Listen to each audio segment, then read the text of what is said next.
theory creaking open, baby.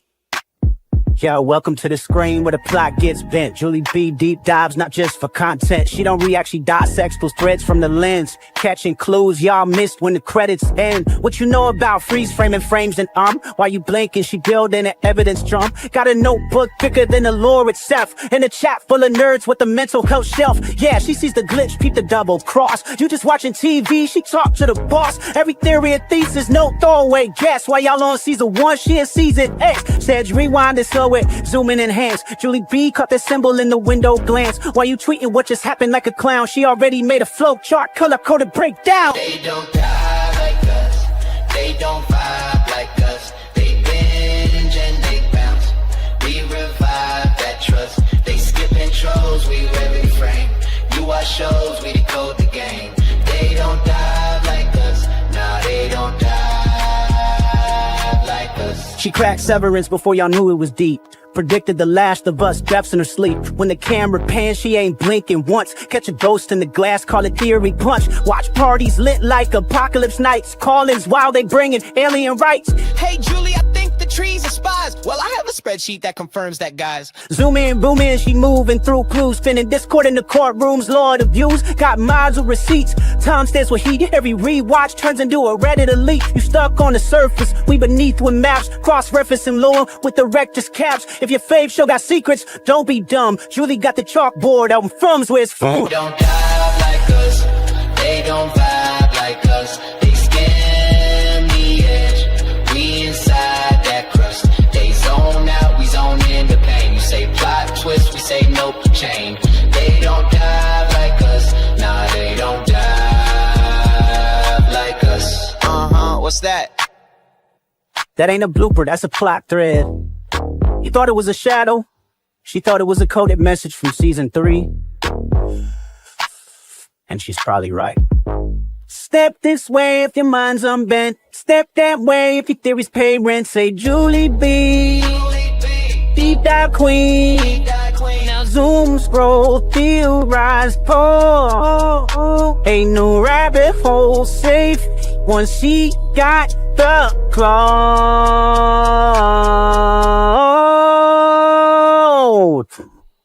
They don't die like us.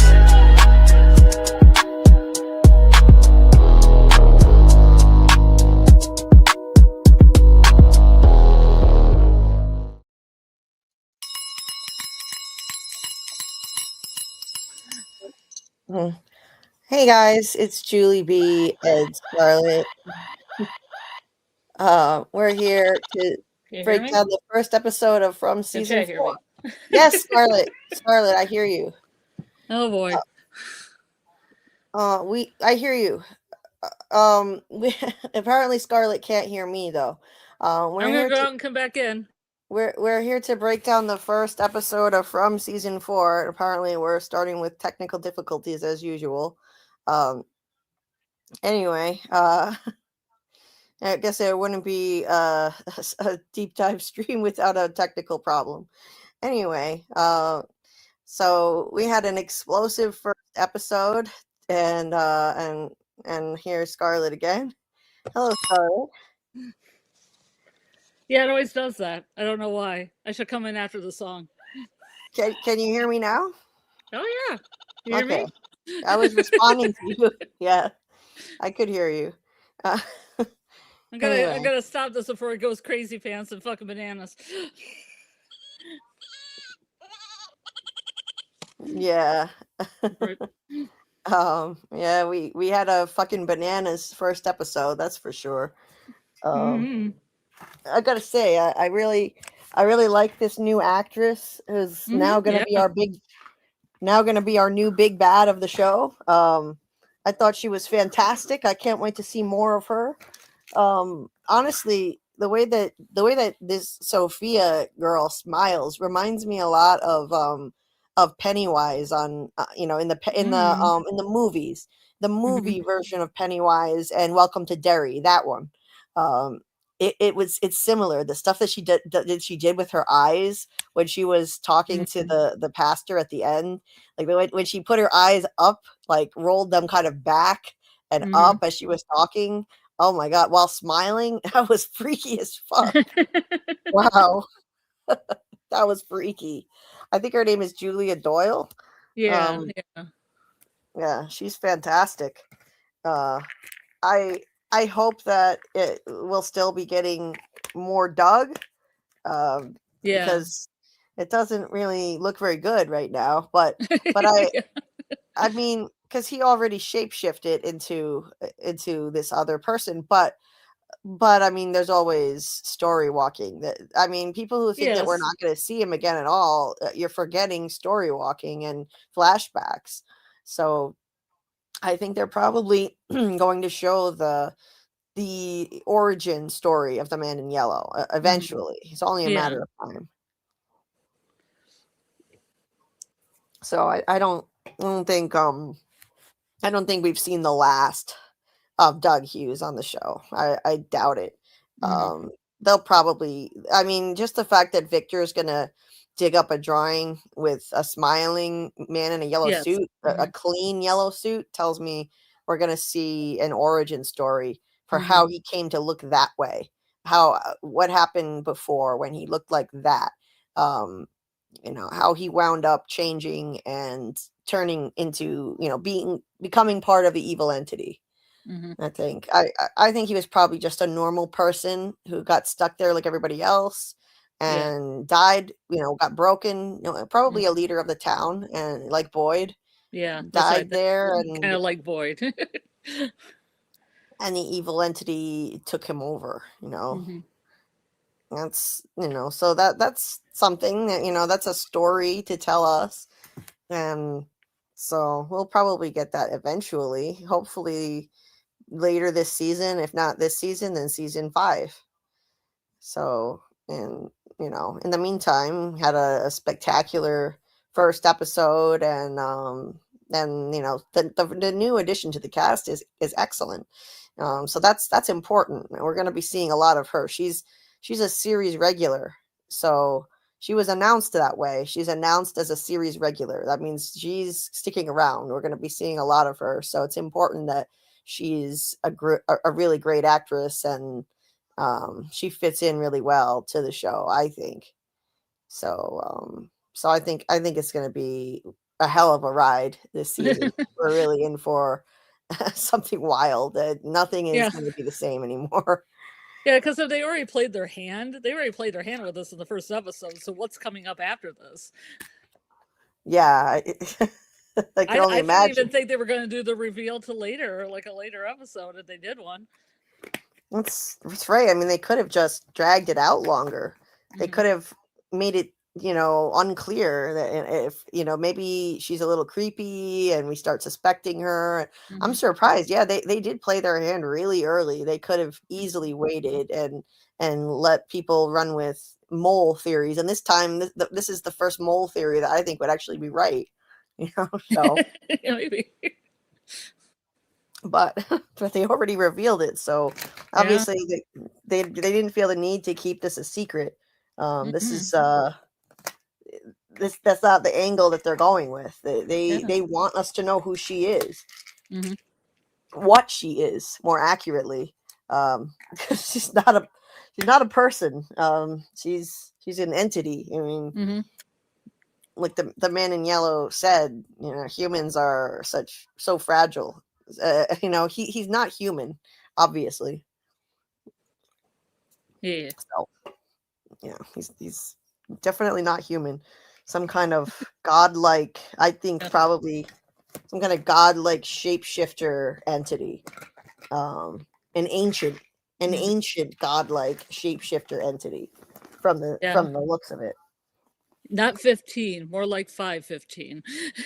Yeah, indeed. 515 years old. Yeah. So let's say hi to the folks in the chat here. Got Michael here, MG. Let's call you MG. Nice to see you. They pulled a dragon lance. Let's see. I dropped my theory of the missing crows and the pastor's arrival scene in Discord theory crafting in season 4. They pulled a dragon lance. The tree in the road is the boy in white, metaphorically the magic tree, and the man in yellow is the flock of crows. Okay. When Dragonlance gods take human form to walk amongst the mortals, their star constellations disappear from the sky. That's interesting. From is using the same trope with crows. Oops. When the man in yellow, this ancient borderline cosmic entity, assumes human form to walk amongst the townies mortals, his flock of crows disappears. So when he changed forms into Sophia, he was no longer taking his flock of crows form. Oh, that's cool. Much as they used a Magic the Gathering reference to the Alabaster Dragon to foreshadow the resurrection storyline, now they're using a Dragonlance trope. But this will all probably get deleted before anyone sees it. No, it didn't. It didn't. It didn't. YouTube didn't delete it this time. But it's in Discord, so it's still noted for posterity. Awesome. Awesome theory. I like that. Yeah, that's cool. So yeah, because that's a great point, because when the pastor showed up to the tree, the crows were gone. Yeah. The crows are always there. This is the first time we've ever seen that crows not be there. And Donna says everyone sees the tree and those motherfucking crows. She said that once. And so this is highly unusual that there weren't any crows there. So that's a great point. That's a good theory. I like that. His flock of crows disappeared, and then he soon assumed human form. Yeah, I could see that. I like that a lot. Hey, Beehive Girl. Hey, with Alice. And AA says, and Carl in the chat, AA says, hey, everyone, Julie, you were right about Sophia. Oh, my God. Thank you. I mean, I wasn't the only one, but a lot of people thought it was too obvious and guessed that Sophia was going to be the man in yellow based on the second trailer, because she was looking evil as fuck. And after that second trailer, I named the live that night, like Sophia equals man in yellow, something like that. You know, WTF or something. I forget what I put down, but yeah, I was sure of it after that second trailer. However, there was somebody who guessed it. I've got to give credit to this person. There was somebody who guessed it way before that second trailer. It was after, I think, the first full trailer that showed Sophia, and it showed the pastor and it showed Sophia walking on the side of the road. It was that full trailer. And this person, and I'll get their name. This person actually guessed it then and laid out two possible theories for how the man in yellow is gonna become Sophia, potentially shape-shifting into her, and one of those theories turned out to be correct. Maybe not every detail of how it was going to work, the mechanics of it, but it turned out to be correct. So I have to say that's really impressive. That person, and the person who figured it out, and they made that theory based on the fact that you didn't see the pastor and Sophia together in the shot in the first trailer. One, the car, yeah. You just see the pastor getting out of his car, and you see Sophia walking on the side of the road, and you don't see them together in the car. And he said he doesn't think that they're really father and daughter. They're not going to be in the same car. And you know, she's going to be the man in yellow entity, and it turned out to be correct. I made a note of where the hell is it? I thought I wrote it in the description of this video. The video that I put out last week. By the way, thank you to everybody who watched my video last week. It was all predictions for season 4, theories and predictions for season 4. And I can't thank everybody enough who watched it, commented, liked the video, and hyping the video, which is so important. Can't thank everybody enough. It got a really nice amount of views that I'm happy with, and I put a ton of work into it, so that meant a lot. And included in that was my belief and my, you know, not my theory alone, but the theory that I signed on to, that man in yellow was going to be Sophia. And then I found it. So the person's name is Wicked King Zed. So shout out to Wicked King Zed. for having that theory long before most of the rest of us did, and figured it out based on very little to go on. So I've got to say that's really impressive. I mean, after looking at her evil as hell face, that smile in the second trailer, it wasn't that hard to put 2 and 2 together. And I mean, it wasn't hard to settle on that theory that either she was going to be evil and possessed, or just plain evil, or she was going to be the man in yellow. I mean, it wasn't hard. But that leads me to a question. Do you think that MGM's going to show too much? Because I feel like they're showing too much. Oh, I definitely feel like they're giving the game away already. They could have not put those pictures in there, and then we could have been theorizing a lot more about it, Yeah, I really wish that they hadn't given the game away with that trailer, because they could have just showed the pictures of her that looked like she smelled a fart instead of evil ones. Right. Just those weird, like, yeah, those pictures of her just looking a little off. That would have been enough. That was enough. Some of us thought that looked a bit sinister, her sitting at the diner in one of the professional pictures that got released, one of the promo photos, I mean. Anyway, hey, West of Westeros. Howdy, Fromily. I'm just jumping lives. Well, thank you for being here. Appreciate that. Hey, C Hawkins, welcome. I saw C Hawkins over in Tony's chat the other night when I was debating him on the phone. And C Hawkins and I think exactly alike when it comes to the man in yellow and the boy in white, and Tony doesn't see it the way we do. So so C Hawkins was agreeing with me, and we were agreeing with each other in the chat, and then I called into the show, and Tony thinks that the man in yellow and the boy in white are the same entity. And he makes obviously he always makes a good case for things, and he had a video he put out that makes some compelling points, and he played it on the live stream.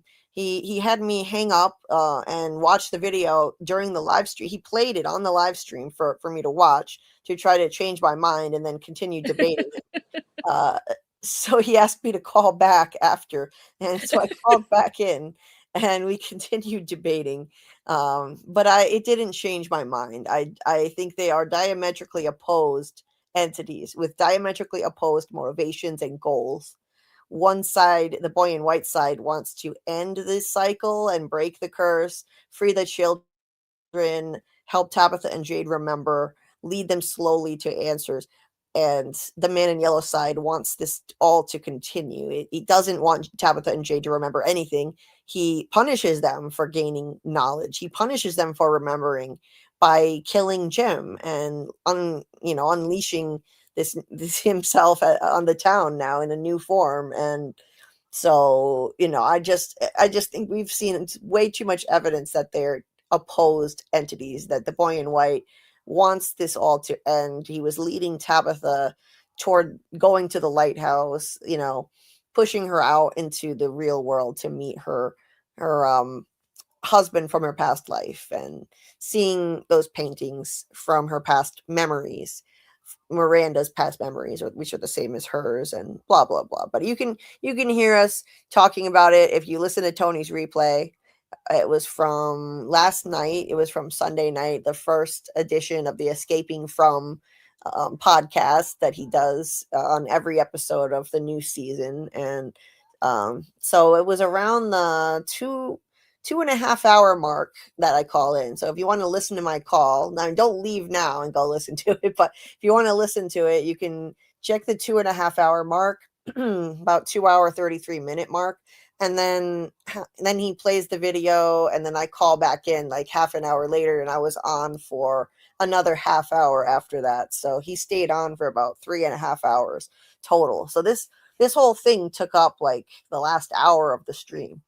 So it was fun. Tony's a friend, and it was all in good fun and no hard feelings ever. We've had friendly debates before, so it's it's fine. We're good. There was no animosity of any kind. Of course, it's all love. So it was fun. I found that very entertaining. It was a good time. I like a good debate.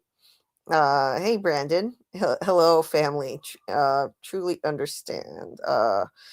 did I write? I don't know if I wrote something in the chat. I forget. Let's see. Yeah, the live with Doug earlier was fun. Hey, football affinity. Let's go first after show. 9 more to go.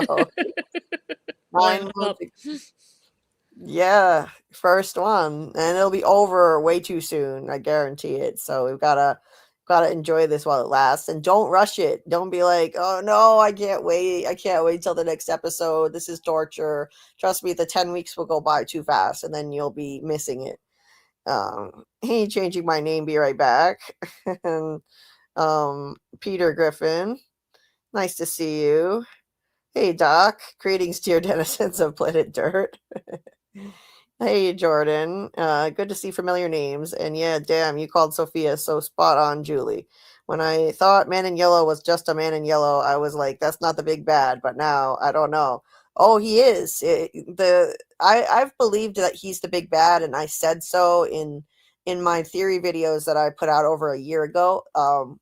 I've believed it since he first showed up that he's the big bad, and it's now confirmed via interview. They've got to stop spoiling their own show. The creator, They creator need, said that in an interview.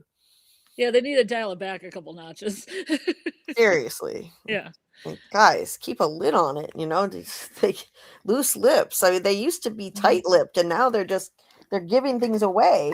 What's going on? You used to never be able to get any information out of those guys. Look at the creators of the show. I mean, I can understand, certain things getting shown in trailers that are too spoilery, but this is a major piece of the mystery that they just let loose in an interview. That the Man in Yellow is the big bad of the show. That's crazy to me. And thank you for the support, Doc. Please like and subscribe. Please hit the like button. It tells YouTube to push this out to more people so they can find my channel and subscribe. I've been getting new subs with every stream, so it is helping. Thank you for doing that.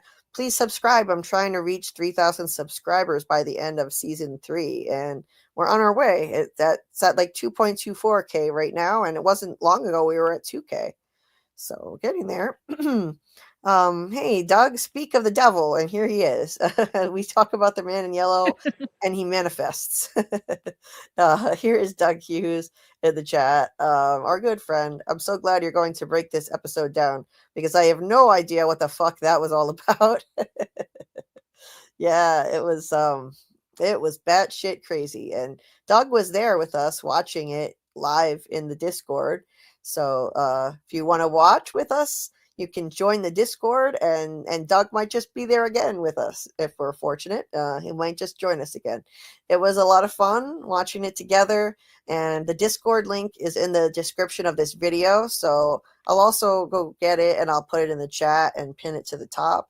So if anybody wants to join our watch parties, we had a really great turnout. It was a lot of fun watching it with a group. We had about 37 people show up, which is I think the most I've ever had. I don't know. I didn't keep track of what the most was, but I don't think I've had that many before. So join Discord right here. So if you're not in there, you can join via that link. And every Saturday, I'll be continuing to stream these new episodes when they drop at midnight EST. And we had a brief issue with the video buffering, but I don't think that was my fault. I don't think it was my device. I think everybody trying to play it at once, everywhere at midnight was causing it to buffer a little bit. Mm-hmm. But we got even last night when I tried to rewatch it, it wouldn't fast forward or rewind. Really? So there must be a lot of people streaming it. Wow. Yeah. So it took a few minutes, but we got it going. So we'll be doing it I'll be ready to go at midnight, and whether or not the website's ready to go is another story, but every Saturday night. And then after, we did a voice chat where we talked about the episode, and Doug was still with us. So we, anybody who wanted to was able to unmute and ask Doug a question, which was very nice of him to do. And then when he got going, we watched the episode a second time, and then we all talked the rest of the night about it. So it's a good time. So I had a lot of fun. Hey, Anon. Hey, Kelly. Doug said she's way hotter than me. That's for sure. she's got crazy eyes. You like those crazy eyed ladies. More like she can do crazy things with her eyes. She's a lovely young actress, but she could do those crazy eyes really well. Your character shouldn't have shapeshifted into that lady, Dougie. Yeah. I'm sure we have not seen the last of Doug. So people who are sad about that, don't worry, don't forget. This is From. We've got story walking and flashbacks, and you just never know. I'm sure we're going to see more of Doug. I don't have any inside information, so don't take that as some kind of clue just because I know Doug. I don't know anything about it, and neither does he, but we're just hoping for the best.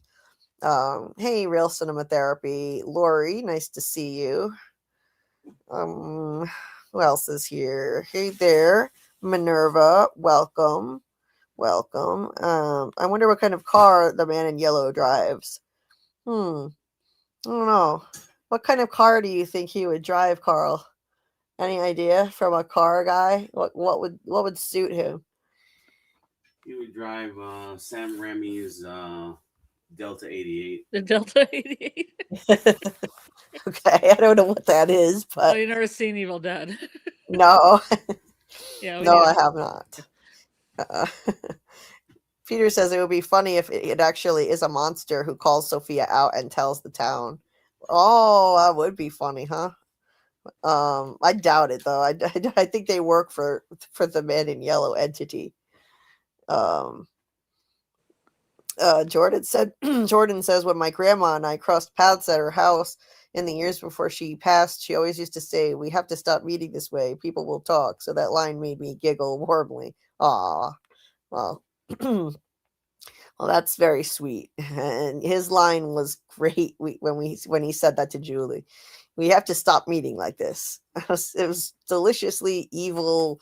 His whole persona was just deliciously evil. Every line that he delivered, the humor of it, the fact that he's a humorous villain, I think makes him so much better. All the best villains have a sense of humor. Mm-hmm. And it's the kind of sense of humor Doug naturally has. So it made me feel like, I don't know, I'm watching Doug there instead of the Man in Yellow. It was very hard to separate the actor from the character. Especially, when we know him this well, it's really hard to separate the two, especially when they have a similar sense of humor. I had to ask him after if he ad-libbed any of those lines because it sounded like something he would say. Mm-hmm.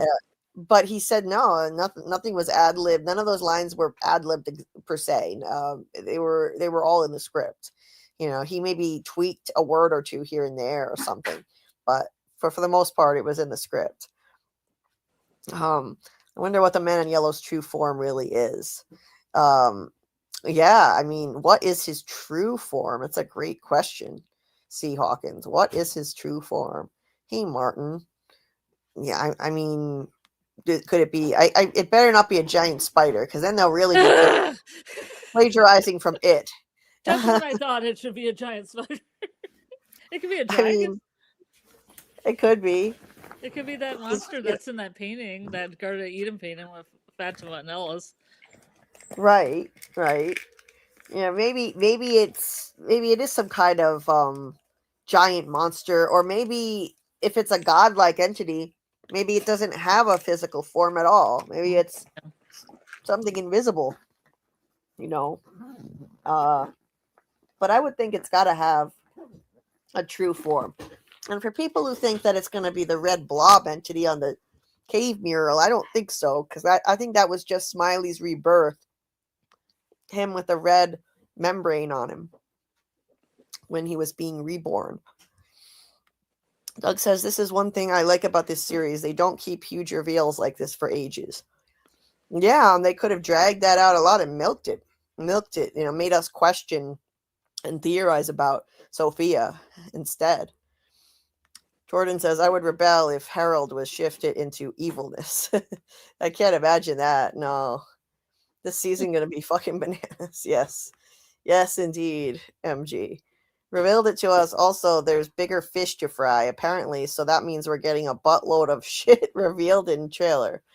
Oh, really? So are you talking about the trailer for the next episode? Because I didn't see anything like there's bigger fish to fry in the next trailer, but maybe I need to watch it again. I forget what was in it at the moment. I haven't seen it. It wasn't in the app. They make it hard to find. They have it on Mm. TV, and I don't have the MGM station, and it's not on YouTube either. Weird. Hey Ashley, I think them revealing Man in Yellow first episode shows there is more to come that's going to be even more mind-boggling. Wow, can you imagine? What could be crazier than what we just saw? How can they? I'm actually a little worried now that we're talking about this. I'm kind of worried that they can't top this. Like, how do you top a season opener like this? It seems like it could be only downhill from here. You have a scarecrow punched down in the face 1,000 times. Maybe that would do it. Maybe that would do it. It's just, I don't know. I don't know how you follow something like this. I mean, not to say that this was the best season opener I've ever seen on the show, because to be perfectly honest, it wasn't. I don't think it was a 10 out of 10. It was not for me. It wasn't, because aside from Sophia and the Man in Yellow, the rest of it felt more soapy to me than it usually does in a season premiere. And I expect more out of that. I expect more than, people falling apart in every scene and crying, including Boyd. Everyone is crying and hysterical. And I mean, I think maybe it was unavoidable though. Yeah. Because at the end of season 3, we had massive revelations, and they had no choice but to show the fallout of that immediately. They had to show people unraveling from the fallout of what just happened. I mean, the only way to avoid it would have been if they had saved some other major events for the season premiere, and then there wouldn't have been time for them to fall apart yet. They would have had to deal with the new threats right away and then fall apart, next episode. But they didn't, instead, there weren't any other huge events other than the new arrival. So it was just all reactionary stuff. It was all Boyd and Fatima crying and hysterical. And, I just wasn't expecting that. I mean, I thought it would take a little further into the season before we would see Boyd completely unraveling like this. I did not think we'd see him breaking down immediately out of the gate, just because Smiley's back. Because you thought Donna was going to die. You thought that was a Donna dying reaction. Yeah, because frankly, him crying like that, him being this hysterical, I think it was over the top, and he shouldn't have been breaking down like this in the season premiere. It should have been a reaction to somebody dying, or a culmination of just multiple horrific things happening this season, and then a reaction like that. So, no hate. I love the show. I love the show. I just, I still give it a 9 out of 10. That's so. I mean, my criticisms are minimal for me to only knock it down 1 point. Yeah, I mean, I like the soapy stuff, so I like the drama.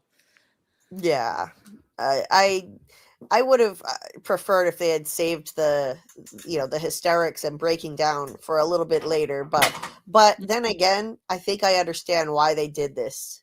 I understand the reason for it. It was on theme with what the Man in Yellow himself said at the beginning of the episode. Yeah. He said, humans are so fragile.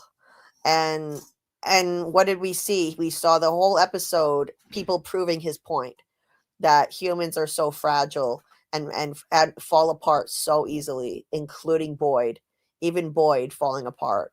So I get it. That's why they did it that way. So, it fit. It really did fit. It showed they're already unraveling, and they're tearing themselves apart with fear and hopelessness. Just like Sophia said at the end, it's her favorite part, because this is where they tear themselves apart. I think like you could take it, those things, you could take that 2 different ways, that they tear each other apart. Like they tear each other down. There's division and there's infighting, which is definitely going to happen. But she said specifically they tear themselves apart. She didn't say they tear each other apart. So I think it also, more importantly than just, cutting each other down. I think they're going to be literally tearing themselves apart, letting themselves breaking down due to fear and hopelessness. Boyd is shooting himself in the foot by giving up hope. He's tearing himself apart. We're already seeing it happen. So yeah, we got an answer right out of the gate. This season is going to deliver answers. What is the Man in Yellow's favorite part? It's watching them tear themselves apart. That's what his favorite part is. And I liked how there were bookends at the start and finish of the episode. Bookended scenes with the Man in Yellow telling Jim, as Jim was dying, saying that he wished Jim could be there to see what comes next, because it's his favorite part. You want to know why? Would you like to know why? And then the camera cuts. And at the end of the episode, Sophia tells the dying pastor that this is always her favorite part. Would you like to know why? And then she gives the answer, because this is when they tear themselves apart. So that was so cool how that we had those bookended scenes, the Man in Yellow evil entity in two different forms, saying the same dialogue to someone that she just killed or it just killed. And then, but at the end, that I thought was extremely well done. I was happy that Jim lived enough. Yeah, even though he got his throat taken out, he was still resilient enough to say, fuck you. So go, Jim. Yeah. Indeed. He's resilient. Yeah. I like that Jim got one last fuck you out. Yeah, I thought that was awesome.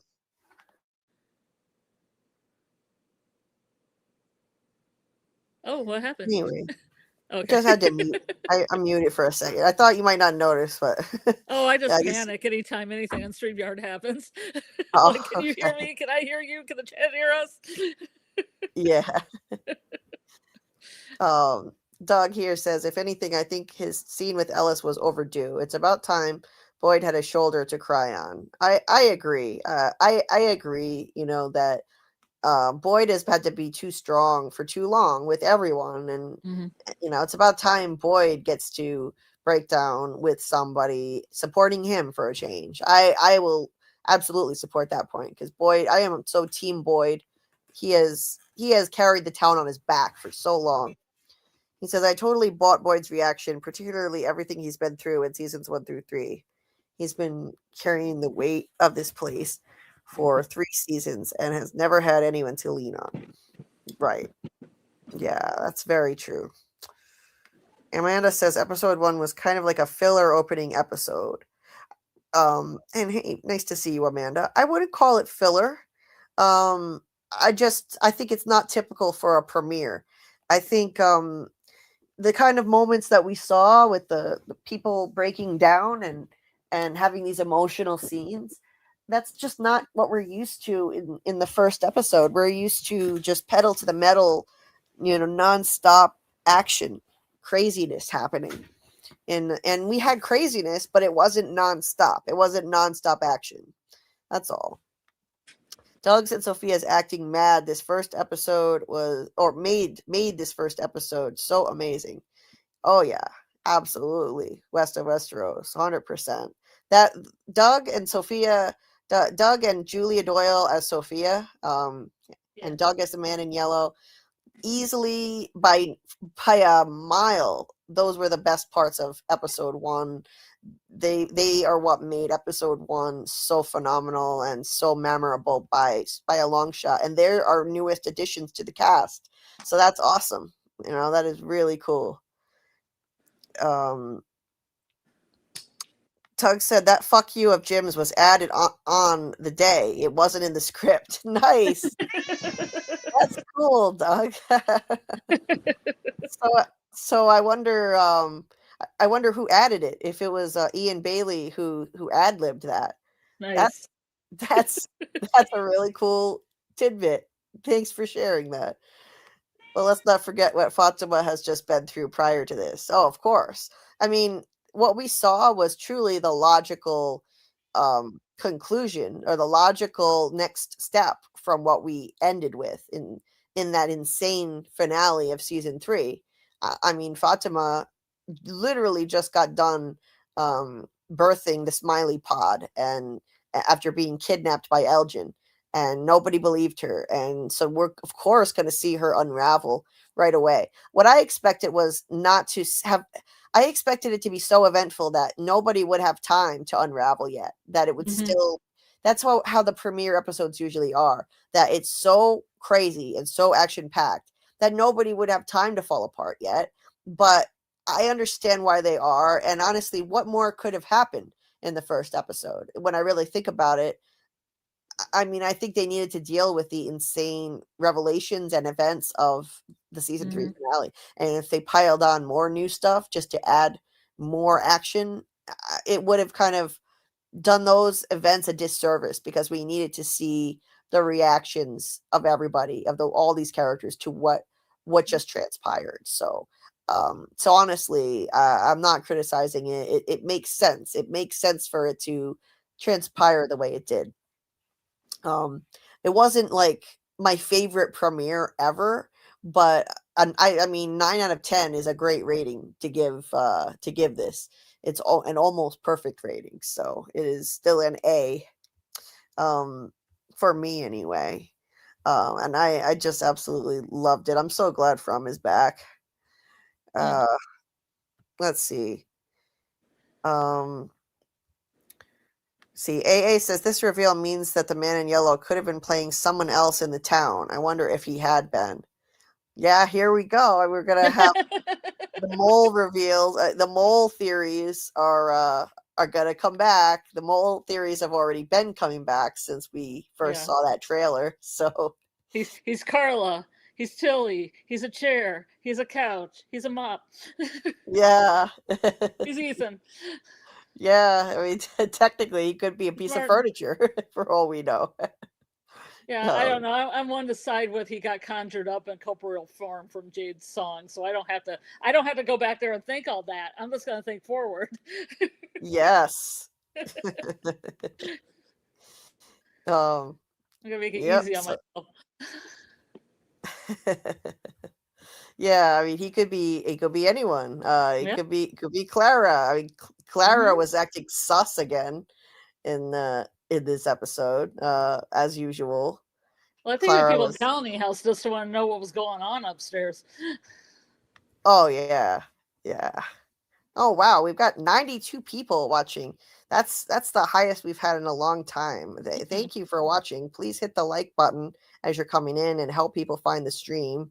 And if you haven't already, check out my latest video for all of my theories and predictions for season 4. It starts with one that's already been confirmed, that the man in yellow would become Sophia, but it's about way more than that. It's a 32-minute deep dive, and the rest of the video is still up in the air. None of the other predictions or theories have been proven or disproven yet. So it's still worth watching, and it's linked in the description of this live stream. So check that out. Maybe I'll be right about some other predictions. Who knows? But the first one's been knocked off already. After that, I get into theories on Julie, what she's going to do when she story walks. And I think, spoiler alert, I think it involves Eloise. And what else? There are theories on the Scarecrow monsters, and gosh, there are so many things. Fatima, what's going to happen with Fatima, Jim's body, the role of the boy in white, whether or not they're going to chop down the faraway bottle tree, or what happens when it falls down, and so many other things. I get into a lot, as you know, all in one video. How Boyd is going to break down, whether he'll lose control of the town. But I think the theory that I think is the most interesting one, the one that I am most excited about, is the Julie story walking theory, and the connection to Eloise as well. There's also a theory about Randall in there too, what kind of fate he's going to have, and who I think may die. So all of that is in there, and let's see. I'm later this week, I'm going to put out an episode breakdown, of course. So watch out for that. That'll take me a few days, because that'll be a deep dive into episode 1, and we'll do another stream on Thursday night for theories and predictions going into episode 2. And on that stream, we'll do some call-ins. And if you want to share theories and predictions on Thursday night, you'll be able to call into the panel and let us know your thoughts.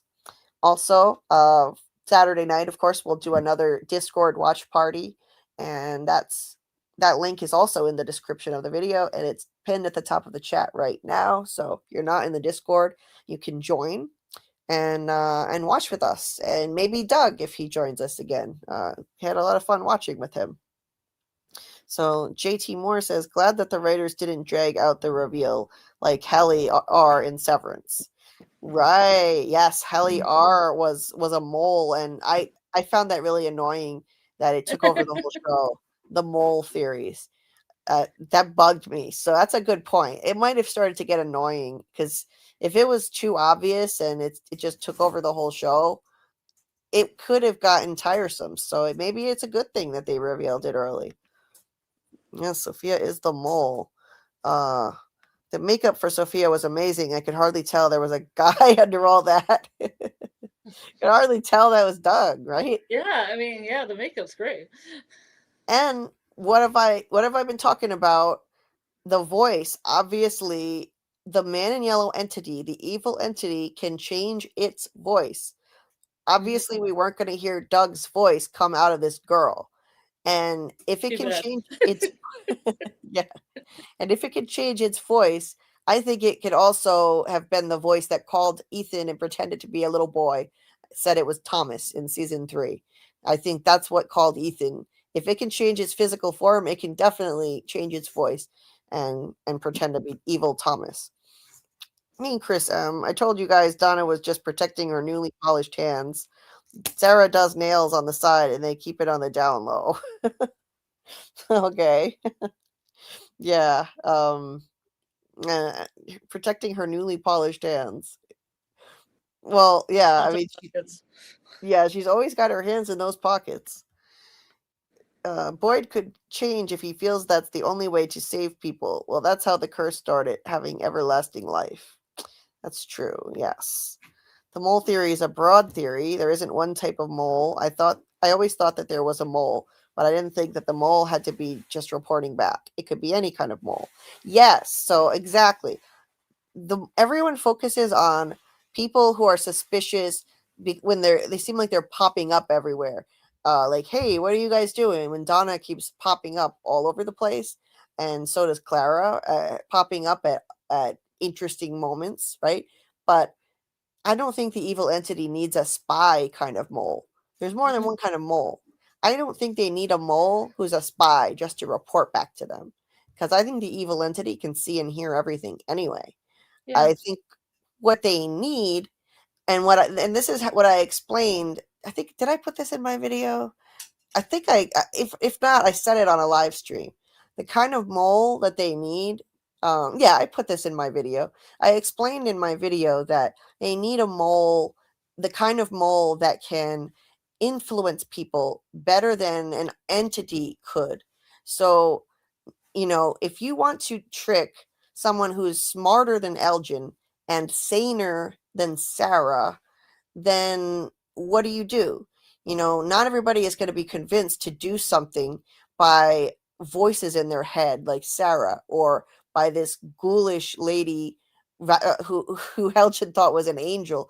Not everybody is going to be as dumb as Elgin to believe something like that, or as unstable mentally as Sarah to listen to those voices in her head. So how do you influence people's behavior? You pretend to be one of them. You pretend to be human and trapped there just like them. And that is how a mole could come in handy here. And that is why Sophia is doing what she's doing. Remember, Boyd was not fooled by evil Abby, who appeared to him and told him, don't smash the music box. They're all just going to die anyway.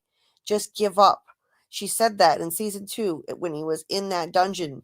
She said, they're all just going to die anyway. And he didn't listen to her. He smashed the music box. And he later told Ghost Khatri, that thing that was in there telling me to give up, that thing was not my wife. So what are you? He doesn't trust the Ghost Khatri entity either. He's questioning what what Ghost Khatri is too, and the advice Ghost Khatri gives to him. And incidentally, I think that's a vision sent by not the evil entity. My new theory on that is that the boy in white sends him that to give him good advice, because I think the advice is good when it comes to Ghost Khatri. But anyway, he wasn't fooled by evil Abby, and that was obviously some vision sent by the evil entity. That was evil as hell. It was obvious. And it didn't work. It didn't work, and most people would not be dumb enough to fall for that. And, like, what else was I going to say on that? Oh, like, most people are not a Kevin. Remember Kevin opening the window for Jasmine Monster? I mean, most people in this place, they're smarter and saner than those people. And I'm not saying that they can't be influenced by these voices and visions, but I think that a mole and this evil entity masquerading as a human, as a mole in that regard, can influence them in ways that are much more dramatic and cause harm in different ways, put them in harm's way. For instance, in one of the trailers, Kenny is out at night trying to save Sophia from some monsters who are coming around the corner. She's putting Kenny at risk by being outside at night. She could get people killed as simply as that. She could also get somebody alone, kill them, and then blame it on one of the monsters anytime she wants. I mean, people assume that she's safe to be with, and she's an innocent little teenage girl, but she could definitely have, all kinds of influence on them and put them in harm's way. And if she were some overtly evil entity, then it would be a different story. So this is a game-changing thing. This is something entirely different, a way to influence a larger number of people and influence people in ways that other kinds of overtly evil entities or suspicious entities wouldn't be able to do. So yeah, it's going to be really interesting to see what Sophia does with this, with this power that she has. This power, this access to people here that she has. Hey, adorned by Charisse, nice to see you. And skinwalkers are ancient. All demons are ancient, so it fits. Yes. In the trailer, Marielle said there's something ancient here, and it's feeding on our suffering, and it doesn't stop. I think that it's an ancient entity. All these shapeshifter entities in mythology are ancient. It's a lot like It from Stephen King. That was an ancient extraterrestrial shape-shifting entity, and it could be a lot like that. C. Hawkins says, looks like Sophia, Man in Yellow, is able to make people go into a coma and wake up at will. That's not fair. Yeah, that's pretty wild. That's a pretty wild ability. I mean, yeah, she touched him and he woke up and he wasn't able to move. He moved his eyes, but he couldn't move the rest of his body. She said, blink twice if you can hear me. So she was waking him up and not letting him move. That's how powerful she is. Now, I don't know if any of you guys noticed that, but that's why she had him blink. He can't move. He's not paralyzed. His neck isn't broken. It's, her power over him. She also made him go into a seizure by touching him, and that's how he crashed the car. He started shaking because she touched him. That's wild. So the Man in Yellow entity has all kinds of powers that are new to us that we're going to discover now. So skinwalkers are like witches who made a deal to live forever. Yeah, seems that way. Hey, Gabrielle. I think It and the Man in Yellow are related in origin sense. Yes. I've been saying that since the trailer came out and he appeared to be shape-shifting. Jay says, the Man in Yellow said to Jim, you had so much. What do you think that he was going to say before stopping? I say hope. I thought he said you carried so much. That's what I heard. Yeah, maybe. Yeah, I heard he let me open my notes and just double check, but I think he said you carried so much. Let me see. He said, yeah, I believe he said you carried so much. You tried so hard. You carried so much. It's a terrible thing. You won't get to see what happens next. Would you like to know why? Oh, that was deliciously evil. I've got to get a clip of that to play on the stream. I'll try to get it for next time. I forgot to do that before today. Anyway, hey Superman 2K. Hello Ms. P. Hello Ms. Echoes. You got to give it to Miss Julia Doyle. She copied Doug's mannerisms and everything, down to the way they say my favorite part. Superb. Yeah, that's a great point. She really did. It felt like we were looking at the same. It felt like we were looking at the same person, just in a different form. That vibe, that same aura was coming through. But I'll miss Doug as our entity though. I wanted to see Doug more, so I'm disappointed in that regard. Yes, that's what I thought, Doug. You carried so much. That's what I heard. I thought he was going to do a little mischief. Yeah.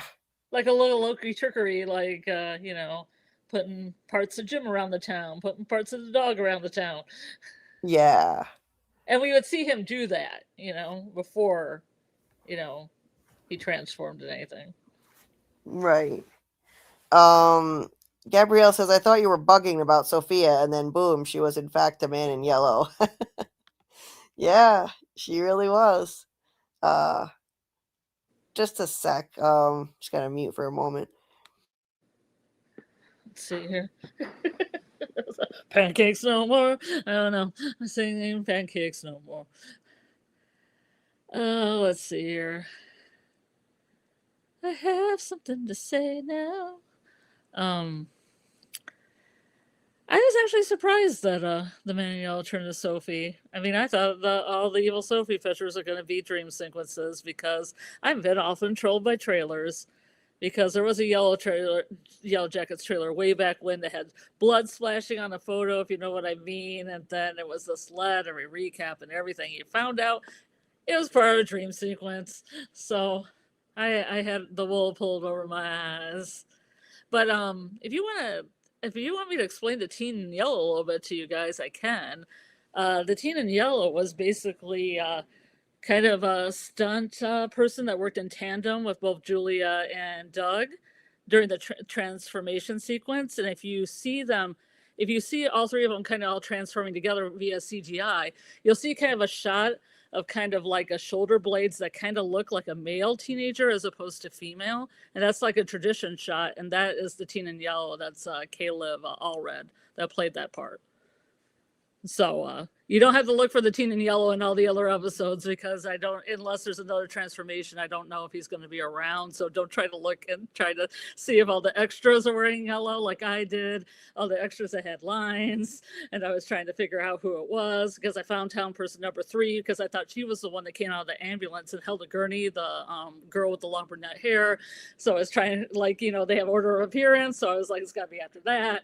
And I was kind of driving myself crazy, rewatching it like about 3 times, trying to find this elusive Teen in Yellow. So solved it. Solved it with my skills. Let's see.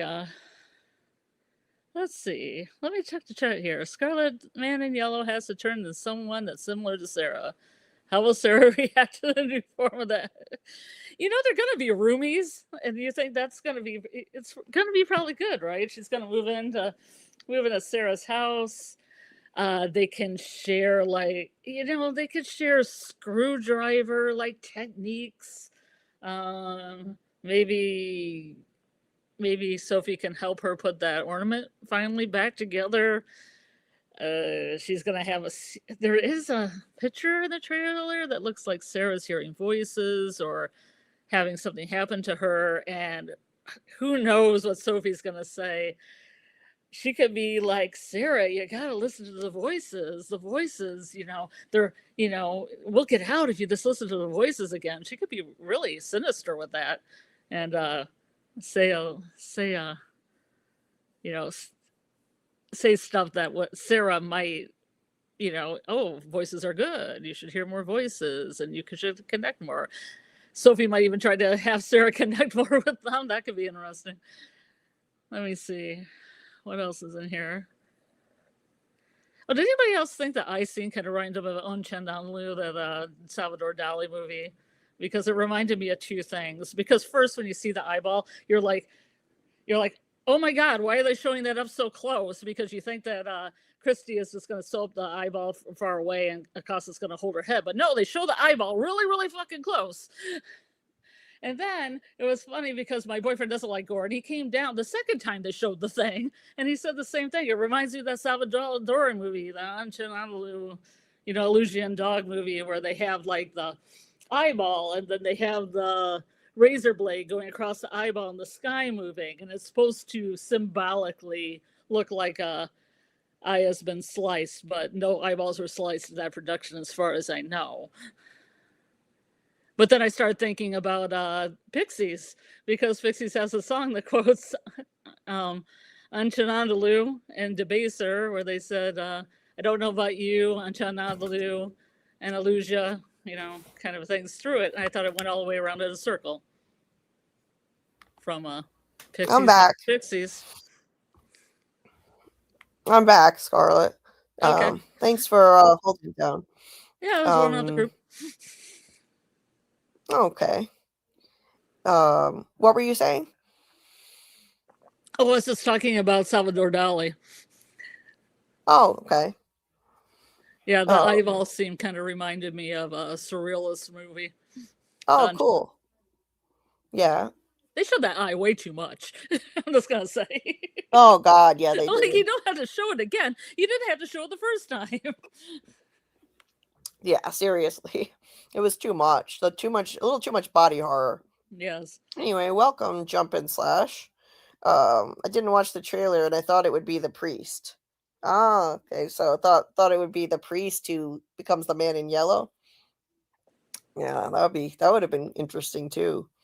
And if anyone listening, if you're not subscribed, please consider subscribing and help me reach 3,000 subs, which is my goal by the end of season 4 of From.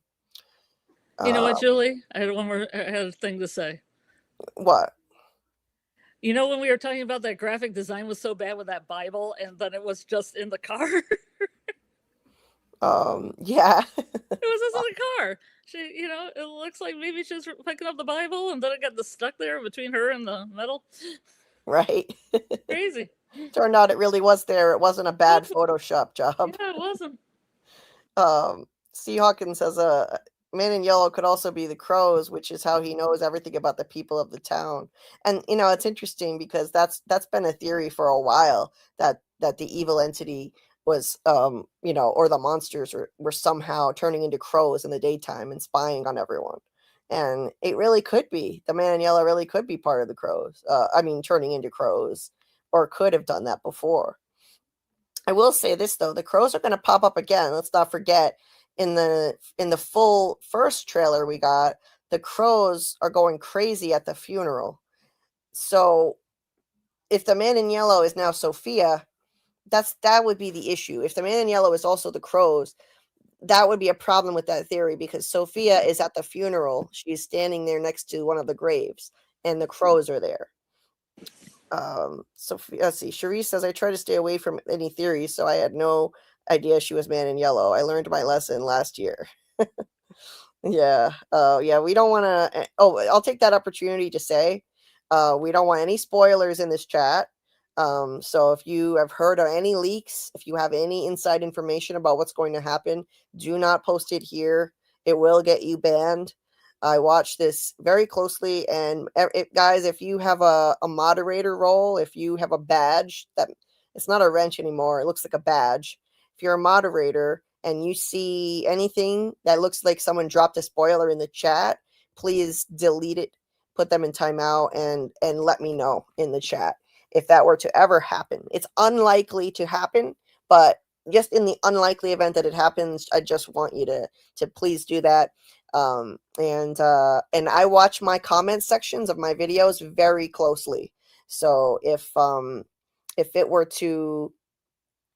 anything were to get posted in my comments, I will delete it and ban the person. So my channel is a pretty safe space when it comes to spoilers. I will be on top of it, I promise you. Just like in season 3, I never had any issues in my comment section. I was watching it very closely just in case that were to happen. No tolerance policy for spoilers over here. Anyway, hit the like. Yes, the Soul Taker. Thank you. AA says, imagine if the man in yellow is everyone in Fromville. Like, no one is real except Tabitha, Julie, Ethan, Jim, Boyd, Jade, Kenny, and Victor. Right? Yeah. It's just everyone. Hey, Daryl. The man in yellow got mogged by his super tall twin brother and became evil. Let's see. Yeller McNasty is the shape-shifting Sophie. They couldn't help themselves with the smiley Sophia footage. No, they really couldn't. They went crazy with the Sophia smiling shots. She has a crazy smile. Hey, Aunt, do you feel Sarah is danger more now? Because if the voices can reveal anything about the man in yellow, I feel like he will take her out to keep his identity as Sophia a secret. In danger, yeah. I mean, it's possible, maybe if she has some kind of inside information. Yeah, that's a good point. And they're going to be living together. We saw in the trailer that she's going to be in Sarah's house. I'll just point that out really quick here. Let's see. Trailer right here. It was right at the end of the trailer. They're going to be we don't know this for sure, but in the trailer, Sophia comes down the stairs in Sarah's house and comes up to her while she's screaming. So, and Sarah lives there alone in a big house. So it's looking like she's definitely going to be living with Sarah. So what is this going to mean for poor Sarah and her voices? It can't be good to have Sophia that close to her. So we definitely should be worried for Sarah. Sorry, Daryl. The love of your life is in danger. Welcome, Jane. Welcome. Okay, no, they gave the answers to us, but now we watch how the townspeople react. Right. I would have liked to keep the mystery alive a little longer. I like to be kept guessing. I like to be kept guessing for a while. That's the fun part for me. Welcome, Osrod MD. Hi, Fromaholics. Great way to start the season. Hell yeah, it was. Daryl agrees with me that man in yellow and boy in white are definitely not the same. Lori says, Julie, you said the man in yellow would arrive in town as a regular person and fool everyone. You were right. Thank you, Lori. You actually remember that I said that. I didn't think anybody would remember that. About a year ago, I had a theory, and Doug was actually on one of our lives when I had this theory, that the new arrival in season 4 would be the man in yellow, but nobody would know that it's him. Where I was wrong is that I thought it would be just Doug in a suit looking like a regular person. Clean suit, man in yellow. Yes. I thought it would be Doug in a clean suit, just looking like a normal person. Looking sharp, and nobody would know it was him, and so it would be just, and it would have been a great way to give Doug a ton of screen time, so that would have been cool. But yeah, that was my old theory, and so it turns out I was partly right. It just turns out he doesn't look like this anymore. He's decidedly different. Also, I had a theory. Once I came up with, once I signed on to the theory that it was going to be Sophia, I noticed some foreshadowing to back that up. I noticed in the artwork from season 3, they foreshadowed this. So if we look back, and I will catch up with the chat. So sorry, I'm a bit behind the chat, but just give me a moment and I will catch up with you guys. So in season 3, Henry was looking at this. He came up and he looked at this, which we have seen in Victor's room since season 1. It's always been there, and it used to be surrounded by a lot of other drawings, but it's always been the subject of a lot of speculation. What is this thing? Some people thought that it somehow represented the boy in white because it's a white stick figure, but that never really fit, did it? It never really fit that this is the boy in white. Victor has drawn the boy in white looking like a boy with shorts on, the way he actually looks. So it never really made much sense. And now we know what this really is. This thing is the man in yellow transforming. When he has his arms up like this, that is the man in yellow entity transforming. He takes his clothes off. So this stick figure is naked and he's got his arms up, and that is definitely him. He's got white hair. It's him. So this thing has been staring us in the face since season 1, and it's the man in yellow entity transforming. It was foreshadowed in season 3 by having Henry walk up and stare at it. It was also in the background a couple different times in scenes. Then we had this thing. This was highlighted in 2 different episodes with Henry standing right next to it. And then in another episode, Henry walks up. Where is it? Henry walks up and picks it up and holds it up to the camera. And I said on a live stream a couple weeks ago, and I said in my video that I put out last week on season 4 theories and predictions, I said, I think this is foreshadowing that the man in yellow entity is going to shapeshift into a woman. And last week, again, I settled on that theory that it's going to be Sophia. So I think this is brilliant that they did this. And it's a very unassuming looking picture. It's not something that would draw a lot of attention, but they slipped this into season 3 as foreshadowing, which I just think is absolutely brilliant. This show is so brilliant the way it does that, because we never would have thought this meant anything at the time. It's just a stick figure in a dress, but it's a white stick figure in a dress, just like this is a stick figure that represents the evil entity shape-shifting, and boom, that's what he's going to become, a woman in a dress. Once again, from Did It Again, they lay these breadcrumbs, these little nuggets for us, and it may not register with anyone at the time that, oh, maybe this could mean something. But as it turned out, this meant something huge. And, most people wouldn't even have thought enough to theorize about this because it's such a simple drawing. But wow, this was definite foreshadowing. And then there's this other scene where Victor's standing here and everything else in the shot is dark, shadowy, but the only thing that's illuminated is this drawing with the man in yellow entity and a lamp shining on it. I mean, they might as well have been saying, hey guys, look at this. Look, this is important. Pay attention to this. This is coming next season, because there it is. It's just genius. I love this show. The more you go back and rewatch, the more you will appreciate what a masterpiece From really is. Every rewatch just shows you more and more that is the case. It's brilliant. So yes, so many details. Let's see. The Soul Taker says that's why the man in yellow had all those keepsakes, so he can use them to transform. Right. So like maybe that's why they take people's stuff. Maybe he needs people's stuff to transform, not just their clothes, but maybe he needs their stuff in general. Yeah, that's interesting. I'm not sure if this is I can't remember. I think this is Leisha.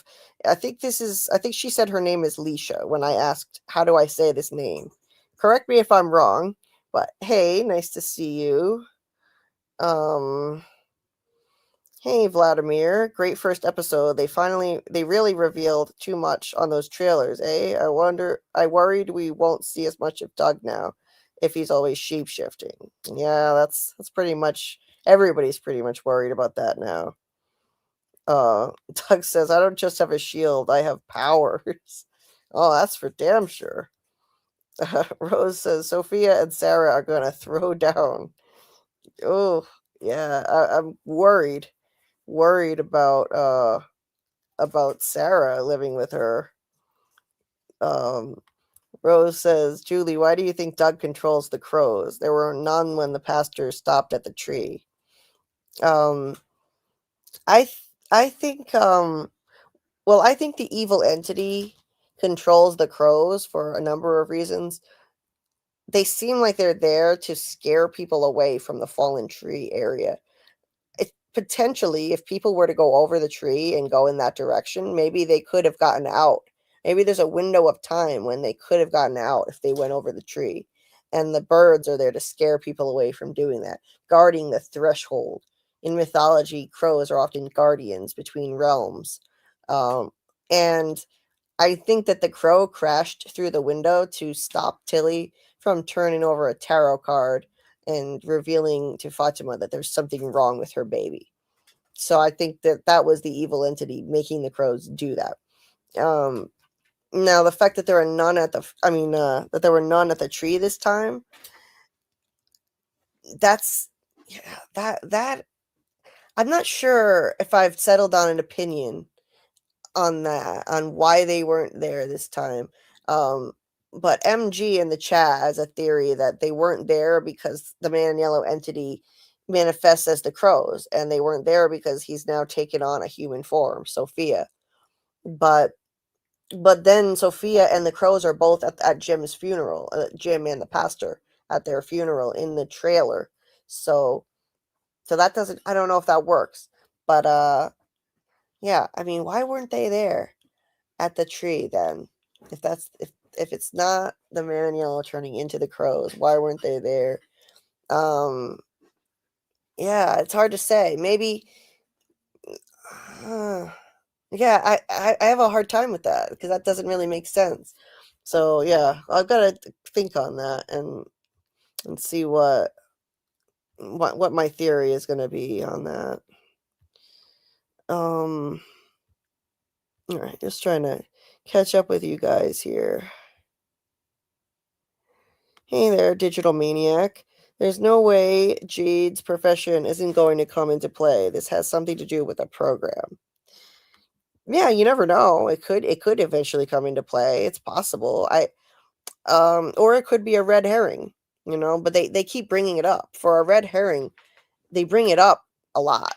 It's been mentioned every season that Jade had a software company, so that's a good point. Hey Susie. Hey there, Con Norm. I'll just say Con. welcome. Sure, that's what they've said. This place loves to torture people, though, right?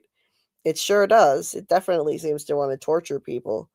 So, I mean, I think it loves to mess with people's heads, and it feeds on both suffering and fear. They showed Doug's butt crack. Oh, God. Yeah, apparently, though, I think Doug told us after the watch party that he had something on, that he wasn't totally naked. There was something there, according to Doug. A fig leaf. A fig leaf. Yeah. Hey, welcome, Jane. Other Jane, so you're the second Jane. Welcome. I instinctively grabbed my purse in search of a handful of dollar bills. Doug was saying, he said something in the chat here. Where is this? Okay, Jane had said, I was so hoping to see a lot more of Douglas this season. Wish granted. We all got to see more of Douglas. A lot more. Yeah, we got to see more of Doug than we ever expected to see in this show. I don't know about you guys. Way more than we expected to see. Geez, you didn't see enough of me in season 1, Jane. They didn't leave much to the imagination. Oh man. Oh, you mean episode 1? Yeah, we could figure what you meant there. Oh my God, that's funny. Hey, welcome. Oh, so amazing. Has the sense of dread sunken in for you? I feel just as helpless as the town folks. Oh, absolutely. Yeah, I mean, we're all kind of trapped there with them in spirit, aren't we? We really are. So, yeah, absolutely. Oh, I forget what you said your name was now. Nisbet, I don't know how to say this because it has no vowels. But you said what your name was, and I think it was Allison. Am I remembering wrong? Let me know. Did you guys see that Reddit post about how Sophia was creepily smiling when she touched him? It's blurred, but geez. What do you mean? I mean, we know she was creepily smiling, but no, I didn't see. Let me know what you mean by that Reddit post. MG says, and someone in another live thought that maybe Toby had a seizure when he arrived too, whether from the man in yellow or due to receiving visions like Ethan. Okay, this would really validate what I've been saying for a while. That I think I've been saying, Scarlet can vouch for this. I know Scarlet probably remembers me saying it.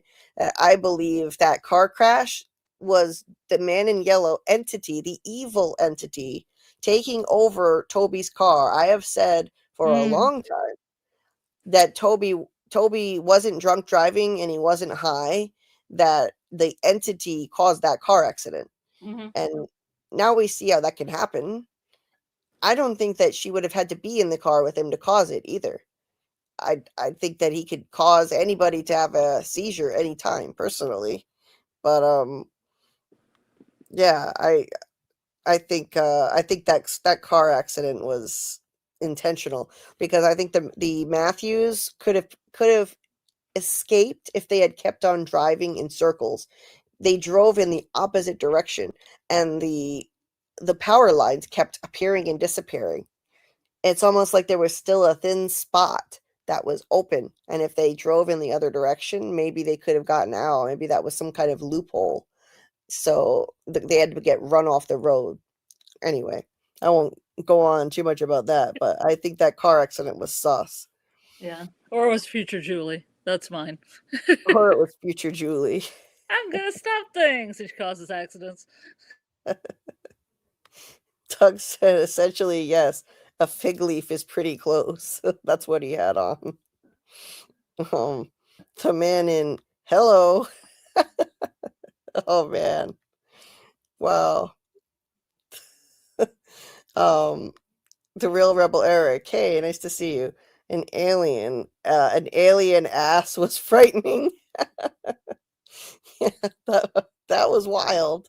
I will say that was pretty wild. I think I better not show. I have lots of pictures, but I better not show that on the stream. We don't want to get it taken down for nudity. YouTube doesn't like that. YouTube doesn't do nudity and violence. It doesn't like it very much, so I don't want to take chances. So sorry, guys. You have to go see the full show, streaming on MGM Plus to watch the full reveal, the full reveal of the Man in Yellow, and it was revealing. Anyway, yes, no spoilers here. Only my theories and thoughts. Yes, always, no spoilers in the chat here. So I'm just going to quickly skim through the rest of the chat, and then we're going to get into breaking down this episode, because we've been going for a while, and we've got to start actually going through. We're going to break it down scene by scene and then get everybody's theories as we go through it. AA says, so was the Man in Yellow someone on the bus when Elgin came to town? Is the Man in Yellow Bacta? Did we see her this episode? Just a thought, and Ethan had a seizure too. Yes, and so did Sarah and Elgin. We didn't see Bacta this episode, but she's not really she's not an important character, frankly. So I'm not surprised that we didn't see her.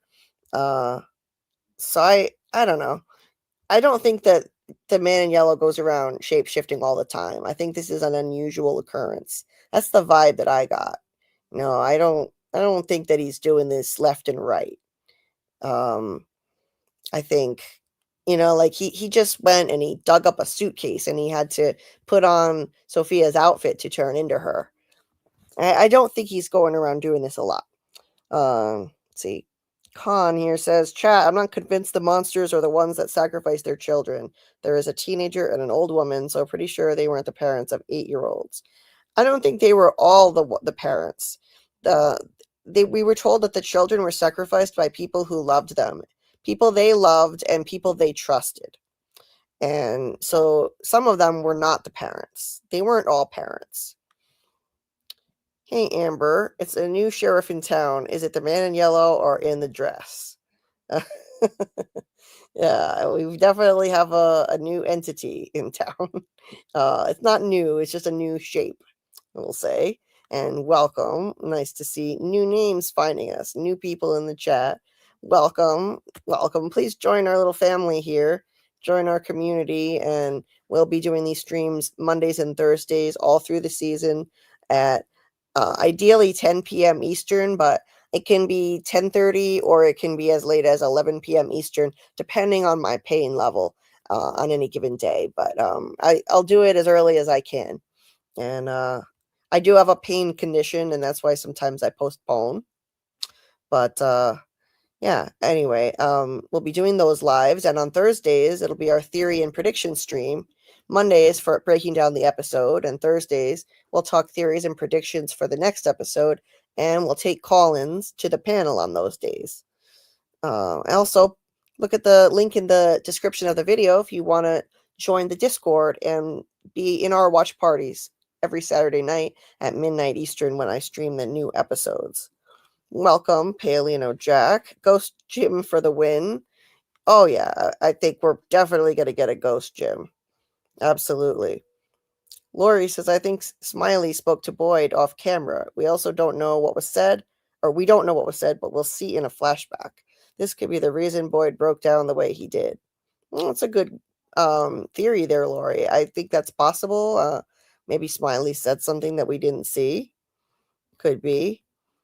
The Soul Taker says Boyd was frustrated. That's usually when men cry when they're alone.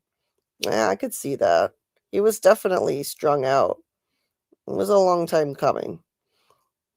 I hope Boyd has a new secret hiding spot for his things, right, Amanda? Because he went in and he outed his own his own hiding spot. Freudian slip. Not smiley spot. Hiding spot. But he has a secret spot in his floor where he keeps his box full of bullets. Boy, that was crazy. All those bullets. He's like, we gotta make sure we have enough in case everybody has to blow themselves away. Damn. Changing my name says, I wonder if the reason that some of the people end up in the cabins where the scarecrow attacks them is because they left the town due to the infighting, tearing themselves apart. I don't know. It could be, but I think they have to go get more supplies, go get more vegetables. So it could be as simple as that, probably. Hey, Captain Shriver, welcome.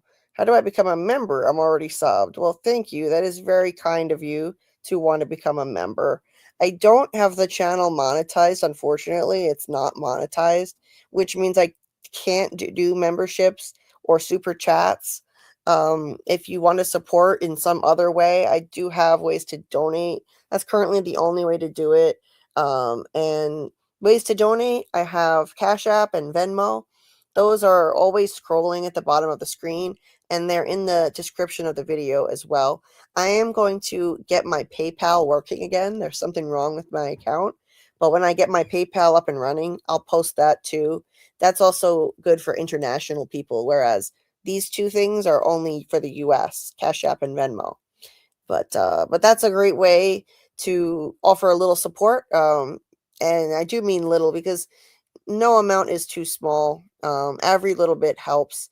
StreamYard is expensive. Running this channel is expensive, and in doing it purely as a passion project. YouTube is not paying me anything for it because it's not monetized. So those are ways that you can support. And I really appreciate that you want to become a member. Thank you for supporting and wanting to do that and go the extra mile. It means a lot. Thanks, Amanda. I hope you're having a less pain day. I'm having a decent day, I would say. So not bad, not as bad as some. So thank you. And I hope the same for you, Amanda. I hope that you're having a less pain day. Thank you, Susie. Hope you're feeling all right today. You sound pretty upbeat. We love to see it. Well, From got me energized, so that helps. It definitely helps. Tuck said, I told you you'd lose your shit, Julie. Oh, he did. He did. He said that we would lose our shit when we saw him, when we saw the actual episode. Doug was here on the stream with us when we broke down the teaser, and we saw the man in yellow say, "What happens next is my favorite part." And I was like, "Oh my god, this is amazing." And we were all so psyched just about that. And he said, "Just wait till you see the full episode that the man in yellow is in. You're going to lose your shit." And it did not disappoint. I definitely lost my shit. So, shit lost. That was it. Mission accomplished. And we had a good time watching it in the Discord.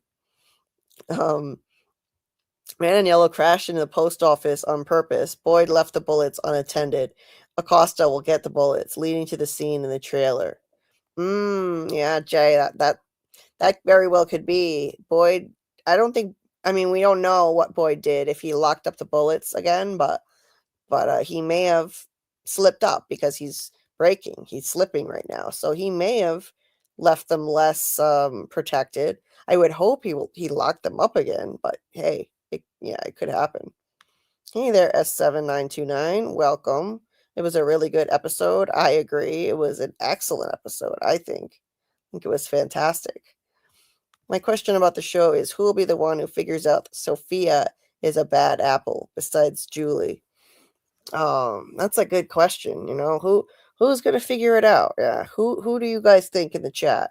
Who do you guys think is gonna figure it out first? I think Ethan. Ethan understands this place so well. I think Ethan is going to start suspecting Sophia if he spends any time with her. Ethan knows. Trust Ethan. No, it's just thinking about the thing in the trailer where it goes Angel Jim meets Ethan, but it's actually the man in yellow, and he looks at him and he's like, "You're not my dad." Right. Yeah.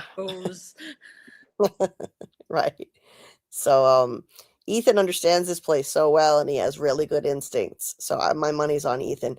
I have a whole deep dive video theory about Ethan. If you haven't seen it, if anyone in the chat has not seen my Ethan video, it's linked in the description of this live stream, and it says Ethan holds the key to everything. That's the title. And I really do believe that Ethan has the goods. He understands this place. He has the key. He knows all the rules to the quest, and the adults are going to need him. He's an essential component of figuring this out and completing the quest successfully. Look how he guided Julie with story walking. He knows what to do. He guided her, told her, she's at a threshold and she's got to be brave when she was at the ruins. And then he told her, you can't change a story that's already been told. You can visit chapters, but you can't change them. That was when she told him she wanted to go save Thomas and Tian Chen.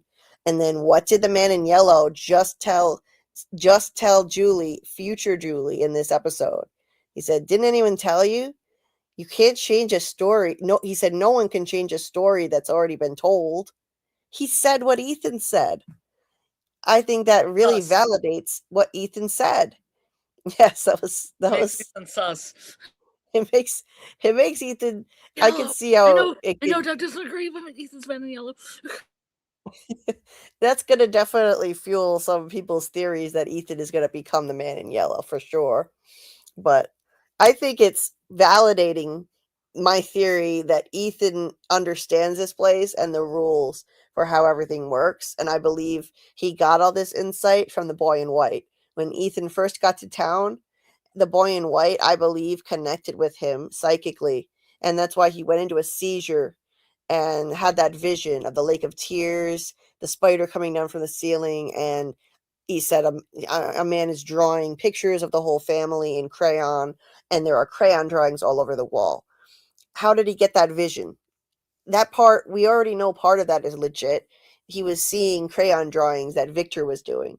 That's what he was seeing in his vision. So I think the boy in white gave him that vision, connected with him, and gave him insight into all this, into this place. And Ethan knew all kinds of things he shouldn't have known. He knew that Victor was off somewhere playing an important role in all this. When Victor had been missing for 3 days, and anyone else would have assumed he was dead. But Ethan knew Victor must be playing an important role. And what was he doing? He was guiding Tabitha through the caves at that time, that turned out to be essential. Tabitha is one of the Chromonockles on the quest. She's one of the reincarnated people who needed to remember who she is. He was playing an important role, and Ethan told Jade, everyone has a role to play, even you. And we know now just how right he was, that Jade and Tabitha certainly have important roles to play, and Victor had an essential one because he saved Tabitha. And so he knows things that he shouldn't know. He understands how story walking works. And the fact that the man in yellow repeated that you can't change the story once it's been told, I think validates that Ethan is right. So, I mean, yeah, he could just be messing with Julie. Maybe he's listening in, because I do think he can hear and see anything he wants in this place. So he may have been listening in on their conversation and it's just repeating back what Ethan said. But I think Ethan was right.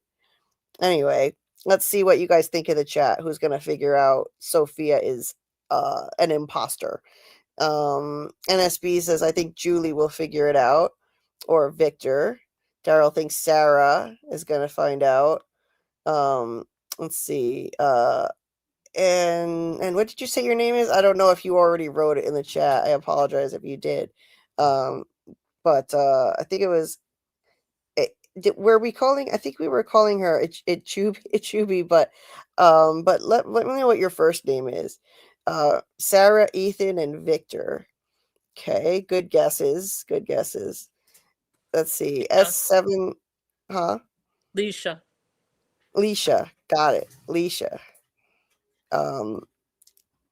So S7 says Jade isn't a people person. He's smart, but not people smart.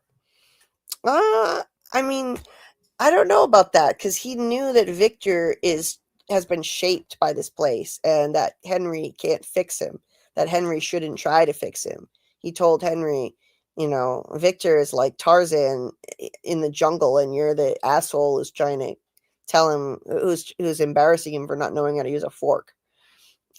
So he knows more about people than you might think. He also empathized with Tian Shen and figured out that she felt guilty about potentially escaping this place and leaving her husband's remains behind.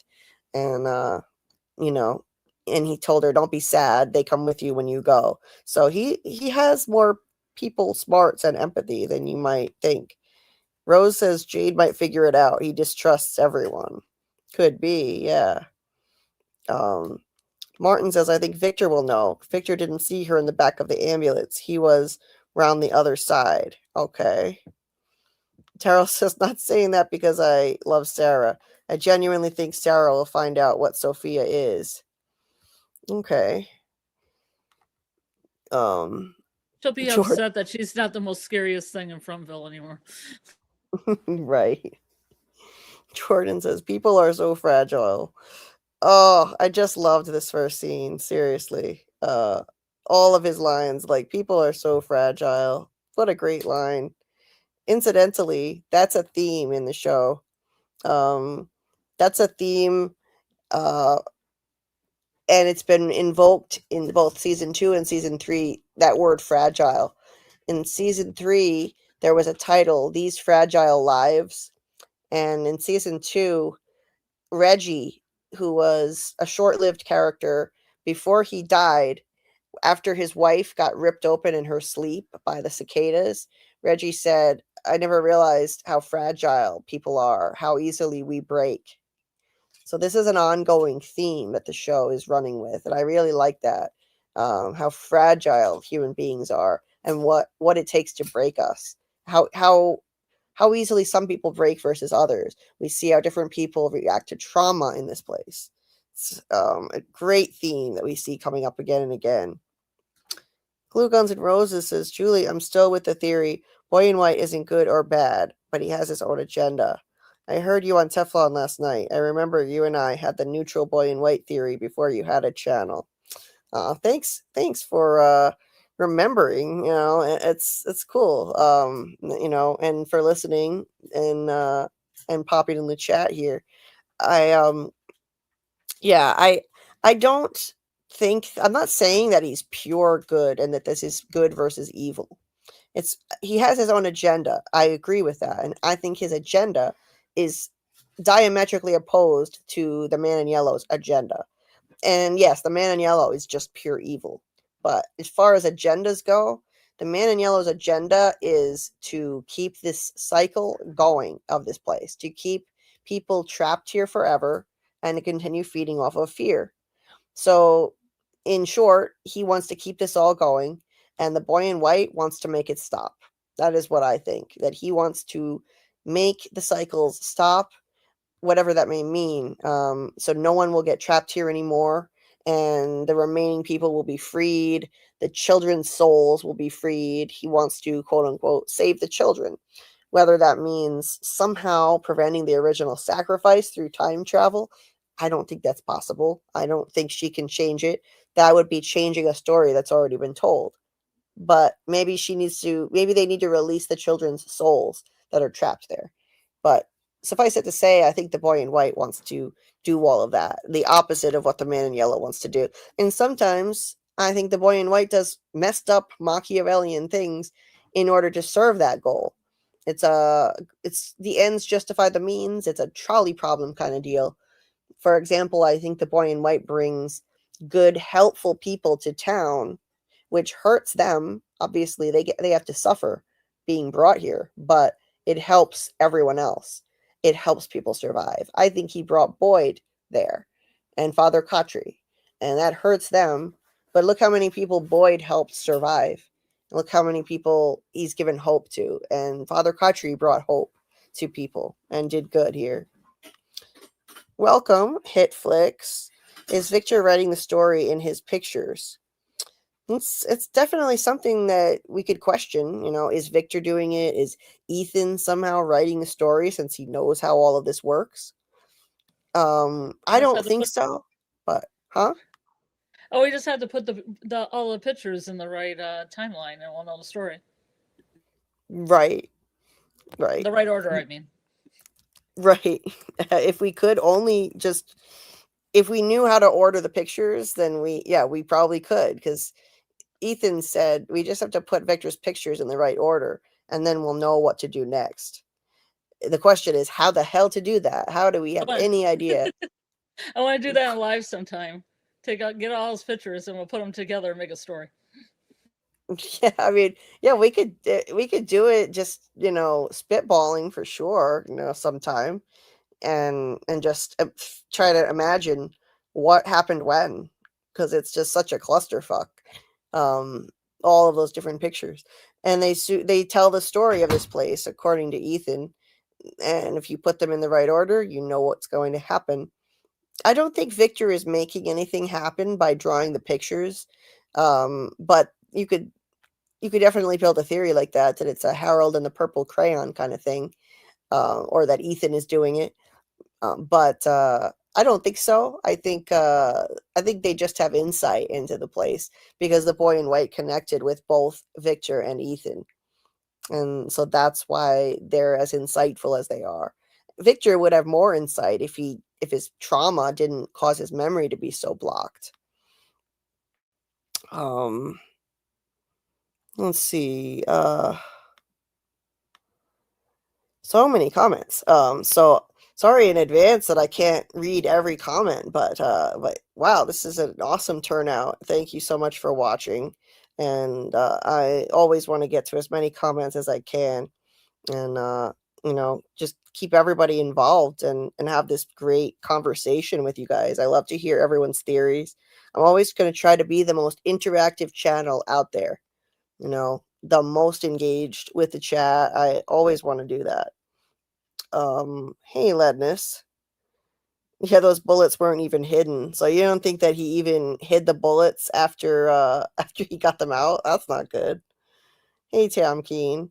There's a moment in the episode 2 teaser that I think is when Julie gets her face scratched, maybe. Oh, okay. Interesting. Yeah. See, Daryl says out of all the main characters who we know that are going to the cabins, Donna makes the most sense to kill off.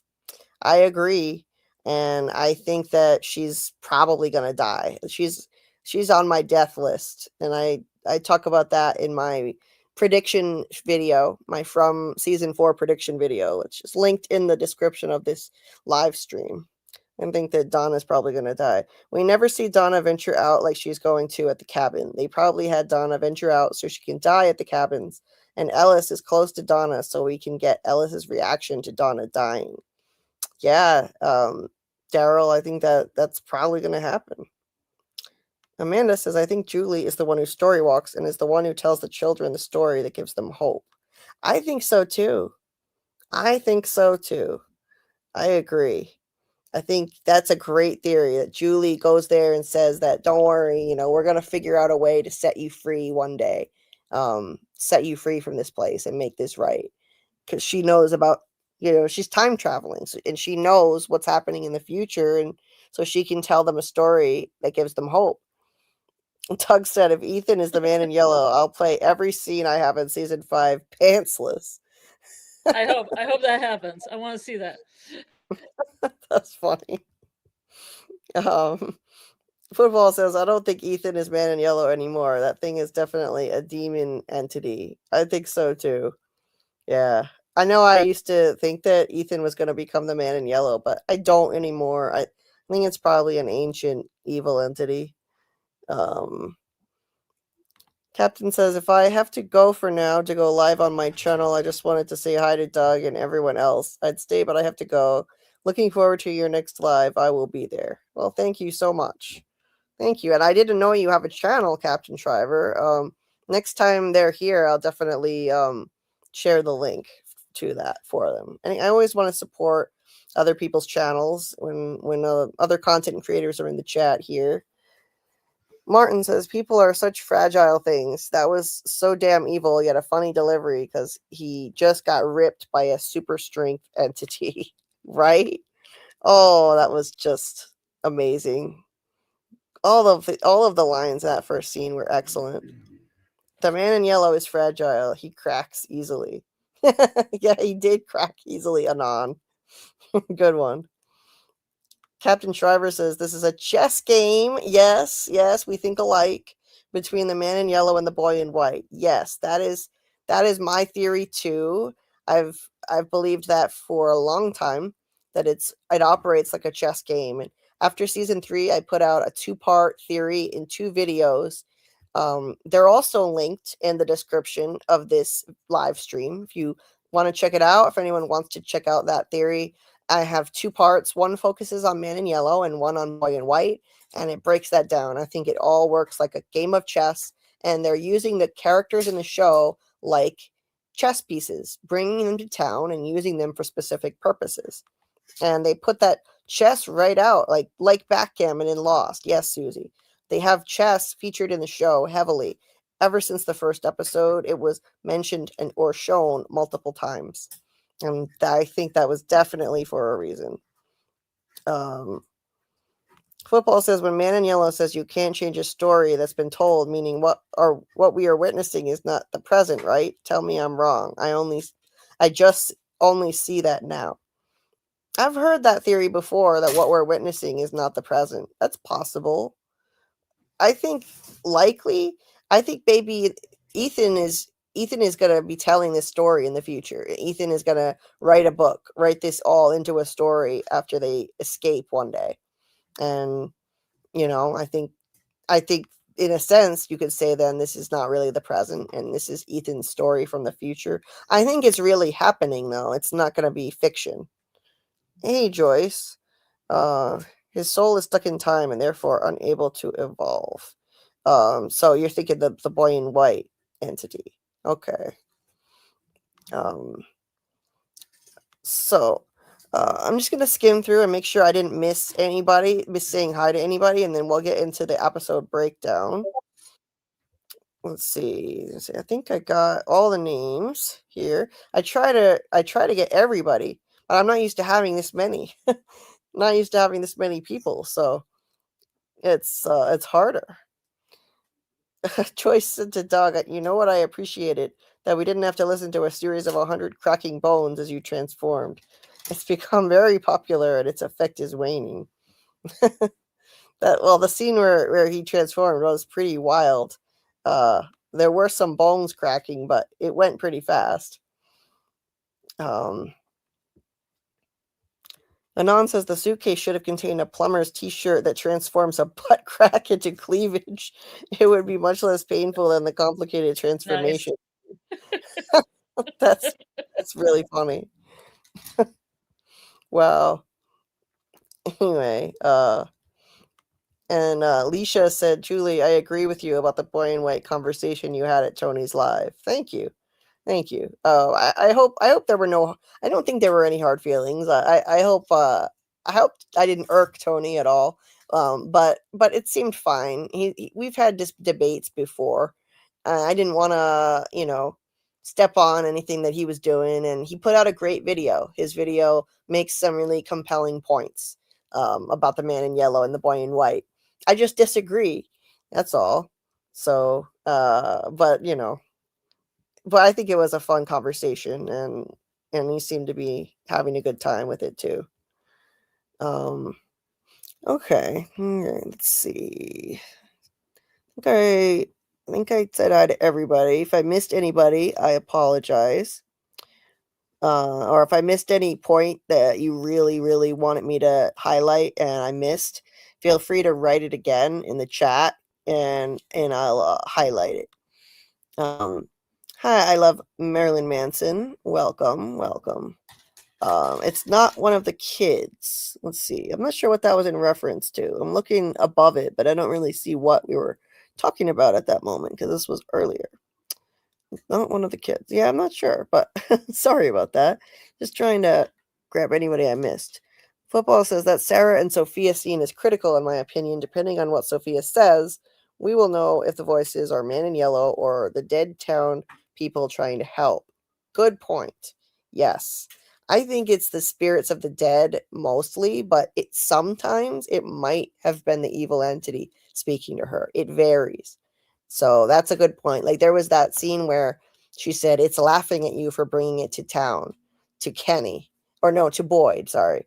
And she said to Kenny, it got excited when it touched your arm. So I don't think that was the spirits of the dead. That was it was part of the evil entity via the cicada entity. Is that a separate thing? That opens up questions. Is the cicada entity something separate than the Man in Yellow evil entity? So we may learn a bit more about the voices by her interactions with Sarah. That's true. I hope we do. See which one's the most superior voice in her head. Yeah. Be layers of them.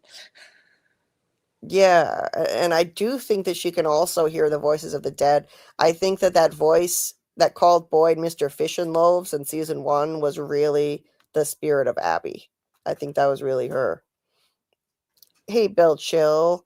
Hey, Adam. Boyd also wore yellow this episode.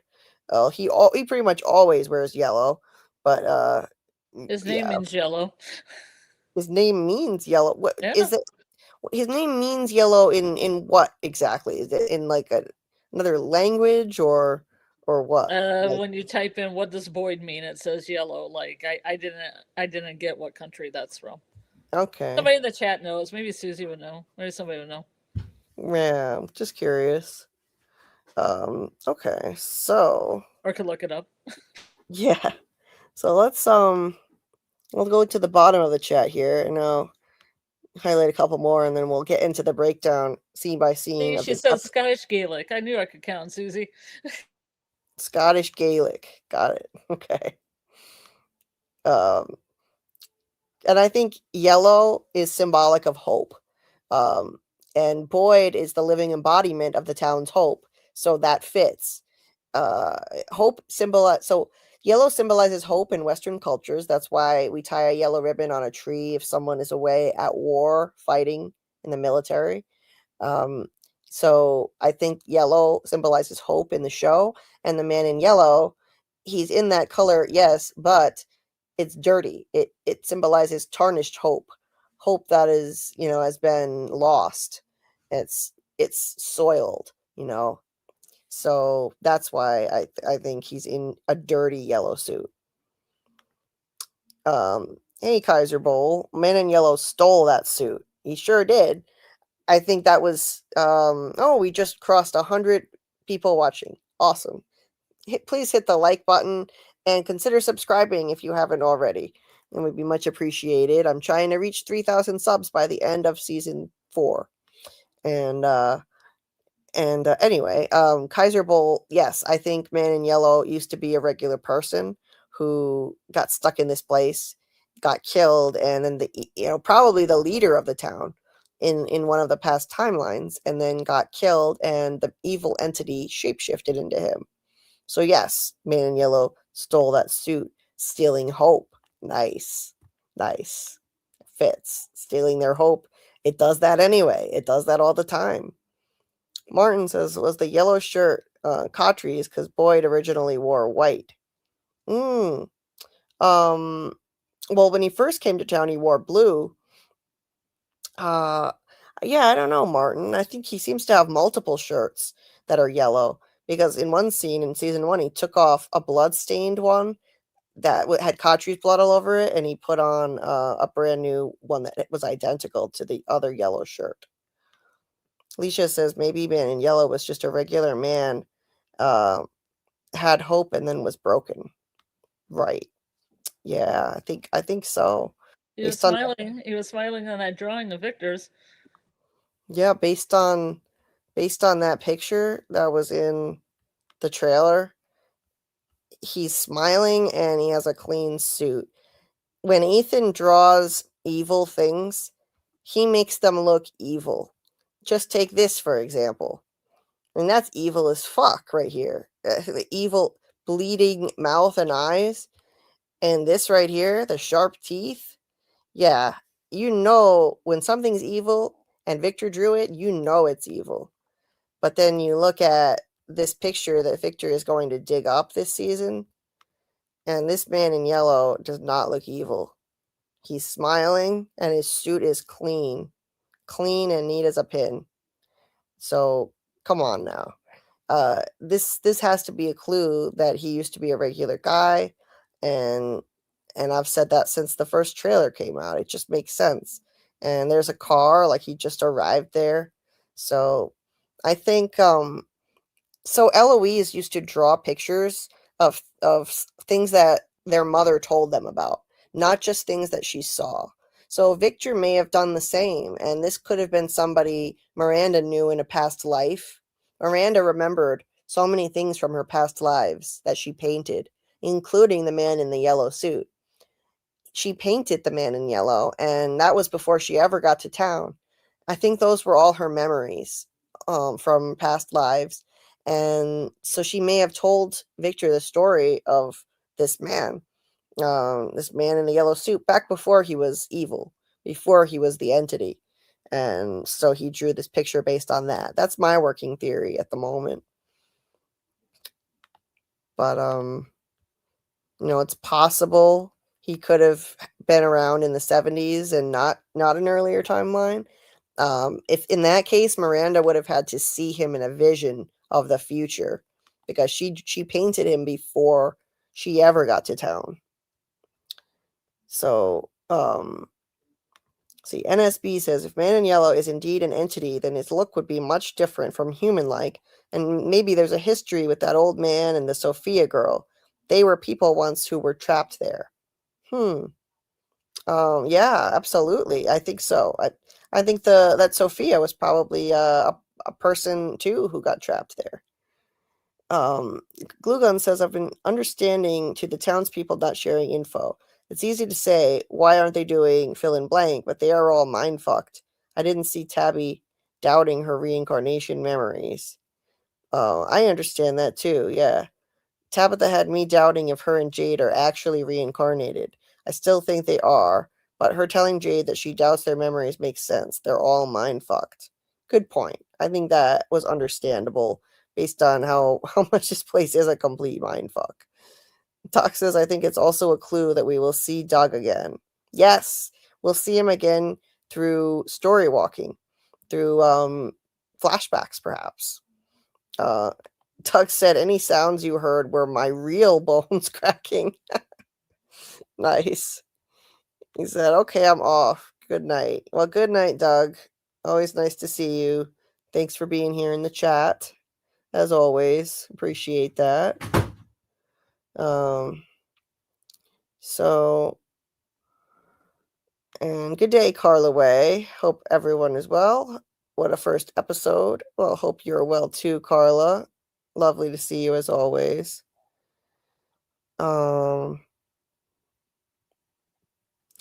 S7 says, I wonder if Victor's memory is blocked or if he genuinely doesn't know what's true or not. The town's been messing with his mind for so long. Pictures are the only real memories he has. Right. I mean, I think he's just forgotten so much because of his trauma. Trauma will make you block out memories. That's something that's normal, but it's exaggerated because he's in a crazy supernatural place. Most people don't forget an entire sister. So that's taken to the extreme. And yeah, that's why he has to draw things so that they remember for him. So I kept trying to I'm trying to pin the link to the top of the chat and it won't load the Discord link. The YouTube window won't load, that is. So I'll keep trying and then I'll post the Discord link again. But join the Discord if you're not in there already. We're going to be streaming the new episodes every Saturday night at midnight Eastern. I'll keep streaming it, so if you're not in there already, you can join, and you can also share your theories in there and keep the conversation going. All right, so anyway, Daryl said the chess game makes sense because of how the show starts with Kenny and his dad playing chess and the constant game talk. Exactly. That's how I've always felt. So I'm sure that's what we're dealing with. Vladimir said, I can't remember right now. Have we ever seen the boy in white talk to Ethan? No. We've never seen it, but did Ethan... Now, I'll ask the chat. Do you guys... I just did a rewatch, but I don't remember ever seeing Ethan say that the boy in white talks to him. However, I thought I remembered him saying that at some point, or somebody in the chat said that Ethan said the boy in white talks to him. I watched the whole thing. I did a full rewatch and I don't remember seeing that. So if anyone in the chat did a rewatch and remembers that clearly, yeah, enlighten me on that, because that's been bugging me. And I don't have time to go rewatch the whole thing again. AA said, imagine if it's just Jim throwing the things around in the kitchen at the end and we can't see him because he's dead and they just haven't chosen to show his ghost yet. I think Jim is alive, though. Yeah, I think wait, you think Jim's alive? Oh, yeah, there's theories Jim's alive. Mr. Resilience. His throat was ripped out, though. Yeah, he still talked, Julie. How is that possible? I mean... He lives. Oh, my goodness. I mean, it was impressive that he could still talk, I will say that, but I think he's done now. I didn't expect there to be any more words coming out of his mouth after his throat got ripped out. Yep. That surprised me, but I don't think you can survive something like that. He did. There's a flesh wound. He did. Hey Amy, I don't think I said hi to you. Hey Amy, Pixie Vine TV, nice to see you. Amy, please feel free to drop the link to your channel, all your channels if you want. Amy has multiple channels, and one of them is I think Amy was planning on doing some like comedy things related to the From characters or something. Amy, let me know in the chat what it is that you're doing, if you're still doing that, and drop the link to your channel so we can plug that for you, and in whatever other channels you're doing stuff on, so we can support you. Brandon says, this reminds me of Stephen King's story Under the Dome, or The Dome. Kind of similar, but not that much to From. But in that story, the people went against each other. Self-destruction. Yes, Brandon, great point. This show draws a lot of inspiration from Stephen King.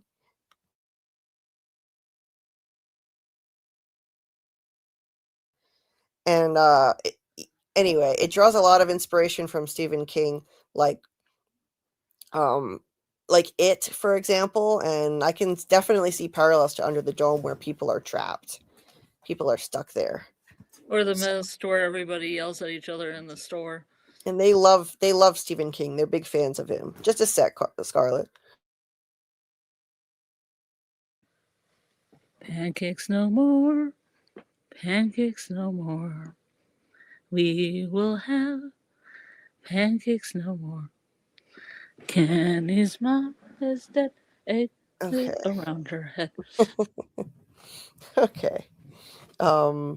Anyway. I had a request in the chat for it, so I figured I should say it. Oh, okay. Cool.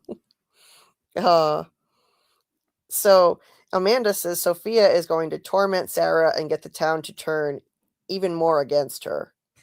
I could totally see that, definitely, because Sarah is an asset to this place. She's an asset to it, and that evil entity is going to be living with her. So I definitely agree on that. And Amanda says, I wonder if Victor met or remembers Sophia. I doubt the man in yellow would change his face. Yeah, yeah. It's possible that he could possibly remember her, but I don't know. I don't think he would turn into somebody that anyone in town would know, because he said I couldn't come to them as I was. He had to change because somebody apparently would have recognized the man in yellow somehow, I guess. That's why he said that. He said that he had to change. He said that to the pastor. He said I couldn't come to them as I was. So I think Sophia probably was in a timeline before the 70s. So, okay. I'm guessing 1931. Yeah. Could be. Football Affinity says, let's get the likes to 100, please. Yes, please. Let's hit that like button and help people find this channel and get more subscribers like this one right here. Thank you so much for subscribing and liking. Truly appreciate that. And drop your theories in. We'd love to hear what you have to say, what you think about what's going on here. As we do the breakdown of the episode, every couple of scenes, I'll come back to the chat and I'll get your input. I'll see what people in the chat are saying as we go through. We're going to break the episode down scene by scene. So how do I pronounce this? There are so many names in the chat lately that I don't know how to say. I am Muxa. I have no idea if that's right, but welcome. And thank you so much. Jen, thank you for popping in. See you later. She's on her way home. Well, drive safe, Jen. Let's see. Ethan didn't do what he was told by the boy in white because he told Victor he had seen him. Martin, I have a theory on that, though. I think that he did do what the boy in white told him in that moment. He didn't tell the people he was currently with. The boy in white made the shush motion. And so Ethan didn't tell his family who was with him in the room about the boy in white. I think on some level, instinctively, he knew it was okay to talk to Victor. Victor knew the boy in white. And so I don't know. I just think Ethan has such good instincts because he is connected to the boy in white. And so he just instinctively knew it was okay to talk to Victor. That's what I think. Thank you so much, Football. 104 in the chat. Wow, knew this would happen. This is awesome. Thank you. Yeah, this is the first time we've gotten over 100 people watching in a long, long time. So this is really cool. I really appreciate everybody being here and hanging out with us. Shadow Skulk says Stephen King and the darker sides of the human psyche. Yes, Stephen King is brilliant at displaying that. And welcome, Michelle Williams.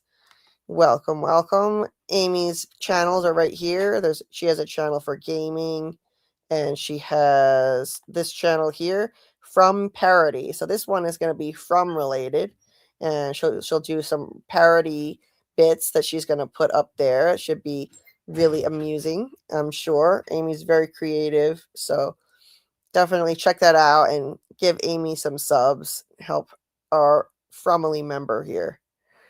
Amy says, I'm not getting much support, so I haven't posted lately. Oh, Amy, don't get discouraged.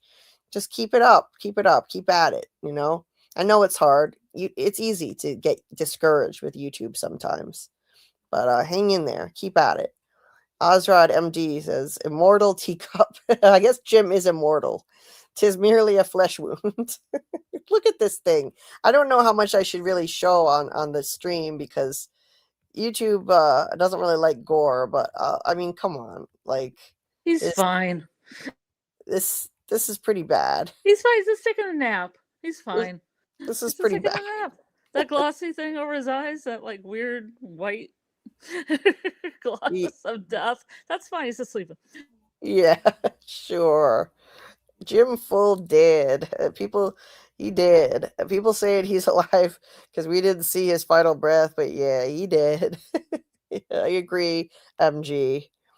Hey there. I'll just say Brew. Brew. No, but they interacted through the window. Yes. I think that's all. I don't think Ethan even said that the boy in white has talked to him. Hey, Barbed Wire and Roses. Welcome, welcome. The boy in white told Victor to bury that suitcase with belongings from the people who died. If the boy and the man in yellow are one and the same, maybe he uses those belongings to morph into their form. Yes, I think that that's connected to this. I believe that too. I've been saying that too. I think he told people to do that.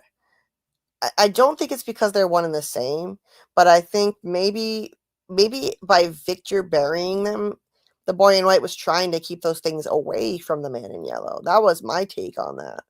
I think that was him trying to keep them away from him. And, you know, maybe if somebody else does it on the instructions of the boy in white, then the man in yellow can't get to those things. All of this operates like a game with rules. And even the man in yellow, I think, has certain rules. You know, like if he can't like direct his monsters to kill people if the talismans are up, for example. But he can come in if there are talismans. So, you know, there are certain restrictions. Yes, the boy in white waved to him. That was about it. And MG can't recall if Ethan said that the boy in white talks to him secondhand. That or someone said the boy in white told him things. Can't recall. Have to watch closely. Yeah, same here. I'm not sure if Ethan ever said that, actually. Christy could have stitched Jim's throat together. Anything is possible. Well, yeah, I'm sure Boyd would ask her to do it. Like, hey, Christy, you think you can patch this up? Boyd thinks she can work miracles, so why not this? Jim the Ghost. I think we're gonna get Ghost Jim. Ghost Jim is coming. I think that's gonna happen. Martin says, I once speculated that the boy in white talked to him in the same way voices speak to Sarah. Because why do they do the shush and he couldn't physically speak in that form yet? Yeah, he didn't speak until later. I don't know if he couldn't, but he didn't speak on camera until season 2 when he spoke to Tabitha. Anyway, so okay, I think we should get to the breakdown. Hey, Samuel. We'll start breaking down the episode now. Michelle says Jade was knocked out in the back seat and has no recollection of anything that led up to the crash, and the voices told Sarah to kill Toby, the man from the car. Right. It was all super sus, and I think it's because Toby would have been a hindrance. I personally think he would have been a hindrance to Jade, and I think the spirits of the dead told Sarah to basically kill Toby to get him out of the way so that Jade wouldn't have any distractions and his isolation would fuel him and give him motivation, wake him up to the reality of this place and set him on his path.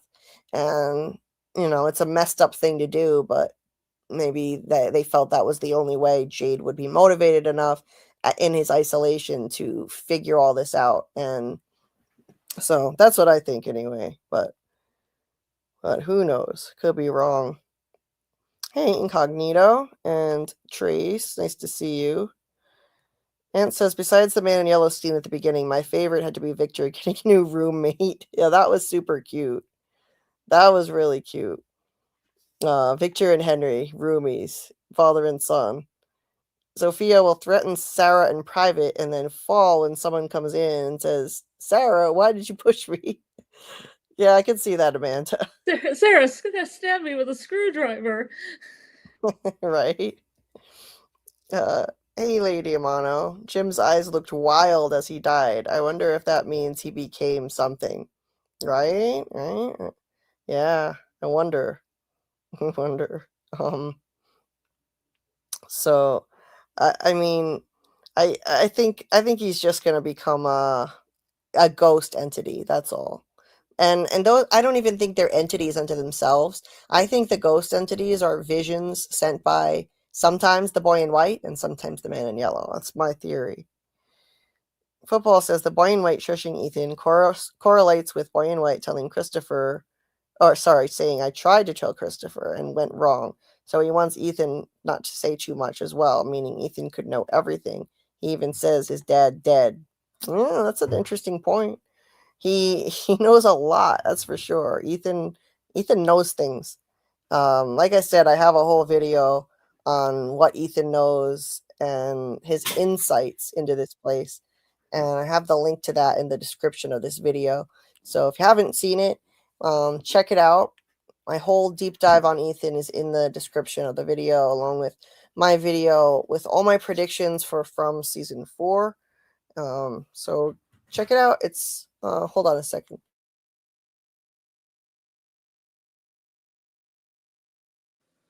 Who's that driving that car? It's Sophie. It's Sophie. Who's very evil by far? It's Sophie. It's Sophie. Anyway, so I was gonna say, you can check out that video with my predictions and theories. At the beginning of it, it's Sophia is going to be the man in yellow, which has already been confirmed now. But the rest of it is up in the air. So the rest of my theories and predictions are in there, and it's a 32-minute deep dive. So check it out if you haven't done that yet. And I'll be making a video diving into this episode within the next few days and getting that out there. Hitflix says, does everyone in Fromville have an importance? How many people were just with the wrong person at the wrong time and just wound up here?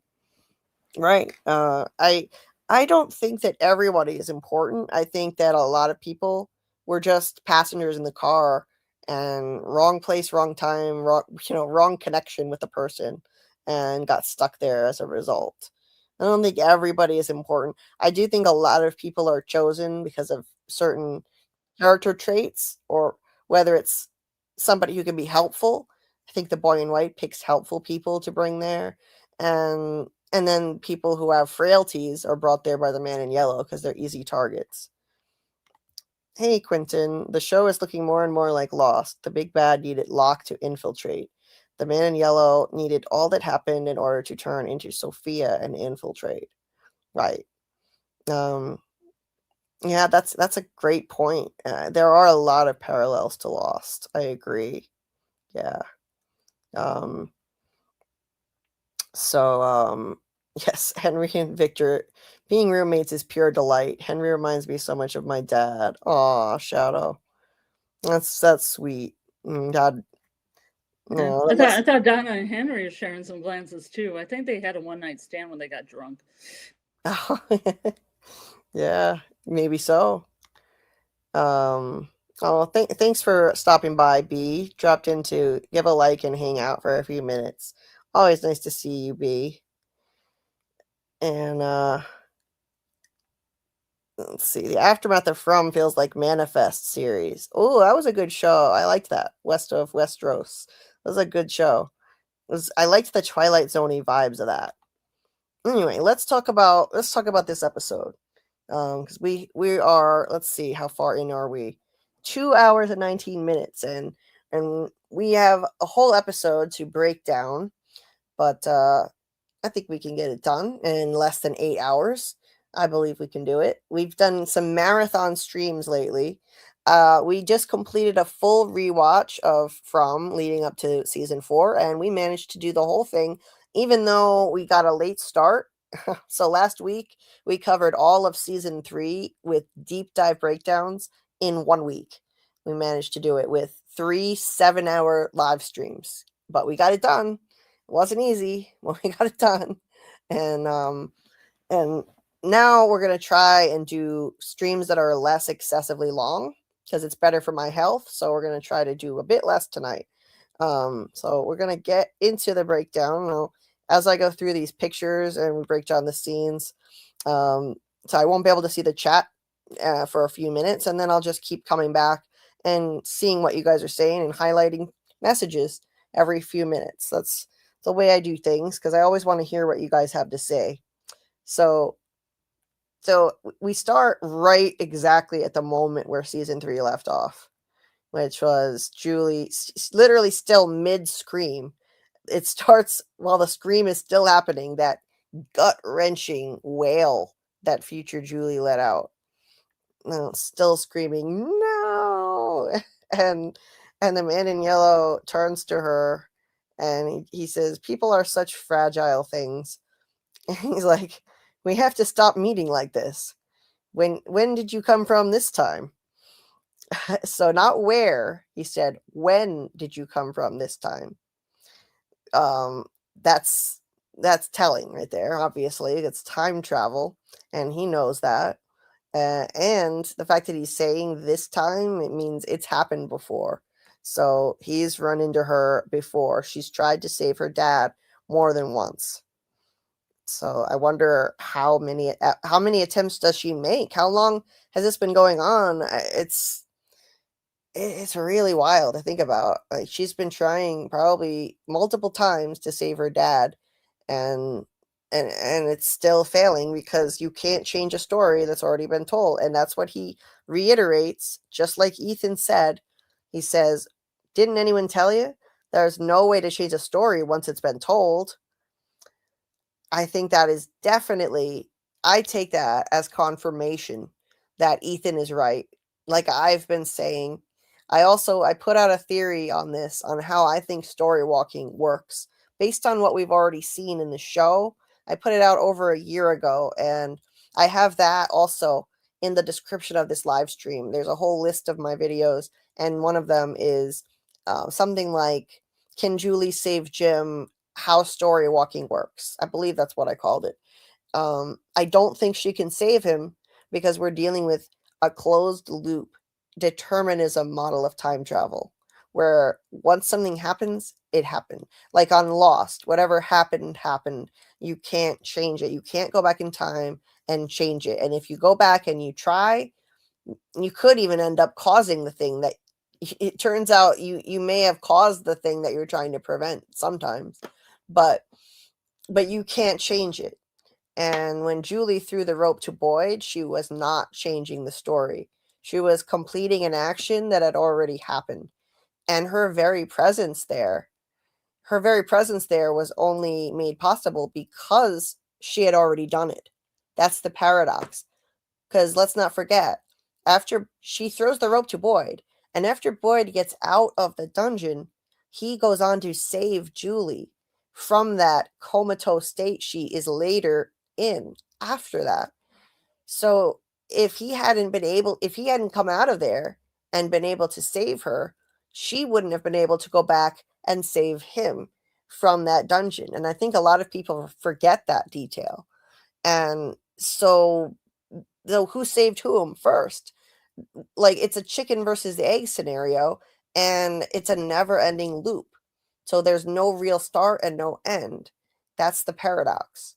So that's the thing. You know, that's different. She did not change anything. It already happened. So when Julie felt that irresistible pull to go to the ruins, she said, it feels like it wants me to go over there. That's what she told Randall. It's because she needed to do that in order to keep her present reality the same. She only was there, even able to stand around talking, because she goes and throws the rope to Boyd And then Boyd later is able to go save her from that comatose state she was in. He goes back into this dream state with the torch and smashes the music box, which frees Julie and the other two. So she had to do that. Otherwise, she wouldn't be standing there right now. She wouldn't even be there. So she didn't actually change anything. She completed a loop that is a paradox. And if you wanna really get mind fucked with loads of these kind of bootstrap paradoxes, watch the German series Dark on Netflix, and you'll get a huge crash course in bootstrap paradox time travel if it's a concept you're not familiar with. And I know a lot of people don't really like it, and it's frustrating, but it's an interesting thing. It's cool to watch. It's definitely an exercise for your brain. And you kind of have to get used to it and accept the fact that it's uncomfortable to accept, but there's no start and no finish. There's no start and end point. It's just these paradoxes are endless loops. So you just kind of have to deal with it. It's confusing. But when it comes to Jim, he already died. He died and we saw it. Therefore, that's the story that's been told.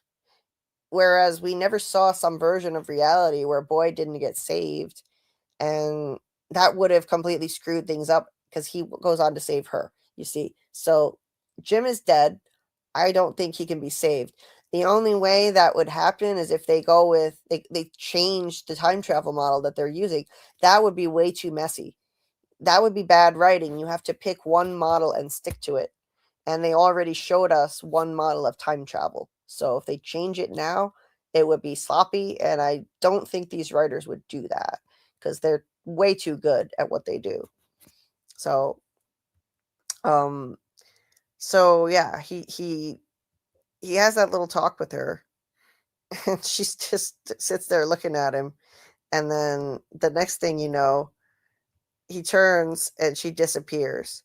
She literally just disappears because, of course, whenever she's from, she's just been pulled out of the ruins where she's having a seizure. That's how it works. So now we know what happens. She just disappears from wherever she is when she's pulled out of the ruins in her present time, whenever that may be.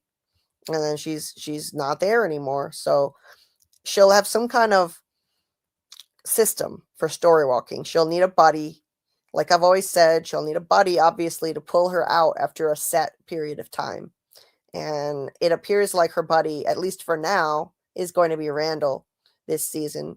As we've seen in the trailers, Randall is going to go with her to the ruins, and he'll be the one to pull her out after, say, half an hour or something. She'll give him an amount of time, and then he'll pull her out. So she disappears. Then he goes over to Jim, and he crouches down and says, "Just you and me now, Jim. I liked you. I really did." And he responds, "Fuck you." One last fuck you. I loved that. I loved that he got to talk, and I feel like he shouldn't have been able to talk after getting his throat ripped out, but well, it's for the drama, Julie. It's for the drama. Yeah, I did not expect that. Like in the trailer, when he was crouched like this, talking, I expected him to be talking to future Julie, who was also laying on the ground at the time. She was on the ground screaming, but turns out it was Jim. I figured he'd already be because we dead. already thought Jim was dead. Huh? Because we already thought Jim was dead. Yeah, I mean, we thought he was as definitely or dead instantly, but I guess it would take a little time to bleed out. And the Man in Yellow goes on saying, "You always tried so hard. You carried so much. It's a terrible thing you won't get to see what happens next. Because what happens next is my favorite part. Would you like to know why?" It was just the most deliciously evil delivery of these lines. I absolutely loved it. Jim's eyes, I see what you're talking about. Someone in the chat said his eyes looked wild before he died. His eyes do look interesting there. They do. Kind of whited over. A little bit. Yeah, I could see that a little bit. But he has really bright blue eyes, and his pupils are very small at the moment. Nice. So I don't think it's anything unusual, but who knows? And I just love how his face goes from serious here to this then twisting with this gleeful expression. I just absolutely love that. That was great. Um, he just grins with his rotten, disgusting teeth. It's fantastic. So what a bombshell first scene. Phenomenal. Let's see what you guys think in the chat about that. Michelle thinks he's possessed. You never know. Susie says his eyes always look wild, right? Um, hey Jamie, Sci-Fi Vision there in the chat. Nice to see you. AA says, I think it's like a loop, so I don't think Jim actually died. Julie keeps trying to redo that part. She knows she can't, but maybe it didn't happen yet, and we're just seeing it like it did. Oh, I see what you're saying. Okay, so like a timey-wimey kind of thing. Gotcha. Let's see. So, okay, I'm just kind of scrolling up here and reading what you guys have been saying. Oh, she said, just thought I'd drop in for a second before I went to bed. Well, always nice to see you, Jamie. And just lurking. Hey, welcome. I just can't get past that shifted wig.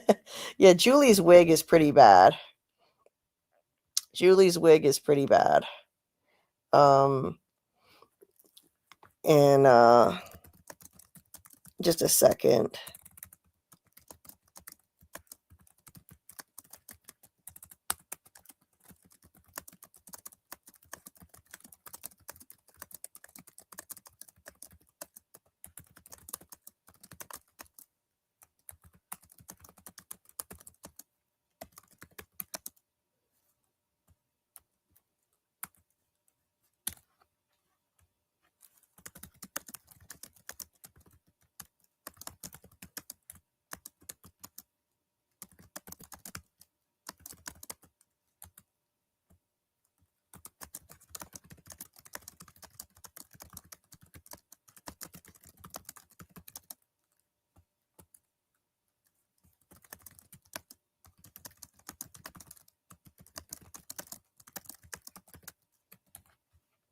Anyway, sorry about that, guys. Incognito says, Man in Yellow is a lying piece of shit. He needs to make believe the rules are impossible to change. He can't be trusted. Yeah, I think you could definitely question what he's saying. So maybe what he's saying is not true about changing the story. Possible that he's lying. Bootstrap paradox equals mindfuck paradox. Oh, that's for sure. That is for sure. Let's see.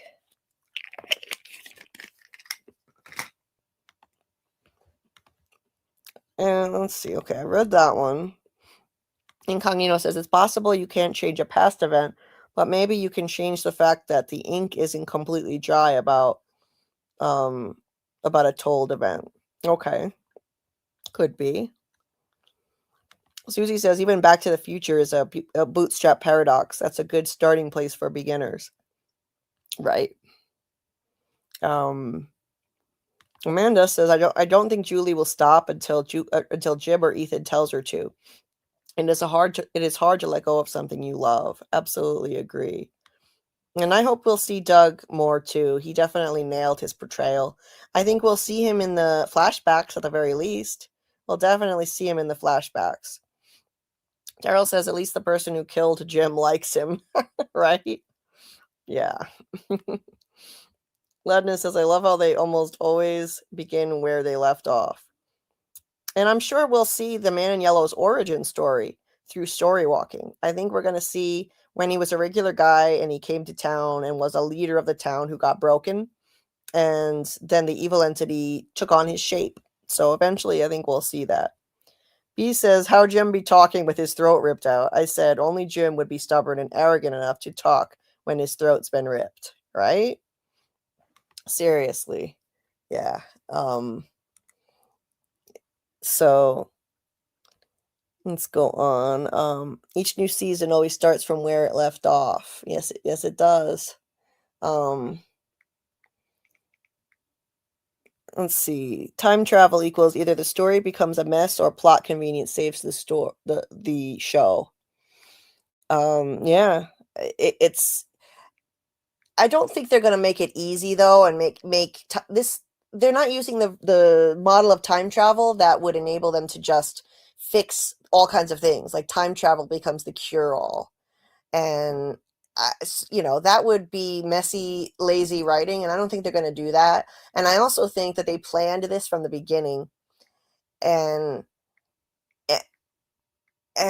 so I think it's not going to be sloppy. I think it's going to be well written. Julie, I'm sure her story walking was going to be planned from the start. I'm sure they knew they were going to do this. They weren't like, oh, hey, let's throw time travel into the mix and experiment with that and see how it goes. I don't think that's going to happen. Like, I don't think the writers would be so careless and just be like, oh, let's just give time travel a whirl. And that can get really messy and risky when you do that, when time travel wasn't part of the plan from day one. But I believe it was. I believe it was always part of the plan. The writers said that they had all the major plot points planned out, like stops along a journey on a long trip. All the major stops were planned and the destination, and they just make some fun little side quests along the way. Martin said, I was wondering if that was me. His eyes do look extra LOL. Right. Okay, good night, B. We'll go live maybe an hour earlier next time. Ozrod says, could Jim's eyes reflect an aging effect that manifests at death? If they had been there for many cycles, maybe this was a hint of the passing time. I don't know. I think I personally think this is just his eyes kind of glazing over as he was dying. That's all. I think that was just Jim's eyes glazing over. But you never know. Hold on a sec. I just need to move. So I'm in a lot of pain.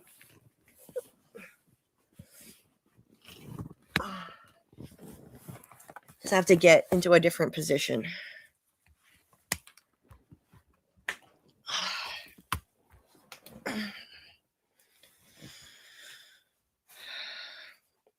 Oh. Wow, someone gave so many hearts for Julie's wig is pretty bad. All right.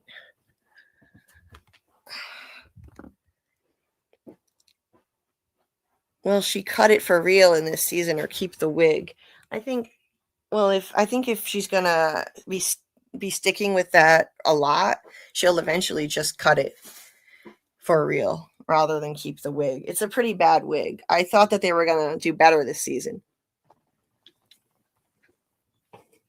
but it's still pretty glaringly obvious it's a wig.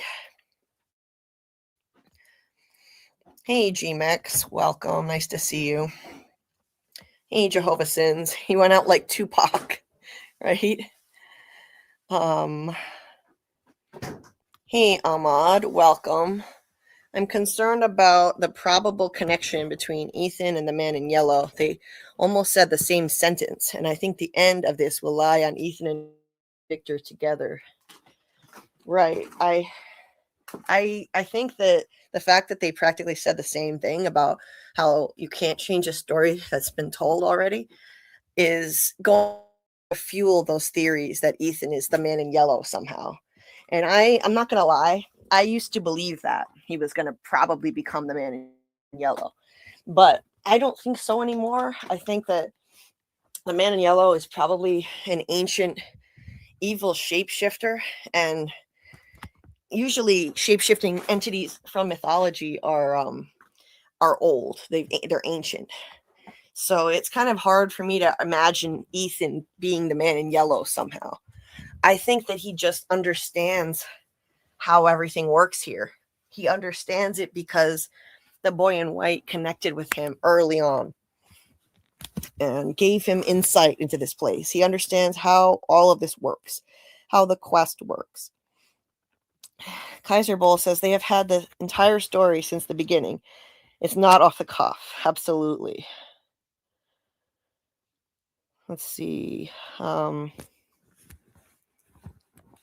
So I'm gonna keep on going through here to the next scene. And so then there's this. Now I want to know what you guys think about this in the chat. Do you think that this is a clue that Eloise is alive? And we're going to find that out this season, because I do. This looks like it says Eloise here in the chat. I mean, in the chat, in the license plate. In the license plate, sorry. I'm in pain, and when I'm in pain, sometimes the wrong words come out of my mouth. I do that all the time. My brain kind of hiccups and misfires because of the amount of pain that I'm in. But this looks like Eloise. If you take out the XO, then and you look at the 3 as a flipped around E, LOI, and the 5 could be like an S. And it could be a hint that Eloise is alive. And I've always believed she's alive. That's part of my prediction video that I put out last week, that I think Eloise is alive, and we're going to find out this season once and for all through Julie story walking. I believe Julie story walked and saved Eloise. That's my working theory. And, some of the details I can't be 100% on, because we just haven't gotten enough evidence to build a really solid theory on exactly what Julie did with her. But I have a few ideas that I put in my video. But one way or another, I believe Eloise is alive. That part I am 100% on. She's alive, and I believe we will find out through Julie's story walking this season. It's going to come out. It's been way too long that this has been left ambiguous, and I think she's like a Chekhov's gun that's just waiting to go off. She's a plot device. Why would they introduce a forgotten sister and leave it ambiguous? In season 2, they never said what happened to her. Victor never said anything about what happened to Eloise. He just remembered that she existed. Never said that she died until season 3. All of a sudden, he said she died. And then he took Henry to her grave, and he said, I think. There were only pieces. She was so small. And that left the door open. I am convinced that was the writers leaving the door open through her being alive. Victor has a lousy memory, and he said himself there were only pieces, and he wasn't sure it was even her. There were other kids there back then. There was a little dead girl in tap shoes in one of the scenes with all the dead bodies. And also, during season 3, Victor told Sarah that Eloise was the best at hide and seek, that no matter how much he looked, he could never find her. I think that was a wink and a nod from the writers that Eloise is alive. And they wanted us to know that. Thank you. They wanted us to know that, and that was meant to be a clue. So, and I talk more about that in the video, but let me know what you guys think here. Number. Okay. Hey there, Brick. X can be any letter. Okay. Yeah, I don't know why they put the XO in there. I guess to make it less obvious, MG says, I don't think Eloise is still alive. Y'all know my theory. I think it's just an Easter egg for fans. MG thinks that Eloise was Abby. So that she survived the massacre, but she's not alive anymore. Which is a great theory. He has a whole theory that goes into detail about that. Wonder if Eloise is in Alabama. Yeah, it's an Alabama license plate. Could be. Amanda says, "Oh, I missed that. It does look like Eloise, right? It does." Now, I'm not taking credit for that. I didn't find this myself. Somebody else noticed it before I could notice it. So that was somebody in my watch party when we were doing our watch party chat said that. Man in Yellow just hears everything that goes on, so he repeats back what Ethan said to Julie. So that's what MG thinks about that. And I agree that he does hear everything that goes on. But I think it is confirmation that Ethan is right, though, and he knows. He knows what's going on. Martin says it couldn't be more obvious. That's what they are doing with the Eloise license plate and the stars fell off sticker above. When Star Magic fell off too. Yeah, it says stars fell on. Stars fell on. But yeah, the Star Magic sign did fall off the motel sign. That's a good point. So, AA says my first ever Eloise theory was that she is feral in the woods somewhere near Cannibal Village, living off the vegetables over there. Yeah, I had that theory too, that when there was somebody knocking at the cabins, I thought, what if it's Eloise and she's out there feral, living on her own, like Danielle Rousseau in Lost, a character in Lost on the island. It's possible. That's a possibility. Maybe future Julie, maybe Julie story walks. Julie story walks, brings Eloise with her out in the woods, but she realizes like she can't take her story walking with her. It doesn't work that way. You can't. I don't think somebody can physically take another person with them story walking, because you lay there in a seizure. But so Julie might wind up getting pulled out of the ruins. And then Eloise is just left alone in the woods and winds up at Cannibal Village living by herself. Perhaps the boy in white took care of her too out there. I'm not sure why he would have kept her away from Victor, but it's possible. That's the thing. Why wouldn't the boy in white have reunited Victor and Eloise if she was out there all that time? That's the biggest problem I have with that theory. Eloise's case is a goddamn mess. If she's alive, they won't give a clue, says Incognito. Michelle says, I have rewatched Toby RV Crash multiple times. We never see Toby remotely check on Jade in the back. He immediately pukes, then stumbles toward the town like he knows where he is going. Sus. I've always thought that's kind of weird too, Michelle. I'm with you on that. I think it's kind of sus. Could be a reason why he was killed off. Maybe he knew something about this place. I've always wondered that if he had to be silenced before he could talk. That's a question I had too. Before he could tell somebody something. Let's see. At first, I kind of thought Eloise was in the tunnels, that she was having a tea party with Jasper. Yeah, you never know, Amanda. But for all these years, it's a long time. So anyway, that's the Eloise Easter egg. Now, let's continue though. Got a lot more of the episode to break down. The pastor gets out of the car. He goes up to the tree. I felt bad for this guy. He seemed, we didn't get to know him, but from what we did see, the little we saw, he seemed nice enough. Also, no crows. This is the weirdest thing. This is the first time we haven't seen any crows here. There were always crows. Donna said to somebody back in like season 1, everyone sees the tree and those motherfucking crows.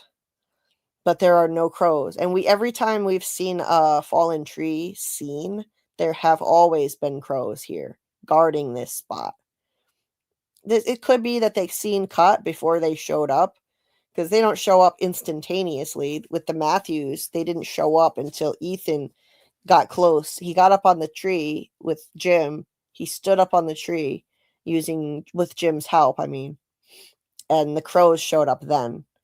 Maybe we're reading too much into this, those of us who think this is weird, and the crows just showed up after the scene cut. But I think it's really odd. So it's definitely something to think about. Yes, Kaiser, it was a pretty quick scene. So it might be nothing, you know? Maybe we're looking too far into it if we think this meant something. Julie B, don't spell the G in my pseudo. Wait, what? What does that mean? What does that mean, incognito? I don't know. Michelle says, or maybe he was possessed prior to the crash and caused it purposefully. Yeah, it could be. You know, you're talking about Toby. Yes. It could be. Toby has always bugged me too, that whole thing. Anon says Ghost Nikki knocked on the door because she thought it was the bathroom. What door? What door is that, Anon? I know she was being a bitch to Fatima about the bathroom in the season 3.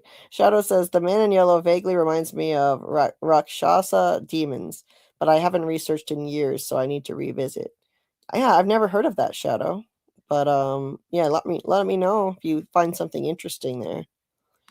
AA says stars fell on commonly refers to a historic 1833 Leonid meteor shower so intense it seemed like raining fire, widely known as the night the stars fell. Did stars fall on Eloise? Yeah. Fascinating stuff. Maybe it's a clue. I think it's probably a clue to Eloise. Amanda says, or maybe Eloise got stuck while story walking. If she can, that is. My first thought was Eloise was Clara. Oh, man. That would be interesting. Hey, Mackie. Welcome. Nice to see you. The crows weren't there, maybe because Man in Yellow was there. Right. You know, maybe it's because the Man in Yellow was there and he didn't need the crows there. I think that he controls the crows. And the crows are there to intimidate people away from stepping over that tree. That's what I think. I think if you step over the tree, it could be potentially a way out. How about going over the tree? Yes, Jehovah sins. We've never seen anybody try it. The crows are guarding that boundary, I think. It's like a boundary between their worlds. And there could be a portal to get back to their world if they go over the tree. No crows because the man in yellow is the crows. LOL, JK. AA, some people actually think that, though. Some people actually do think that. Martin says, I did say earlier that crows don't appear straight away in scenes. Yes, Martin, exactly. So it could just be that. NSB says, not showing the crows was definitely very deliberate. Yeah, it may be. I think it is. I'm inclined to think it is. The spiritual meaning of stars fell on is they form a spiritual connection between us and the heavens, allowing us to manifest our wishes and change our fate. Interesting. Change our fate and manifest our wishes. I think that could be meaningful related to the show because I believe in the manifestation theory. I think that people can manifest things in this place through their hopes and their fears. And it's not just fear. I do think people's hopes can manifest things too. I believe Victor manifested that peach truck because he missed home. His childhood bedroom had peaches all along the wallpaper. And I think he was so homesick that he manifested an entire peach truck that kept him stocked in peaches for 40 years. So MG researched Rakshasa demons, and he said supernatural monsters typically can't be killed by mortal weapons, only divine magic weapons, sometimes foot soldiers of other entities. Looked them up a while back. Okay, cool. Typically can't be killed by mortal weapons. Well, that fits. Yeah, that definitely fits. They can't be killed by guns in this place. Joyce says, it's 2 a.m. My cat is literally trying to shut my laptop. I'm off, friends. Catch you soon. See you next time, Joyce. Thanks for being here. And see you later, Jamie. I almost said see you later, Sci-Fi Vision, but I know you're Jamie. Have a good night. So let's move on. So we have this scene where we're once again picking up right where we left off. And it's Alice and Fatima. She's just told them about the monsters, how they sacrificed their children because some entity promised them they would live forever. And Ellis says, "What do you mean they sacrificed their children?" She says, "Those things in the woods, they were people once, and they made a bargain with something horrible, but I couldn't see it." And she gets so frustrated with herself that she starts like hitting herself in the head, like Victor. Now Fatima's going to start hitting herself in the head. Jesus, will we stop self-harming here? That is not the answer. And they try to calm her down and says they've got to get her out of here. But she's worried about Boyd because he's still down in the cave where we left him at the end of season 3, down there witnessing Smiley's rebirth. So Ellis gets her out of here, and Kenny says he's going to go look for Boyd. Kenny was full of shit when he said that Boyd can watch his own 6 back in season 2. Kenny has never stopped having Boyd's back all through this series, and he will never, I don't think he'll ever turn on Boyd forever. I do think that Boyd is going to turn a lot of people away from him with his secrets coming out. I think this season Boyd's secrets are going to come out, and people are going to turn on him, probably Kenny as well. And temporarily, I think Kenny and Acosta will take over the sheriff station. I think a majority of the town will side with them against Boyd because of all of his secrets, because he covered up Tilly's death by Fatima, and he tortured Elgin, and Sarah took Elgin's eye out on Boyd's watch. While Boyd wasn't watching, technically. He wasn't really paying attention. Anyway, but there's that episode that's called Heavy is the Head later this season. And I think that's going to refer to Boyd. It's a quote. It's a misquote of Shakespeare. Uneasy is the head, or lies the head that wears the crown. And so heavy is the head. It's a misquote of that, but it means the same thing. It means, the burden of being a leader of the town is high. But for now, Kenny still has Boyd's back, and Boyd comes up behind him and says, "We've got to get out of here." Of course, this was a good jump scare. Why, I don't know why Boyd had to grab Kenny and cover his mouth like that from behind. I guess maybe he was just afraid Kenny would get startled and make a sound when Boyd appeared. But I think it was also a jump scare for us, meant to be a jump scare. So they they start to make their way out, and then who appears but good old grandson Smiley. Little grandbaby Smiley is here, and he's getting dressed. He's putting on some new clothes. So no more naked Smiley. We just got naked Doug in this episode. We traded naked Smiley for naked Doug, and it was more of either of them than any of us ever expected to see. So Smiley says, "Hello, Kenny. It's nice to see you again," which is just delightful. I love when they give Smiley a line. Every now and then, this is his third one, I think. His first one was, "You picked a bad spot," to the poor old couple on the bus. And then he told Boyd, what was the other one? He said, "I like this game." When Boyd he cut his hand, and then he grabbed Smiley's neck. And now Smiley gets another creepy line. He's iconic. I'm so glad they brought him back. This show would never be the same without good old Smiley. I mean, really. This would have been the worst mistake. Killing off their best monster forever would have been dumb. But killing him off just to bring him back in epic, shocking fashion was genius. Absolutely great. And I'm so glad that they did. It was not the same without Smiley. There are other creepy monsters. I think Granny is second best. Granny monster, but there's only one Smiley. And he's the reason all the monsters smile. The creators liked his smile so much that they told the other monsters to start smiling because of him. When I helped interview Jamie McGuire on the Sci-Fi Vision channel with Scarlet and Jamie, so Jamie from Sci-Fi Vision, that is, when we interviewed him, he said that he was the one who started the smiling first, and they liked it, so they told the other monsters to start doing it, which I think is really cool. Because of him, he made the monsters what they are. The smiling it just makes them so much more sinister. Anyway, so Boyd and Kenny take off.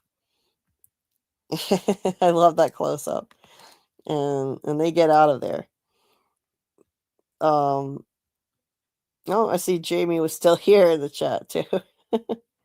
Jamie was like, what sleep? Yeah, I feel you. I've been doing all-nighters lately for the channel too lately. Anyway, oh yeah, incognito. I will say hi to Karl too. Thank you.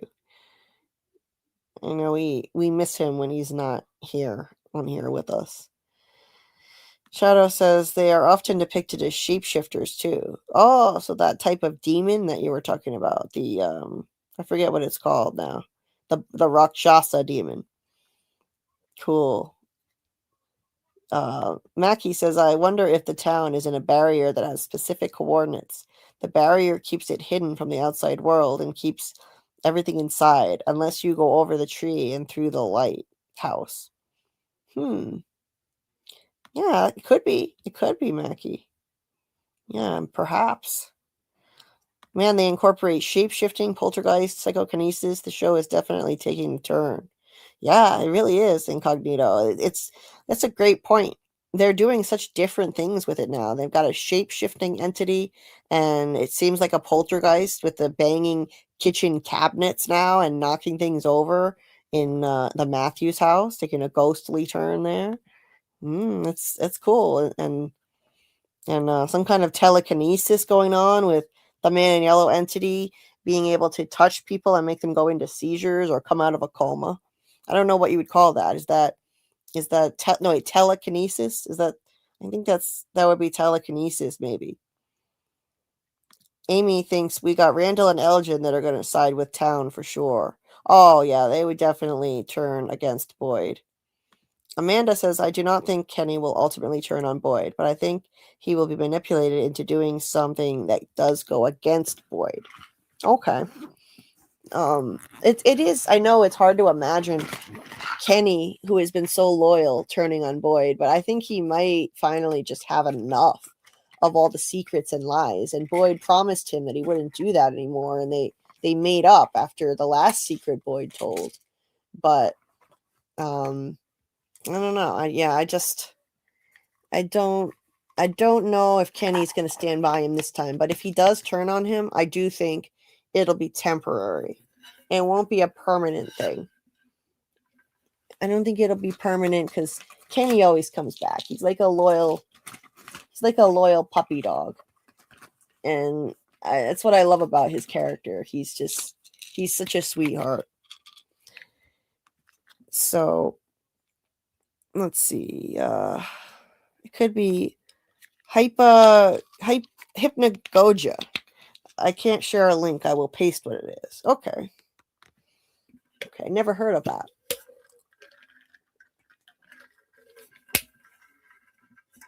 Sorry, just taking a drink. I'm getting dehydrated from all this talking.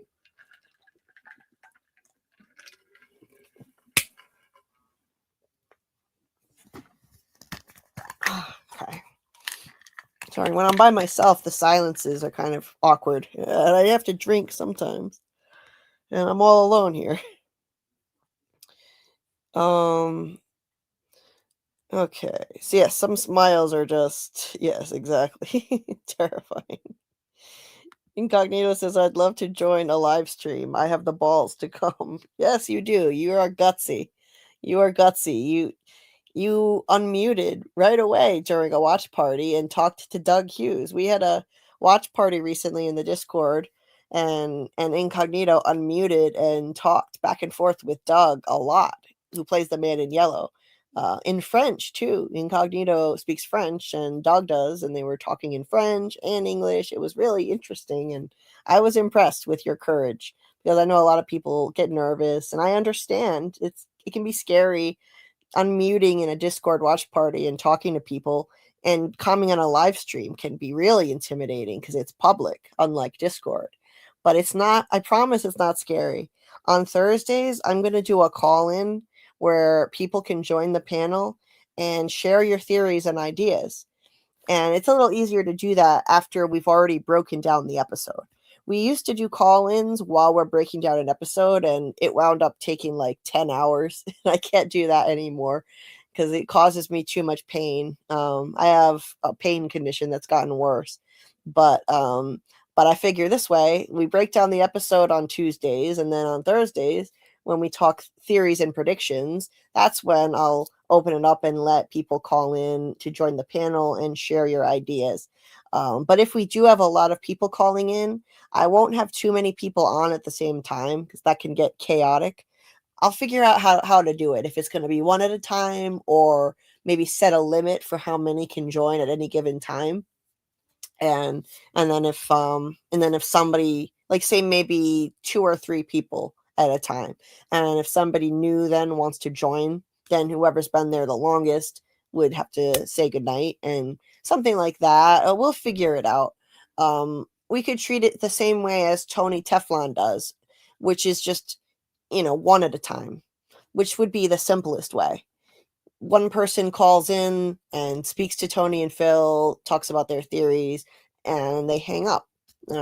Maybe stay a few minutes and then they hang up.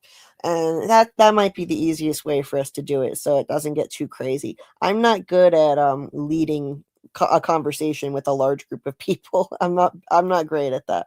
So anyway, good night, Jordan. And yes, no spoilers or you're going into the box. Yes, no spoilers. Spoilers are not allowed here. Zero tolerance policy. And if anybody posts a spoiler in this chat, it's going to get you banned. Do not do that. I don't want to ban anybody. If you see any leaks online, we don't want to hear about them. We don't want any spoilers. And same goes for my regular comment section. I read every comment and I respond to every comment. So if anyone posts a spoiler, it will get deleted. You'll get banned. I want to protect everybody and make sure you don't have this season ruined for you by reading spoilers. So my channel is going to be a pretty safe space for you. I promise. I'm very careful to watch for these things. MG says hypnagogia is, I believe, the state between sleeping and waking where you can't quite tell what's real or a dream, kind of like a waking dream or hallucination. Okay, thanks, MG. Michelle says, still rewatching episode 1, season 1.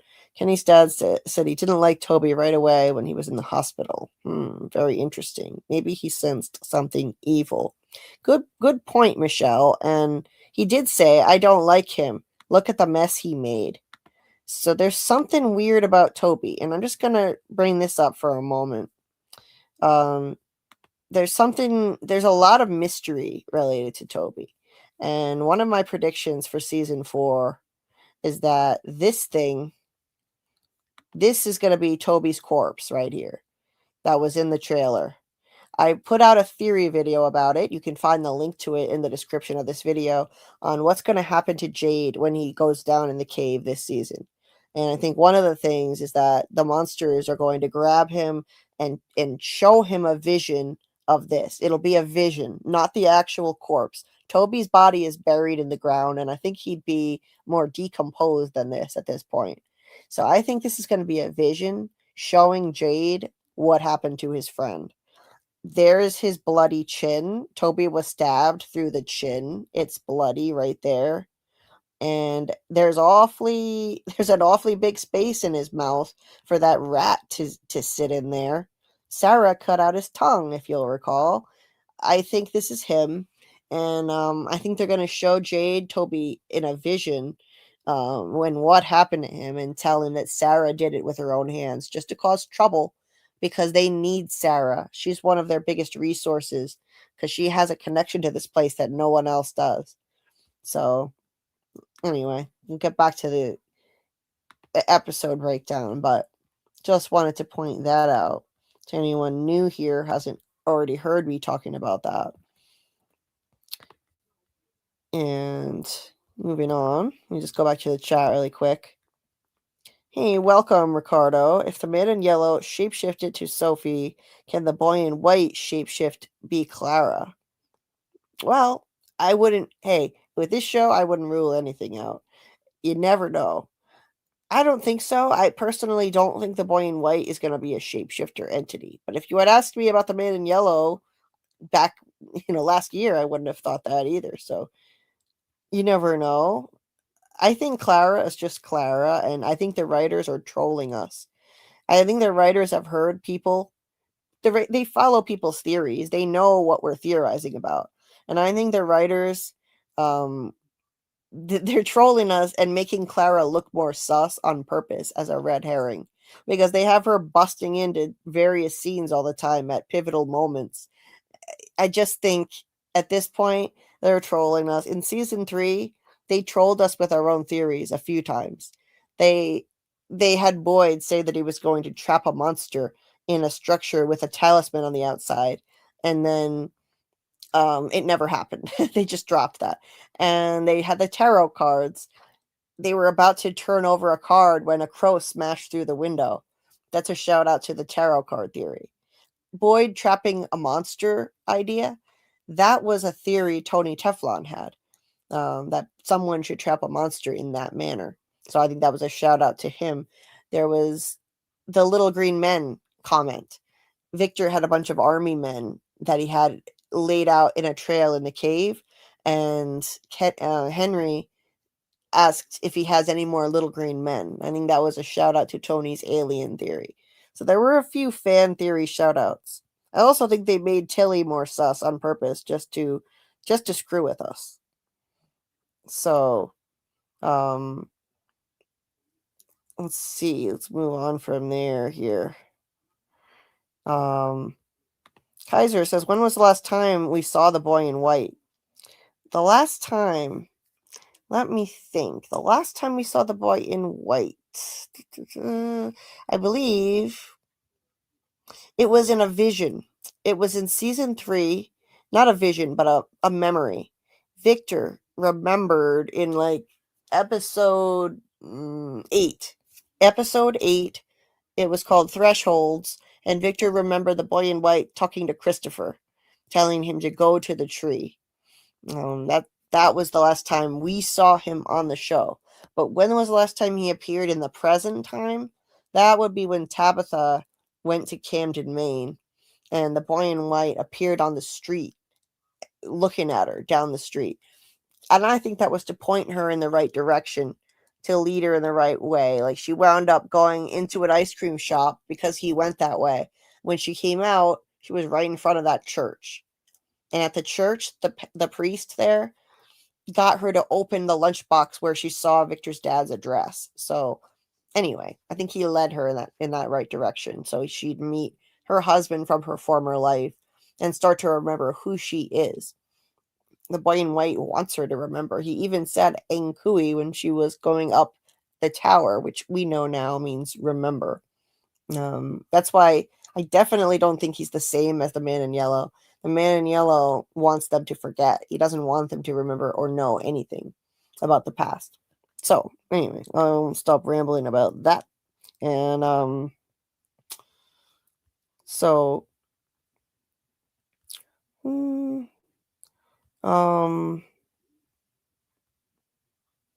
Victor. Oh, yeah. Victor with an axe. Sorry. That wasn't the last time we saw Boy in White in the present. So when Victor was about to chop down the tree with his axe, the boy in white appeared and said, "Don't chop down that tree." That's right. And that was episode 9. That was Revelations part 1. Teen in white.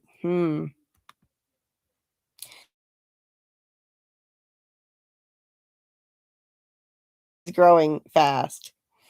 He's growing really fast. Anyway. Yes, that's right. That's right, Leisha. So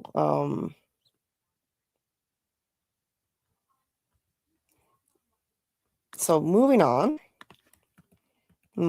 So Kenny and Boyd run like hell out of there, right? And Kenny is he's mind blown, and so is Boyd. Like that was, how can that be? You know, we killed him. We burned his body. And so they're in absolute shock.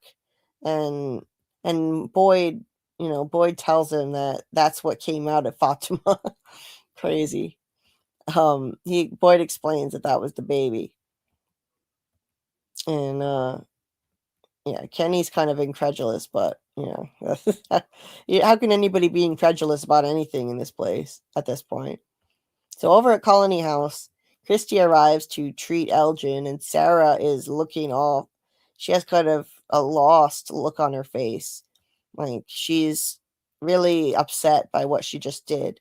She didn't want to do it. She's not evil and, monstrous and taking pleasure in hurting people.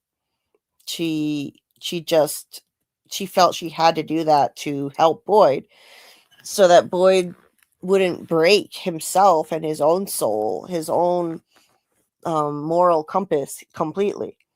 She said that like, Boyd, this place is taking too much from Boyd.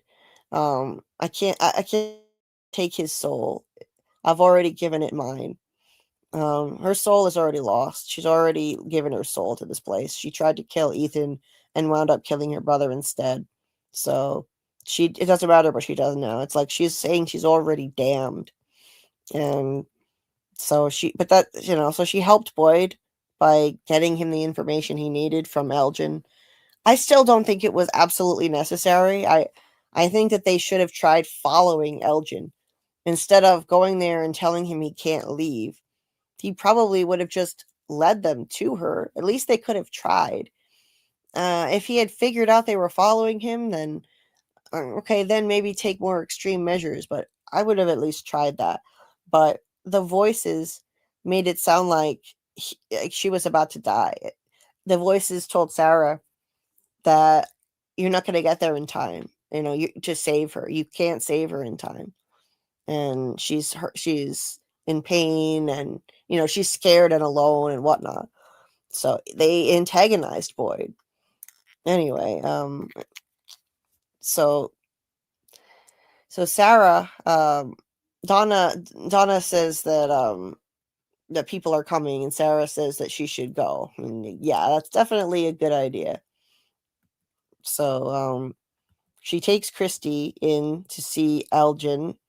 Acosta is standing guard with him, and she looks shell-shocked by what just happened. She's still new to this place, and she's not used to all of this, this whole new world to her. She gets up and she points the gun at them like an idiot. I'm sorry, this is ridiculous. There are no bullets in there. And Donna says, we know there are no bullets in there. You could put the gun down now. I get why she's on the defensive, but come on. She's trying to protect Elgin, and she's horrified that Boyd did this to him. I mean, I understand that. I mean, Boyd didn't do it, but you know what I mean. This happened, technically on Boyd's watch. So she blames Boyd for it. And he also smashed Elgin's hand with a hammer. So she tells Christy that that Sarah took Elgin's eye out with a screwdriver, and she had reasons. She had reasons. Okay, sure. All right, then it's all good. No problem. Yeah, this is really brutal and gory. I'm gonna go buy it quickly. I don't want the video to get taken down due to gore. But it's pretty bad. So Christy is horrified by it, and she just looks stunned when he takes his hand down, and she sees there's no eye there. It's just gone. Christy has had to patch up a lot of people before, but wow, this is like probably one of the worst things she's ever had to deal with, and that's saying something because she's dealt with a lot of absolute horror. She had to get Ethan's leg out when it was impaled. She had to get that little boy out from under the table leg that was impaling him, and he almost died. Oops, sorry. I showed it again. Clara Clara pops in at this moment, like, hey, what's going on? And I know that makes Clara look sus. She keeps popping up at strange times. But I think that's the writers trolling us. I really do. They know that that people have theories about Clara being a mole. And she's wondering what's going on. Like, oh, can I help? And they get her out of there. So always popping up again. Hey, Miss J, what's with Clara? Right? Yeah. Acosta rolls eyes. Yeah, Michelle. She is my least favorite character on the show, easily. Alice. Yep, Acosta. Wow.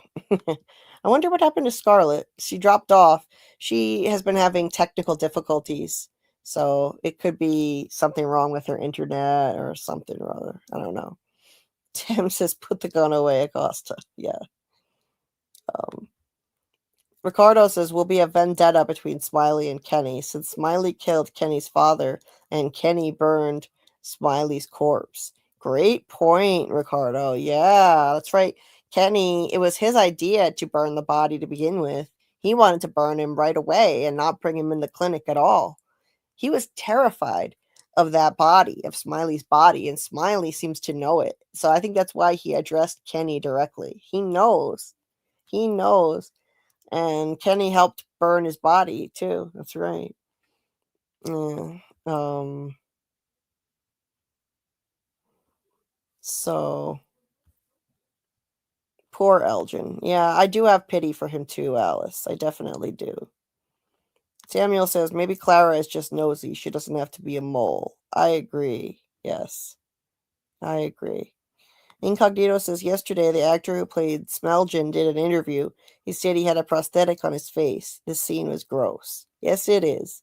And don't worry, when we get to the scene with his eye getting stitched up, I'm not going to show that.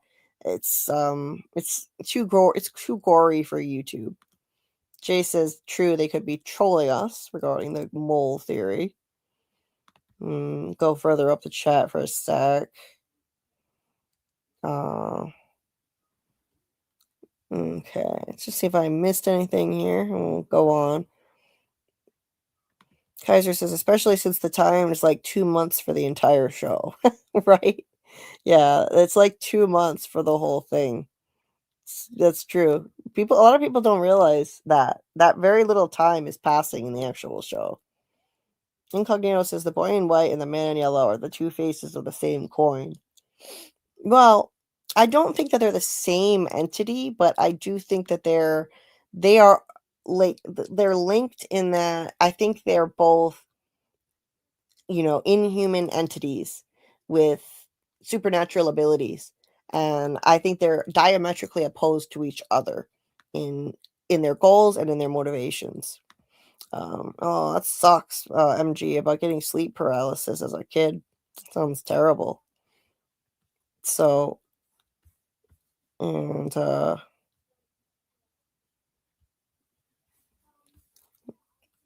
please say incognito please say incognito without spelling the G. Incognito? So you want me to pronounce it incognito? I'm trying to think if that's how you would say it in French. Because in French, yeah, you wouldn't say the G, just like cognac. Like cognac, so incognito. It doesn't, for some reason, that's not rolling off the tongue easily for me. Let me know if that's accurate. Didn't Victor have a Crayola creation of a fire? Probably Smiley burning. He had actually in the opening credits, there's a skeleton burning on an old newspaper. So it could be that Smiley has a skeleton. That's a good point, Michelle. This ice scene was wow. Yes, it was horrifying. Okay, so let's go on to the next scene. So from there, this is the man in yellow digging up. So he walks over to the foundation of an old stone building. So this right here It's an old foundation that we've seen in the show before. This is located next to the root cellar. We didn't see the root cellar in this episode, but this is where it's located. I've seen this before. I'm pretty positive that this is what it is. We've seen them walk near the root cellar before, and there's this old stone structure, a foundation of an old building, and no one on the show has ever mentioned this thing or questioned what it is. I've always wondered what it is, and now it looks like it may be the Man in Yellow's old house, potentially. It's extremely old. It's just a foundation, so it's even older than the church, which looks very old and is still standing. So I think this place is probably as old as the entirety of Fromville. Centuries old, this stone foundation. And probably where the Man in Yellow lived at one time, like maybe the original evil entity. I mean, if he ever did live somewhere, but it could just be where he's hiding this thing, because it's an easy to find spot and it's out of the way. So I thought it was cool that they had him bury it here or dig it up from here. Interesting. I hope eventually we find out what the hell this old foundation was. One of many unanswered questions. So this is where he has a suitcase buried, and he digs it up. This looks exactly like the suitcase from the cave that Victor and Tabitha find in season 2, episode 1. And she opens it up and finds what looks like either a wedding dress or white lingerie. It's hard to tell, but it's like a white dress that she pulls out, and she says, "What the fuck?" I've always thought it looks like she recognizes it, like it was hers in a past life as Miranda, like it used to be hers. Now, why then? Why though does he have it buried here? It has old stickers on it that look just like the stickers on the one in the cave. I mean, I guess maybe he went and got it and buried it here, but why and when? It's odd. It can't just be a continuity error. I think the writers of this show are way too thorough to make an error like that. But let me know in the chat what you guys think of that. He opens it up and he's just gleefully starting to disrobe, getting ready to change, as we see the conclusion of that scene later in the episode. He does a little strip tease, or he starts unbuttoning his shirt buttons, and he's just having the time of his life. It's just hilarious. Love it. So, uh, I gotta say, like, these were just the best scenes of the episode. This and all the Sophia scenes for me, easily. The Man in Yellow and Sophia scenes were delightful.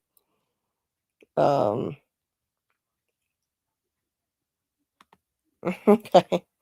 Incognito. I don't know if that's right, but I could try to say it like that.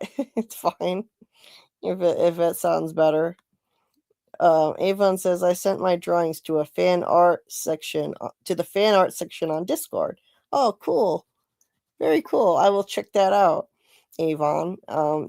Yeah, everyone, please contribute anything you would like to the Discord, your drawings, your theories. There are all kinds of sections for you to draw or share things.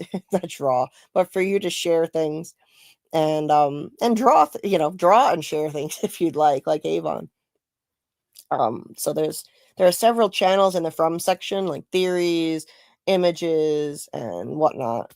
And we have our watch parties in there every week. So you can find the link in the description of the live stream if you want to join the Discord. And if you have a theory that's too long to really write it in the chat and you want me to say it, discuss it on a live stream, feel free to tag me in the Discord. And when I see it, and then give me a heads up. If I don't see it right away, you can DM me and give me a heads up that it's there. And I'm totally open to reading your theories on the live stream. Kaiser says it has to be near the RV unless Man in Yellow ran there. Right. I think it's probably near the RV as well, but I do think that it's close to the root cellar too. Unless it's just another foundation of an old building that looks just like it. just for comparison's sake, let's just do a little detective work really quick and go to the episode. What are the episodes where that foundation appeared? It was, I even think I remember which one it was. It was season 2. Let's see. Episode 3. Where is it? Episode. Why are these out of order? Sorry, I don't know why my albums are out of order. Season 2, episode 5. Episode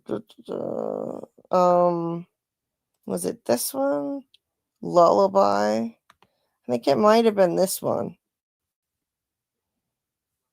Where I think it might have been this one where Boyd and Kenny walked by the root cellar and the ballerina was there and she came out of the root cellar. Let me see really quick if this is the one. Because that's where it showed that foundation, the stone foundation. It looks like this is not the right one. I could have sworn it was this episode.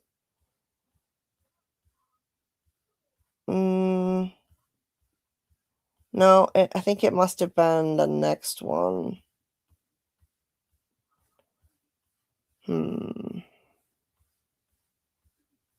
No. I take a lot of images. No, it's not that one. Victor, Jade, Tabitha. Okay, so it's not this one. I think it was episode 6 then. Yeah, for some reason, my albums are out of order. Oh, well. I'll find it later. But, yeah, there's episode 2, episode 3. Somehow they got mixed up here.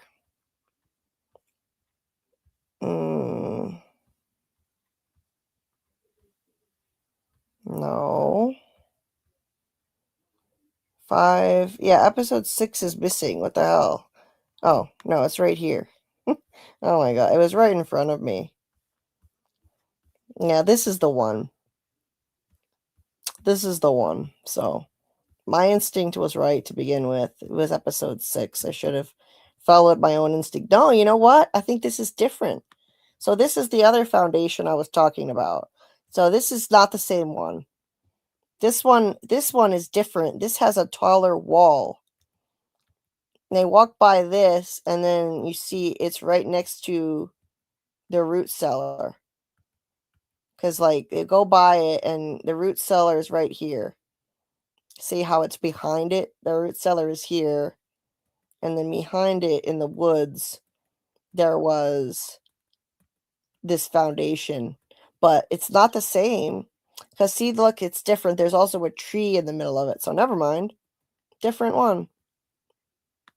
Now, let's go back to episode 1 here.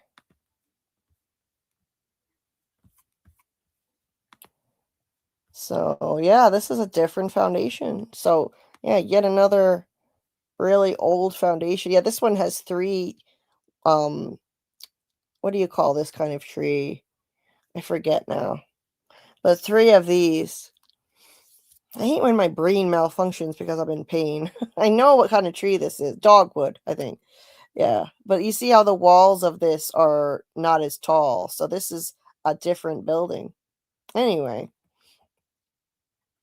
So that's that scene. But let me check in with you guys for a moment. With Alice says that might be the original tower by the root cellar. Yeah, see, it was different. It was different. Maybe it's near the archway that Julie went near. Yeah, maybe this one here. It's got to be close to the RV, though, because he was just with Jim at the RV. Yes, that was season 2, episode 6, Pas de Deux, between the diner and the clinic. Yeah. Yeah, thanks, guys, for the assists in the chat. Could be foundation near the village where they got food from. I don't think it's that far out, Jay, because he was just near the RV, unless he can just teleport himself. But since he's in we now can pretty much say that he's in a physical corporeal form because he had to physically shapeshift himself into Sophia. So that tells me that he can't just teleport himself from one place to another. And when he's in this human form, he's got to walk. But you never know. The clothes in the suitcase seemed perfectly folded. They seemed special, or were perfectly folded. They seemed special / important. Yeah, Amanda, they were really perfectly arranged, weren't they? MG says maybe Sophia was in a prior cycle on her way to get married. Had multiple suitcases in a matched set. Yeah, it's possible. Still think he was just rando extra. Oh, okay. Susie was talking about the guy that recognized Julie in episode 1. Yeah, I think he recognized her because he got in her head. All the monsters can get in their head, but I won't go down that rabbit hole now. Hey Ram, he's Felix the cat and reached into his bag of tricks, lol. Right. Martin says, I was wondering that too, because why go through the effort and struggle with the case on that rock when they could have changed something? Yeah. Yeah, Doug said when we did the watch party that he had to really struggle with the suitcase. It wouldn't stay balanced on the rock. Just a moment. I just have to mute myself for a second. Hold on a second. Just getting myself a heating pad from my pain.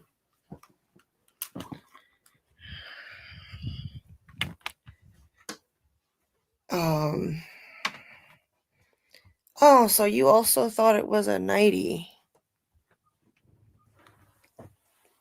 Oh, I see someone also thought that dress looked like a nightie, not a wedding dress in the other suitcase. I saw somebody say that and I lost it. I lost that comment.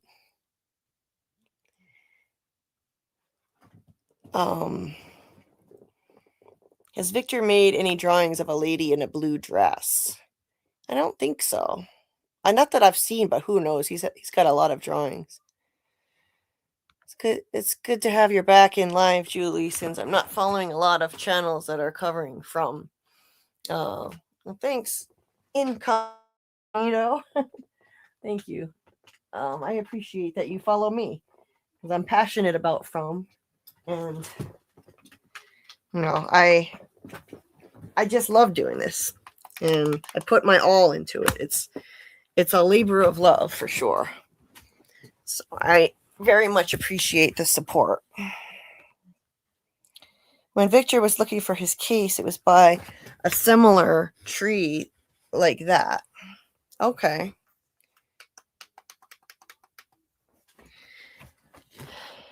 Let's see. Don't know what it's called. He drew it. When Victor was looking for his case. Okay. Yes, I agree that it's a trickster entity. Amanda says you should see my freezer filled with ice packs. Oh, I hope that helps with your pain. Trickster, these entities attach to you and play with your mind to manipulate you into thinking they're good for you. They will make their presence known to you and pretend to be a spirit guide. Oh, okay. A lost loved one, etc., so that you develop symbiosis with them. Many imaginary friends of children turn out to be these specific entities, and many spirit guides showing up for psychic mediums are also these trickster entities. Their entire goal, like the others, is to feed off you long term. They work to alienate their host from human friends and family so that the negative feelings of he's writing more. Yeah, I think this is very likely to be a trickster entity. This man in yellow, evil entity.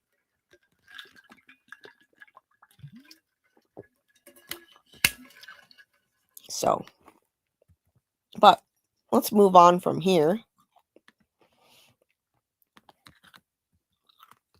So he does that, and then we have the car crash scene. So Boyd comes back into this room. We don't often see this room. I've never really seen this part of the room before. He's got his bed in here, I think, and then there's a chair and a dresser. We don't see this that often. There's a safe, and he picks up a piece of the floorboard, and underneath it, he's got a locked box. So yeah, he better find a new hiding spot if he can't trust Kenny at any point. He uses his boat key and unlocks the thing. So this boat key that's, kind of a symbol of hope for him, connected to Abby. He's using it to unlock it, and it's full of bullets of all things. And Kenny keeps asking him, Boyd, what are you doing? Boyd asks how many people are in town. He wants to make sure they have enough bullets. That he's spinning out. This is crazy for him to do this. This is really over the top. Boyd says, what we just saw down there, that means there is no way to fight back against those things. There is no way, none, to win. The day may come when the only thing we get to decide is how we choose to leave. We can either let those things down there rip us to fucking pieces, or, and he says, I just need to make sure there's enough, just in case. Wow. Boyd is going really dark. Really dark. For him to be thinking like this, I mean, is he thinking of pulling an Abby and just like offing everybody? I don't think he would do that. I mean, maybe he's talking about everybody doing it themselves. Like they all come together and form a, as a group. They like the Jim Jones, like Kool-Aid, like the Kool-Aid cult. They all decide to leave on their own terms and shoot themselves. I mean, this is a really dark mentality. For him to lose hope like this is a bad thing.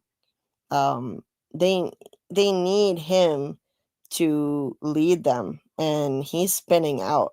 We've never seen Boyd fall apart to the extent that he's falling apart in this episode. Never. I mean, he's had really difficult moments, but nothing like this. It's never been this extreme. And I guess he's entitled to, after everything he's been through. He's been through so much. It's a wonder he didn't snap sooner.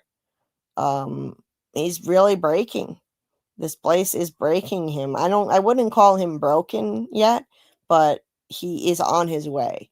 I think he'll pull himself back in the end, and he won't fully break, though. So Kenny says 47 of all numbers. He said, I did a count when we were doing interviews about Tilly. We have 47 people. So those are our magic numbers again, 4 and 7, 47. Why do these numbers keep coming up again and again in the series? What is the reason for this? Let me know what you guys think in the chat. Do you have a theory about the 4s and 7s? Apparently there is something special about the number 47. I need to look into it more and do some more research on it myself. It's not something I've ever been as interested in as other things on the show, but now that it's come up again, I'm going to be looking into it more. So 47 once again. Let's I'll go up to the chat and see what you think of this scene. Incognito says Boyd is tired. He should be giving the command for a couple days just to breathe. Yeah, I think he needs a break, honestly. He's been carrying the whole town on his back for too long, and he needs a break. He needs someone to pick up the slack for him for a while. But he doesn't get a break. There are no vacation days in Fromville. They all need him all the time, and it's just one crisis after another. It's a wonder he hasn't snapped sooner.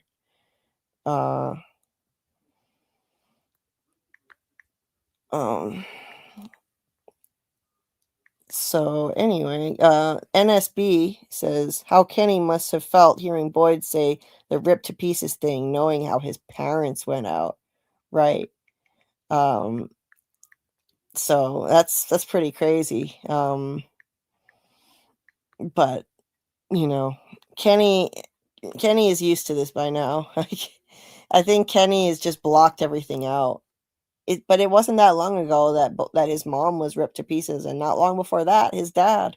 So that's a great point. Samuel says, I think he's just giving them the choice. They'll die by his hand if they want. Yeah, I'm sure he's just giving them the choice. He's not going to pull in Abby, absolutely. And I don't think he'll actually go through with this. He's not going to actually do anything. I think he'll back off of this. He's just having a moment. He's freaking out right now. He's reacting, and he's going to calm down and see reason, I'm sure. Anyway, be eaten or not to be eaten? That is the question. Yes, Amanda, that is the question. So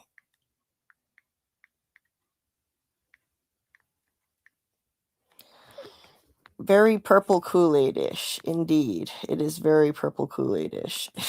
He seems to be having fun, Susie. It's a track, Julie the trickster. Loneliness and isolation work as food for the parasite. Oh, interesting. Interesting. Incognito.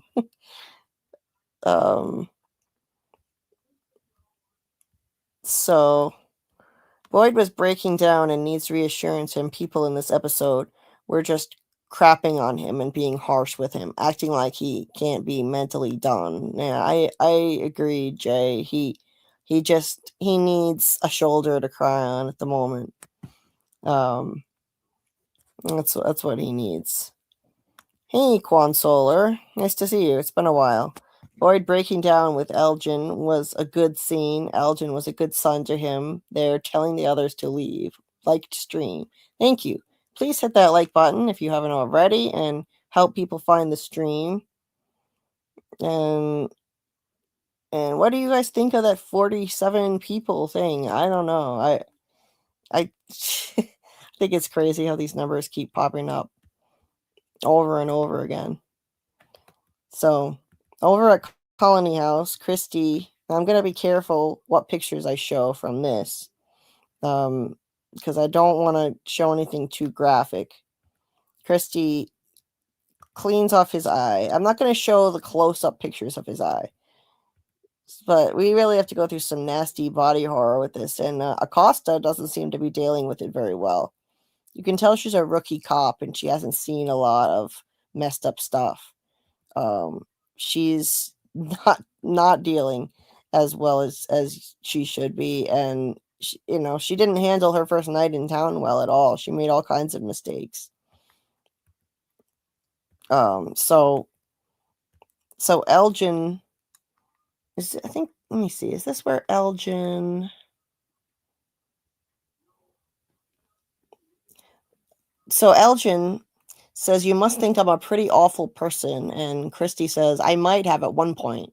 He says, and now? And she tells him, now I think this place does bad things to good people. That's a theme. That's a prominent theme in this show. The evil entity turns good people into monsters. That's what it does. It thrives on that because good, helpful people could help other people survive and potentially even beat this place, break the cycle, break the curse. So it targets good, helpful people the most, turns them into figurative monsters. That's what Acosta tells Boyd he's becoming, that he's a monster later in this episode. And so it's happened to Elgin, and it happened to Sarah. It turned Sarah into a monster, made her a killer. And she's a good person at heart. But that's what this entity does. So Christy has Acosta help her hold his neck, and she does the stitches, and Elgin tells her when the baby was born, we were supposed to go home, if Fatima's back, maybe that means it's done. Maybe it's still going to work out. And this poor kid is still so deluded that he thinks maybe this kimono woman was telling him the truth and they are going to go home. And that's what she said, that once the baby was born, that they'd all get to go home. And Christy says, something here lied to you. You're not the first person it's happened to, and you probably won't be the last. There's no version of this where it works out. Which is so sad. Elgin is not a bad person. He got tricked and, manipulated once again by this entity saying, if you do this terrible thing, everyone will get to go home. Just like the voices told Sarah that. So, Tabitha is still heading back home from the woods from the end of season 3 where she had her revelation. She walks home.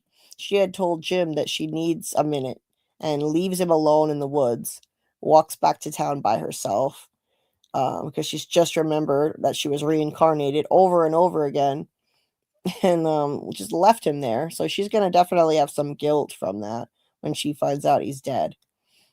The kids run up to her and greet her, and she looks like, obviously, shell-shocked. They can tell something's wrong, but she won't tell them what it is. And just at that moment, the new car comes speeding into town and crashes headlong into the sheriff's station. I don't know why I have some duplicate pictures in here.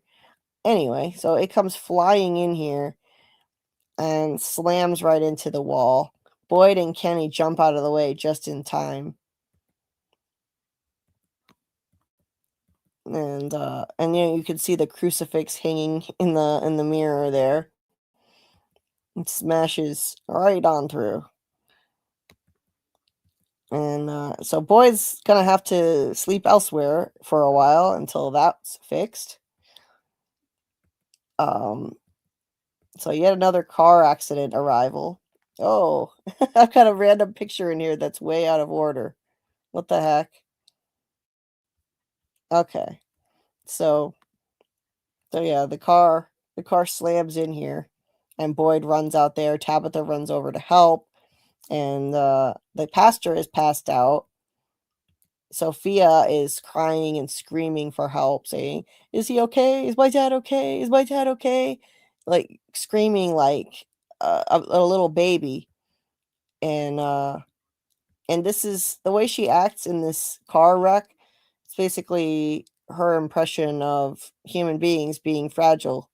Carl was saying that when we watched it, that, it's an astute observation. The man in yellow said humans are so fragile, and this is her being a fragile human pretending to be. The way she was really laying it on thick, screaming, "Is my dad okay? Daddy, daddy, daddy needs to be okay," all of that stuff. That was, that's the way the man in yellow entity sees humans, as weak and fragile. So Tabitha tries to help her. She's pinned in there. And Boyd asks the red shirts to go to the clinic and get the ambulance to come. Tabitha asks for her name. She says Sophia. Sophia means wisdom, by the way.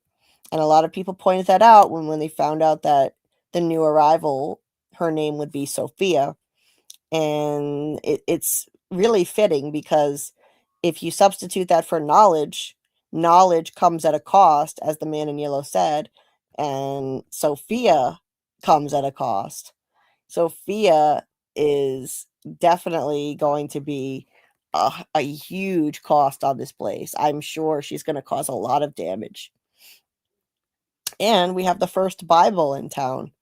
She finally brought a Bible. Ironic. The pastor brought a Bible. And Father Kotri had a whole theory about how they were all living out book 74 of the Bible. He said maybe that's why there are no Bibles in town. It's pretty bizarre. As old as this place seems to be, and they have books by so many authors, but they don't have a single copy of the world's most popular book, the Bible. He thought that was really strange. And here it is. I've read a lot of theories in the fandom on why there are no Bibles in town. So I wonder if this is the writer's way of saying that it didn't mean anything after all, and that the book 74 theory that Father Kotri had was wrong. I definitely think that was wrong. Sophia keeps saying, is my daddy okay? And they ask her if anything hurts. She says her neck hurts. And we were thinking that this was bad Photoshop from the trailer with the Bible there. Tabitha puts the Bible there to separate her neck from the sharp metal edge so that she wouldn't get cut as they try to get her out. But we thought this was a bad Photoshop job, the way they have this set up. And it still looks pretty weird and fake to me, this shot with the broken glass and the like ripped metal piece here and then the Bible. Something is fake about this for sure. It just looks so weird. Anyway, she keeps screaming, Dad, wake up. Dad, I want my mom. I want my mom. I don't want to be here. I want my mom. And once again, that is the Man in Yellow's very condescending impression condescending impression of human beings and how fragile we are, how pathetic, like crying for her mom like a little baby and saying, I don't want to be here, that's his impression of everyone who gets trapped in this place. I don't want to be here, Mom, Daddy, exactly that, childlike and pathetic, which is just so sick. I mean, with what he puts them through, of course people would break down. So Boyd and Tabitha say they're going to help her and her dad. They're going to be okay. And Kenny goes off to get some tools. So they cut her seatbelt, and then Kenny goes off to get tools to get the door open, to get the pastor out. Jade comes around the corner, and Kenny enlists Jade's help. Boyd gets Sophia out of the car as she's still screaming for her dad. And they bring her over to the ambulance to sit her down. Tabitha, as she's walking by, locks eyes with Jade. When they see each other, they lock eyes. Like, it's quite a knowing look. These two literal soulmates. They know what's going on. They remember who they are now. I thought that was cool, that look between them. So Marielle shows up with the ambulance. She goes to check the pulse of this pastor. Boyd says that his pulse is strong. So I think if it wasn't for Sophia at the end, I think he probably would have survived. But Sophia killed him because she couldn't let him survive and tell everyone he doesn't actually have a daughter. Victor runs up, and they all stand there and just watch. And Tabitha and Mari talk to Sophia, ask her about the ambulance. So she asks if her dad was acting strange at all.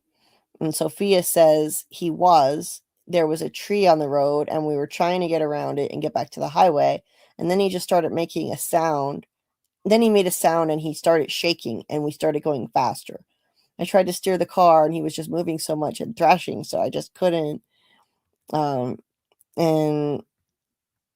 you could see, like, she's putting on an amazing show of looking shell-shocked and devastated and awkward. Like, the way that she squints her face, it's just a classic nerdy girl act that she's putting on. The excessive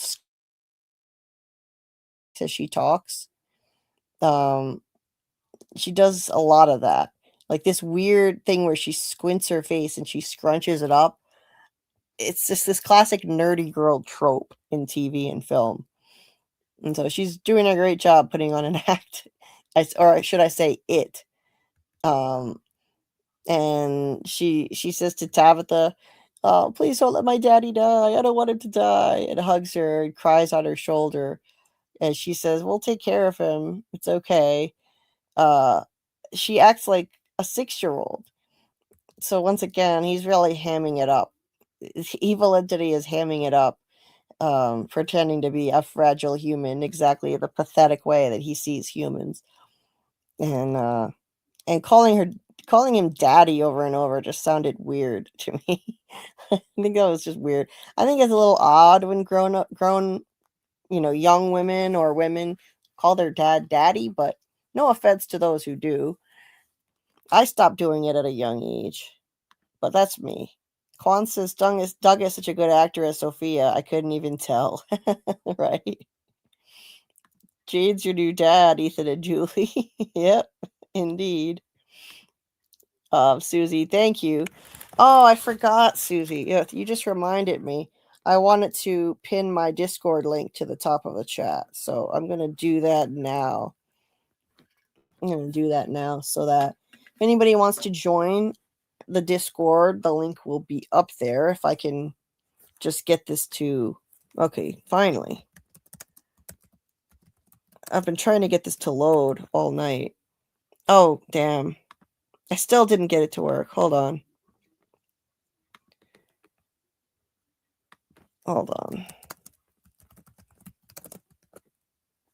Just have to go get the link again.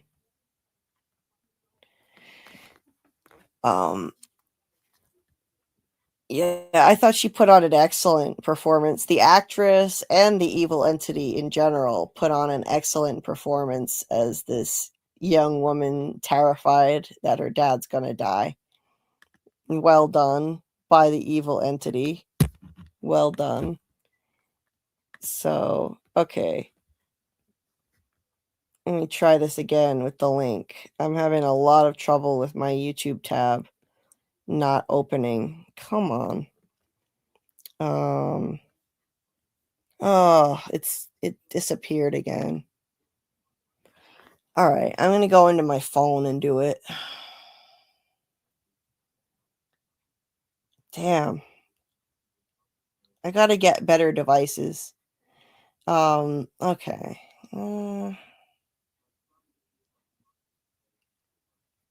Just give me a sec. Give me a second here. Without backup at the moment. Okay. Join Discord.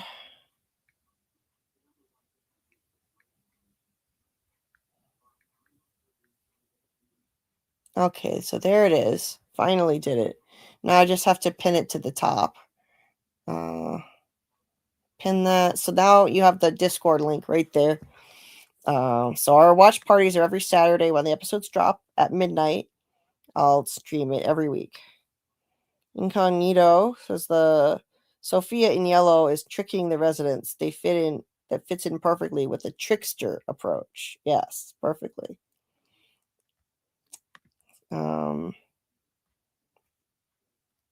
Michelle says, I feel like Mari is clocking her BS. Yeah, Mari wasn't as, loving with her as Tabitha was. Michelle says, the facial expressions were and excessive daddy references was hella irritating. Yeah, it kind of was. Hey, David, I missed the show heading home. Well, you didn't miss it. I still have a lot to break down here. There's still a lot to go. Thank you. I appreciate it.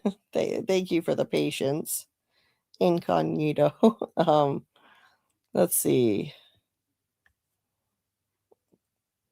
And thank you, Susie, for dropping that Discord link again. NSB says, upon rewatch, Sophia's over-the-top acting is so funny. Yeah, it is kind of funny. Sophia pretending to be shocked was too much. The entity really looks like a trickster here. Oh, yeah. 47 equals 74 backwards. Oh, that's right. Yes. So, once again, the whole book 74 of the Bible thing, the 4 and the 7 are there. Yes, we now understand why she looks like she is overacting, but did anyone call it? Well, I believed that she was the man in yellow. I put it out in a video last week. But I wasn't the only one. I mean, Tony Teflon thought she was going to be the man in yellow too. People in the fandom, some people thought it was going to happen. After the second trailer, that's when I was sure she's going to become the man in yellow. And I believed that. So I put that in my video that I put out last week with all my predictions for season 4 of From. The link to that is in the description of this video. If people would still like to watch it, because it's a 32-minute deep dive of theories and predictions, and that's just one of them. I've got lots of other predictions on Julie's story walking and Eloise reveal and all kinds of things. Amanda says Jade and Tabitha have been able to communicate without speaking for a while now. Yes, they sure have. They are literal soulmates after all. Okay, you were talking about the trickster entity in the Amerindian legends. Okay. Did you post this in the chat or was this in the Discord? David says, Man in Yellow's favorite part, the town massacre, jumping into a Catholic girl's body and playing with Kenny. Oh, God. Yeah. His favorite part is pretty wild, indeed. And what does this mean when he says this is his favorite part? So how many times has it played out exactly this way? Does this mean that in past timelines, I forgot to mention this earlier, when he said this is my favorite part, and Sophia later says it's always my favorite part, it's the part where they tear themselves apart, does that mean that Tabitha and Jade in their past lives have also remembered who they are, remembered their past, that they were reincarnated, and that's when the Man in Yellow shapeshifts into someone and becomes a mole in the town as a, retaliation against them for having those revelations?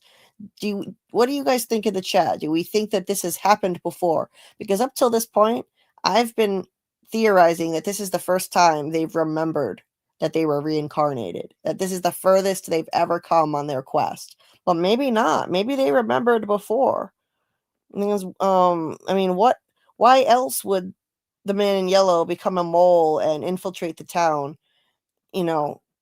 Does he do it for other reasons in other timelines, or does he always do it as a penalty for the reincarnation revelation? Let me know what you guys think on that. Sophia in Yellow has a freaking psychokinesis ability. It's cheating. It does kind of feel like cheating, doesn't it? Incognito, yeah. Quan says, like I said, 47 is a nod to Star Trek and the things they did in the past. Is it really? Oh, I didn't know that it's a nod to Star Trek. Martin says 47 is a universal language. In a universal language is a powerful sign that you're on the right path and your hard work is being recognized by the universe. Oh, okay. Interesting. Thanks, Martin, for that. And thanks for that link, Susie, to 47.net. Interesting. I will look into that. 4774 is an angel number, but I think it's a stretch. Juan says the number 47 is a famous Easter egg frequently embedded by J.J. Abrams in his productions, Alias, Fringe, Star Trek, often used as a nod to a Star Trek in-joke. Okay. I just recently got into Star Trek, specifically Deep Space Nine, but I've also watched a little bit of The Next Generation. But I love Deep Space Nine. Michelle says 47 is a prime number. That's all I got. Okay. Well, thank you. I appreciate whatever you got. I'm curious to hear what you guys think. Welcome to Mika's Den. Nice to see you. Nisby says Kenny is the only person who hasn't properly crashed out yet. He is honestly the strongest person in this show. Yeah, I gotta say, I think I agree. After everything Kenny's been through, what the hell this town has put him through. I mean, both his parents getting ripped apart, Christy being taken from him by someone else, and, it's just crazy that he hasn't crashed out more. Michelle says Boyd is mentally tired and literally physically breaking down from his illness. Absolutely. Amanda says Boyd isn't going to go duck hunt like Abby did. I agree.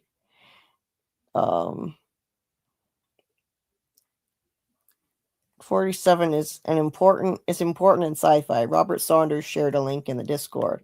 Oh, thanks for tipping me off on that. I need to catch up in the Discord, and I'll take a look at that. Thank you, Incognito. I'll look at that.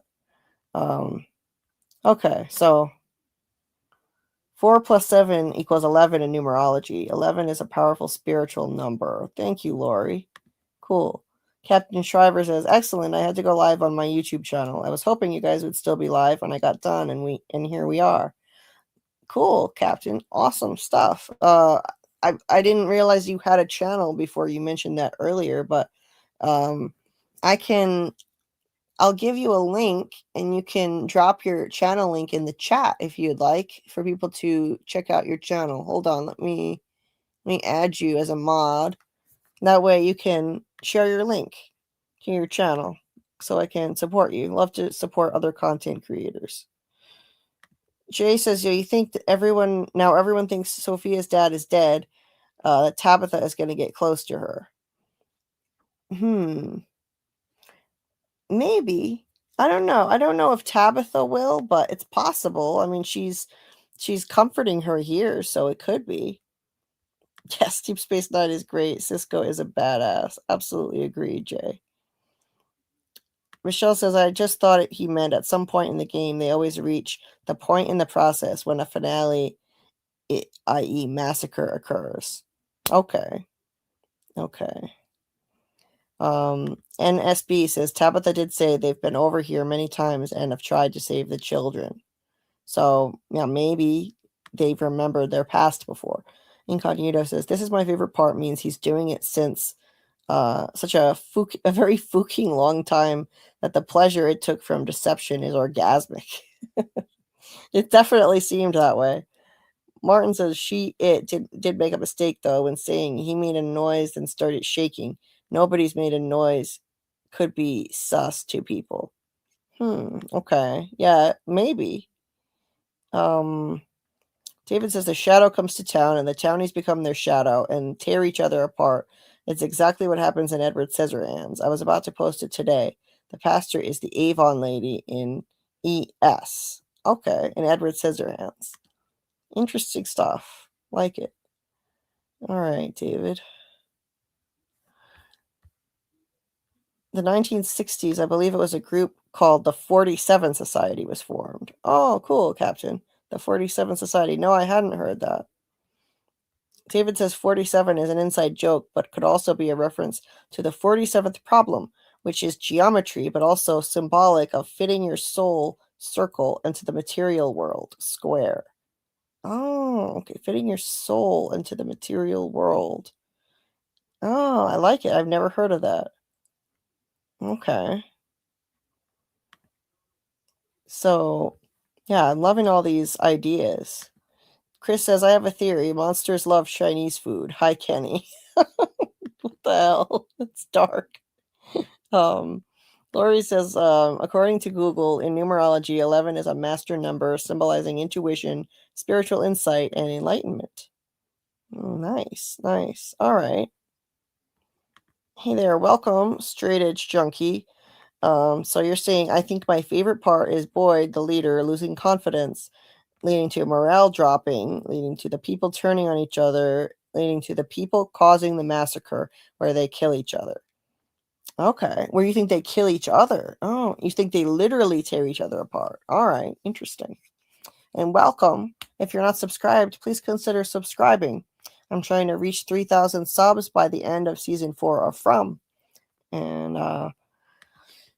And please hit the like button to anyone who's just joining. And it tells YouTube to show this to more people and helps me gain new subscribers. It's not just a show of approval to me. It's actually for the algorithm with YouTube. So please hit the like and join our watch parties. We do watch parties every Saturday night in the Discord. The link to the Discord is in the description of the video. And it's also pinned at the top of the chat. Yes, Michelle, I sincerely hope they don't literally tear each other apart. I don't think it's going to be literal. I think it means that they're going to basically turn on each other. And they're already starting to do that. They're going to turn on Boyd and lose trust and faith in each other. And they're going to tear themselves apart, as in they're going to let their fear and hopelessness, each of them, will tear themselves apart personally with their fear and their hopelessness, the way Boyd is tearing himself apart right now. I think it means that too. Thank you, Susie. She posted the path to enlightenment on the 47 subject in the From channel on my Discord, if anyone's interested. Thank you so much for that. And yes, let's hope that people are reading. I'm sure people are reading your posts in there, incognito. The Discord has been getting a lot more attention lately. We're getting a lot more activity and discussion in there, which is awesome. I love to see it. Love to see it. So, and things have been very hectic in my life, so I haven't had a chance to get in there and really get involved lately, but I plan on reading it as much as I can and replying to what I can in there. So anyway, getting back to the breakdown, they drag the pastor out of the car. Once again, Randall is helpful, as always. When people are in trouble, when people need help, Randall does show up and help. Randall is good at heart. So they get him out of there, and Ethan looks upset. Ethan has seen so much darkness in this place that he's become, sadder, and he's not enjoying the quest anymore. He's less idealistic, and it's difficult for him. He's just a kid. He's just a kid, and he's seeing too much devastation, too much pain and suffering and death. Monsters, real monsters. And Victor, I thought this was sweet that Victor reaches a hesitant hand out, because he doesn't know how to comfort someone else. Victor is like a little kid inside himself, but he sees Ethan looks upset, and he reaches his hand out to comfort Ethan. That was nice. But he's just a big kid too. I love these two. I love both of them. And Ethan is just going through a lot. But I think Ethan still holds the key to the quest. He knows so many things about how quests work, and the adults need to continue to utilize him as a tool. Even though he's struggling more with what's going on, he still has so many insights, like he does about story walking.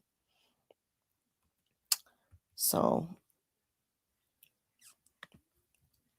Ethan was like, who these people? Where the hell are they gonna stay?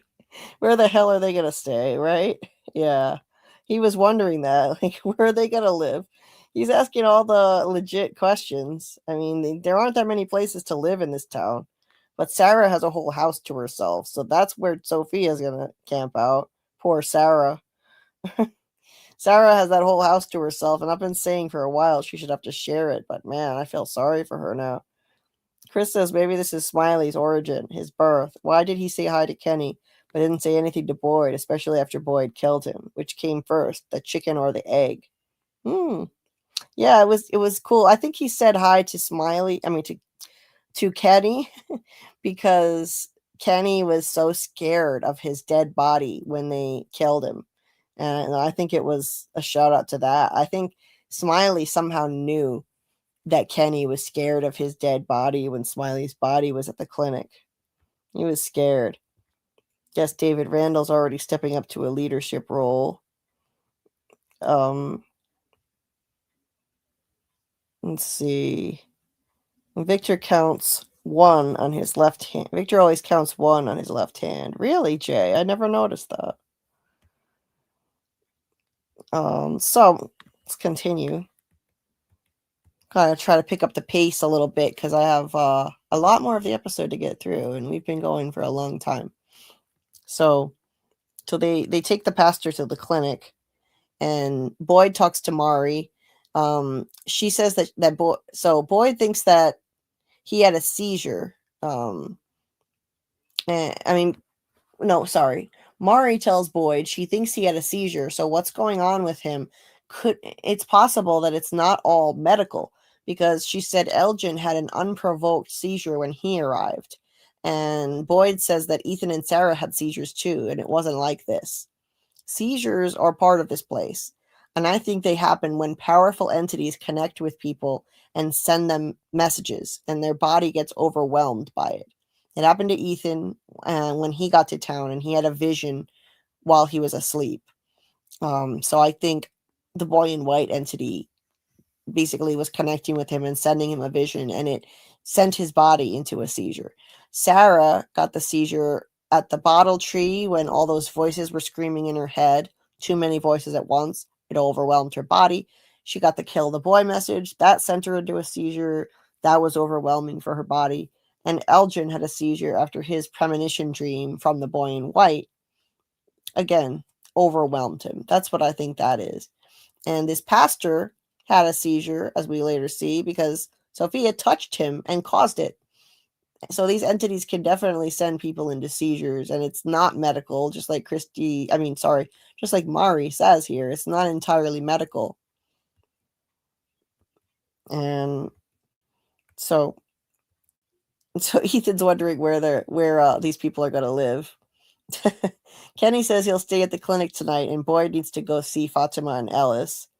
And so Julie's wondering where her dad is, and Tabby says he'll be home before dark. No, he won't. Jade tells Tabby that they need to talk, and we need to tell people. Tabitha is doubting their revelations, saying, we have no idea what happened out there. We don't even know if it's true. Jade's like, you're going to tell me that didn't feel real to you? And she says, Sarah, I don't know what I feel. Sarah tried to kill my son because something out here convinced her that if she did it, we could all go home. I'm sure that felt very real to her. Jade tells her that was different. And Tabby doesn't, she's not convinced. She says, what's easier to believe, that whatever's keeping us here put those thoughts in our heads to torture us, or that you and I have been coming back here over and over again for centuries trying to save children that are already dead? So she's doubting these revelations right now. And she tells him that Jim's not home yet as well. It's understandable that she'd be questioning this, but let's not get it twisted. This is legitimate. She and Jade were reincarnated. The writers are not going to drop that on us and then go back on it. This has been leading up. They've been leading up to this for a while, dropping a whole trail of breadcrumbs full of evidence that they were reincarnated. And it's definitely true. She's questioning it because this whole place is a mind fuck. So it messes with their heads and it makes them wonder what's true and what isn't. And there are all kinds of things that seem impossible to believe here, but they're real, just like the monsters. You'd think Tabitha also said there is no such thing as monsters on the way in here. And look, in this place, there are. And so what's possible or impossible is totally different here. Tabitha in denial. Absolutely. She's just in denial, like David says here. Michelle says, Tabby, don't give 2 cents about Jim. Michelle, I like your sense of humor. Yeah, she really doesn't care. She's like, yeah, whatever. Everyone else is worried about Jim. Jade is like, but Jim's not home. It's getting dark. And Tabitha's like, oh, she'll be home. He'll be home before dark. Same thing with Julie and Ethan. And she's not really showing that much concern, is she? I noticed that. Anyway, what else is here before I go on? Let's see. He clocks one new person before seeing Sophia, and at the same time realizes maybe someone is missing, or that something must have happened to someone, if that makes sense. No, what do you mean, Miss J? I wasn't sure what you mean there. Who clocks one new person?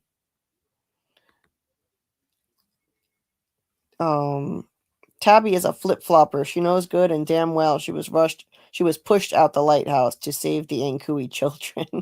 Right. She said that. She felt like she was sent there. She said that to Henry. I think I was sent here to meet you. And she was right. And Henry said, no, I think you're here for what's in the basement, which is the paintings full of her memories. And they were both right. The boy in white wanted her to meet her past husband and see her past paintings, so she'd start to remember who she is. And she knew it. Samuel says Tabitha feels defeated like Boyd does right now, like there is no hope. Absolutely. And she'll feel that way even more once she finds out Jim's dead. NSB says, I think Jim's death will definitely convince Tabitha. Found her reaction to be underwhelming. Not that I'm saying the writing was bad. It's reasonable for her to feel this way. It's just been so long. Yes. David says, I'm convinced the poltergeist is Jim. I agree. whatever's banging the cabinets and knocking that pot over. I think it was Ghost Jim. He's going to be there. He was always so protective of his family, and I think he's going to do that to try to warn them about things. It's okay, Jay. With Victor counting the preacher. Okay. You were talking about that. Like he clocks one new person and at the same time he realizes someone is missing. Okay. No, I hear what you're saying. It's hard to explain things in a chat with a short character limit. I get it. Incognito says, Julie said in the trailer, some things here are impossible but also real. Exactly. You can't apply logic in this fucking town. 100%. MG, wait, old hubby in a picture. Who needs the new one? Wait, 2 other hubbies in a picture. Guess we don't really need a third. Yeah, right, MG. And check out Lori's channel link right here. Check out Lori's channel at Real Cinema Therapy, where she covers From as well. And Lori, I think you said you're going to be doing lives on Wednesday nights, if I'm not mistaken, for From. And that's awesome with Jen, perhaps. So check that out. She does great psychological deep dives into the characters on From and their trauma, using her expertise as a psychologist or a clinical therapist, rather. NSB says maybe the ghost thing was the Inkui children, their daughter, maybe, because I'd be pissed if Tabitha said this after it took her so long to remember. Yes, absolutely. It could be. You never know. Okay, yes, Wednesday at 9 p.m. Eastern is when Lori is doing the live over at her channel.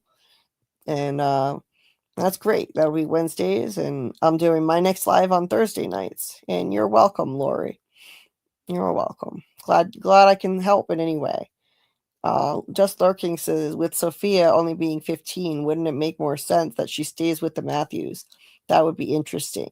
Yeah, that's right. She's underage. I mean, Sarah's an adult, but, she needs a mom figure, so that definitely would be interesting. But it's looking like from the trailer she's going to be living with Sarah, because she comes down the stairs and Sarah is screaming. That doesn't mean she's going to be living there, but it's likely since she was upstairs. So over at Colony House, Boyd tells Acosta that they need to talk about what happened earlier as she tries to leave. And he says it's getting dark. She can't be out here. And he's like, oh, I know. And she says, you don't know shit. Boyd is always saying, I know. And I thought it was kind of funny that she said, you don't know shit in response. She said, you think you're some kind of hero? You're some martyr who did what you had to do? You're a fucking monster. I don't know what you were before, but that's what you are now. All you people are fucking monsters. Wow. Well, I don't think it's that bad yet, but I do think that this place is turning Boyd into a monster, and everyone else too. She is right. I'm Team Boyd. I don't like Acosta, but she's right in that his moral compass is breaking down. What he did to Elgin, that's what this place does to helpful people. It slowly breaks their character down, their moral compass. Season 3 brought into focus what it means to break a person. It doesn't just mean a mental or emotional breakdown. It means breaking them down in terms of their character and their morality. Ghost Khatri told Boyd that you said this place won't break you. And if you do this to Elgin, this place has won. So it means it's about their character. It's about their morals, their judgment. This place compromises the judgment and morality of good, helpful people. And it targets people like that the most. Because these kind of people could actually help others survive and potentially find a way out, find a way to break the curse. The evil entity doesn't want that. So that's why it targets people like that the most. And who is the most helpful of all? Boyd. That's why Boyd gets targeted the most. That's why this show could be renamed Breaking Boyd. If you want to know why, that is why. And in the trailer for the show, it said, become what you fear what you become on the screen. And that was written on the screen. And that's what it's referencing. It's all about breaking people down, turning them into monsters. And that completes the cycle. Because in the origin story, human beings were turned into literal monsters by that evil entity, right? Because they sacrificed their children.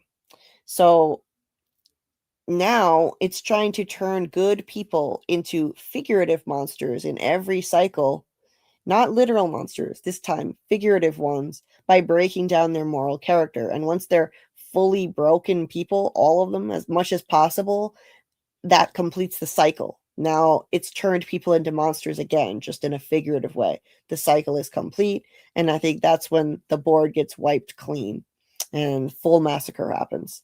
And what could really trigger it in the end is when people start thinking that child sacrifice is the answer to all this, is the way out.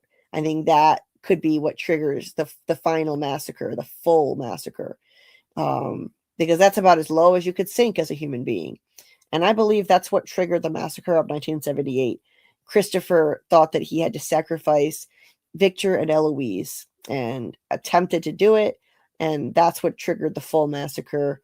Cycle is complete. We've got somebody attempting child sacrifice, and people are broken down to the point where they're figurative monsters now.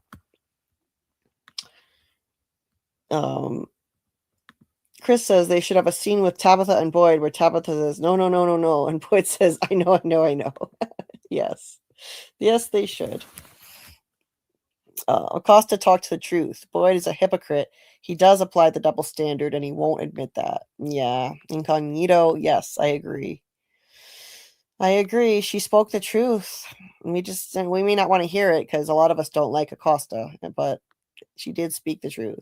David says, Acosta saying they were all monsters fits my theory that the townies are the monsters, the duality that needs reintegration. Oh, I remember you saying that theory, David. That's interesting. Yeah, I like that. Michelle says, I'm glad she is staying with Sarah. That will be epic. It's going to be interesting. Oh, it is going to be interesting. NSB says, I wonder if the townspeople were also manipulated by the evil demon or entity. Probably. Martin says, correct me if I'm wrong, but didn't Fatima say they made a bargain and only those words to Boyd? I hope Boyd isn't thinking of going out there and screaming, I'm here to bargain. Or Jade. Yeah. Yeah, let's not do that. I think that the evil entity probably wanted Jade to think that he had to sacrifice children. You know, Jade saw a vision of a Puritan man holding out a child's skull with full of blood, a child-sized skull, as if he's offering it to him, like, "Hey, child sacrifice is the way out." You know, I think that's what that vision was trying to tell him. It wants Jade to sacrifice kids. Not that that's ever going to happen, but I think the evil entity wanted to break Jade's mind and character to the point where he would. He won't do it though. Jade isn't going to break. Ayush says it will be more interesting when Sophia will show true form in the town, like we want to see Man in Yellow in town, not only Sophia. Yeah, I would like to see the Man in Yellow again too. You think she'll change back? That's an interesting point. I hadn't thought of that. Will she ever change back to the Man in Yellow? Is that possible? I don't know. I think he probably took off his yellow suit for the last time. He just threw his suit away, and Boyd winds up having the yellow jacket on his desk in the police station. It showed that in the trailer. So I don't know. I think that might be the end of the Man in the Yellow suit in this timeline. We'll probably see him in story walking flashbacks. Tamkeen says, I don't care if it was Acosta's first night. She left people to die. She should understand more than how this place can cause you to make difficult decisions and lose your sense of right and wrong. That's true. She screwed up pretty bad because of this place. That's right, Tam. It's a good point. I know, but what about I have to go next time on From? Good one, Mackie. Yes. Quotes from Boyd. That's Boyd, all right. I hope Sarah is confident enough to stand up to Sophia in Yellow. Yes, me too, Amanda. Me too. So Michelle says, nope, Acosta has some nerve. She pretty much popped on the screen as an egotistical, envious, horrible person. I don't like her either. I don't like her at all. Trust me. I don't like her one bit. Doesn't mean that she can't say something with a bit of truth in it, though. So Boyd enters and he tells Donna that he's staying the night, and she says they need to talk about what they're doing with Elgin. And he's just mentally kind of checked out. And she's like, Boyd. She has to kind of get his attention. He's really spacing out and losing it in this episode. And he says that to come upstairs, that she needs to hear something. And over in the diner, Acosta is kind of losing it too. She tries to scrub Elgin's blood out of her shirt at the sink. And she just slams the rag down as she can't do it. And then the jukebox turns on as if on cue because she's upset, just to fuck with her, and plays Send in the Clowns. Specifically these lines. Isn't it rich? Are we a pair? Me here at last on the ground, you in midair. Send in the clowns. So any thoughts on that in the chat? Any thoughts on that? Why that song in particular? I think it's likely mocking her. It's definitely mocking her in some way. It's doing this to upset her. I think this is probably something evil doing this to her. Whether it's the evil entity overall or an evil spirit who's trapped in the town. I think some of the spirits of the dead are evil people who are brought to town who are horrible human beings. There could some of those spirits who are trapped there could be evil, and they're fucking with people.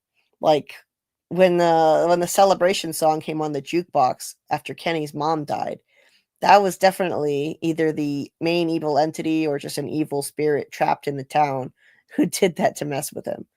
And sometimes the songs are nice. The song Blue by Joni Mitchell came on in season 1, and it was Tabitha and Jim's song together. It seemed to help them. They started opening up to each other at that moment.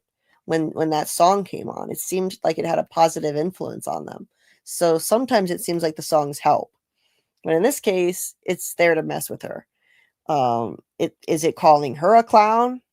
Does this have some personal connection to her that we don't know about? That's what Karl was thinking, that maybe it has some personal connection to her. And she's like, how is this song playing right now? Lori says, I think the song has some significance to her past. Yeah, that's what Karl was thinking too. Acosta gonna team up with Man in Yellow. We'd make such a pair. Cool. Nice theory, MG. Acosta, this isn't that type of show. Hey, the noob gamer. I think Victor knows the Man in Yellow. He recognized the suitcase in the cave. He seemed scared of it. Yes, down in the cave, that suitcase, when Tabitha and Victor found it, Victor seemed like he was afraid of it. He had a scared face on when Tabitha picked it up. But is it the same suitcase? It looks the same, but why is it now buried in the ground instead of in the cave? Like, did somebody move it, or is it just another suitcase that looks just like it? That's a hard one. I loved it. She's a clown. Yes, Michelle. Laurie says Acosta has daddy issues. She needs to fight and challenge older men. I could see that. Incognito says the showrunner wants the audience to hate Jim and Acosta. Okay, so we can easily reproach then that let's see. But they're saying the truth. Okay. Yeah, I think so too. I think that even somebody we don't like could speak true words. Back in season 2, we all hated Reggie, that guy who was screaming at Colony House, "We're all gonna die. We're all gonna fucking die." That guy, he spoke the truth. He said, "I never realized how fragile people are, how easily we break." And that became a huge theme of the show. How easily people break. It's always been a huge theme of the show. How fragile people are. That's the word the Man in Yellow just used. People are so fragile, So even people we don't like can say intelligent things. Things that we should pay more attention to and not disregard just because it came from someone we don't like. Dale. A lot of people don't like Dale, but I think he was right that it's a pocket universe too. All right. Let's see.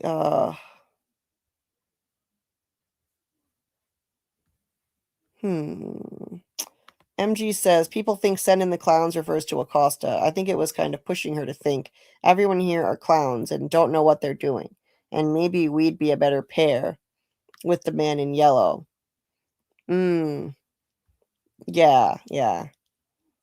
Yeah, I mean, it could just be kind of reinforcing her idea that everyone there, she just said everyone here, you're all monsters. You're all monsters. So, maybe you're saying team up with Sophia, like Sophia in yellow. Yeah, I understand. Could be. I'm on the ground now as part of the lyrics. Crows have landed in the man in yellow. Yes, it says, me here at last on the ground, you in midair. Those are the lyrics that are playing. Interesting. Yeah, I like that theory, MG. Chris says, can't wait till From the Next Generation and they have Taylor Swift in the jukebox. Yeah, they have a lot of old songs, Chris. A lot of old songs. There's nothing recent. Yeah, the crows have landed. Isn't it rich? Are we a pair? Sounds like an offer to team up. I like that theory a lot. The Noob Gamer says there might be multiple creatures that can transform and each has their own case. Perhaps. And all the suitcases match. Incognito says the entity is taking pleasure with getting in the minds of people. I told you it's orgasmic for this evil to watch them suffer. Same thing as a narcissistic pervert. Oh, definitely. 100%.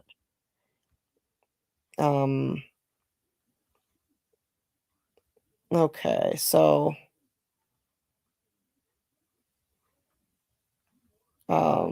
Chris says Victor was counting how many people because something was wrong. He will say something about it later, and people will realize 2 people coming was too much at that time. Victor was counting? I didn't see that part. I missed that. Victor was counting how many people were there? Okay. Yeah, that's interesting. Tam says she is a source of conflict, but she's not worthy of team-up material to the man in yellow. Yeah, I agree. I really don't want to see a huge storyline for Acosta, but I think we're going to get one anyway, though. I don't like her at all. Maybe a Sophia Acosta faction.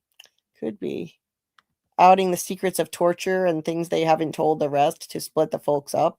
Yeah, I mean, I could see Acosta being an agent of chaos and teaming up, the man in yellow, aka Sophia, wanting to team up with her. Absolutely. Amanda says, I think Acosta is egotistical and doesn't take responsibility for her own actions. Absolutely. I agree with that too. So, I mean, like right after she killed somebody, she was asking for her gun and bullets back awfully fast. Too fast. She should have taken more responsibility for that. So anyway, Acosta had said that she's not going to get comfortable here and take off her uniform. She's going to get the hell out of here. That's what she told Kenny in season 3. But now she's got blood on her uniform that she can't get off. Elgin's blood. And it's upsetting her. So she goes in the storage room and she picks up some clothes. She picks up the hoodie. So she's finally going to accept that she's stuck here and change her clothes. At least accept that in some manner by changing her clothes. Over at Colony House, Christy tells Fatima that she's physically okay and everything looks fine after giving her an exam, and asks if there is anything that Fatima can tell her about the birth. And she's really salty. She's like, oh yeah, okay, so what do you want to know about the terrifying woman in the kimono or the thing that she pulled out of me that you told me wasn't there? Very salty Fatima here. Christy doesn't know what to say to that. And Fatima, so then they're interrupted by Boyd, and Fatima asks if he found the woman in the kimono. And so he tells everyone that by the time he caught up to her, she was in a chamber with these things from the woods, around in a circle. She put the thing in the center of the room. It started to move. Then it started to grow until it got big enough to stand, and it smiled. And Fatima's like, I gave birth to one of them. Ellis is like, that's not what he's saying. Dad, tell her that's not what you're saying. And Boyd says, it's not just one of them. It's the one I killed the night at the clinic. So they can't die. Yay. Nice new information they've got here. Did you notice everyone seemed to heal fast, but Christy isn't? It's weird. Yeah, not everybody heals fast, incognito. Jim didn't heal fast either. He limped around all through season 2 after the house fell on him. So not everybody heals fast, and Christy is still hobbling around. So let's make a note of that. Good point. And Ellis and Ethan both seemed to heal fast. So some people do and some people don't. I'm going to actually jot that down because I didn't make a note of that. But that's a great point. And Laurie says, Victor also protectively put his hand on Ethan's shoulder. Before he would run away like when Tian Chen died. It shows Victor is growing up and facing adversity. Absolutely. Absolutely. I noted that too. And I thought that was impressive. Shut up, Ellis. Yeah, that's what I'm saying. Well, not everybody has a little boo-boo. It was a bear trap. Yeah, but Ethan's leg was impaled, Martin. His whole leg was impaled by a table leg. And Ethan was fine not long after. I mean, he didn't limp long at all. His mom was shocked by how fast he healed. And Ellis got stabbed by Dale, and then he was fine not long after as well. And he broke his arm. That also healed fast. Fatima representing all women at a male doctor office. Yeah, Susie. Just kidding. Channeling Jade. Yes. Oh, okay. Yeah, that sounded like Jade. It's not a little boo-boo. I can sympathize with Acosta, but if you go around showing your badge and then shuts up when she is asked how long she has had that badge, she definitely needs some growing up. Agree, Amanda. Isn't it funny Tabitha saves Sophia after technically killed her Jim? Yeah, Chris. Great point. It's very ironic. Tabitha is hugging the entity that killed her husband and she doesn't even know it. Isn't that diabolical? Isn't that absolutely diabolical? It's wild. I mean, yeah. It's just amazing the irony that comes with this entity that loves to troll them and fuck with them. I just love that. That's a great observation. Michelle says Acosta should also go live in Sarah's house. Those three in the same house would be some good TV. Yeah, that would be great. Let's subject her to the Sophia in yellow too. So David says at the end of season 3, I was thinking Acosta and Kenny would oppose Boyd and Donna. Now I'm thinking it's Randall and Acosta against Boyd. Oh, okay. I still think I think it's gonna be Acosta and Kenny, but you never know, David. Could be Randall and Acosta. Acosta is lost. She just wants to be active. She don't accept the situation. You folks don't have sympathy. It was a misfire. Yeah. I have sympathy for her. I do. But she should have taken more responsibility for her actions and not demanded her gun back and tried to tell Boyd how he should run the place after, when she just showed up there and killed somebody. I have sympathy for what she did, though. The actual act itself. Acosta totally found her ex's hoodie in the diner. Poor timing when lovers are finally ready for each other, but only after it's too late. Oh, it's an interesting theory, Susie. You never know.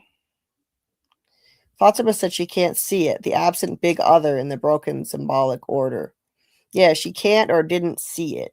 Right. We'll get to that scene where she explains the revelation she had. Do you notice? Okay, I read that one. Sorry. And yeah, I'm not sure. Or are you or if you're saying it's true, that means this Fukin place chooses who is aging fast and who heals fast. Depends on the grip the entity has on you. Yes, I think I'm not sure why. I don't know why certain people are the ones who are chosen to heal fast and others don't. But I definitely think that there's a reason why some people heal fast and others don't here. I do. And Jim was always destined to die here, so I think that's why he couldn't heal when he had the house fall on him. And maybe that means Christy is destined to die here, and she has a bad fate coming to her. And it could be bad, foreshadowing for Christy. Let's see. Maybe good entity boy in yellow chooses who he will heal faster. Chris. Yeah, it could be that the boy in white can heal people fast. Let's see. Tam doesn't think Randall is antagonistic against Boyd like that anymore, even after being left. I know a lot of people thought he was going to turn on Boyd after Boyd left him with the monsters that night at the ambulance, but he didn't. You know, he's still helping. I think he will continue to, but we'll see. He says, I genuinely do not get the Acosta hate. She happened to get there at one of the worst times possible, so her reaction is understandable. People say she shot and killed that girl, but it was a mistake. I have sympathy for that. It's the way she's acted after that I have the biggest problem with. You know, she's a rookie cop and she panicked, but she comes in there and she acts like she owns the place and demanded her gun back from Boyd, got in his face, ransacked his place where he lives, looking for her gun and her bullets. Days after she shot somebody. I mean, she had no business doing that. Yeah, like Amanda said, she didn't take responsibility. Exactly, Amanda. You took the words right out of my mouth and then trashed the police office looking for her gun. Exactly. So MG says, who all healed quickly? Were they all related to the two parents in some way? Well, Ellis and Ethan, maybe just direct descendants. Who knows? It's a good question.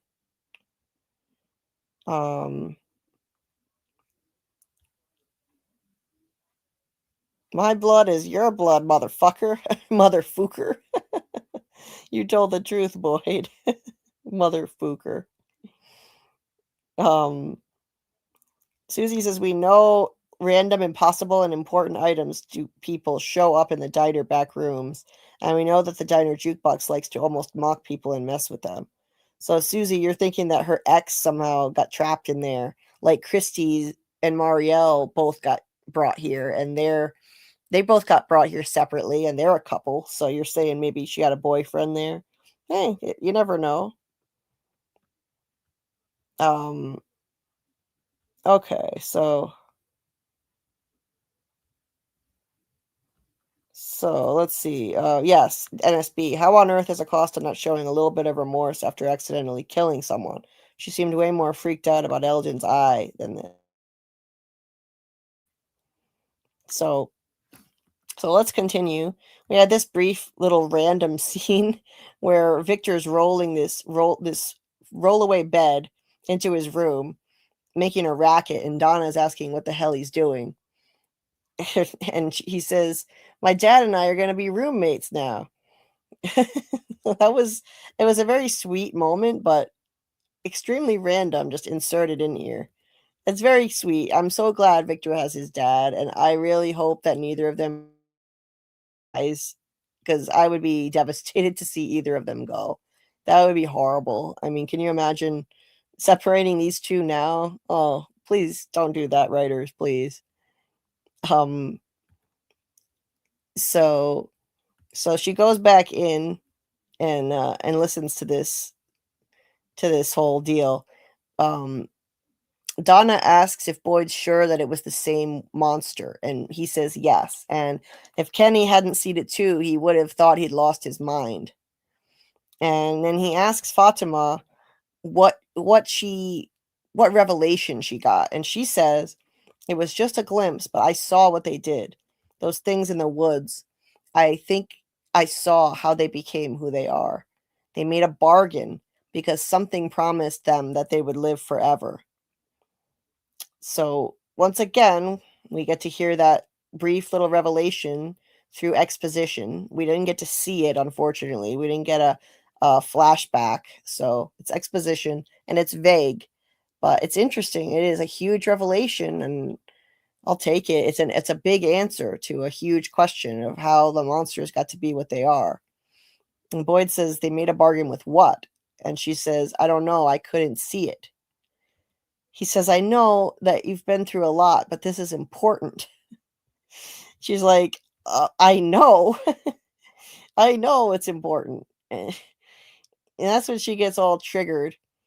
And she jumps out of bed. She's like, I told all of you that there was something inside me. I begged you to listen. I don't understand what I saw. I don't know why I saw it. There's nothing else I can tell you. I'm sorry. and she leaves.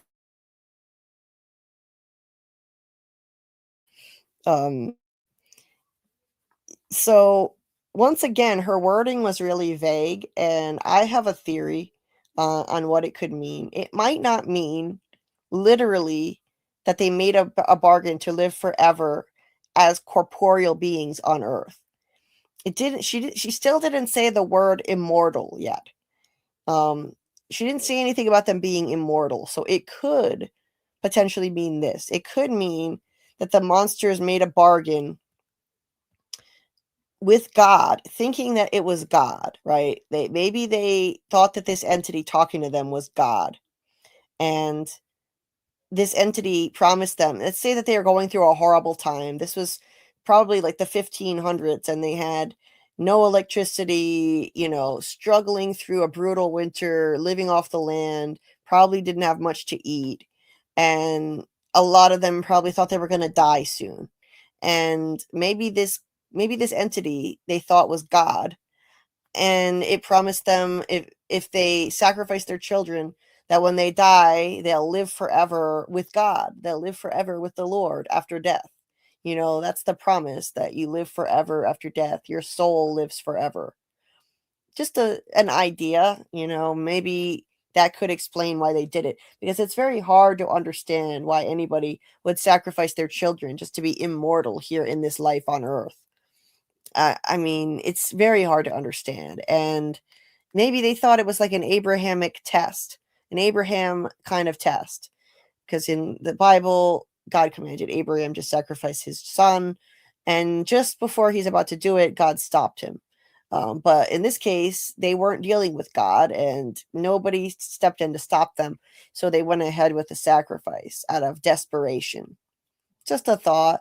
It's just hard to imagine how they could kill their children just so they could be immortal on Earth. So since there are so many other references to the Bible in this show, I think it's possible.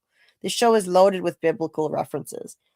The whole Book 74 thing with Father Khatri, Ellis and Fatima portrayed as Adam and Eve in the tapestry on their wall, other pictures of them looking like Adam and Eve, multiple other references. Boyd is Mr. Fish and Loaves. That's his nickname.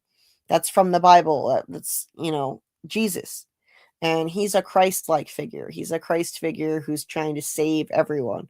He's supposed to be the savior of the town, making so many sacrifices for them. So, with all the biblical references, and now Sophia being this religious person, there's so many religious references. So it's possible that there could be an explanation like that, a religious type of explanation for why they sacrificed their kids.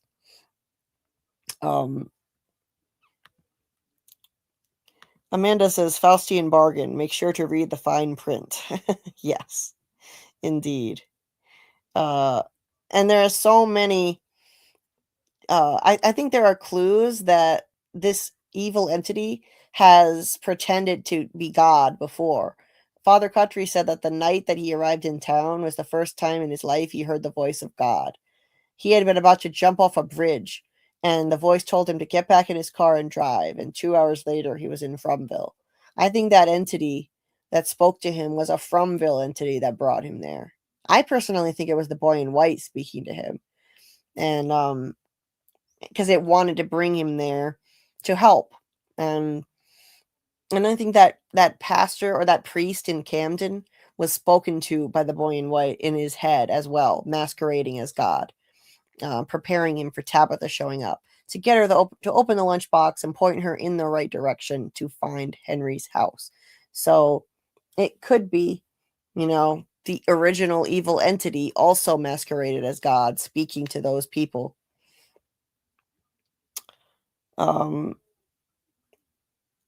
Martin says, so she didn't mention the sacrifice here. She did just say they made a bargain because they were promised they'd live forever. That's right. She didn't mention it here in this scene. Mike Light says, what do you mean kill their children? They're only 7 kids. Yeah, not all. I mean, I didn't mean like, they all killed. Well, actually, I mean, they probably did kill all their children. Maybe it was a small town and there were only 7 kids in the whole town. Chris says maybe Fatima should be given morality for giving birth to a monster. Wait, what do you mean, Chris? Immortality. I see. Yeah. Right? Maybe she should get that now. Incognito says perhaps they need to reconnect to God in order to be saved. Introducing this pastor isn't for nothing. Right. I think the boy in white tried to bring that pastor there to replace Tilly, who was a spiritual figure who just died. She once held a prayer circle in season 2. And I think she replaced Father Kotri in season 1 who was there. I think there always seems to be a religious figure in town. I think the boy in white brings them there to bring people hope and to help people. Where's that other post I saw that I was going to read? Fatima's statement isn't relevant. She first said it was a glimpse. Then she said, I didn't see a thing. She's still in shock. She's definitely in shock.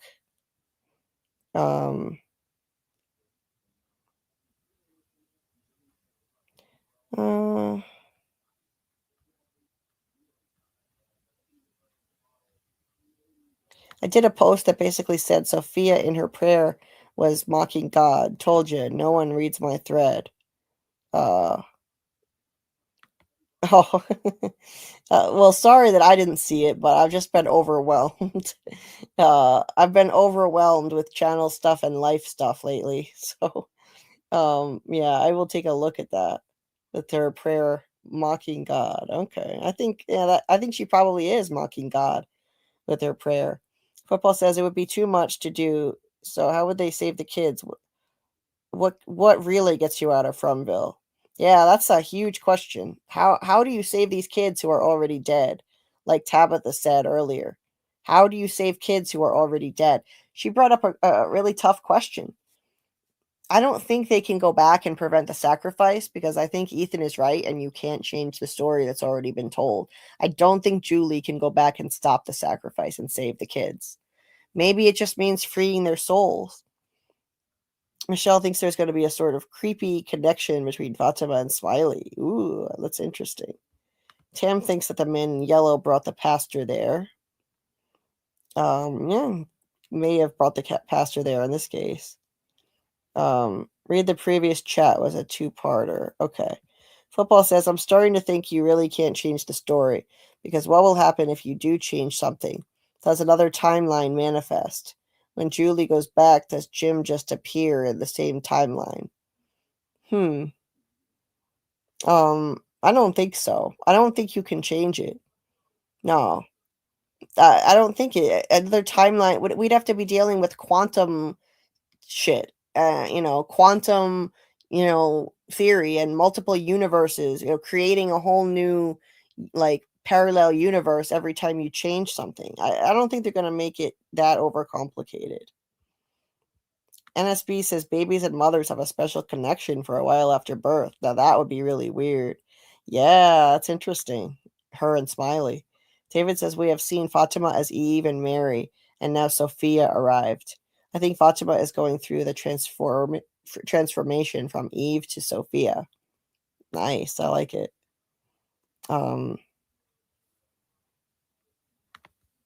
Chris says maybe Victor brought his dad to Colony House because he felt something was off when the pastor and Sophia came into town to keep an eye on his dad. Maybe that's why they're going to be roommates in his room now. They're going to share a bedroom.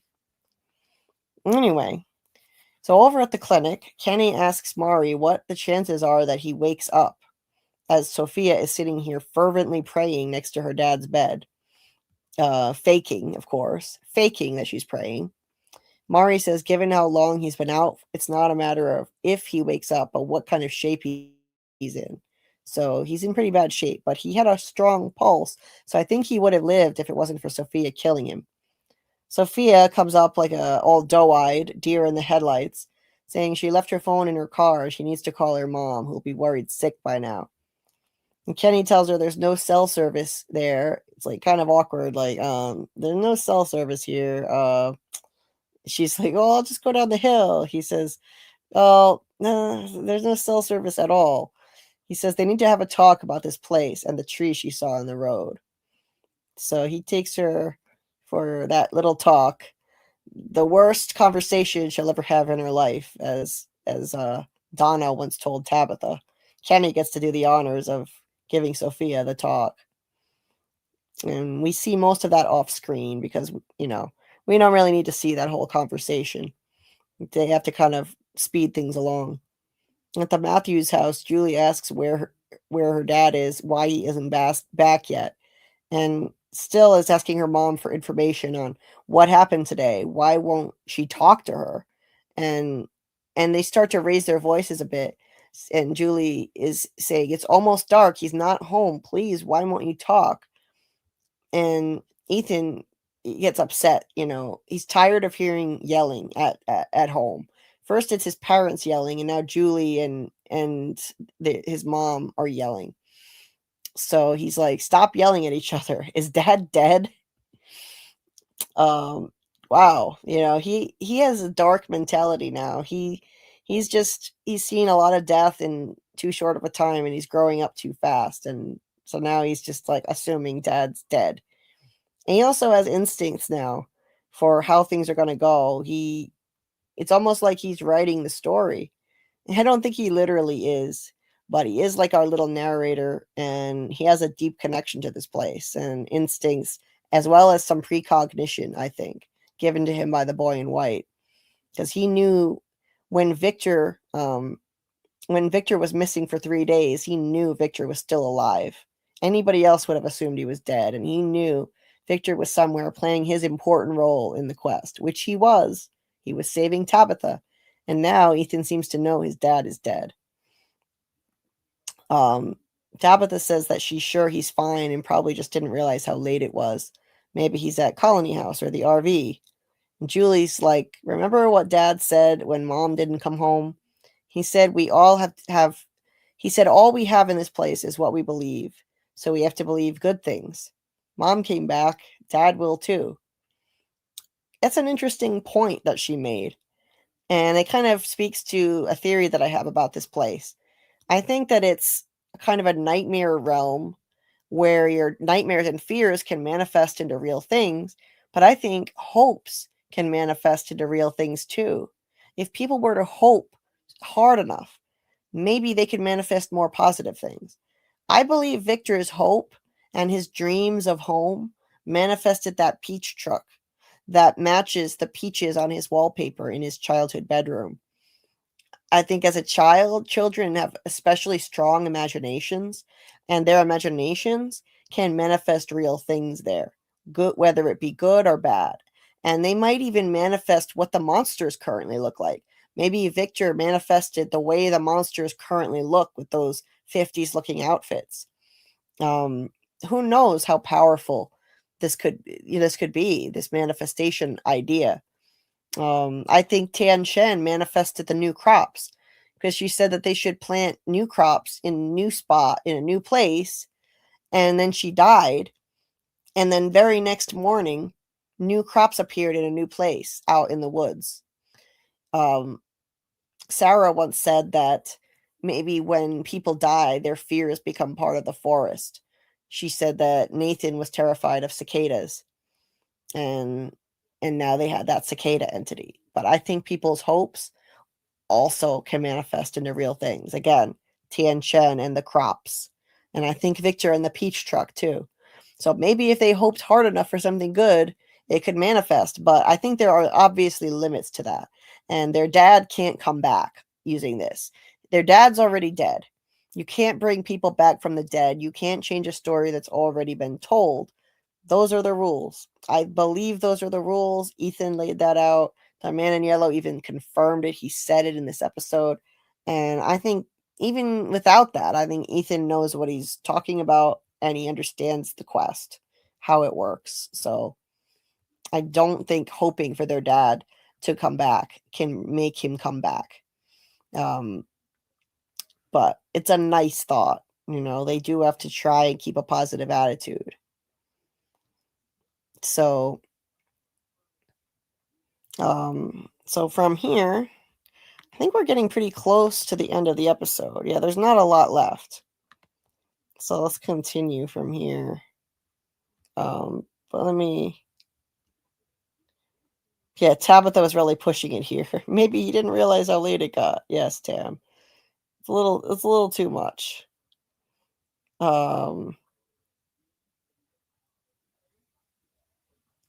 So I'm just looking at the chat here.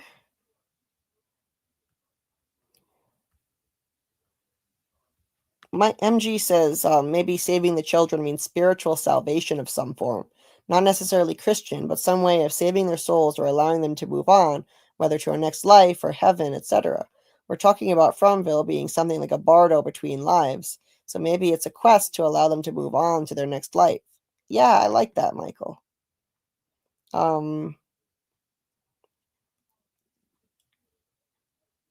So, okay. Incognito says no connection between Smiley and Fatima. She just accessed some knowledge by giving something birth in return. She specifically used the word bargain. But that's probably why she got that revelation about where the monsters came from, because of that connection between a mother and her baby, when they're connected by birth like that. So that makes sense as to why she got that revelation. David says, Sophia says to Kenny the biblical line that Marilyn Manson uses, which I posted a while ago. The light shines in the darkness, and the darkness will never understand it. Oh, yeah, and I loved that quote. The only way to defeat the shadow is to shine light on the darkness and absorb the shadow. Okay. This place is all about thoughts manifesting. Yes, David. Yes. So you agree with me on that, on the manifestation thing being real. Isn't it, Mike Light says, isn't it weird that Tabitha is so nonchalant about Jim not being back before dark? Why would she say Jim's in the RV? There's no talisman in the RV. Yeah, I thought of that too, right? But she is trying to be strong for her kids, but she's not looking very, very nervous, even when we see her for a moment by herself, Susie says, I think the new crops are Mr. Potato Heads and Coraline's second mom's children. What? Oh, it's funny. You mean like the giant scarecrow monsters? And they probably don't make a very good match.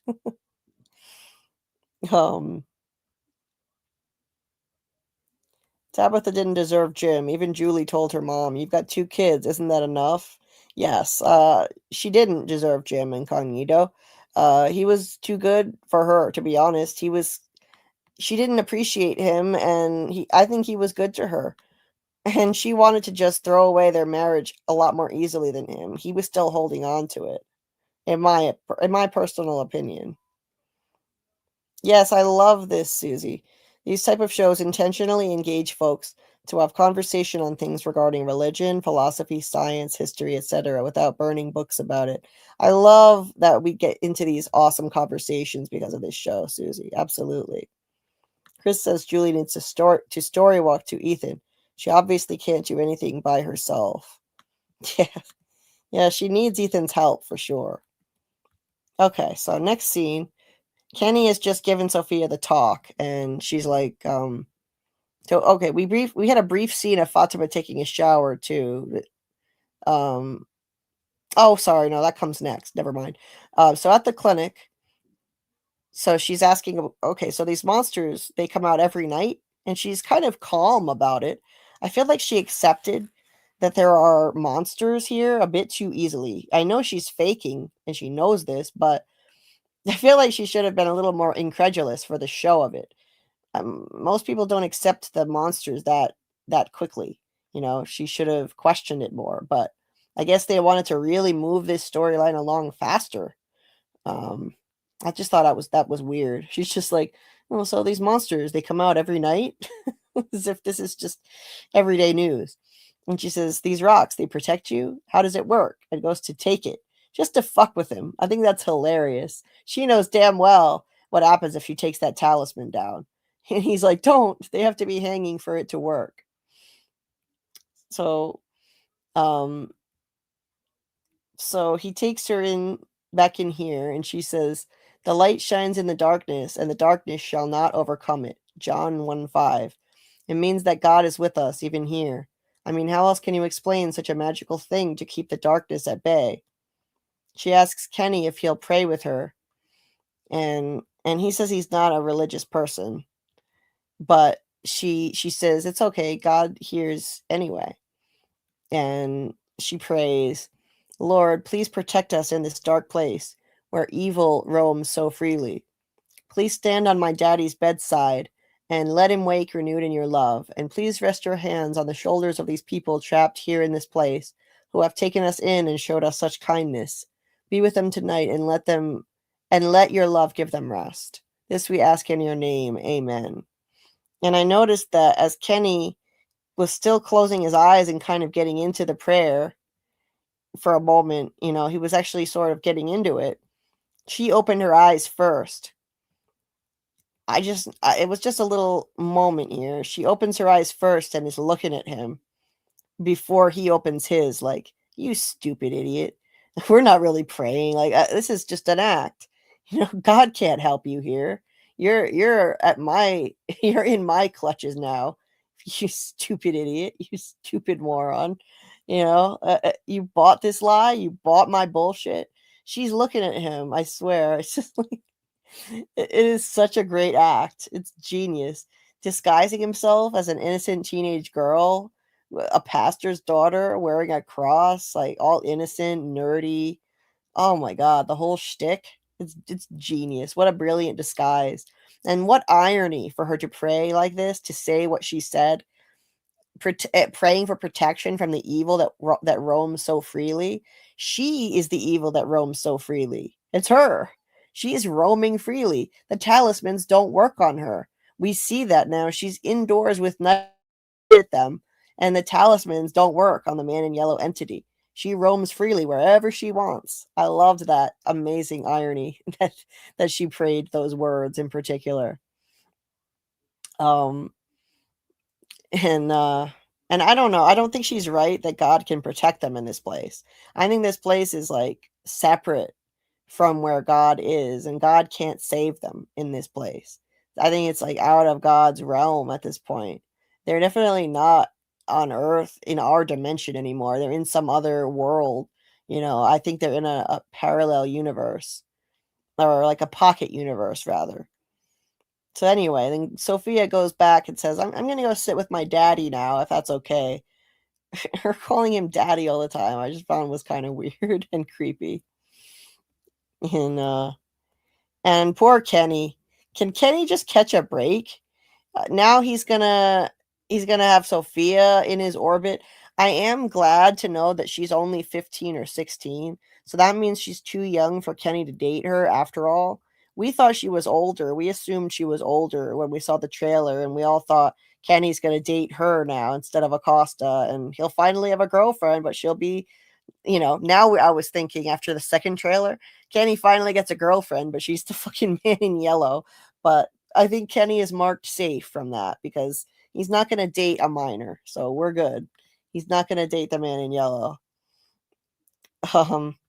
93 people watching. Please hit the like button if you haven't already, and subscribe to the channel if you're not subscribed.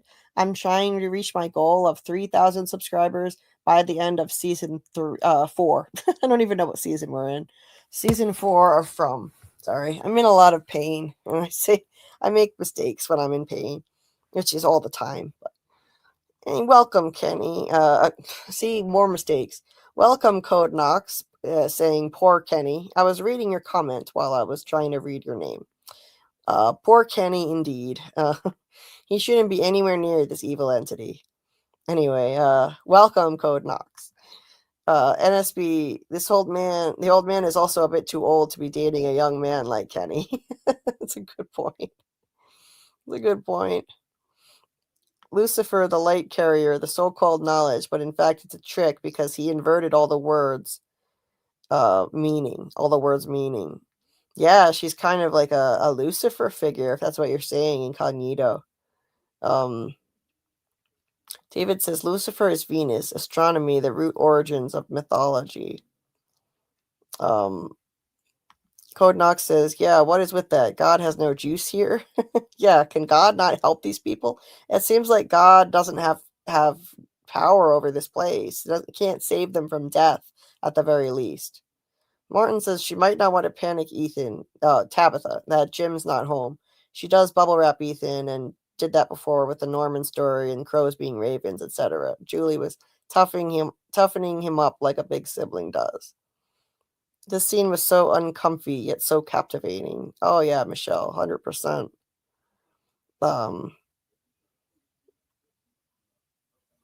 Okay.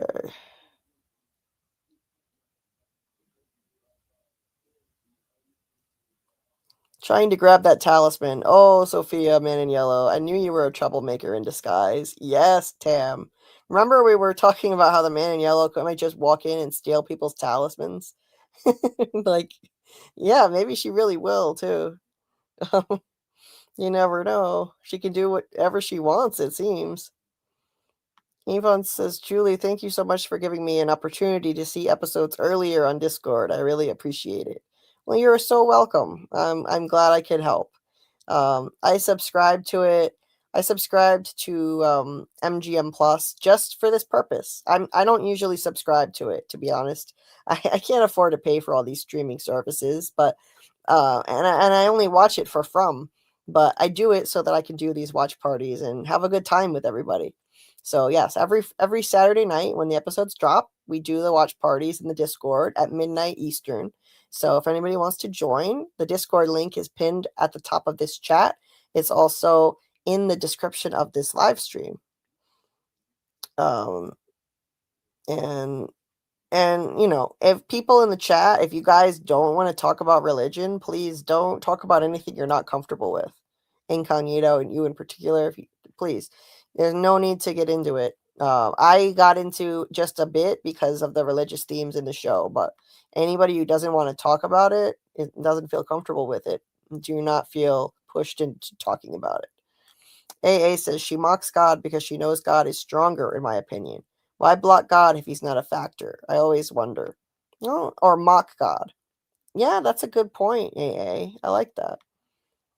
David says more evidence that talismans, ego defense, only work on the personal shadow or nightmare creatures. Yes, definitely. Chris says maybe monsters are cursed with not being able to procreate. Probably. Yeah, I don't think that the monsters can procreate at this point. They're all dried up. Kenny dates Sophia. Boyd kind of put him in the box. Yeah. I don't think so. I don't think it's going to happen. Incognito says, John 1:1 and 1:5 is about word of God and the light that extinguished darkness. The entity is indeed mocking God by saying that this place is under its control. Yes, I agree.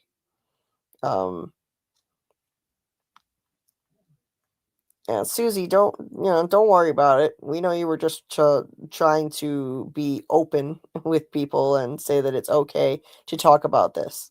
So no worries, Susie. We understand what you meant. Avon says in the U.S. it's Saturday night and in Ukraine it's Sunday 7 a.m. Nice. Okay, understandable. Incognito, whatever you think is better not to bring up, then you follow your judgment on that.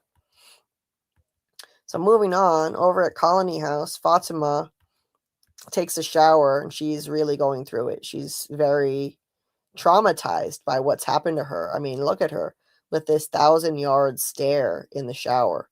She'll never be the same again. And look at this yellow glow around her in the scene, kind of reminiscent of the man in yellow.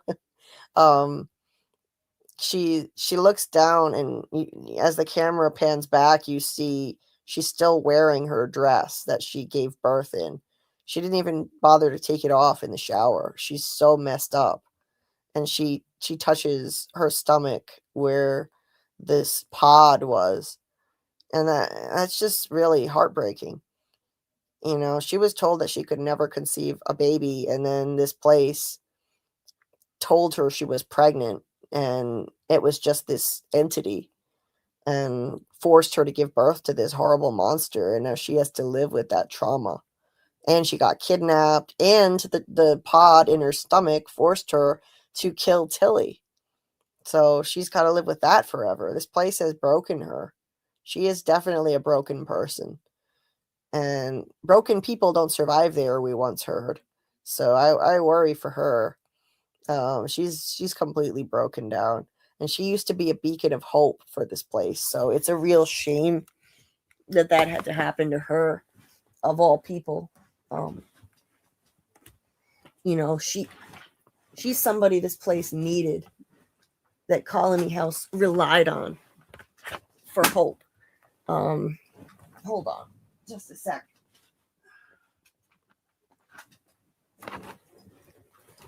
I'm just trying to plug in my phone. Okay.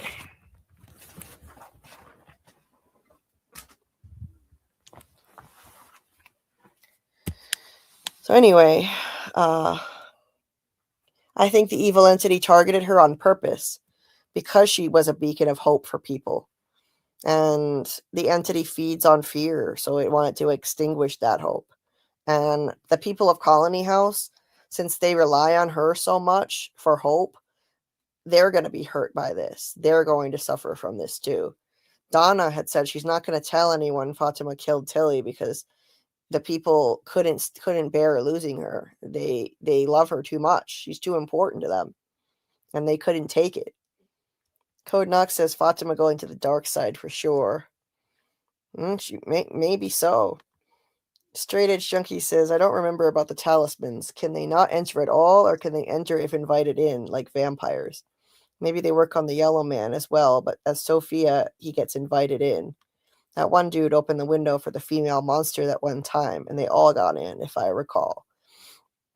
So they can enter if invited in. Yeah. So if you open the door or the window, they can just walk in, even if they're not like actually invited by somebody. Just opening the window or the door means they can come in, even if the talisman is hung up. Now, if the talisman falls down, they can just let themselves in. So that's how it works. Yes, porn stash. Tam says, I don't think this will happen or likely, but it just occurred to me as a thought. What if Fatima starts to feel maternal for Smiley, like actually feeling motherly? Hey, I wouldn't rule it out. I don't think so, but who knows? Amanda says, what else could she go through? Fatima, how do you say that? Possicled, her friend, ate garbage, was kidnapped, fed blood, and gave birth to Smiley. Yeah, that's a lot. That's a lot.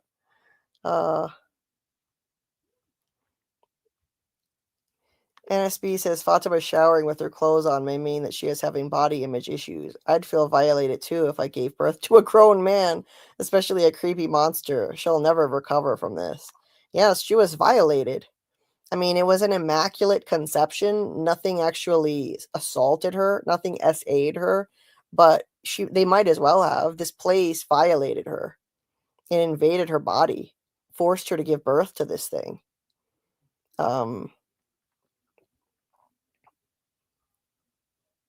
Okay.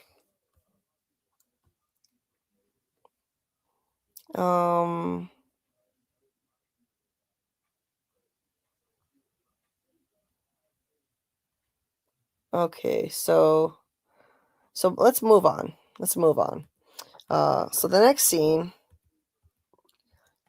Boyd is looking out this window, this iconic Colony House window where Fatima, remember, once looked out and said, she brought Julie up here specifically to say, I brought you here so that you would see that if you climb up high enough, even a nightmare can look like a dream. Well, guess what? This nightmare doesn't look like a dream from up here right now. Not anymore. Not to Fatima, and certainly not to Boyd. Look at his face as he looks out this window. Look at the reflection of his face. I love how they did this. I love that they stood him in front of this window in particular as he's losing hope. Fatima stood up there full of hope, saying even a nightmare can look like a dream. And now Boyd is standing there devoid of hope. And Fatima's lost all hope. And he's standing there feeling completely hopeless because the monsters are immortal. And he doesn't think there's any way for them to win in that case. And his reflection is showing because he's literally reflecting on what this place has done to him and the people he loves and on what he's becoming because of this place, the monster that he's becoming. We keep seeing people looking at their reflections because this place is turning people into monsters bit by bit, breaking down their moral character and their judgment. They making them do things they never would have done otherwise. And it's slowly turning Boyd into a monster. You know, him smashing Elgin's hand with a hammer. And later this season, he's going to shove Acosta against an ambulance. He's covering up the murder of Tilly by Fatima. He's got all kinds of secrets and lies. And you could say that he's justified in some of these things, but he's definitely going against his moral compass. And every time you see him in front of a mirror like this, he's reflecting on all of it. And later, there's also a shot of him in the trailer. We'll eventually see him in this season looking in that iconic gold mirror at Colony House, which I call the monster mirror, because it's always something people look in when this place is turning them into a monster, figuratively or literally, because Jasmine Monster looked in it in season 1. Fatima looked in it in season 3 when she had the smiley pot inside her that made her kill Tilly. Elgin looked in it as he was in the process of kidnapping Fatima.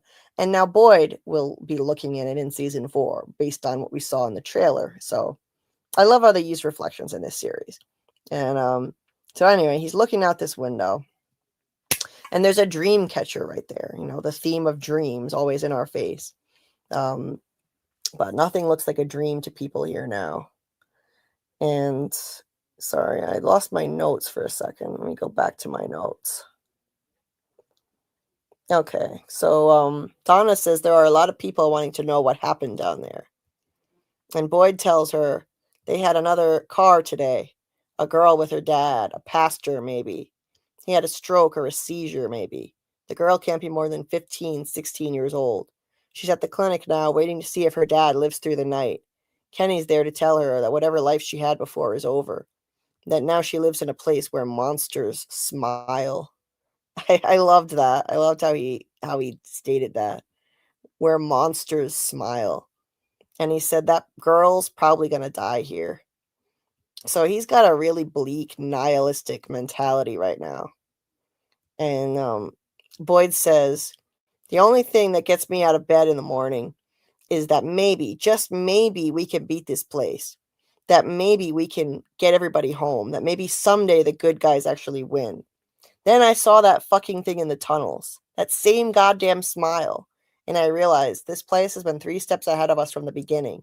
It's like you said, the game is rigged. It doesn't matter what we do, what we sacrifice. None of it means a goddamn thing if we can't. And then he goes to leave. And Donna asks where he's going, and he says, I am not going anywhere. None of us are. So he's lost hope. He's really broken right now.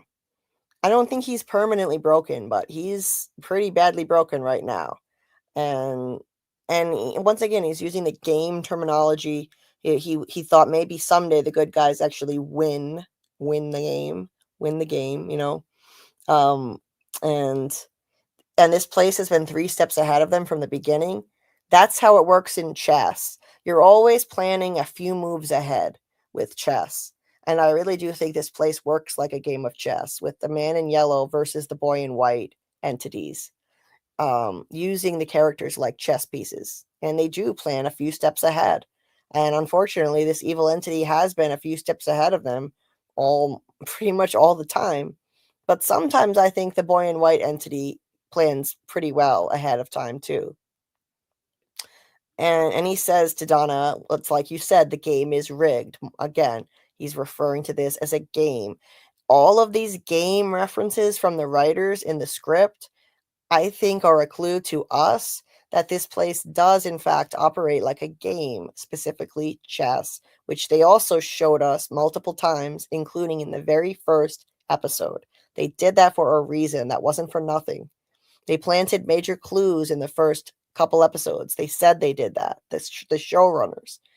And then they kept bringing chess back a couple more times, too, in other episodes, including when they first showed Ghost Khatri. So I really do think it operates like that. And I put out a 2-part video series on that. I may just re-release it to introduce more people to it. But for now, I have the ones that I put out over a year ago. One is on the man in yellow, one is on the boy in white, but they go together. And it's the chess game theory on the 2 of them. And, and so he doesn't have any hope at this point. And Christy stops him from leaving and says, it's a pretty shit time to start feeling sorry for yourself. And you have plenty of reasons to, so does everybody else here, but none of those people are asking me to stitch up people's eye sockets. So I'm going to need a little more from you than the monsters live forever, so we're all going to die. Because it doesn't matter how many people I stitch back up together, if they see you lose faith, that's when the people start hanging themselves in the bathroom. That's what happened with her friend Eric in season 1, that red shirt Eric who hung himself in the bathroom. Boyd is the living embodiment of the town's hope, like Christy said. If they see him lose faith, that's when they're really going to give up. They can't see him losing hope like this. This is why the evil entity has always targeted Boyd the most, so that it will slowly break everyone by extension. By breaking him, you slowly break everybody else. And that's what the evil entity wants, to slowly break everyone. You break him down, that's it. People rely on him, not just to survive, but for their hope, to lead them. They believe he's the one who's going to lead them home. Now Ellis says, Christy's right. No matter what happens, you are the one person that nobody here can see. So he asks to speak to Boyd alone when he says this. And Boyd interrupts and says, I can't. I'm falling apart. Everything I've done, every sacrifice we've made, if I can't get you home, then none of that matters. And your mom, fuck, it can't be for nothing. And he just keeps going, I can't. He's just losing it. I've never seen him fall apart like this. I've never seen him have this big of a meltdown in all of this time. And Ellis just hugs him. And so finally Boyd gets to cry on somebody's shoulder instead of just being everybody else's rock and carrying everybody else on his back. It's hard to see him like this. And the thing of it is, he's talking about the loss of his wife, because he killed his wife. He had to kill his own wife because he went out in the woods trying to put the whole town first over his own family. Ellis said that his mom was losing it and he needed his dad to stay home that day, but Boyd went out looking through the woods trying to find resources for everyone. And he did that for the good of all, and it can't be for nothing. He sacrificed his own wife. He didn't know that she was going to die. He didn't know that he'd have to shoot her as a result, but that's what wound up happening. So it's like he sacrificed his own wife. He had to lose his own wife, and it can't be for nothing. She can't have died for nothing, and that's how he's feeling right now. So it's understandable. This place has taken so much from him, and that was the worst thing, to have to kill his own wife because she lost her mind and was shooting up the town and was about to shoot Ellis. And it can't be for nothing. So here he is breaking down, fragile, just like the man in yellow said at the beginning of the episode. He is fragile. Humans are fragile. Look how easily they break. Like Reggie said in season 2, that character that we all hated, he spoke the truth when he said, I never realized how fragile we are, how easily we can break. That's a huge theme of this show, the fragility of humanity and how people can break down under pressure.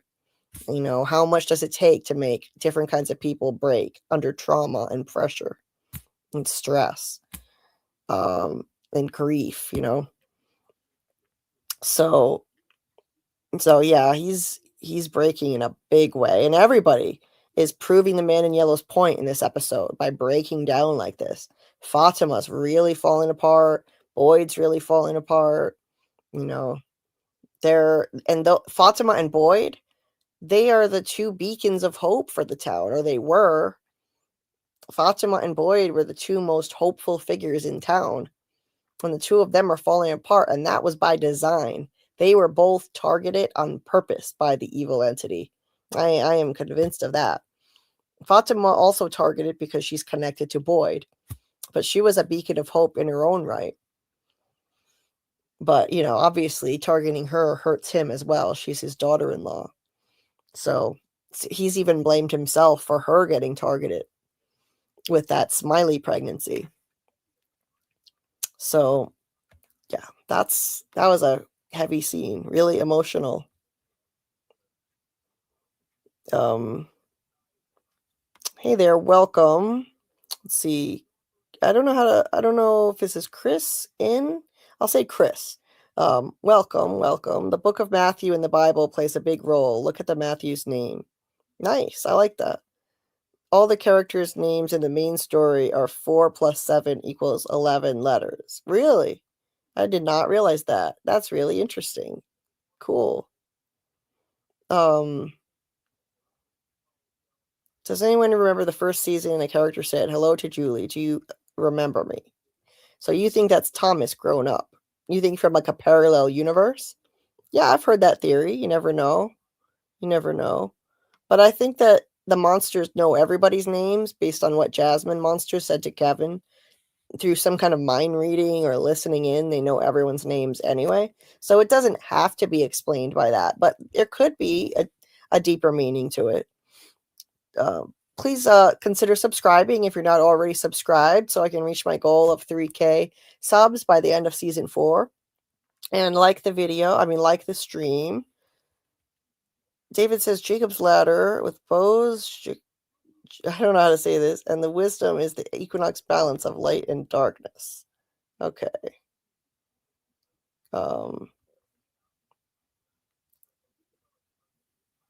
Hey, welcome, One Black Panther. That's not fair to ask so much of Boyd. There are so many that don't do the basic, and the way they treat him when things don't go the way they want. They treat him like trash. Not cool. Oh, I couldn't agree more.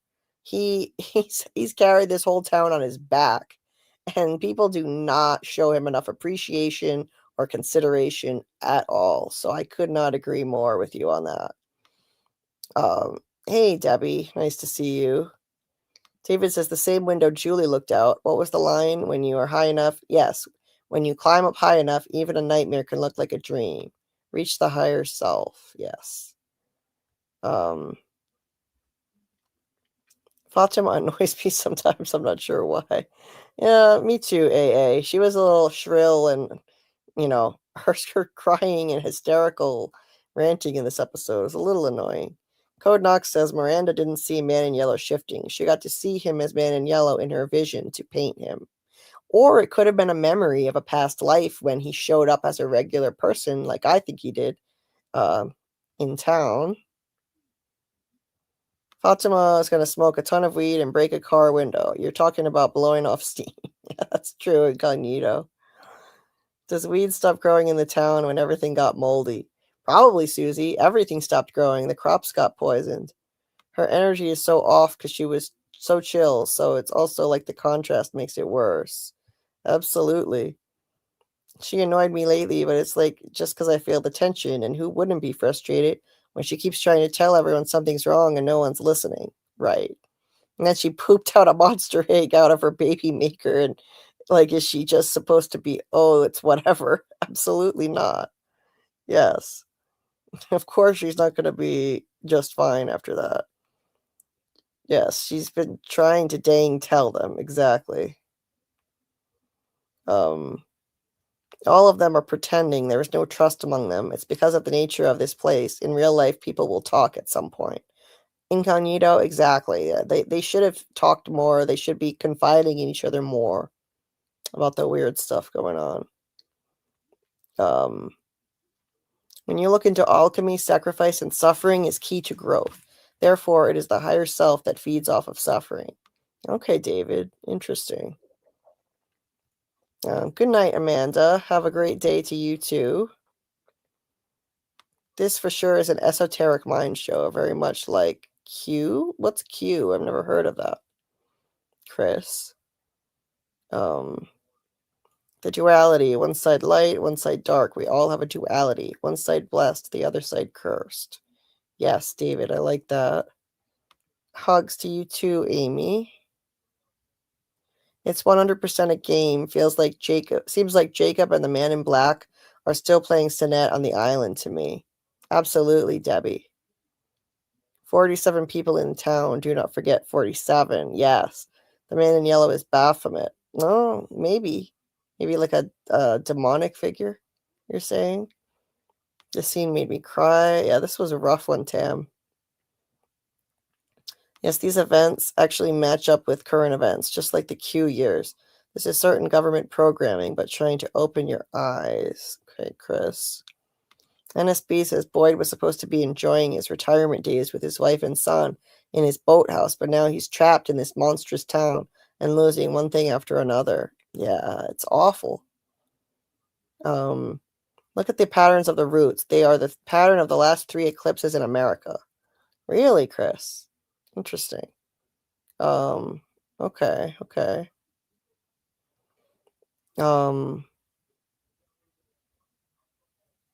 Remember Tabitha's dream, Jim hanging upside down.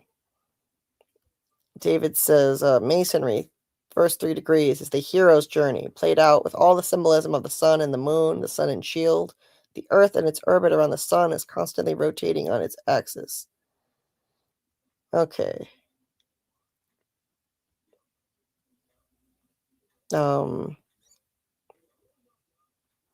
From is an initiation into arcane and occult knowledge, and Julie is the hoodwinked initiate, blinded as Fatima leads her to her room. The audience learns as she learns.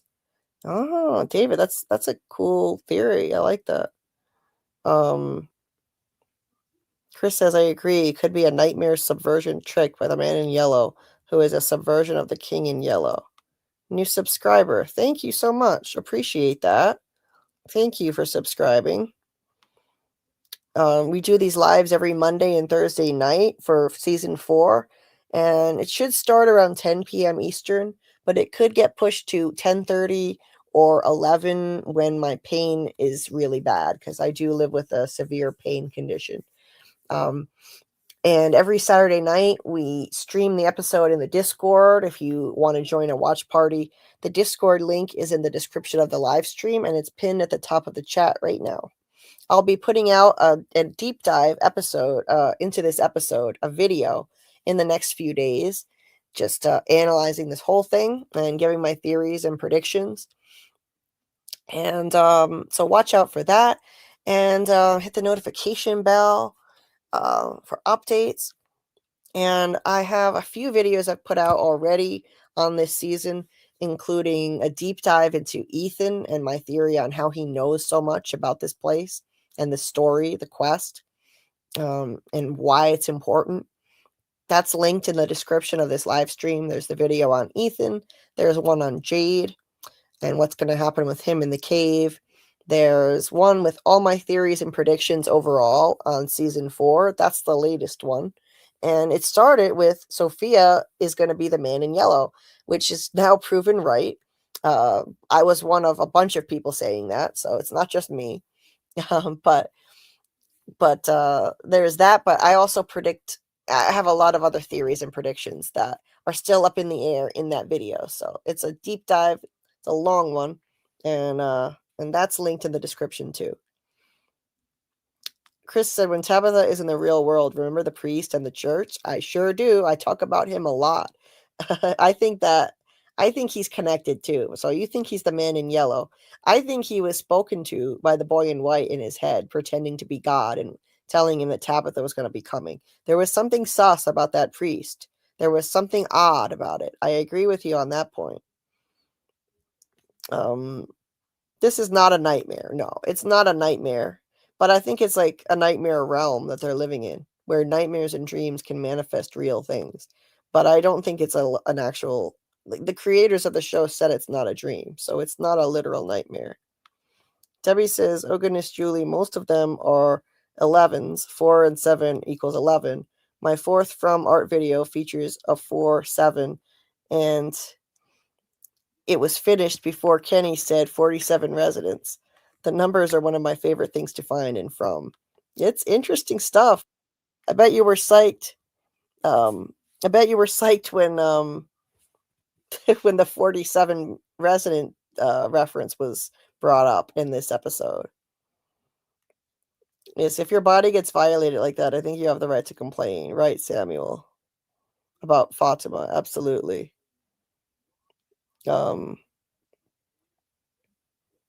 Let's see. Hey there, Desh. Welcome. Sophia will bang. Kenny will bang Sophia. What do you think? I don't think so anymore. I used to think that, but now we know Sophia is underage. She's only 15 or 16, according to Boyd. So I don't think it's gonna happen because Boyd is. I mean, Kenny is too old for her. David says the shadow of the lover archetype, Ellis, is the impotent lover. We might be seeing an Ellis and Fatima breakup. Oh, okay. Let's see. One Black Panther says, glad to find yet another community about one of the greatest shows. Even after watching the first new episode, I'm watching the whole thing again. Well, you found a really rabid community here. We are the Fromaholics over here. So you came to the right place. We are obsessed with this show. This is my number one show to cover on this channel, and I'm not covering any other show until From is over. I also do year-round coverage of From. We dive into it year-round with usually a weekly live stream talking about From theories. So you definitely came to the right place. Glad you're here. Welcome. Let's see. This show is predicting things. Look at the cicadas of 2024. Oh, okay. I've heard that actually, Chris. I've heard you're not the first person I've heard mention that, believe it or not. Anyway, and yeah, the 47th president we have. Yeah, I've heard theories about that. The 47 thing could be a false lead, just like the numbers of the faraway tree. I don't know, Incognito. It's been brought up so many times. I feel like it has to mean something. Let's see. Chris says this is about child sacrifice. It's about how the occult views and are in a cycle like Jeffrey and his people doing these things to children for years. I hear you. Interesting. Yeah, I hear what you're saying. David says the ultimate key to understanding From is understanding the dark, inverse, mythological structure like Labyrinth and Edward Scissorhands and Dark Crystal. I've never checked out any of those things, so now I definitely think I need to, David. I'm gonna take a screenshot of that and watch those. Chris says, I agree. Good thought about Boy in White talking to the priest. Yeah, I think the Boy in White spoke to the priest and masqueraded as the voice of God and prepared him that Tabitha would be coming and get her to open the lunchbox. She lost a child that was a little boy because the priest knew she had a son, and she didn't say it was a boy. He said, what was his name? Also, he was way too eager to get her to open that lunchbox. And I connected to Father Kotri because Kotri said on the night he got to Fromville, it was the first time in his life he heard the voice of God. He was about to jump off a bridge, and it told him, get back in his car and drive. 2 hours later, he was in Fromville. So I think that the Boy in White spoke to him and pretended to be the voice of God. One Black Panther says, now we know the man in yellow can shapeshift. The question is, who else has the man in yellow been? I think Martin was one of them. Hence why he told Julie he met her before. Hey, maybe. It's possible. I don't know. It looked like it took an awful lot of effort for him to shapeshift. So I get the feeling that he hasn't done it a lot of times, that it doesn't happen often. But I could be wrong. I mean, look how hard it was. He had to dig up a suitcase and get a certain outfit, put it on, and then all of his bones shifting and twisting around. I get the sense it doesn't happen much, but I could be wrong. David says in the labyrinth at the end, all her friends simply fade away. This is symbolic of the reintegration. They are all being absorbed into her, Like Matrix and Tron, they absorbed the shadow. Fascinating stuff. The creators of the show's name is 4 + 7. Bingo, this is not a coincidence. They all have 11 letters, the important one. Okay. And yes, Susie of Myths and Monsters is an episode, and Kid Icarus is the main character of this game, King Minos. Oh, okay. In the Greek mythos, where he sacrificed 7 kids to the labyrinth every year to the Minotaur. That myth was referenced in this show. Jade had this big ball of thread that he took into the labyrinth of caves, a maze. Yeah. Chris says, I think Sophia, aka the man in yellow, represents Baphomet. Spell Baphomet backwards and see what it spells out in Jewish mysticism. Okay. Yes, we are the FROMsomniacs, Debbie. Indeed. The stricture of From follows the Lacanian nightmare structure. The symbolic order is broken, breaking the 3 links, and the big other is absent. Didn't see it, but they follow the rules anyway. I've got to look into Lacan, David. Yeah, I don't have knowledge on that, but I got to look into that. Hey, JH Review. Welcome. Nice to see you. I demand this screenshot be taken down. Seeing my hero like this is disgusting. Hello, Club Julie B. I know, this is hard to watch, isn't it? This was really hard to watch him get broken down like this. Yeah, Boyd is amazing. I love Boyd. Nice to see you, JH Review. And everybody in the chat, check out JH Review's channel. He is another amazing From creator who, he does awesome bits on this show. I love how he dresses up as Boyd and the milkman, and he's very entertaining. Definitely make sure you check out his channel. Let me find it and I'll put the link in the chat. Let's see if you haven't already. If you guys haven't already, make sure you check that out. And don't forget to hit the like button on the way in. Anybody just joining us, as I find this link, here it is. Everything moves slower when I'm streaming. Everything is much slower. There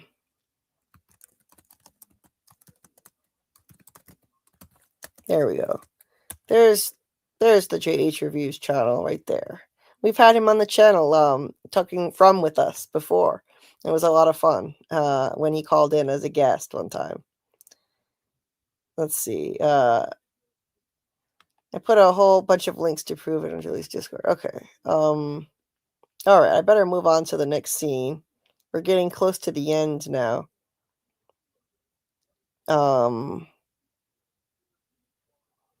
Martin says, I don't know shit about any of these things y'all are talking about, but I bet on the money with From theories and will continue to be. One Black Panther says, I think the most important person is Ethan. In order to be effective, he needs others to play their role. These people to me are Boyd, Julie, Sarah, and Jade. I think you are really onto something there. I think Ethan is essential to this, and he understands how this whole place works. He understands the quest, and they need him. They need a child to guide him. You should check out my video on Ethan. If you think that he's the most important person, then I would invite you to check out my video. It's linked in the description of this live stream, and it's a deep dive into Ethan, how important I think he is to all of this, how he knows what he knows, and why his insights matter. They say in the Bible, a little child shall lead them. And there's that image of Ethan guiding the merry-go-round, pushing it as Sarah was sitting on it in season 1. And there was an aerial shot of it. They went to the trouble of showing us an aerial view of Ethan pushing her on this. And the merry-go-round represents the endless cycle that they're all trapped in, that started with children. A children's merry-go-round, and it started with children being sacrificed. And the cycle, the endless cycle going around in circles. And a child, there's the image of a child leading them. I think that it means he is going to be essential to guiding the adults on their quest. They need him and his insights in order to succeed. he helped Jade already, encouraging him not to give up after the radio tower failed. And, you know, he understands this place. He helped Julie. He led her to the ruins and walked with her into them. He said, "You're at a threshold. It's always scary, but the hero has to be brave." And she went in there and story walked. And then he told her exactly what she did. He said, "You're a story walker. And you can't change a story that's already been told. You can only visit chapters." He understands how this all works. Then the man in yellow just said to future Julie, "Didn't anyone tell you? It's you know, no one can change a story that's already been told." Ethan knows. Ethan knows. Anyway, that is my diatribe on Ethan. I go into it in a lot more depth in my video. So check that out if you can. In fact, let's see. I'll see if I can get the link to it and just post the link. I'll put the link in the chat here, but it's in the description of the video too.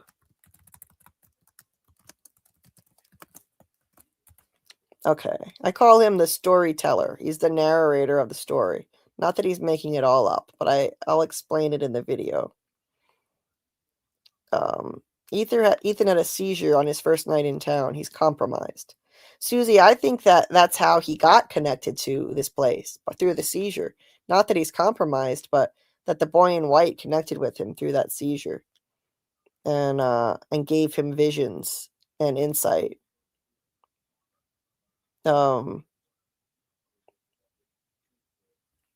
Okay. So, okay. JH did a video about how about my Martin, or how Martin is Abby's father, a couple of years back. Cool. All right, just trying to catch up with the chat really quick. Oh, thank you, Susie. Susie already posted my video link in the chat. Thank you so much for doing that. Appreciate that. I can use the help. I'm kind of flying solo tonight. I'm on my own here. One Black Panther says they need to listen to him and think of the whole thing as a story, like Man in Yellow. There was a reason why the boy in white showed himself to him. Right, exactly. And Sophia refers to this whole thing as a story later in the next scene. Yes, there's a reason the boy in white showed himself to him. Victor said to Ethan, "The boy in white shows you like he chose me once." That's why he appeared to him. Thank you. Thank you in advance for checking out the video.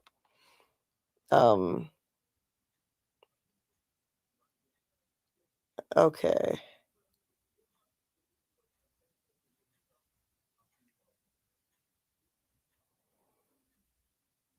Let's see. Susie says, "I just like saying Ethan is the mole for some inexplicable reason." One Black Panther says, the clues of this place and how to win is by looking at it as a story quest. Once they do, things will make sense. 100%. Okay. So let's move on. We're almost done here. Just a little bit more. So Julie and the Matthews are hanging out here when they hear a crash. And they go in the kitchen carefully, not knowing what to expect. They look and see the door is still closed and locked. Look around. The window is closed. A pot has fallen on the floor, spilling the food.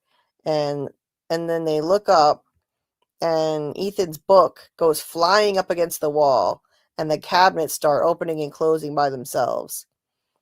So it looks like we've got some poltergeist activity going on here. I think Jim is a poltergeist.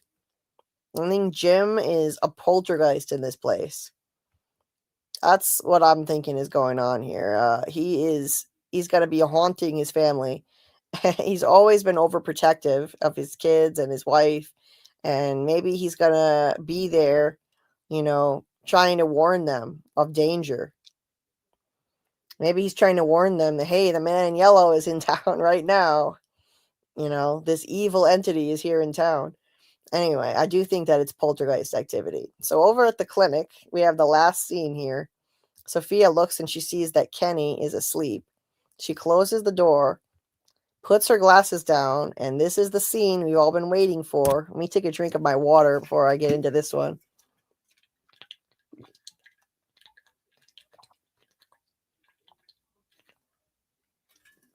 So this is the scene. This is the big scene, the big reveal. Sophia sits down on the bed at the bedside and already looks evil as soon as she takes off the glasses and we see the crazy eyes.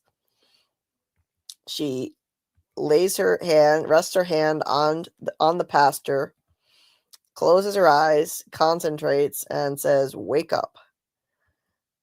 And just like that, he opens his eyes. He opens his eyes, but all he does is move his eyeballs. If you watch closely, nothing else on him moves. Nothing but his eyes. And she says, "That's better. Blink twice if you can hear me." And he does. She's making it so that he can't move. She woke him up from a comatose state, but she made it so he's completely paralyzed from head to toe. There was no indication that his neck was broken or anything. I don't think he's physically paralyzed. She made it so he can't move. And she made it so all he can do is lay there and listen. Just for her sick pleasure, she woke him up to give him this knowledge before she kills him. And she gets him to blink twice so that she knows he understands. That's crazy. So the man in yellow evil entity can wake people up from a comatose state, can send people into a seizure just by touching them, can paralyze someone just by touching them.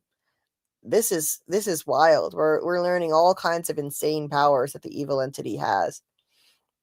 And she says, "I know this must be very confusing for you, but it's important you understand that you played a very special role in a very important story.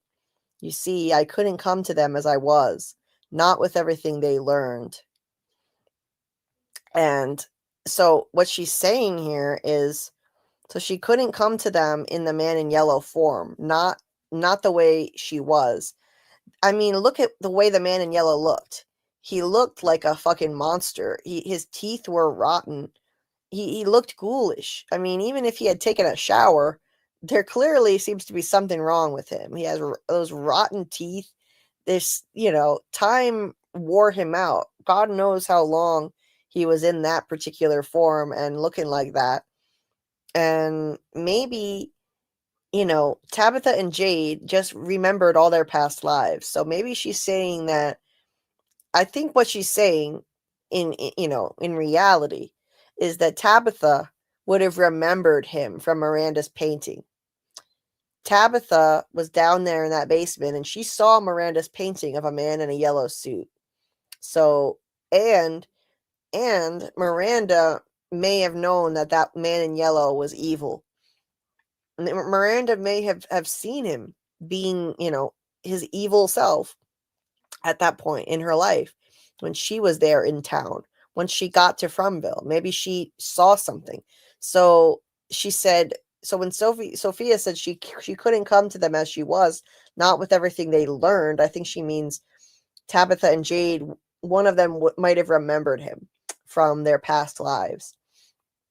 So then it shows a flashback. It shows us what happened, what actually happened. The pastor, he got out of his car and he went to the tree and he was all by himself. There was no daughter. And then we see the man in yellow. He opens the suitcase and there's Sophia's dress and glasses and shoes. And he's laughing, he's cackling gleefully. He takes off his jacket. And the next thing we know, okay, I'm going to be careful how much I show because I don't think we should show, I think I just showed it by accident. I don't think we should show like the full nudity of Doug's ass on the screen. So let's not do that. So he's shape-shifting. We see him with this crazy, gnarly scene with him shape-shifting here. I thought this was really well done. I thought the CGI was actually great. Sometimes they have some wonky CGI, but I thought this looked terrific. all the bones shifting and in the back, like the way her hair sprouted, and then we see, yeah, her hair sprouting like that, and then and we saw like her jaw twisting, and then her face turning into Sophia. And then she lifts her arms up over her head and pulls them all the way around behind her back, which was creepy as fuck. I knew a girl who could actually do this. She was double jointed, and she could literally lift her arms over her head and go all the way around a whole 360 degrees. Maybe she was the man in yellow. It was freaky. Kids used to like beg her to do it for them, like a cool party trick. Anyway, that was crazy. What a reveal. And she looks evil as fuck. She's got the evil look down. Oh my god, I loved it. I loved how they did that. And that's it. That's the shape-shifting scene that we got a glimpse of in the trailer, and it is indeed Sophia. And shout out to Wicked King Zed, because Wicked King Zed is one of my subscribers who guessed this after the first trailer, way before we saw that shot of Sophia looking evil. He guessed it, I think it's a he, guessed it way back then after the first trailer, because he said we never saw the pastor and Sophia together at the tree. It only showed them separately. And he said he didn't think they were really father and daughter, and that Sophia was going to be the man in yellow, that he would shapeshift into her. And he was right. I didn't come around to that theory until I saw Sophia looking evil as fuck in the second trailer. And then I was like, okay, she's definitely going to be the man in yellow. Like a lot of people. I think they made it too obvious at that point. At that point, it was too obvious. And that's when I put it in my prediction video for all my season 4 predictions on From. And they foreshadowed this. I think they foreshadowed this in season 3 when they showed Henry holding a picture of a stick figure, a white stick figure in a dress. And he held it right up to the camera. He found it in Victor's room. He picked it up off the wall and held it up to the camera. And we also have that stick figure in Victor's room, the drawing, where it looks like the man in yellow shape-shifting, naked and shape-shifting. And they highlighted that in season 3 as well. It's been there since season 1, but they made it really obvious in season 3, having Victor stand in front of it with a lamp shining on it and nothing else on the wall behind him. And I showed that earlier in the live. And yeah, I just think the foreshadowing was genius. I put that in my video last week, and sure enough, they were foreshadowing it, that the man in yellow is now a woman. I'll show that again in a second. But let me just finish this scene where, so she says, and by the way, the wording where she calls this a story, I think is intentional. She said, it's important you understand that you played a very special role in a very important story. All of this needs to be viewed as a story or a quest. That's what this is. Not that it isn't real. I believe it's real. It's really happening. It's not some fictitious story in some kid's imagination. I believe it's actually real, but we should view it like a story or a quest. It functions like that. The rules work like that.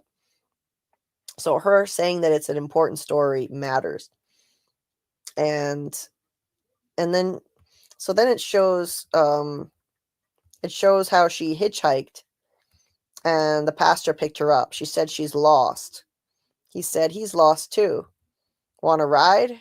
And there she looks like a sweet little church mouse, innocent little church mouse. Never pick up hitchhikers, guys. There's a lesson for you. It might be the man in yellow. She's sitting at this poor guy's bedside. She says, when you stopped for me, I know you did so with kindness in your heart. And grins at him with the most evil fucking smile. Oh, it's amazing. It reminds me a lot of Smiley. She's like the female Smiley, or Pennywise from It, from the movie It and the series Welcome to Derry.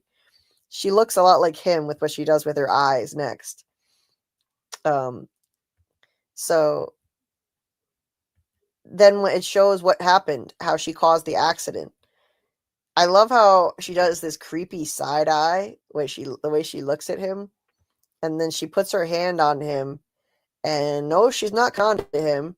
She's putting him into a seizure. He starts shaking. You can see him convulsing. And then she takes the wheel and steers it directly into the sheriff's station. And she puts her hand on his leg and controls his leg too. She takes control of his body. So the man in yellow can literally touch people and take control of their bodies. And look at her fucking face here. She makes the most evil facial expressions. She is amazing. What a fantastic addition to the cast. So welcome Julia Doyle to the cast of From. Absolutely phenomenal. I'm going to email her agent and see if I can interview her. She is so good. Wow. I don't like that this means less screen time for Doug, because I wanted to see more of Doug, our good friend. To those who are new here, Doug Hughes is a friend of mine and a friend of the channel. He plays the man in yellow. He's been on this channel like 30 something times as an ongoing series where he tells stories about his life. He's hilarious and he's just a great person. But yeah, and I'm sure he'll be on the channel again before long. He was on with us less than 2 weeks ago, the most recent appearance. He came on when I think it was, I forget which live stream it was, but there was one recent one where he came on with us, not last week, but the week before. But anyway, so I hope Doug has a lot more screen time, and I think he will through flashbacks and story walking. But and he also attended our watch party on Saturday night in the Discord. He watched the first episode with us. He's a member of my Discord. And then we had a voice chat with him, and he was kind enough to answer some people's questions before he had to head out. So that was very kind of him. He loves talking to the Fromily. He's done that a lot on our live streams, coming on our lives and answering questions, and doing the same in watch parties in my Discord. So anyway, so getting back to this scene, she puts her hand on him, causes the accident, and she says to him, "You must be so afraid. I'm sorry you won't be here to see what comes next. It's always my favorite part. It's the part I wish would last forever. Would you like to know why?" Oh man, deliciously evil. And it's the same set of lines that the man in yellow said in the beginning. So we have these great bookended scenes. The episode started with the man in yellow speaking to Jim as he was dying. Look at this. Look what her eyes are doing. It looks just like the things Pennywise does with his eyes, looking up like that. Pennywise in the movies, that is, in the It movies. Anyway, I loved that. God, that's creepy as fuck. Here's some nightmare fuel for you. So at the beginning, Doug, as the man in yellow, told Jim as he was dying after he killed him, after he gave him that fatal neck wound, what happens, what did he say? Let me go back and compare the words exactly. He said, "It's a terrible thing. You won't get to see what happens next, because what happens next is my favorite part. Would you like to know why?" And she says, "I'm sorry you won't be here to see what comes next. It's always my favorite part. It's the part I wish could last forever. Would you like to know why?" So the "would you like to know why" is verbatim the same line. And she's about to kill him. She's given him really brutal wounds, and now she's about to kill him. It's just like with Jim. And she's teasing them with this knowledge of why what happens next is her favorite part right before she kills them. It's so cruel. And there's nothing that they can do to help the people who are stuck here. And they get to die with that information. It's horrible. So she tells him that this is when they tear themselves apart. That's her favorite part. This is when they tear themselves apart. And she puts her hand on his mouth and literally kills him, suffocates him just by brute strength, covering his nose and mouth. That's how strong she is, even in this girl's body. That's how strong the evil entity is. So even though he's in a human form, that doesn't mean he has human limitations per se.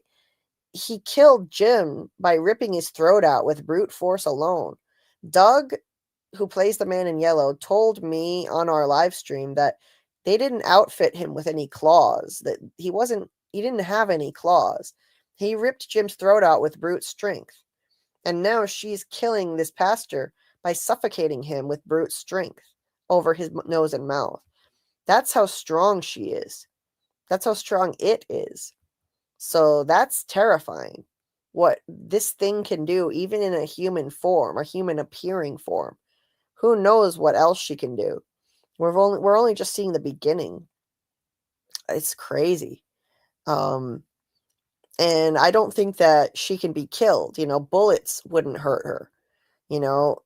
Definitely not. If bullets can't kill the monsters, then bullets can't kill this thing either, even in this so-called human form. It takes a physical form, but it can't be harmed by human weapons, I don't think, at all. So when she says this is when they tear themselves apart, I think that means two things at once. I think it means humans are always our own worst enemy. So we always, destroy ourselves. Like at the end of the day, yes, there are monsters in this place, and the monsters are bad enough, but human beings, when they're pitted against each other and they start, losing faith and trust in each other and attacking each other, humans can be our own worst enemy. And so they're going to start doing that. There's going to be division in the town. I think there will be division between Boyd's side and Acosta's side. People will take sides and tear each other apart. And I think this statement also means they're going to tear themselves apart personally by giving into fear and hopelessness and tear themselves down. Break themselves down. They'll start to fall apart like Boyd and Fatima are doing. Giving into that fear and hopelessness that's happening to Boyd right now and Fatima. Fatima's already broken, and Boyd is getting torn apart inside by his own fear and hopelessness. He's giving up. So I don't think he's going to fully give up, but he's coming close. So here's her deliciously evil face as she closes in on this poor guy and suffocates him to death as she's gleefully enjoying it. She takes a sick, sadistic pleasure, just like the man in yellow. They're the same, obviously. This entity takes a sick, sadistic pleasure in killing and torturing people. So not only did she kill both Jim and the pastor, but as she killed them, she tortured them with cruel information about how she was going to hurt these people, how she was going to hurt people in this place. And even though the pastor doesn't know anyone here, he's a good human being, I think. He's a man of God. He's probably a good human being who would be upset by this knowledge that these people are going to be tortured and torn apart. Look at the tears in his eyes. I think that means he's a good human being, and obviously he's scared for himself, but what she's saying is upsetting him about how these people are going to be destroyed.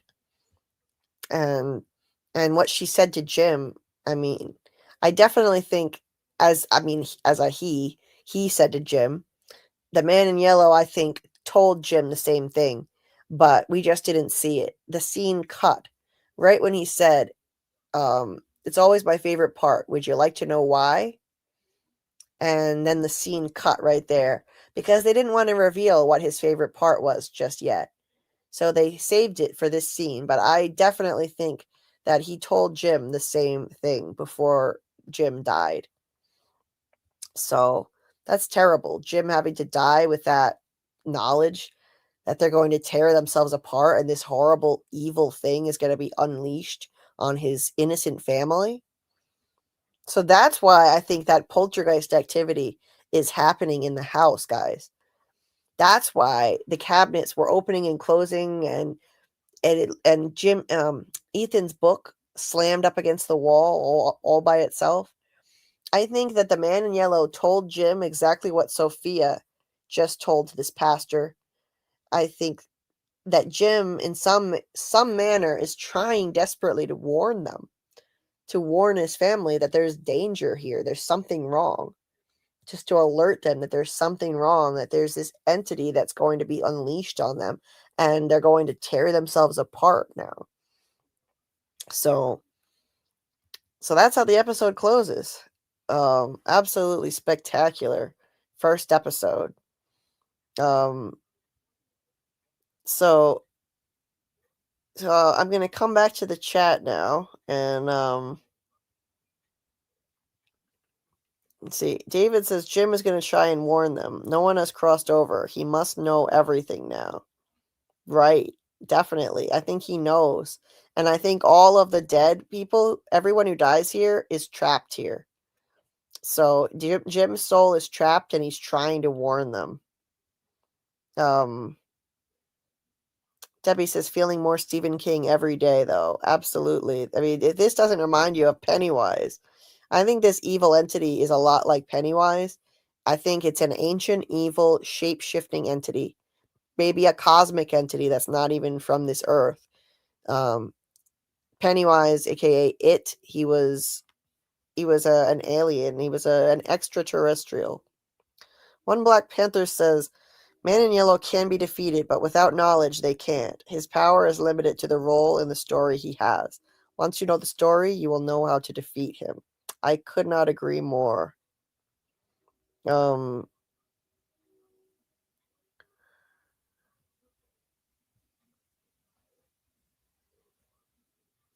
So, okay, let's calm down in the chat and relax. It's okay. Let's try not to come at each other. Debbie says that's exactly my theory, Julie. I don't know what's to be fair. I don't know what's going on in the chat. I haven't read it all. I haven't read every chat because I can't read every one at this moment when I gotta wrap up soon, since it's been 6.5 hours and I'm in a lot of pain right now. So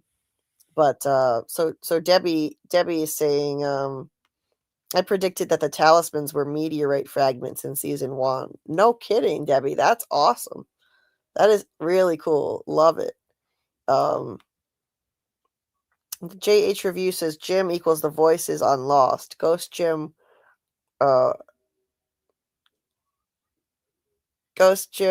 was my first thought as well. Yeah, absolutely. Jim equals the voices on Lost, 100%. Incognito, there's nobody's trying to put words in your mouth. I don't know what happened here because I've been in my image tab trying to break down this scene, so I didn't read everything that happened while I was going through the images and my notes. I have no idea. I'm just saying, let's try not to assume the worst. But I just hope everyone is being respectful to each other. Shadows Cloak says, slept and just waking up, debating on going back to sleep again. Hello again, Shadow. Always nice to see you. Debbie says, now the priest comes in town with the Stars Fell on Alabama license plate, which refers to the Leonids. I was screaming. Oh, interesting. The whole stars falling thing. Yes, that fits. That fits with this evil entity being, extraterrestrial. Debbie says, yeah, Real talked about it on his last video and he even shouted me out. That's awesome, Debbie. Love it. I'm just connecting this right now to potentially being an extraterrestrial because the way this is turning out, it's sounding a lot like It. Stephen King's It. It just sounds that way. an ancient evil shape-shifting entity. Marielle said that there's something ancient here in the trailer, and it's an evil shapeshifter. That brings my mind right to It. I'm a big fan of It, so that's why I'm now coming to this theory myself. The clues are just leading there at this moment. I just hope that it's not gonna be too much of a copy of that. I know that the showrunners are influenced by It, but I don't want to see plagiarism of It. But I doubt that's what's happening. Yes, Chris, I think the show has proved to have esoteric and Masonic ties, along with religious aspects that all come to one point: child sacrifice to stay stuck in a loop. Yes, I think so too. I agree. I agree. And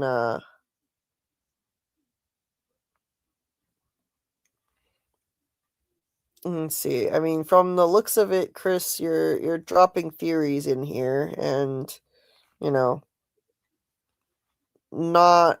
I'm not sure what happened. I haven't read every chat, but uh, yeah, I'm sorry that I can't like watch everything that's going on here, but Debbie, it seems like you're doing a great job here. I appreciate your help, Debbie, with trying to mediate the situation, because I don't have a lot of mods, and Karl is not working on this with me tonight.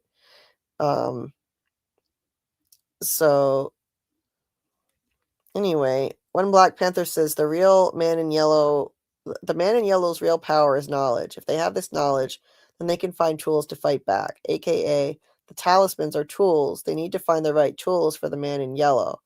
Absolutely. Maybe he has some Achilles heel too. That could be. There's got to be some way they can fight back against it. I'm sure there's a way. Knowledge is power. He said knowledge comes at a cost. So knowledge is the way to fight back against him. If they remember enough, there must be something that could defeat him. And that's why he's punishing them for gaining knowledge. That's why he's punishing Tabitha by killing Jim, to throw grief as an obstacle in her path and distract her from her quest. And now he's invading the town as a mole via Sophia. And that's more retaliation for their knowledge that they gained, to try to stop them from learning any more about their past. Absolutely agree. Chris, I'll definitely look into the King in Yellow. I have read ideas about it and theories, but I haven't actually read.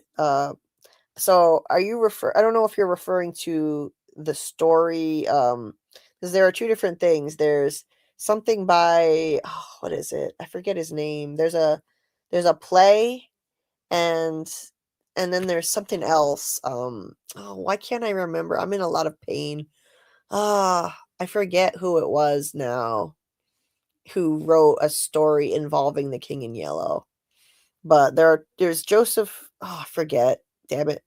Not Joseph. I forget. There are two different authors. Sorry. If anyone remembers the two different versions of the King in Yellow stories, let me know in the chat who wrote them. So Football says, man, if Man in Yellow Sophia kills Kenny, people are going to riot. Right? Yeah, I don't think so, because it enjoys torturing Kenny way too much by taking things away from him. So I doubt it.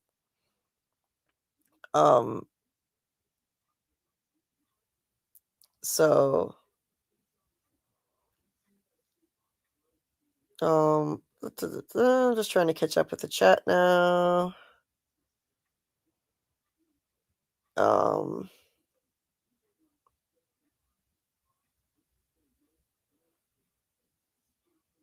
Okay.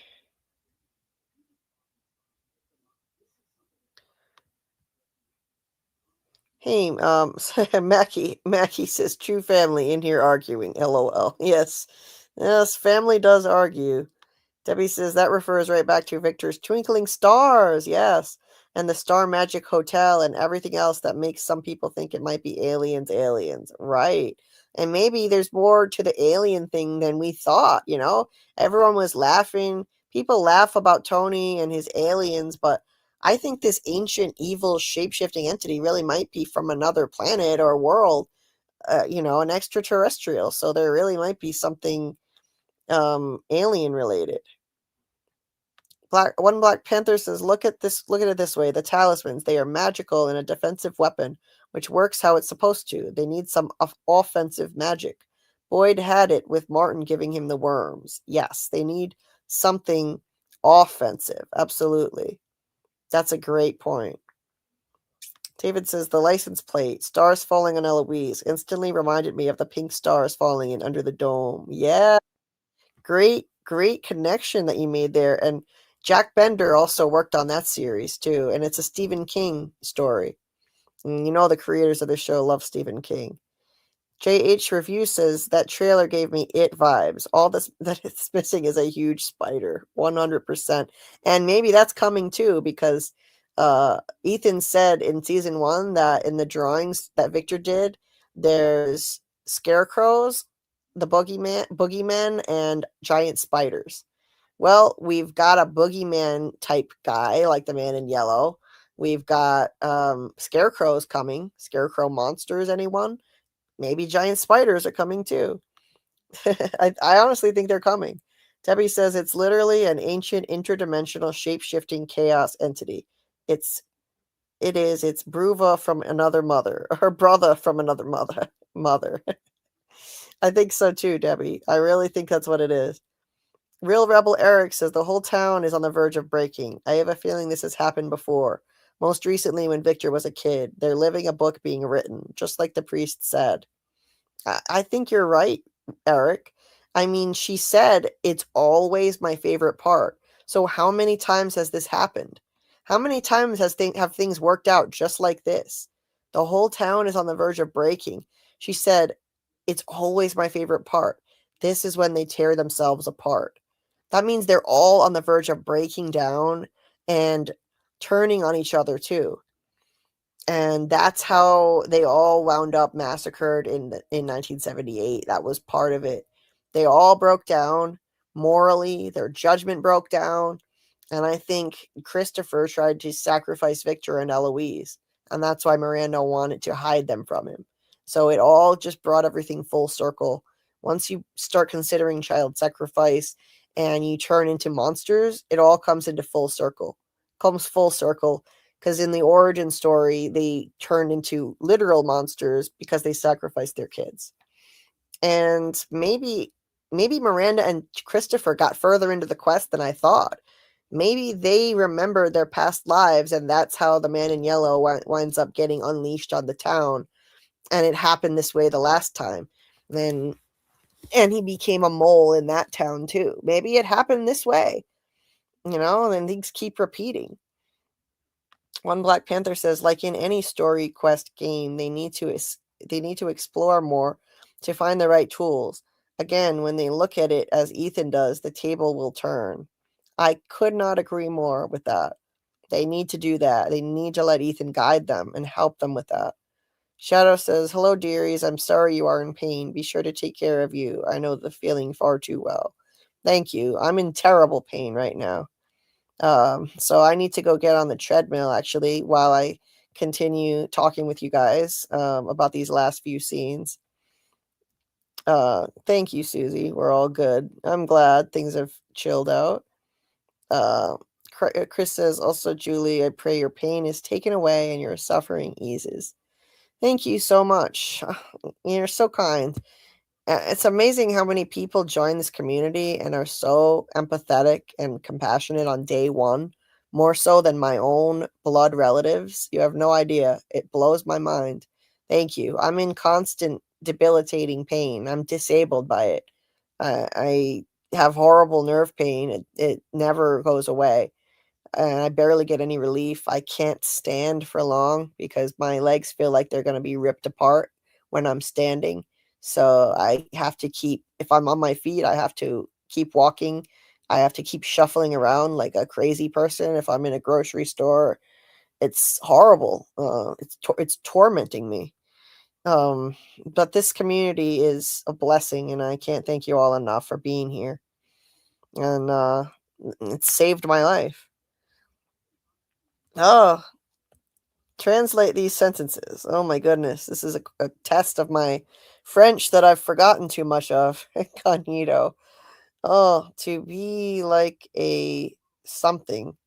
It's an expression. This expression is used to describe someone who is, I don't know what that word means. Eveille. Don't know what that one means. This expression is used to describe someone who is something and waiting during the night, like a, I don't know what HIBOU means. She is également. She could,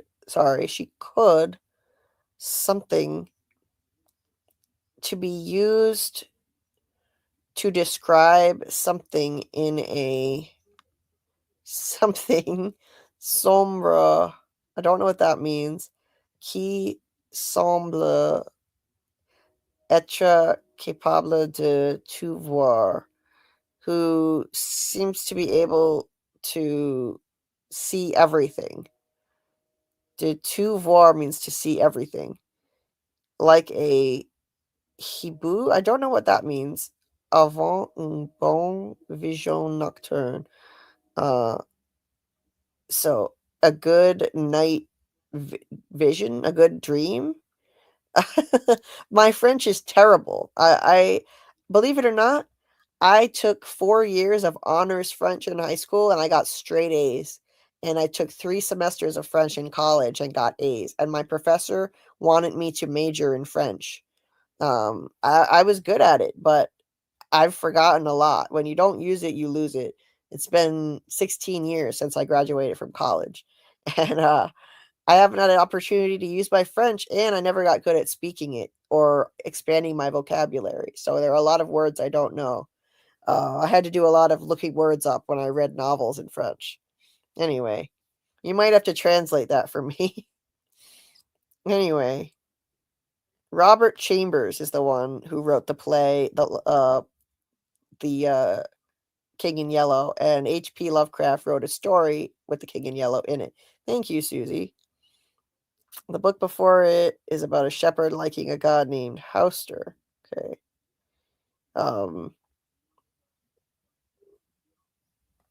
Okay. David says blood atonement for the salvation of the community was what ancient cultures based on agriculture were built off of. Really? Interesting. Blood atonement for the salvation of the community. Yeah, that's interesting, David. Tana, oh my god. They killed Kenny. Boyd, you bastards. Nice, MG. One Black Panther says, continued from my last post. Like any game quest, you usually don't have all your weapons to start. You have to explore to find them like Boyd did with the talismans. Find offensive weapons or magic. Okay. Yeah, I think that's absolutely right. 100%. So they need to be looking like that. They need to think outside the box. They need to think like Ethan. Rebel Eric says, or even with Boyd's wife, she was broken and killed a lot of people. Absolutely. Chris says, okay. Yeah, this is part of this dispute that's going on here, and I'm sorry, guys. I can't go back and mediate at the moment because I've got to get on the treadmill and I got to finish reading through the chat here. But try to just, you know, I see Chris reaching out and trying to smooth things over and be nice. So just, try and take a step back and relax. We love you, I love all of you guys and we love each other here as a community. So no need to get heated here. Samuel says it might be better to live a happy natural life than to live forever. I agree. I agree. Let's see. Chris, don't worry about it. I don't know if Chris already left, but I don't think I think Chris, you were being aggressive with presenting your theories, but I didn't see anything wrong in there. I'll have to go back and look through it again, but I really didn't see a big problem here. So but you seem like a kind person. And God bless you too. Please don't feel the need to leave. Don't feel the need to go anywhere. And incognito, you too. I don't want to see you leave.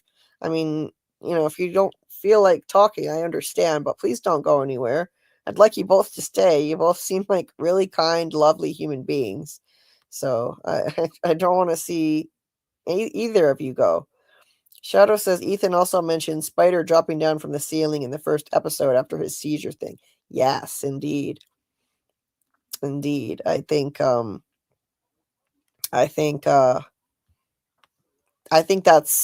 a clue that there really is going to be some type of spider. One Black Panther says they are all, excluding Ethan, need to change their thinking, like a fictional story. They can't think based off of the reality they know. Yes. I love how you think. I completely agree. Ethan holds the key. That's why the title of my Ethan video is Ethan holds the key to everything. Um and Michael says, I know, but if they did, if they don't do the bit, we riot. Yes. Yes, they won't kill him. Yes, Mackie, they won't kill Kenny, just everything around him. He might be the last man alive. I couldn't agree more. They love torturing him too much. So they're not going to kill Kenny. Absolutely. One Black Panther says Victor has the clues, he just doesn't remember. Ethan did say his drawings have to be in order to see the story. Victor has the pages. Yes, absolutely. He just needs to remember more, and I think he's going to remember more.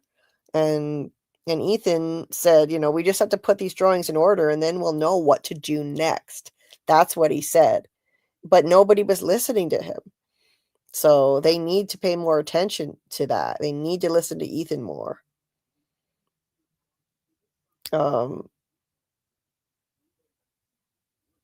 Okay. Thank you, Debbie, for your help in the chat. I appreciate it.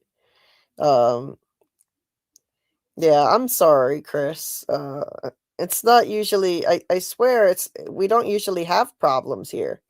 We don't usually have, any kind of fighting, but family fights sometimes every once in a while, but I swear it's not a common thing at all.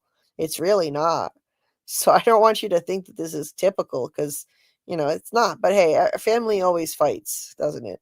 Even the best families have arguments. But there's there's no reason to like take it too seriously. Anyway, Susie says I think it's kind of similar. Like, yeah, but that would be a way out, is to simplify the complexity back to a childlike understanding. Maybe you could. Yes, absolutely, Susie. Absolutely. Mike MG says to be like an owl. This expression is used to describe someone who is awake and alert during the night, much like an owl. It can also be used to describe someone in a dark place who seems capable of seeing everything, like an owl with keen night vision. Basically a night owl, or alternately, someone with keen vision. Okay. Yeah. I like that. I like that. From Google Translate. And Elgin with his owls. he said his grandma was always making owls, crocheting owls. Yes, that was a lot of French, Martin. I only know the basic French words too. Uh, I at least was able to translate some of it, but there are a bunch of words I don't know.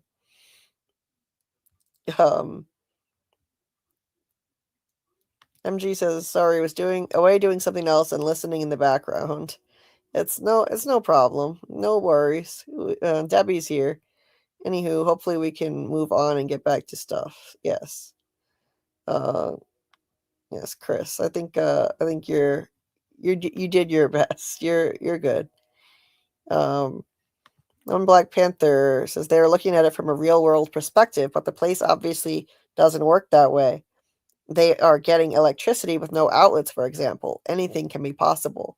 Right. It works a lot like a child imagined or designed this place. Not imagined it, but like a child's imagination maybe manifested some of the way things work here. The way the electricity is and the livestock just appearing in the woods like that. I think children's imaginations may manifest things in this place. Personally, I think Victor manifested the entire peach truck when he was a kid because he missed home so much and his peaches on his wallpaper. Let's see. Okay. Hey there, welcome, Stelios Cantos or Cantos. Sorry if I'm butchering your name. That's a good point. It's okay, it's almost like they are still in the training area and won't expand video game wise. Yeah, that's a good analogy. I like that. And please consider subscribing if you're not subscribed. Trying to reach 3,000 subs by the end of season 4. And like the stream, please. Samuel says that was in reference to Tuck Everlasting. Sounds weird out of context. Oh, okay. What did you say that was a reference to Tuck Everlasting? It must have been further up the chat. I forget now. Martin says this would be one hell of a video game. Probably the best survival crafting exploring game ever. I agree. Let's see. Tabitha, no. Victor, no. I don't want to talk about it. Oh, yeah.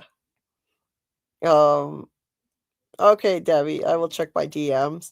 Chris says, all good. I'm from Jersey. I do apologize if the theories came off as harsh. I was just happy to be in a chat with like-minded people. No, don't worry. I mean, I didn't read everything. I didn't have the chance to read every single thing, but from what I read, you just were coming across very opinionated, but not in a harsh way. I didn't see it, but that's me. I'll have to look at it again later, but you seem like a cool person from what I have read, with interesting ideas, and we're glad that you're here. And welcome to the community, even if it was a little bit of a rocky welcome. I welcome you in anyway, and hope we can just all let bygones be bygones here. Because normally we really don't have issues, but everyone's gonna have some scuffles once in a while, right? We're only human. Shadow says, I'm headed back to sleep while I can. Have a good morning, day, night, with all of our loves and happy wishes. Well, to you as well, Shadow.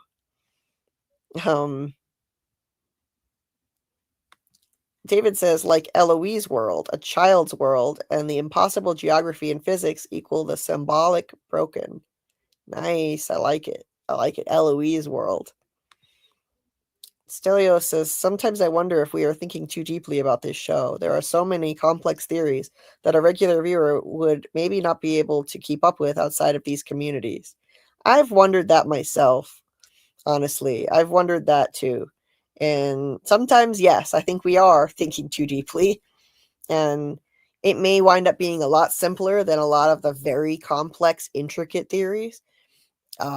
Because this is meant for public consumption. And honestly, to be perfectly frank, I think that a lot of viewers, a lot of diehard fans of a show like this think more deeply and put more time into crafting stories, what this could mean, explanations, than the actual writers of the show do. And I'm not saying that as a dig on the writers, but I do think that the fans probably spend a lot more time obsessing over this stuff and coming up with intricate explanations than the writers actually spent writing the thing. I mean, in a lot of cases, mystery box series wind up with simpler answers than what the viewers come up with and the viewers' theories. But hey, it's a lot of fun. I love diving down rabbit holes, so I'm not going to stop. And if you watch the German series Dark, those answers were really complicated. I mean, those were extremely intricate answers. So sometimes thinking deeply is, it's what you need to be doing. Chris says, I agree that Victor might have constructed that whole thing. Great point. Thank you.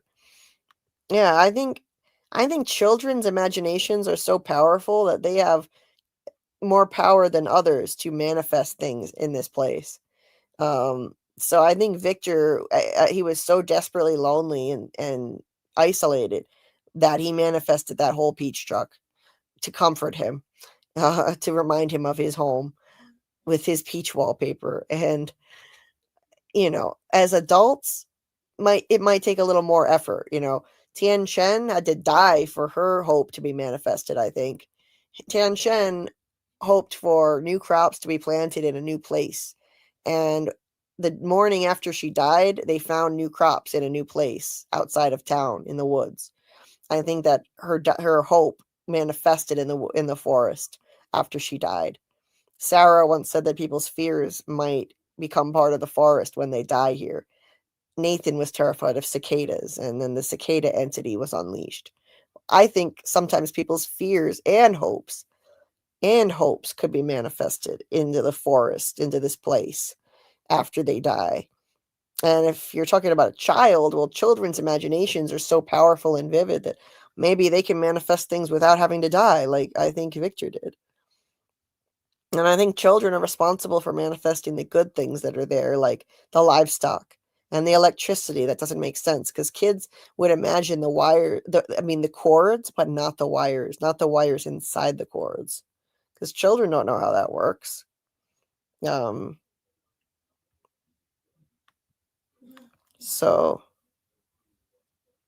thank you so much for being subscribed. I appreciate that. Thank you. Boyd, I know. I just, okay. Yeah. Yes, it's okay to disagree. Just don't bash or use ad hominem attacks, like football says. Absolutely. Chris says, I've seen spoilers got out. Oh, no.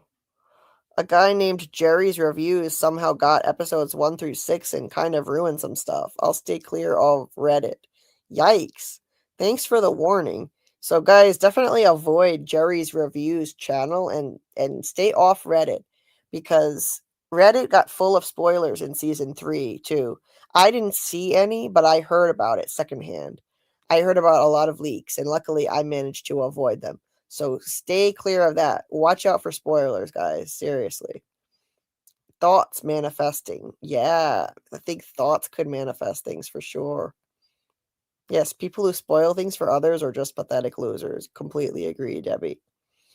And I really don't want to see that happen again, but I'm afraid it's definitely going to. My promise to you guys is that I monitor my channel very closely.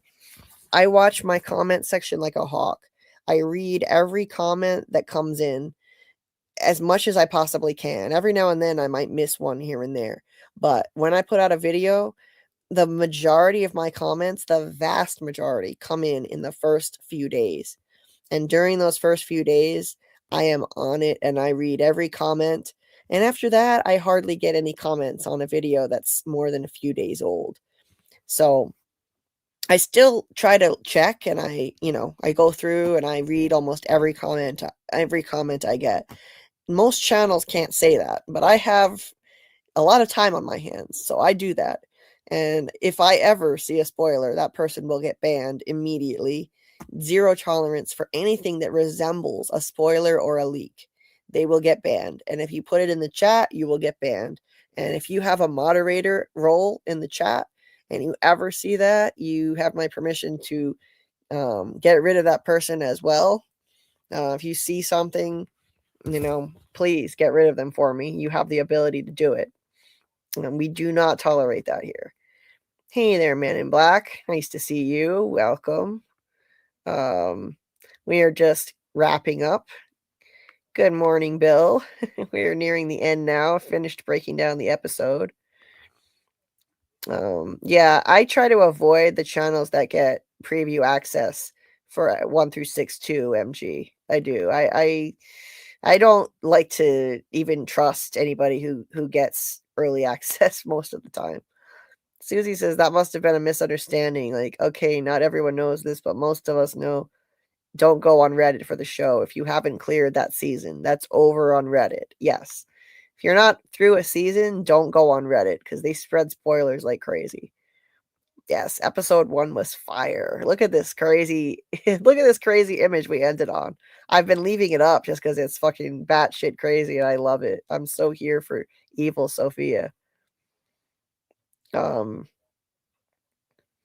So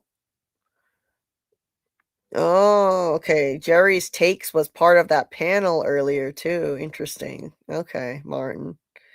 Yeah, I would avoid that channel, Jerry's takes then, guys. Yeah, that's messed up. Nobody should be spoiling this show for other people. Like, don't go on Reddit if you ain't watched seasons 1 through 3 when 4 is out. Yes, Susie. Man in Black says it's a possibility we may never see Doug on screen. I hope not. Yeah, he's a friend of mine and he's a friend of the channel too. So, yeah, I definitely hope that we see him again. I hope we see him again. That would suck if we don't. So, I think that we will. I think we'll see him again in story walking flashbacks. It's only a matter of time before he pops up in a flashback. You know, not a flashback per se, but Julie will story walk to the past and meet Boyd. Sorry, why did I say Boyd? I'm in so much pain. My brain is malfunctioning. Julie will story walk to the past and meet the man, and she'll see the man in yellow, rather. She'll see his origin story, is what I'm predicting. Oh dear. I'm gonna lose power like really fast. I gotta plug this back in. Hold on.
You finished real strong.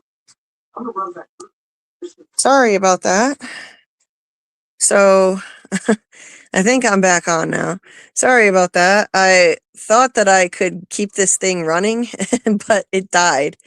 So I'm gonna put on one of the cameos. I'm not shutting it down yet. I'll be right back. I'll be back for a few minutes, but I just need a minute to finish getting my Chromebook hooked up again. So while I'm away, what should I play? I'll play these. I'll be right back.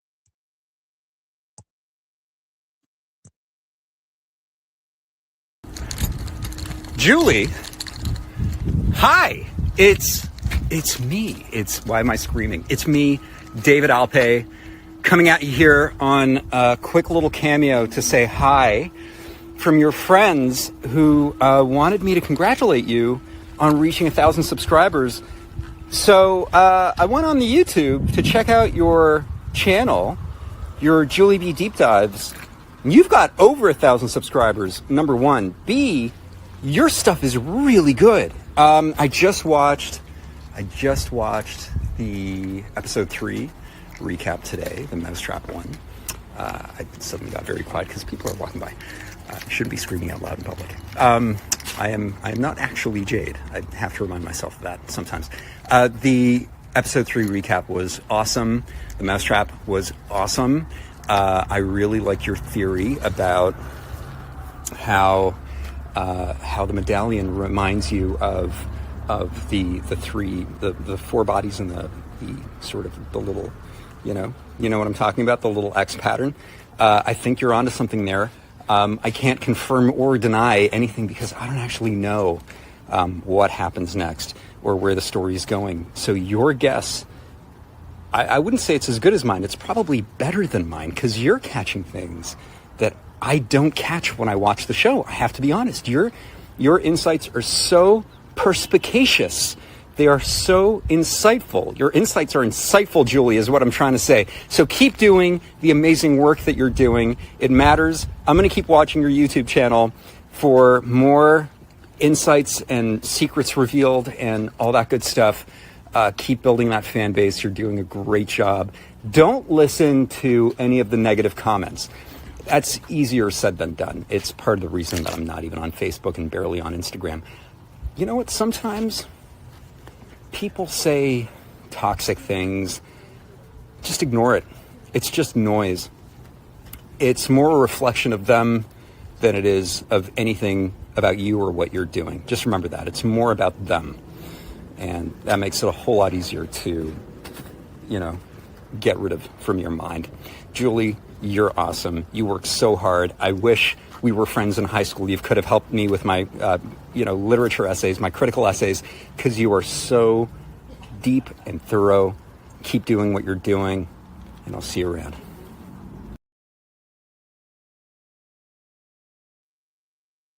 Okay, so that gave me enough time to get my Chromebook back on. That was a cameo that I got last year from David Alpay. And he's expressed interest in coming on the channel. But we've got to get his agent to say yes. That's the thing. His agent has to approve it, and his let me get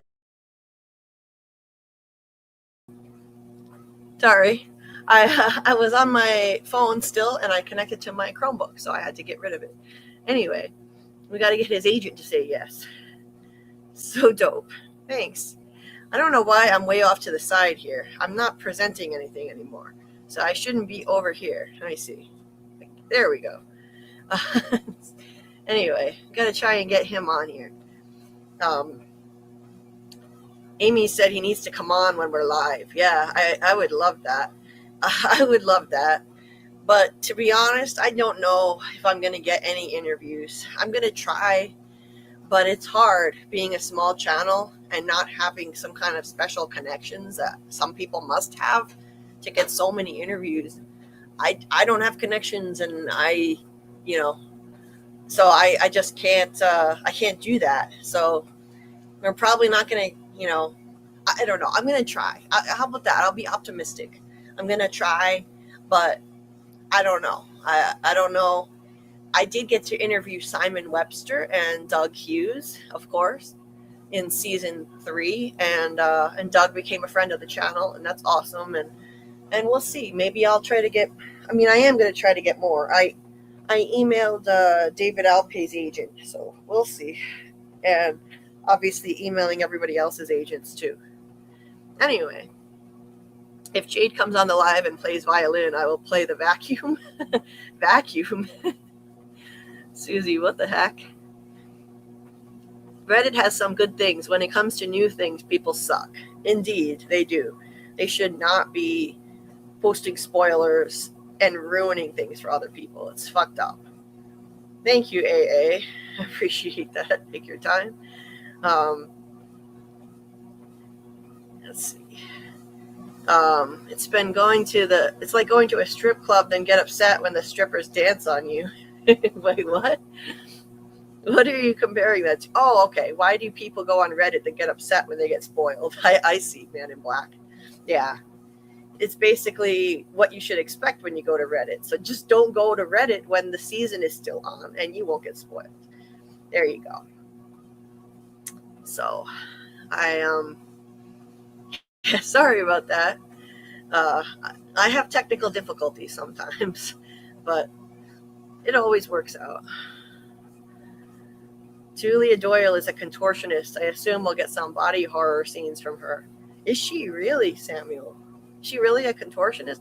I thought maybe it was just special effects that enabled her to lift her arms over her head and do a 360-degree stretch. But I knew a girl in junior high who could do that. So that's not unheard of. I knew a girl who was double jointed and could do that. Oh, yeah, we could definitely get some great body horror scenes from her. It's like the guy that they got to be Pennywise. They picked a perfect guy because he's extremely athletic, and he just did insane stuff. Bill Skarsgård.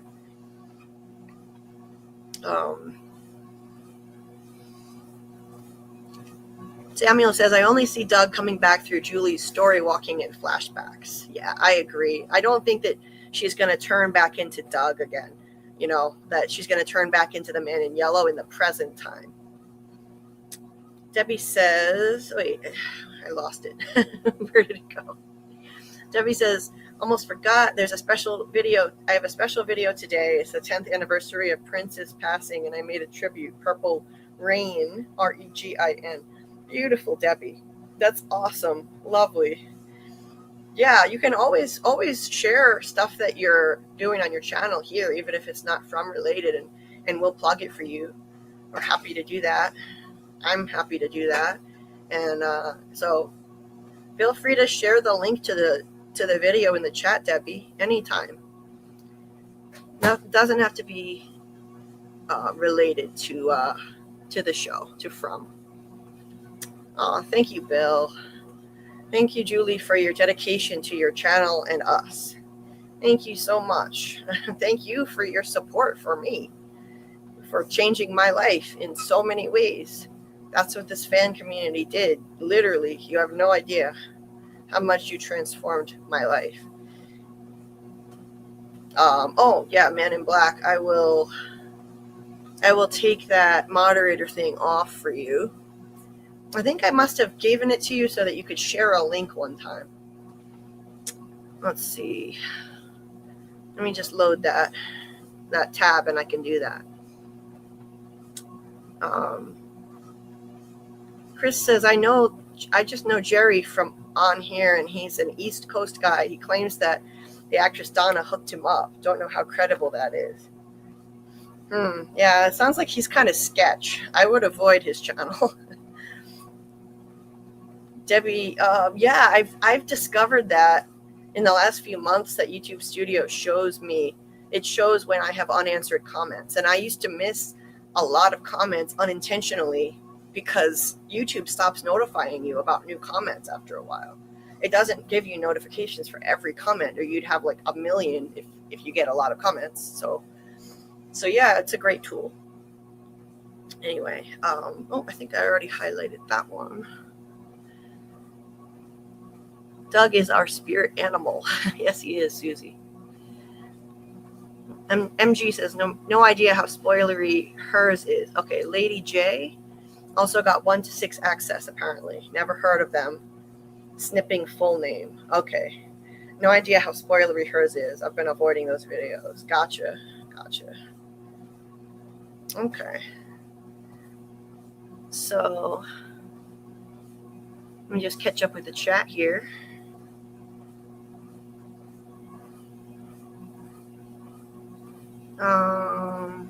Always try, even if it's a couple questions and not a full-blown interview. That is success. Oh, you know it. Absolutely. I will try. I will at least try. And I've put in so much time and effort into this channel, and I think I have enough of a following to justify giving me interviews. I've interviewed a few people in total, 2 from this show, but I've also interviewed someone from Severance. I interviewed, who else did I interview? I'm so tired. I interviewed a couple people from the Institute. Avery, who played, the kid who plays Avery, and that little boy who got killed off. And I interviewed the lady, the kooky old lady. That character was amazing. The one who was homeless on the Institute, I interviewed her. And I interviewed, who else am I forgetting? Well, from those shows, that was it, I think. And then, of course, I interviewed Keith David. I could never forget that one. I mean, I'm so grateful for every interview I've ever gotten, but Keith David was the biggest name I've ever interviewed. He was on Duster. So that's how I got that interview, because I was covering Duster. And I got lucky enough to be put in a press junket. So I was in a real press junket. That was my first time. And they only give you 10 minutes, but they gave me 5 extra minutes if I was willing to talk to him about his new jazz album. And I was like, yeah, sign me up. So I got 15 minutes to talk to the great Keith David. That was such a privilege and an honor. Really grateful for that opportunity. Yeah, I'll keep hope alive, MIB. I will keep trying to get interviews. It's tough. It's hard to see other channels getting them and feeling like I'm being excluded and shut out. It doesn't seem fair, but I will keep trying.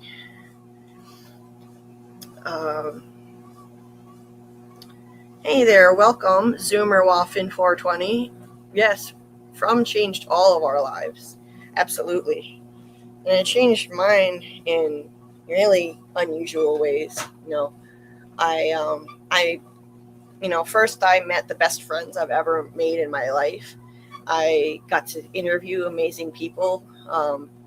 Never thought I'd be able to do that. And, get exposed to this many people, as a community, having this many people come to a live stream. Like, I never would have started a channel if it wasn't for From. Never. I had no desire, and I wasn't brave enough to start a channel. But I did it because I needed a place to talk about my theories and ideas about From. I had to. I was spending way too much time rambling in the Discords about it, and I had to just start my own thing. So I did. And we had over 100 people in the live stream tonight. That's crazy. And that's all because of From. I've never had that many people for any other show, and I do cover other shows, but From is a special thing. And then, of course, I met my soulmate through From, which is the best thing of all by a mile, and moved halfway across the country. So I literally am like in a different place in so many ways, literally and figuratively, because of From. Moved all the way over here to be with Karl.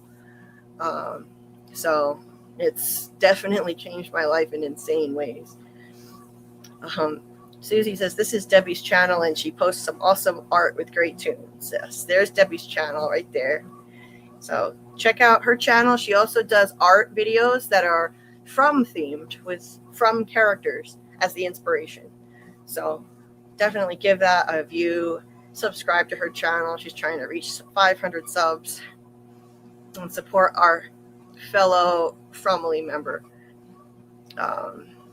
So Debbie says, and here's my From inspired art playlist. And there's her art playlist. related to From. So check that out. Amy said, neither can we. He sang for you. Yeah, Keith David sang to me. The song that goes, Julie, Julie, Julie, do you love me? He sang it, which really threw me off. I had to really try hard to rein myself back in and be professional and ask my questions after he started like that. That's how I met him. That was the first thing out of his mouth. It just floored me. Hey, the Mole 47. Welcome. Well, that definitely is a relevant name to be in the chat right now. We have a mole on the show in the form of Sophia. She's definitely, I would definitely call her a mole at this point. And there are 47 people in town, we found out. So both really relevant things at the moment. I think we'll see Doug on the show again. I think the man in yellow is now permanently going to be the girl in glasses in the present and the future. However, well, maybe not permanently. He could turn into someone else. I don't think he's going to turn into the man in the yellow suit again. However, I think we'll see. I think we'll see Julie's story walk, and we'll see how they met. Not how they met, but how he was created, how he became the man in yellow. Sorry, I'm tired. I keep misspeaking. I'm tired and in pain right now. But I would be exercising right now even if I wasn't on the live stream. So I'm not, this isn't keeping me from going to sleep. I'm on the treadmill to manage my pain. So sorry about the little bit of background noise, but this is so that I can try to manage the pain. And yeah, I think that we're going to see Julie's story walk and see the original man in yellow when he arrived in town looking like a normal guy, because he was a normal human, in my opinion. And then I think he'll be one of the former leaders of the town, like Boyd, who will get broken and eventually die. And the evil entity took on his shape. So I think we'll see that through Julie's story walking. So we will see Doug again, at least for that. Yes, Samuel David saying, Julie, do you love me by Bobby Sherman. It blew me away. Debbie, I have been evaluated for Ehlers-Danlos. So that's the root cause of your harem of diagnoses, huh? It's called EDS hypermobility type, faulty connective tissue. Yeah, I don't think I am, because I did see a specialist. And she asked me a lot of questions and gave me a little bit of an exam and said that I didn't meet enough of the criteria for EDS. So I don't think I have that.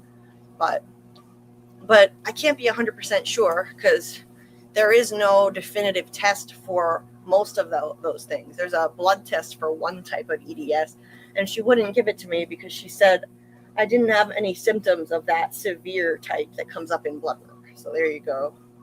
Anyway, but thank you, Debbie, for bringing it up as a possibility, because I am looking for answers for my pain. Zoomer says, the way Sophia talked about the talismans was very intriguing to me, quoting John and saying, what else but God could have created such a magical thing to keep the darkness at bay? I'm stuck on that. That was really fascinating to me, too. There have been a lot of biblical references in the show, and this is just another one to add to the group, and it can't be for no reason. So it's an ongoing, pervasive theme, these biblical ideas.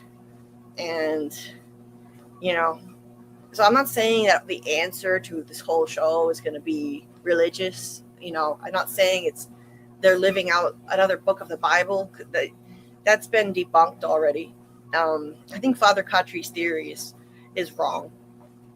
But the Bible can definitely potentially help us with theories, maybe give us ideas for theories. Like personally, I think the original people sacrificed their kids maybe because they thought the entity was God and was promising them that they would live forever after death.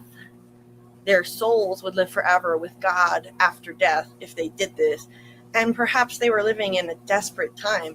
Back then, living in colonial America, winters were brutal, people starved, they had to live off the land, and the land wasn't producing much in the cold. And so maybe they were so desperate and close to death that they, bargained to live forever after death if they sacrificed their kids. It doesn't excuse what they did, but that could be an explanation if they thought it was God and they thought maybe God would stop them at the last moment.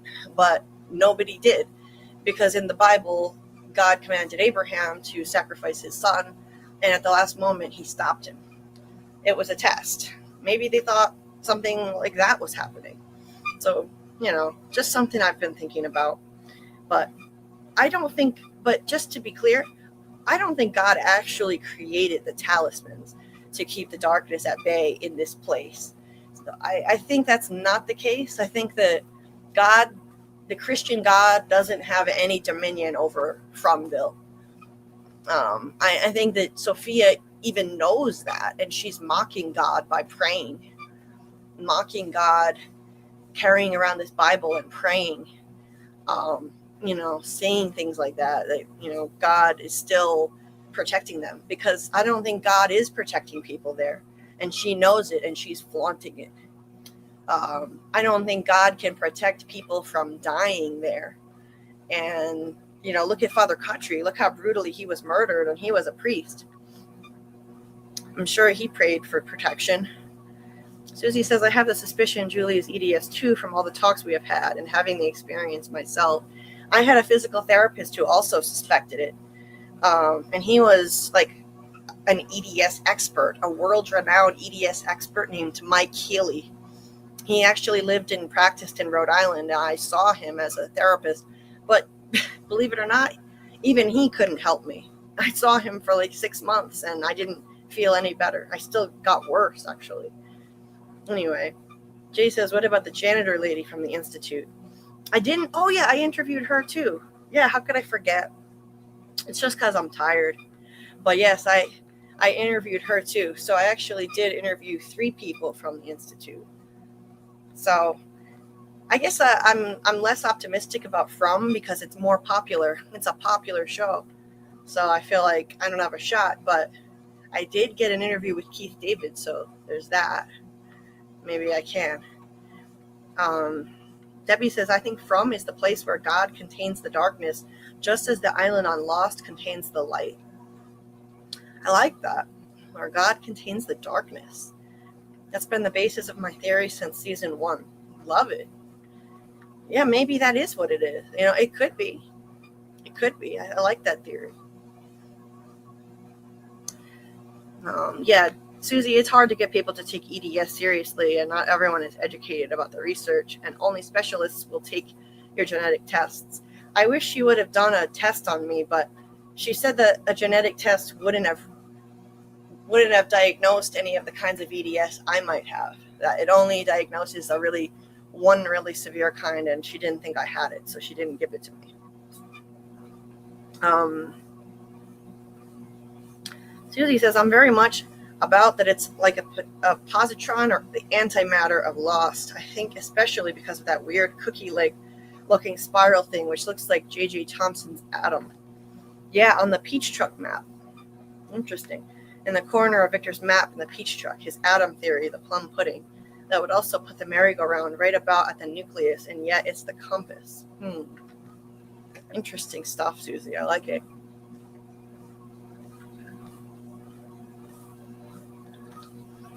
Sorry, I'm getting really dehydrated. Let me just take a drink.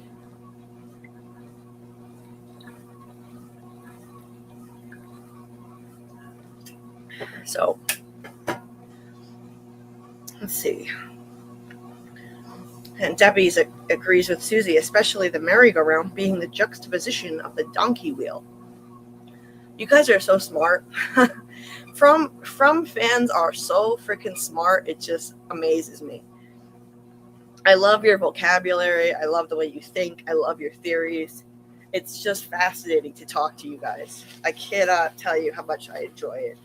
How much it distracts me from my pain. And it's just amazing.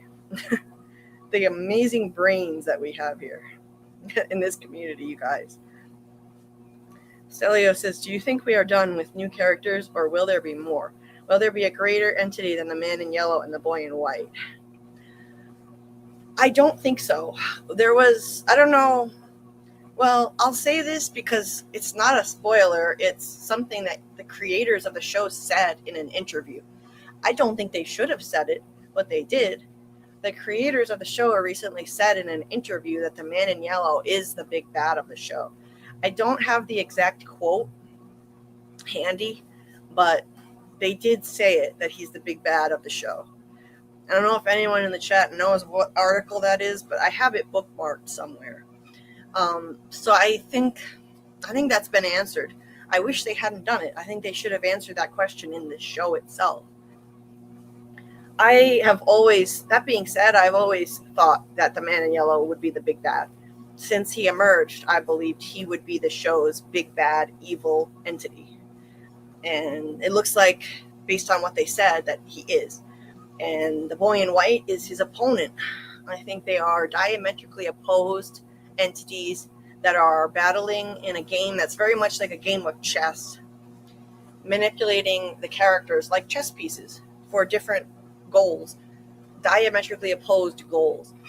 The man in yellow wanting to keep this curse and this cycle going and keep bringing people here and trapping them forever, well, because he's feeding on their fear, while the boy in white wants to stop this, wants to stop the cycle and break the curse. That's what I think. And I have a 2-part video series on that topic that's linked in the description of this video. If the links aren't there, then the playlist will be there. But no, I think the links are there for both videos. And I have a playlist with all my theories, but that's my big theory about those two entities. There's one video about the boy in white and one on the man in yellow. I released them over a year ago, and I still stand by everything I said there. I'll probably re-release them while it's trending, so maybe they can get more views this time, because I put them out when it was in the off season, so they didn't really hit the algorithm. Susie says that's a pretty common issue with EDS, that they won't test you for it. It's like ADHD. Yep. It's a genetic test, yes. Nothing can pinpoint. Right, Debbie? Certainly looks runic, but who knows? Bind runes and all that. But maybe it's just inspired by, as with so many things in the show. Which is inspired by the runes? But which god or gods? Norse gods. There's a lot of Norse mythology in the show. She even wears a cross. She don't care about any of that. No. Yeah, she even wears a freaking cross. And she is flaunting, that she is mocking God, I think. And how God cannot defeat her. God is, unable to save these people from dying at her hands. Zoomer says, to me, it seemed that even Sophia doesn't know who created the talismans, and I agree. I don't think it was God either, but I do think there is some type of angelic force protecting them, as Ethan said. Exactly, and I think that force is the boy in white. And I wouldn't call him angelic, because I don't think he's saintly or anything like that. I think he does Machiavellian, messed up things sometimes for the greater good of all, to stop the curse, to break the cycle. And he protects and helps people as best he can, but he's not as powerful as the evil entity. So there's only so much he can do. I do think that he's helping. He's trying to help. Ethan said that they should be asking the question, who here is trying to help, back in season 1 when they were writing those on the wall, the questions. And Sarah said that she thinks the boy in white is trying to help, but he doesn't know how. And I believe she was right. He's trying to help, but in the 70s, he messed up and he did something that made things worse. He gave too much information to Christopher, because he told Victor in season 3 that I think it's best you learn for yourselves. You learn for yourselves. It's the only way you'll understand. So there you go. That's some evidence right there that he's trying to help. And I actually debated Tony Teflon on that topic the other night. It was just a friendly debate, impromptu, on Tony's live stream. which was the Escaping From podcast of Sunday night. If you go to Tony's replay and you go to the 2-hour, 33-minute mark, you can find my first call to him roughly around that time. And then we talked for a bit, and then he had me hang up and he played his video where he says the man in yellow is the same thing as the boy in white, and wanted me to watch it live on the stream and then call back and continue debating him and see if I changed my mind. And I called back, I think around the 3-hour mark, I called back, something like that. And then I was on the phone with him for maybe half an hour more. And it didn't change my mind. He made some compelling points, but I don't agree. I don't think they're the same entity. I think they're two diametrically opposed, opposite entities in terms of their goals and their motivations. So it was just a fun, friendly debate. So if you want to check it out, it's over on Tony Teflon's channel, and it's his latest replay. And he's a friend, so it's all love between us. There are no hard feelings. I've debated him before on his channel, just calling in. And it's usually about the boy in white. I think I debated him on the boy in white before. This is a topic we don't agree on. I'll put the link. I'm sure you guys probably all know where to find it, but I'll put the link to Tony's channel in the chat. And I think I just put in the link to that replay. So you can find that exact live stream at the link that I just put in the chat. That's the replay for Sunday night that I called into. So check it out, and check out Tony's channel. It's a lot of fun. And he's the first channel I ever found and followed from. His live streams are so entertaining, and he's the best in the game, if you ask me. He's like the king of From. Zoomer says, is there anyone trying to help? Ethan. Exactly. Yes, that's the quote I was referencing too. I always remember that. Let's see. Susie, I'm sorry that you have that issue with your insurance not wanting to believe EDS is real. That sucks. I hate our health insurance companies in the U.S. I really do. They're evil. And thank you, Amy. I'm trying to feel better as best I can. Debbie says it's something that doesn't really get better. In my case, it's about acceptance and distraction from pain. Art and music therapy plus meditation, recovery, and gratitude. Well, that's beautiful. And you're an inspiration to me. You really are. We are pattern recognizers. Nice. You really are so inspiring. Martin says that Lost was a place to contain the darkness, as Jacob said, which is what I think Sophia meant when talking about Fromville. Oh, okay. I like that. Yeah, I think that very well could be. So you Losties are all thinking that this is functioning a lot like Lost, and I've got to agree. And when I put out my theory on the man in yellow versus the boy in white, people told me that it's too much like Lost, so it can't be that, and it can't be like a chess game, because Lost functioned a lot like backgammon, one side versus another, dark versus light, man in black versus Jacob. But when I made that theory, I hadn't even come close to finishing Lost, and I didn't know anything about that, how that worked on Lost. I didn't know, so that was just a coincidence that my theory was similar to the way Lost works. So anyway, that's just a coincidence, and I still think that's how it works. And even though it's similar, I don't think it's too similar. From is its own animal. It's not a copy of Lost. It's definitely different enough. It has parallels. It has a lot of parallels, but it's not a carbon copy. They're not plagiarizing Lost.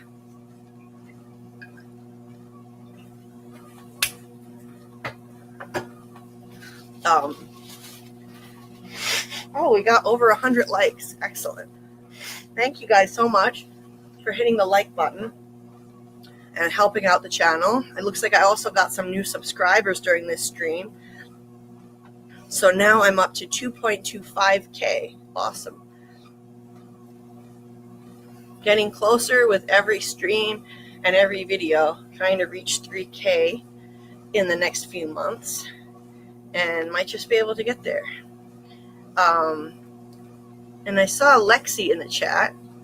Hey Lexi, good morning, beautiful people. Sorry I'm catching the end. I'm going back to watch once you end. Thank you so much for watching the replay. Really appreciate that. Thank you. I think Man in Yellow is the Ted shape-shifting entity we saw on the red shape-shifting entity we saw on the cave wall. Okay. Well, it could be symbolic of that for sure. The red blob could be symbolic of that. It also looks a whole lot like Smiley getting reborn with the red membrane on him. If you look at the two side by side, it looks a lot like that. So I think it could also be that. MG says, oh, you meant me? Yes, MG.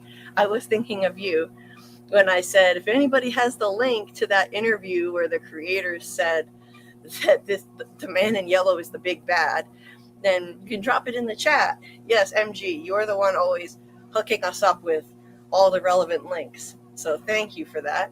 If anyone wants to check out that interview, Michael MG there posted it for you. Let's see. I just need to do something real quick. Hold on. Of course it won't.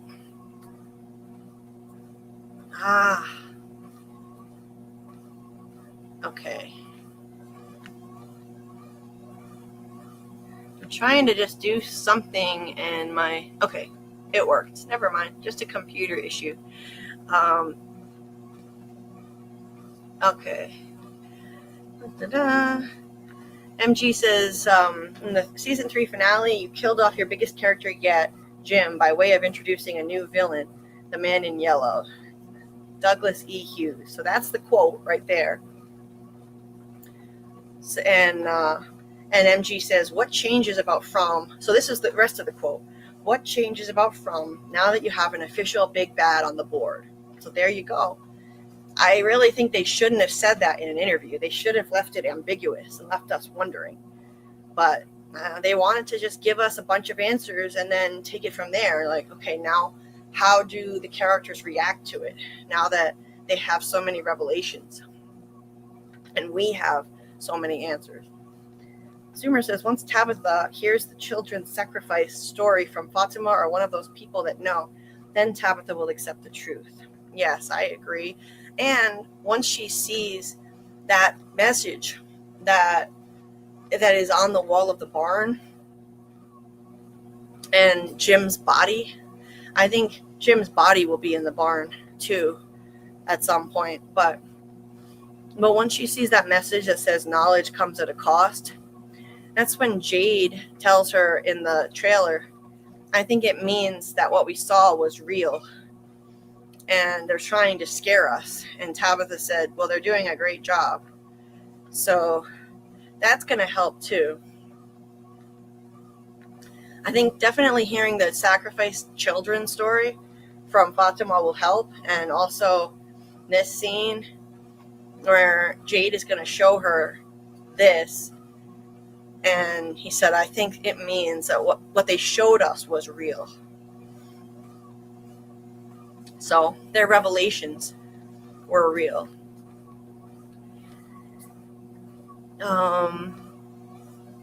MG also put the rest of this quote, for 3 seasons, we've wandered through the dark with our characters, wondering when the boogeyman was going to show himself. To have that happen during such a critical shift where Jade and Tabitha discovered this knowledge, costing the life of Jim, the fact that the Man in Yellow steps out of the shadows in that moment not only provides us with a wonderful antagonist, but also, mythologically, it gives us this question. Why did he choose that moment, to step forward? Why were those memories for Tabitha and Jade the catalyst for the Man in Yellow's arrival? This season's going to answer that. So they gave away a lot right there. So yeah, he's our big bad, and they called him the boogeyman. They referred to him as a boogeyman, wondering when the boogeyman was going to show himself. So I love that they called him that. And Ethan said in season 1 that in Victor's pictures there were boogeymen. So now we have a boogeyman. Ethan said there were scarecrows in the drawings too. Now we're going to have scarecrow monsters, and the only thing left is giant spiders, which Ethan also said was in the drawings. Man in Black says, it seems the boy in white needs to step up. LOL. Man in yellow is like Thanos. Yeah, seriously. The boy in white is kind of like David versus Goliath, I think. He's nowhere near as powerful as the man in yellow, in my opinion.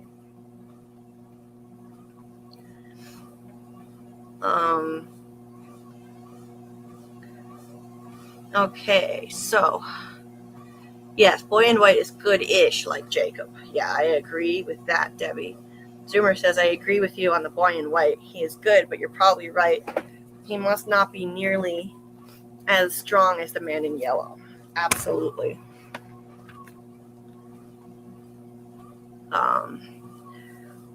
Susie says, if you want a crash course on the old gods and correlations between ancient mythology, religion, history, just come to your Auntie Susie. I got you anytime on the Discord. Cool, Susie. Knowledge comes at a cost. The problem is that it's bootstrap. Yeah, bootstrap paradoxes are a real bitch. So yes, Michael, MG. So anyway, yeah, basically confirmed. He the big bad boogeyman of Fromville. Like MG's awesome song, The Boogeyman of Fromville, that he recently created. Fantastic. I wish they could use it on the show. The man in yellow is an ancient boogeyman entity. The boy in white is probably just the magic tree the sacrificed kids created. So perhaps a bit of a power difference there. I love that theory that the boy in white is an avatar of the magic tree, MG. I think you're probably right. So, yeah, the boy in white just being the avatar physical manifestation of the tree and the collective unconscious of the sacrificed kids. Love that. Love that.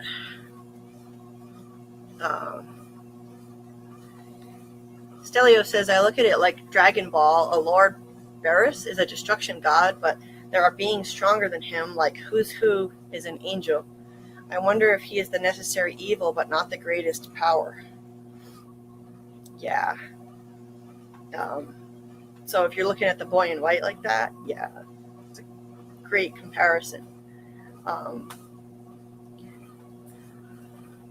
Oh, you said this? I'm not sure what that means, but Sarah said, yes, the boy in white. Martin says, I asked you on Julie, but you must have been busy. How long has he been saying boy in white is man in yellow?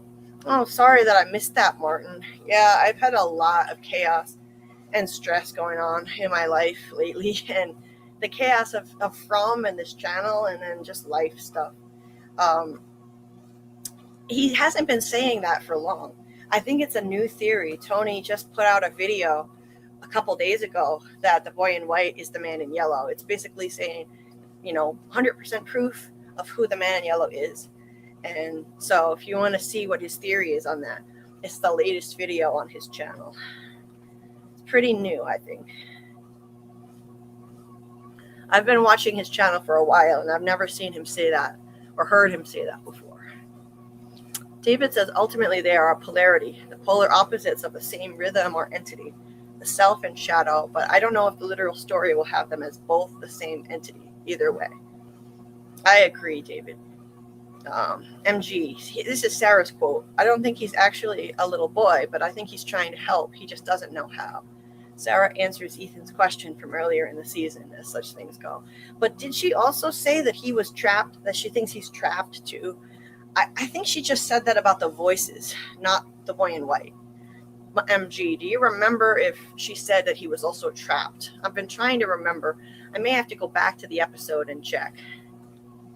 Yes, Debbie, pray to St. Luigi for better healthcare in the U.S. We should definitely do something about that. David, like the mirror keeping the ego busy and you have to play to win. It sure is the case in From. Zoomer says, I realized the brilliance of the episode on my rewatch because rewatching was not just viewing with more context, but it was like an entirely different experience knowing Sophia is an imposter. Yes, it definitely is when you watch it that way. I was thinking the whole time that she's really the man in yellow. I know I couldn't be sure, but ever since that second trailer when she looked so evil, I believed that she was the man in yellow, since last week anyway. That's great, Debbie. Debbie's at 235 subscribers. Awesome. So hope that you pick up a few. I hope we can help. I think the entity is the black figure behind the red thing in the cave. Oh, okay. So the entity is the black outline behind the red thing in the cave. I like that. The shadow of it. Susie thinks there's 1 or 3 entities, not 2. Well, you never know. Could be. Michael understood the assignment. Thank you. There's at least 2, in my opinion, if we include both Man in Yellow and Boy in White, but also maybe Kimono Lady, maybe Spider Things, maybe Cicada Entity, unless we think Man in Yellow is the Cicada Entity. Yeah, that's where it gets really confusing. I go back and forth. It's hard to say. Is the Cicada Entity something separate? It seems to me like it's part of the monsters because it came from the essence of Dead Smiley, who's not really dead because he's immortal. So it almost seems like the Cicada Entity is somehow part of the monsters, but Sarah told Boyd it laughed at you for bringing it to town. So that means the worms. But does it mean something more? Or does it mean the Man in Yellow evil entity was somehow part of the Cicada Entity too? That's a tough one. It gets confusing. And what about these other things? You know, the monsters, the Scarecrow monsters, those new ones in the trailer. The possibly spiders if we get spiders. So it's like, it's hard to say what's an entity and what's not. So it does seem like there's more than one entity, but there are 2 main entities, Boy in White and Man in Yellow. And welcome, the world of David Brandon. I think we get to see them break down now because there's going to be a lot happening in the coming episodes. The characters will have to react and try to survive. No time for breaking down then. Right. And I was surprised to see them breaking down so much in this episode because it's the premiere of the whole season. And normally they don't do that. Normally it's what you said just then, that there will be too much happening in the premiere and there would be no time to break down. But they did things differently this time. And so not as much happened in the premiere and they were able to have time to react and fall apart. So I wasn't expecting that. It was a change of pace, but I think it was necessary because of everything they just went through and revealed in the season 3 finale. They had to react to that stuff. They couldn't just pile more on. I mean, I guess they could have piled more on, but it would have been difficult. Football thinks this is from episode 2 for sure. So the barn. Yeah, the preview for episode 2 looks interesting too. I don't know if everybody saw the trailer, but there is a trailer for episode 2 and it does look fascinating. There's Julie story walking again in there, story walking with Randall as her buddy who goes with her to the ruins. And you see one of the monsters doing something to somebody, and I can't really tell what's happening there because it's not something we've seen before. It's not something we've seen in past episodes. So the waitress monster is doing something, and you can't see who she's doing it to. It's interesting. And Julie goes, "Dad?" But I don't think she's going to be anywhere near her dad in that first story walking event. She's just yelling because she's looking for him. Okay. Michael, you created that song in like an hour. That's awesome. Lexi says, wow, if we're reading that wall as a storyboard or roadmap, where we are in the story can easily be Smiley in the middle. Yes, we have to have a deep dive on the right side of the wall. Absolutely. I mean, the right side of the wall. I'll see if I have, I don't know if I have a really good image of it, but let me go to my folder from that episode with the cave drawings.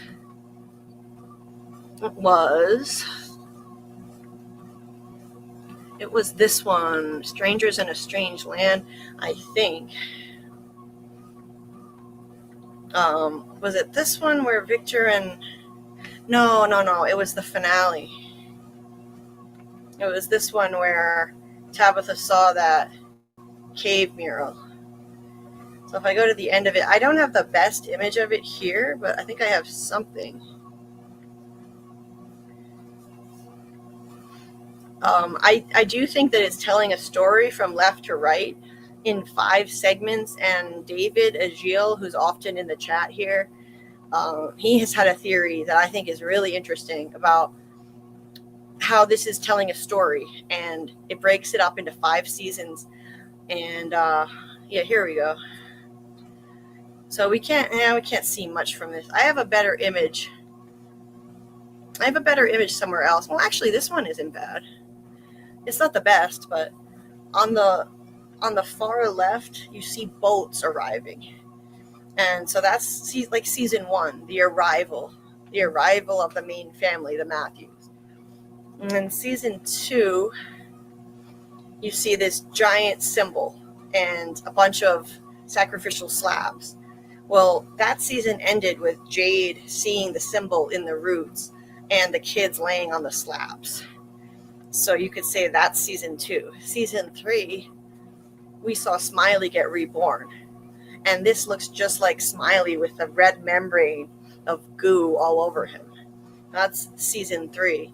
Season 4 is over here.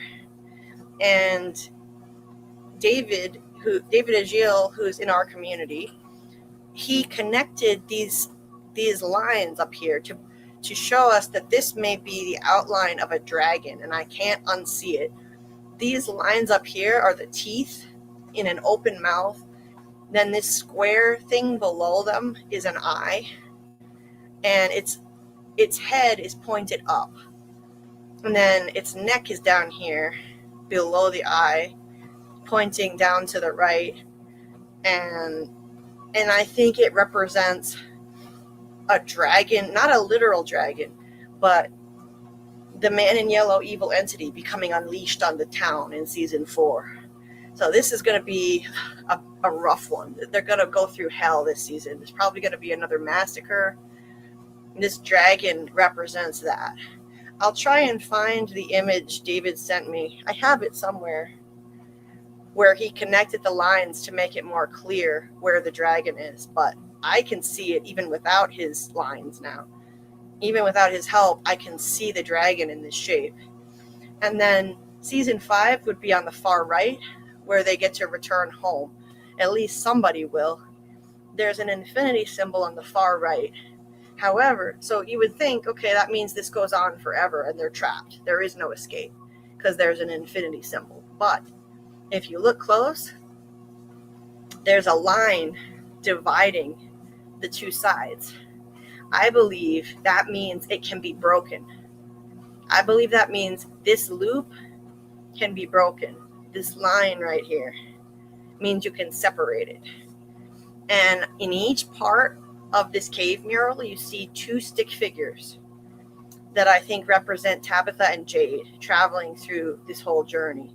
The 2 Chromonockles on the quest, the 2 reincarnated people who failed to save their kids and now in the origin story, and now they have to try and fix it, and they get reincarnated over and over. So you can see 2 people arriving. It's hard to see on the far left, but there are 2 stick figures in a boat here. That represents Tabitha and Jade arriving in town, albeit in separate vehicles, 2 cars, but that's what this symbolizes. Remember, this is symbolism in the cave drawing, a lot of it. And then up here, there's 2 stick figures all alone up here. That's Tabitha and Jade again on their quest in season 2. And these things around the slabs represent the people who sacrificed their kids.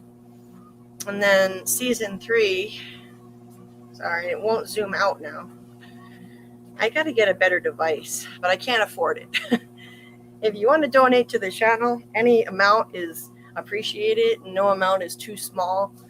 I have Cashapp and Venmo on the subject of things I can't afford. I might as well mention the donation stuff since this channel is not monetized and any little bit helps. So the Cashapp and Venmo are scrolling at the bottom of the screen and they're in the description of this video.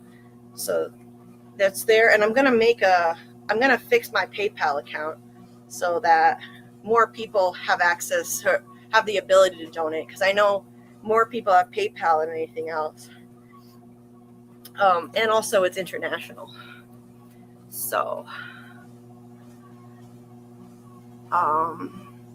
anyway, so then in season 4, we have the 2 stick figures again. In this part of the cave mural, the 2 stick figures are right here. And then they're on the far right. So they appear 5 times from left to right. So I definitely think this cave mural is telling a story. And it's divided into 5 sections. The creators of the show have said in interviews that they wanted 5 seasons of the show, ideally, and that's what they're getting. Season 5 is announced as the final season now. It's going to be the last one. So there you go. I mean, I really think this is telling a story, 100%. Oh, shoot. I didn't realize I still had that message up that whole time. But I hope you can see most of what I was trying to point out. Let me just do it really quick again. So there's the 2 stick figures on the far left arriving in town. There they are on top of the symbol right there. Here they are next to the dragon. And then on the far right, there's the infinity symbol and the line through the middle of it. You probably couldn't see that. But that's the infinity symbol that represents the endless loop. However, there's the line. I think that means it can be broken by these 2, by Tabitha and Jade, on their quest from one lifetime to the next. Eventually, they're going to break the cycle, and that represents season 5. This right now, we're in season 4. We're in the season of the dragon, and this, I can't unsee this now. These are the teeth. That's the eye. Its mouth is wide. Its mouth is wide open here. Its head is pointed up. It's got a neck here with scales on it, and its body. So, I think David Agile, who has that theory, who came up with that, is spot on. Now I'm trying to get to zoom out of this. There we go. So thank you for the suggestion, Lexi. You just changed a lot in my theory crafting. I'm making a video this week. I almost cleared my editing backlog, so I have time soon. Well, that's awesome, Lexi. Definitely let me know when you have that done, and I'll make sure I shout you out and send people over there to check out your video. That is really cool. Awesome. Love to see people in the fandom making their own theories and channels. It's so cool. It's very rewarding doing this stuff. I really love it. So I always recommend it. MG says, Boyd Perino says man in yellow is evil. Susie says, I don't think it's a good and evil thing. MG says, truly evil, and we're not ready for it. Wow. Yeah, that's for damn sure. I mean, Sophia's face is about as evil as it gets. So, I mean, she's so sadistic. She and the man in yellow, the same entity, of course, this entity takes sadistic pleasure in torturing and killing. It's really disturbing. And I don't think it's necessarily a good and evil thing, but it's more like, the evil and the neutral entity that's trying to help, but has to do some bad things in order to help everyone as a whole, the greater good of all. Debbie says, last season I predicted Smiles would come back wearing contemporary clothes because in my theory, the monster's 60s style is because that's the last time someone murdered all of them and caused a mass pregnancy. Oh, wow. Interesting, Debbie. I love that theory. Nice. So they wear whatever's in people's heads as fashion in a time period they are rebirthed. Interesting. I like it. And we couldn't get a good view of what Smiley was wearing, but it looked pretty contemporary so far. Martin says, I was wondering if it was new because I said Boy in White is Man in Yellow a week ago, and I'm wondering if he's just connecting the dots after seeing episode 1. That's all. Oh, I remember you said that, Martin. Yeah, I remember that. MG said Sarah said the voices sounded like they were trapped, where previously people like us. Probably they're trapped in the bottles of the bottle tree. Yes, I have the same theory as you on that.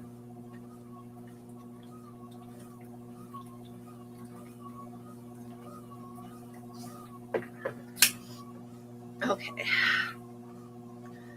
Let me try to catch up with you guys.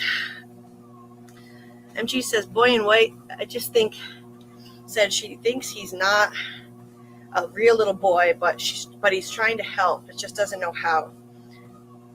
Yeah, to do it without everyone going nuts or whatever. Agree. David says in the book of Adam and Eve, the snake tells Adam, I am here because you are here. I didn't know that. Okay. Stelio says, I think they are the same level of entity, but different entities like angels. I don't think they are angels, though. I don't think they are allowed to harm each other, Man in Yellow and Boy in White. I agree. I don't think they can. So for that reason, I don't think the Man in Yellow can chop down the faraway tree either, because I believe it's connected to the Boy in White. But I do think someone's going to chop it down. So I think Sophia is probably going to enlist a bunch of people to chop down the faraway tree in the finale of season 4. Because in the finale, the title is called If a Tree Falls. And that refers to the quote, if a tree falls in the forest and no one's there to hear it, does it make a sound? But I think it's going to mean someone chops down that tree. And since I don't think the Man in Yellow can do it because it's connected to the Boy in White, and that would be against the rules. So Sophia will enlist a bunch of people to do it. And I think Michael, MG's theory of the chat is right.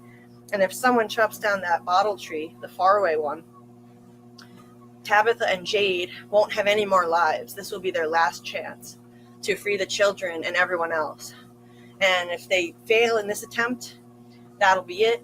But my theory is different from his because I think that the place will continue to exist and continue trapping new people once Tabitha and Jade die, if they fail this time. But I don't think that's going to happen. I'm just saying what would happen, what I think would happen. Celios believes there's 3 entities. Debbie says maybe baby Victor burns them in the cave and that's why they return dressed as the old maid characters. That would be really fitting, Debbie. I love that. I love the way you think. And in Black says, so the town. So we also found out the town has a quota of needing 47 people. Right. I mean, if there is a quota. But there could be. So Kenny said there are 47, not knowing that Jim is dead. Now, the pastor was just brought there. So the pastor, I think, was supposed to replace Jim. But now she killed the pastor, and she is replacing him. So now maybe she counts as one of the 47, I guess. So if there is a set quota that it has to have a certain number of people, which a lot of fans have theorized, then maybe that number is 47. That would fit, since there are so many 4s and 7s in the show. It's such an important number in the show. Thank you for the link, MG, to the interview where Harold says Man in Yellow is evil. Evil, mean, despicable, but not in the way people think. Thank you so much, Michael. Love it. I'm going to watch that after. I haven't yet. Man in Black thinks Martin was the Man in Yellow. Same Amo, use kindness to your advantage. Could be. I've always been suspicious of Martin and thought maybe he was actually the Man in Yellow or a projection thereof. a vision of the man in yellow, a vision like evil dead Abby. Because I think Martin may have already been dead. It's possible. Just a vision of someone else who died there used to manipulate Boyd, like evil Abby did. Stelio says, all these monsters are minions of the greater entities. I just don't know if the third entity is of equal level as the man in yellow or boy in white. Can't shake the feeling of video game with this show. Me neither. Absolutely agree with what you're saying. You're making great points.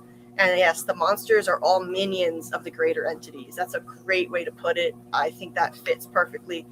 They're not entities unto themselves. They're just minions of the greater entity. The tip of the spear, if you will. The monsters, the nightmare creatures are the tip of the spear, and other entities are somewhere along that spear. But the man in yellow is what's holding that spear. Zoomer says, thank you so much. Zoomer says, thank you for working through the pain to support our From addiction. Well, thank you so much for caring and for your appreciation. That means a lot. And it helps me, believe me. You're helping distract me right now from my pain as I try to get through this walk before I go to bed. So you're helping me big time. Great distraction that I need. Thank you. All right. Let's see. Try and catch up here.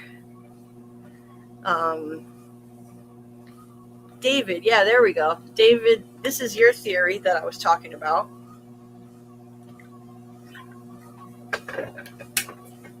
Five seasons. Season 1, Fall Equinox, Fallen Tree. Season 2, Symbol, Smiley Rebirth, lines up with Red Figure, Winter Solstice in Season 3. And Season 4, The Dragon Draco, heavily associated with winter mythology. The dragon is the transformation and atonement follows. Love it. Love it. Actually, I have David's markup. David, I hope you don't mind that I show this because I'm crediting you, of course. But I have it in here. Let me see. I have it. I think it should be in here. This is the markup that David did right here. So he made this and he posted it in my Discord. David Edgiel in the chat here. Let me highlight his comment again to point out who he is. This is his theory. And I think this is really spot on. So here it makes it really clear where the dragon is. So this represents Season 4.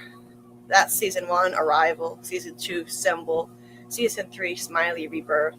Season 4, The Man in Yellow. Season 5, and the Man in Yellow goes along with a town massacre. And then Season 5, Return Home. There we go. And he highlighted some of the most important areas to make it easier for us to see them. I think that is dead on. What we're seeing is a story from left to right. It's telling a story, just like Ethan says, all of this, that's all of the things that are happening. It's a story. And Victor's drawings tell a story. They're all in a story.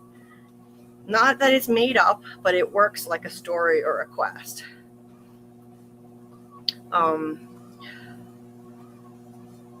Let's see. Okay. There's another video with Harold Perrineau. He says Man in Yellow is a bad dude and he gots to go, but we don't know how. Worth a watch. Thanks, MG. And, okay.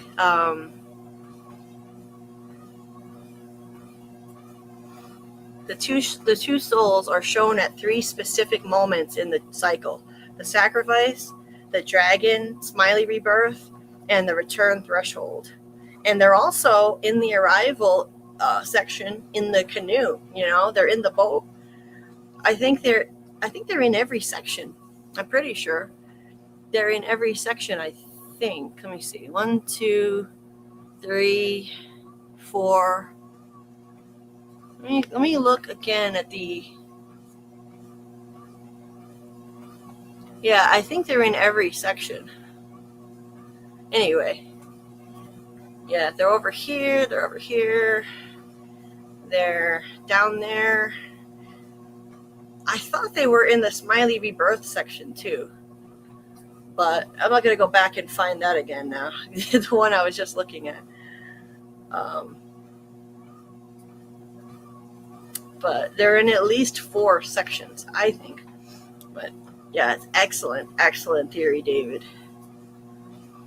Presumably they have to figure that out in season 5, like we thought, more or less. Final confrontation type stuff, presumably. Yes, MG. Okay, so Stelio says, I'm just gauging it based off the storytelling of an RPG. In most games, you have minions, mini-bosses, and main boss. I just wonder the reasons. I see the effect, but not the cause. I think it's just because the cause is an evil entity that is feeding on everyone's suffering and pain. So that's the cause. That's why they're stuck there. You know, that's what I think. A story from fall to spring and from the lower self to the higher self, from darkness to light. I think so too, David. The infinity symbol is the sun's sine wave and the horizontal line is the equator. Nice. And I saved this just to show it around because I think it's brilliant, David, this markup that you did. Susie says the source of this, it feels like an evil sort of thing at core somehow, but then that makes me worried if they free the kids, it'll actually do something worse. Like, what if their innocence and hope is some kind of quantum balance thing that will just not be great, resulting without the source of this? It does feel like an evil. Okay, I think that was repeating it, but yeah, Susie, I think they could release something evil into the world if they escape.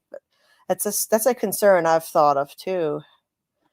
Stelio says, why does this area exist? What is the end goal of the higher entities? What is the weakness that will be exploited? I hope it doesn't end with destruction, a wipe, and a fresh start, and a respawn. That would be so depressing and make everything so futile. I hope not. I don't think it will. I think it exists because the evil entity created this supernatural prison when everyone sacrificed their kids. I think it created this place and trapped all of these souls in here and keeps bringing in new people. One Black Panther says, but that would mean the only ones to go home might just be Jade and Tabitha. Started with 2, ended with 2. I don't think it literally means that on the cave wall. I think the reason there are just 2 people is just to make it simple and because they're the 2 people at the center of it all. They're the 2 reincarnated souls on the quest.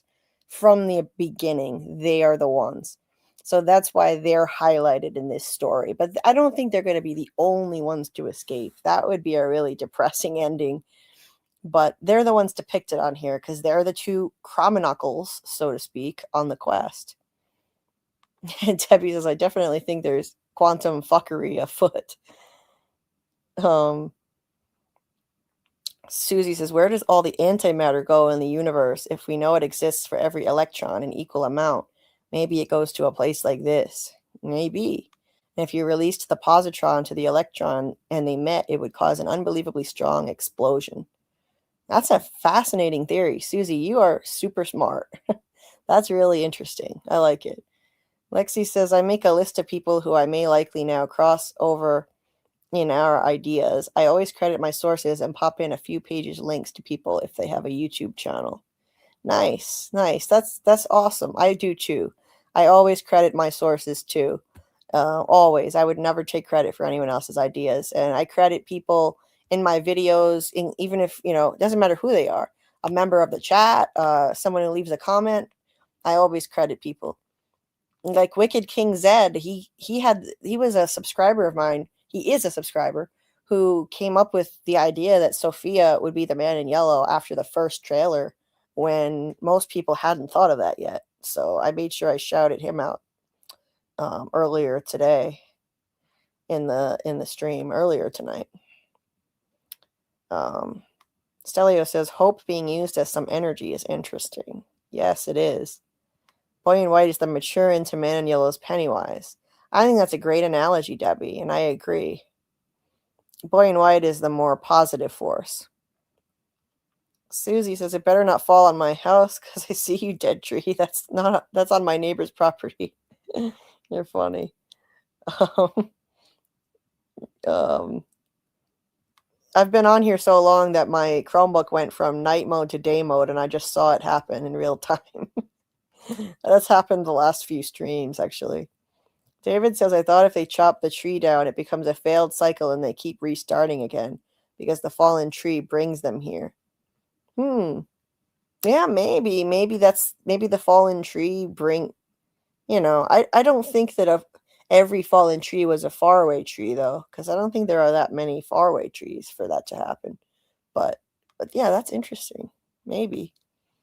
Zoomer says, if the children's hope created the faraway trees, then there is no way Tony's theory about Boy and White being evil doesn't add up. What you're saying that you think it's going to add up because the children's hope created the trees? I mean, I don't think the trees are evil. I think the Boy in White does Machiavellian things by bringing people to town, and the faraway trees have something to do with it too. The children's hope created the trees, but I don't think that makes them evil. It's just a Machiavellian way of trying to break the curse and free the children. Debbie thinks the fallen tree is an illusion. I kind of think so too. I think it's in a liminal space. So it's neither here nor there. It's in between the two dimensions, our world and the Fromville dimension. And that's why when they turn around and go the other way, they never see the tree again when they circle around, because they cross over into the Fromville, what do you call it? Pocket universe. Okay. Zoomer meant Tony is wrong. Yeah. I think, yes, the faraway trees are the living embodiment of the dying children's hope, and the Boy in White is associated with the faraway trees. He said, don't cut down that tree to Victor. So that's a great point. That's a big point in the column of Boy in White is not evil. Absolutely. Stelio says, I wonder if Sophia, a stronger entity than the minions, will use the power of religion to defeat the minions, to influence some that there is a chance to win, to cause them to divide with the others. Yes, she very well could. I think she probably will use religion to divide people and screw with them. She probably will. I mean, she's supposed to be a pastor's daughter, so I'm sure she'll use that. She's already praying with Kenny, so she very well may do that.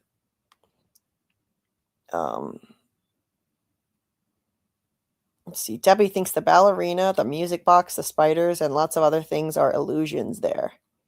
Yeah, I think the ballerina, absolutely, that was an illusion. The music box, absolutely. And Julie, on her shirt in the first 2 episodes, had a shirt that said illusions. It said illusions, and it had I think it was a goat with a third eye on it. And the creators of the show said they hid major clues to the mystery in the first couple episodes, and I think that's one of them. This place is full of illusions, things that are not real, visions. So I agree with that, Debbie. MG says, I dropped screen caps of Smiley's attire in the cave at the start of the episode in Discord. So now we know. Whitish sweater, jerkin or something. Right. It was a little hard to see. It was kind of dark. I'm going to have to brighten up the images so I can get a better look. I have some images from the episode myself. And thanks for posting those. Oh, you said whitish. Yeah.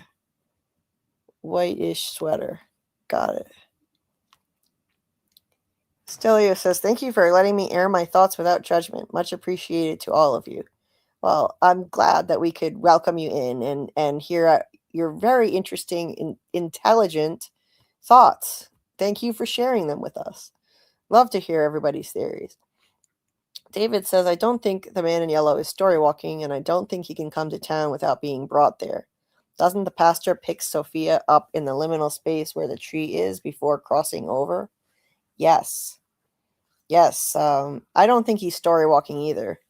Story walking has major limitations. He'd have to be having a seizure somewhere. He's a powerful evil entity, so there's no way he's a story walker. I don't know. I think he's powerful enough to go there without being brought there by anyone, though.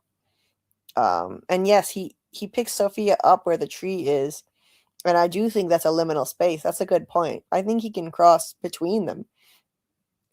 I don't think he can cross all the way over into our world, though. I think he's probably imprisoned there. Or, I don't know. I kind of go back and forth. Whether he created this prison and he can leave it if he wants, or if he's trapped there. And maybe the hope of the children created this prison to trap the evil entity. I think that's likely, actually, that they created the prison. But then he draws people to it, and the boy in white draws helpful people to try to help everyone survive and break the curse. Anyway, that's my theory. Yeah, see the big black figure behind the red guy? He's the big bad. Yeah, so you're saying the outline of the smiley rebirth behind him is the big bad. I think that works perfectly, Debbie. I agree. Hey, Daryl's back. Maybe Daryl fell asleep, I'm guessing. MG says she said with everything they know, she couldn't come to town in her previous form.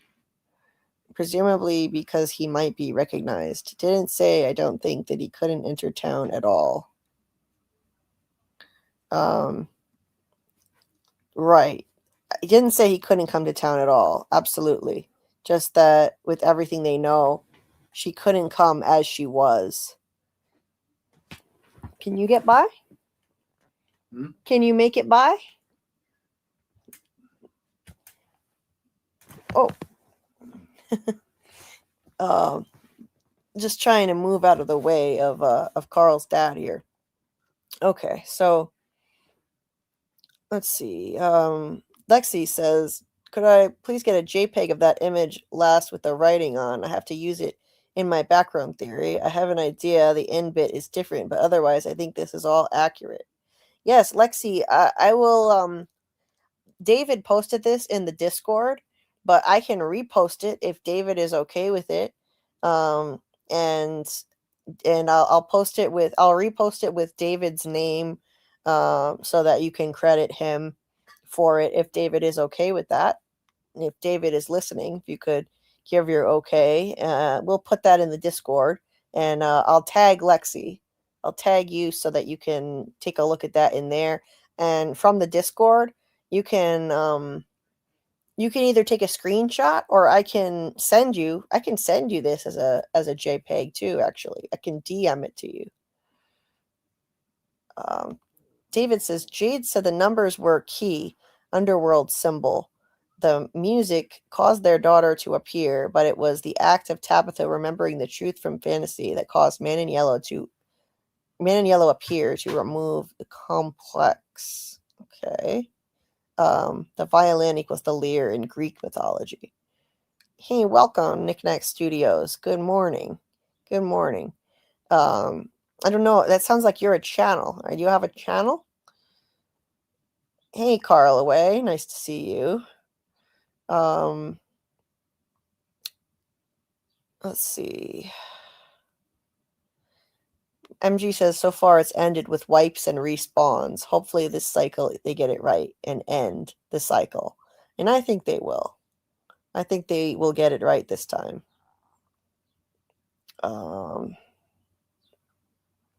MG says, well, when you put it this way, I know what that last symbol is. It's not infinity. It's rebirth.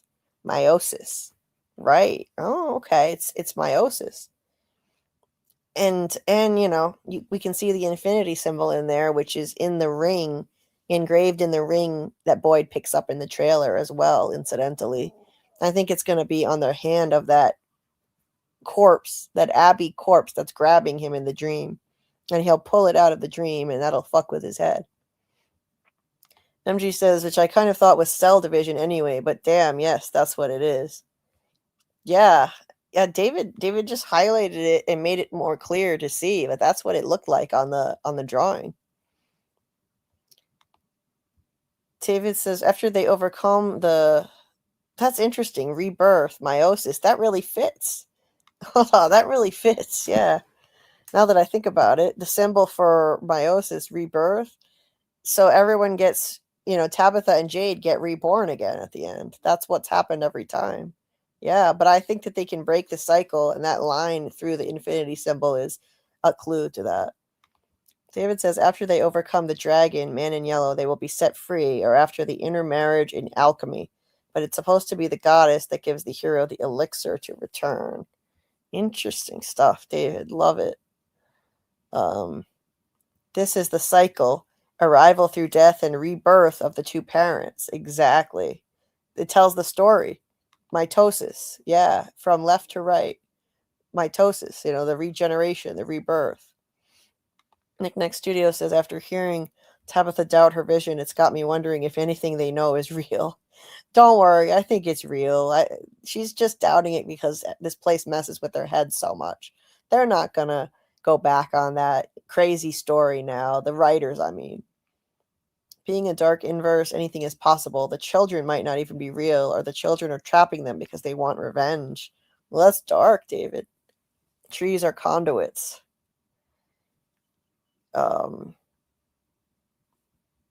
David says, Susie says, I have mapped out how each of the dates could represent a crucial discovery in science that has expanded human consciousness and most correlate directly with the show. Cool. Hey, Amanda. I just got up and you are still on. You are a tough, awesome person, Julie. Thank you. I'm trying to catch up with the chat, and then I'm going to end it now. It's time for me to eat a snack and go to bed. David says, I hope Randall discovers Sophia is the mole, actually. Poetic justice in the end. Oh, that would be cool. Randall would finally get his mole. I like it, David. And Amanda, thank you again for the very sweet, kind words. You are a sweet, lovely person. Lovely, kind person. Debbie says, my last From video, Phantasmagorical, was all about the illusions, visions, and dreams of Fromville. Love it. Yes. There's so many illusions in this place. Just like Julie's shirt foreshadowed with the illusions word on it. Welcome, JW Mitch. The fallen trees could be the switchback that Tabitha mentioned. Yes, it could be. Third Shift Lurker says, I've always thought that Fromville begins when God said, let there be light, and the monsters were already in the dark, ended up in a pocket universe, hating humans for taking their space. That's a fascinating theory. With all the Bible references, it does fit pretty well. There's the link to Debbie's illusion video, Phantasmagorical, related to Fromville. Nick Studios says the man in yellow said that Jade sure can play. Might be a clue that it released him. Yeah, absolutely. And Debbie pretty much almost shares the same theory as Third Shift Lurker. Very cool. Great minds indeed. Zoomer says, once you see the tree, you're cooked. It's not a liminal space, rather you're already there. Well, I think that's what they think, but they don't know that for sure. They just know they all see the tree, and once they see the tree, they can't get out. But I don't know. I think it could be a liminal space. And if somebody went over the tree to the other side, which no one has ever done as far as we know, maybe there could be a portal to get back out. Debbie says, I call from God's delete folder where he banished the chaos from the darkness when creating the light. Love that theory. That's awesome. Darryl says, I think the image of the black figure with red eyes that Epix released as a promotional image for season 1 is the big bad. I think that's the metaphorical big bad for sure. But we know now it's the evil entity that was the man in yellow and now is Sophia based on that interview. David says, Boyd's shirt color reveals the fallen king from yellow to white. White to yellow to black to red and yellow, the reverse of the colors in the alchemical stages. MG says the last symbol is basically between anaphase and telophase of the cellular mitosis. And it has an image right here. I'll have to go over to the chat and take a look at that before I sign off, and I'll put it up. The final part of the cycle story is rebirth. Yes. David says, sure, there are 2 versions. The other one has more details. Right, and I think I have that one here too. Let me see. Yeah, there's this one too. So this one is even more detailed, and David wrote this up. So I will, with David's permission here, I'll share this with Lexi and give her all your info so she can credit you. Let's see. NSB says, wow, I think it's been more than 8 hours. Yeah, it's been 8.5. This is the longest I've gone on in a long time. It's been a while. I need to wrap this up now. Amanda, I'm feeling rough as always, but doing this stream helped me get through my latest workout on the treadmill, my walk. So that helped a lot. So thank you for asking. I do need to wrap up and go to bed though. And I hope you're feeling well, Amanda. I hope you're managing your pain. Nick Next Studio says working on a book series, having a channel in the future is the plan. Awesome. Well, if you do start a channel and when you do, come back and let us know and we will plug it for you. I always love to help other creators who come in the chat and spread the word about their channels. And we'll drop the link when you have one. Awesome. Awesome, Lexi. So I will send you that info, Lexi, on Discord. Debbie says another big part of my theory is that the seasons represent the 4 horsemen of the apocalypse. Season 1, death. 2, pestilence. 3, famine. 4, war. And 5, apocalypse, revelations. Nice. Meiosis is the splitting of the sex cells, eggs, sperm. Mitosis is cell division. So yeah, it looks like mitosis. Nice, MG. Nice. Another great theory. Love it. Infinity and Mobius strip. The sun makes the same symbol in the sky. If you take a photo every day for a year, it makes the infinity symbol. No way, David. I didn't know that. That's so interesting. Always learn fascinating things from you guys. When you label the mural like that, 100%, now it makes sense. Yes, MG, exactly. I think this is genius. Genius from David. All credit to David who made this. David Agil in the chat. And I'm sorry if I butcher your last name, but that's the only way I know how to say it. One Black Panther says, speaking of the black entity, we saw something similar in the theme of the show in the drawing, going after someone in a house. Indeed, we did. There was, I don't know if I have it handy. Yeah, I don't have it handy, but it was, yeah, because I don't think I have it in my artwork folder. Yeah, it's probably not in this folder. I'll just double check, but no, I don't have it handy, but there's this thing. This was a promo image released by Epix when this season first came out, and I think it represents the big bad symbolically that we now know as the Man in Yellow and Sophia. Same thing. Amanda slept for an hour and came back on. The last piece is like just a duh at that point to me. Like I already thought it looked like mitosis, just wondered why. Right, Michael? Yes, exactly. Susie says, I'm thinking on that mitosis thing. I mean, that symbol really does have the vibe. Exactly. But it's like division is expansion in terms of mitosis. Okay. Julie making me blush. Well, you're a sweetheart, Amanda. You deserve all the praise. You deserve it. Susie thinks that the crows are trying to tell them to turn the fuck around. But turning around doesn't get them anywhere.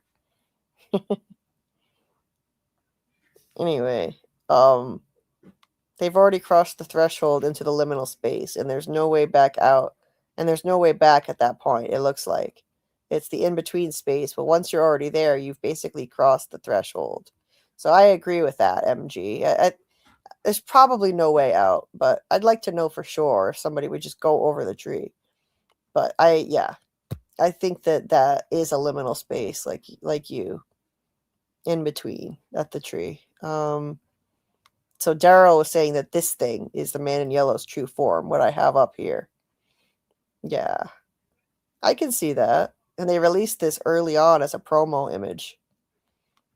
David says, From 5 Seasons is also like the 5 stages of grief. Being stuck in an endless cycle of grief, most people bounce between the first 3 stages and never make it back to the 5th without breaking first. Oh, wow. Yeah, it's tough.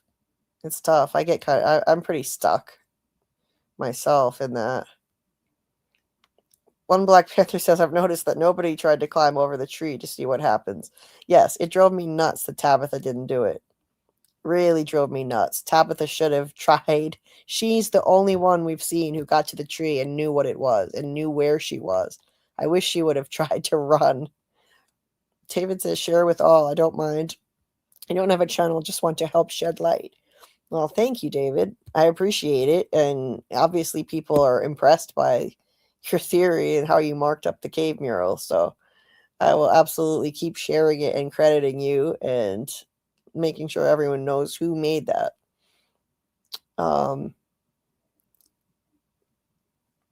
Okay, so yes, I am becoming tired, Lexi. Indeed. But I do love talking about the liminal space, the threshold, and whatnot. But I definitely will go get some rest. Yes, David is a genius, Daryl.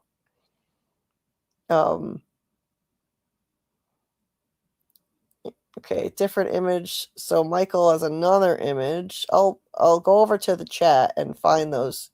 That'll be the last thing I put up, which is basically the point in the division process represented more or less. So the mitosis cycle. Okay. David says, decoding the cave painting made me realize the cave painting was the hero's journey in a mural, and it follows the pattern on the talismans. The underworld equals from fall equinox to spring equinox. Love it. Okay. And thanks for those links, Michael. I'll put those both up before I close it down. The Watchers in book 74 are important. Debbie, what's that?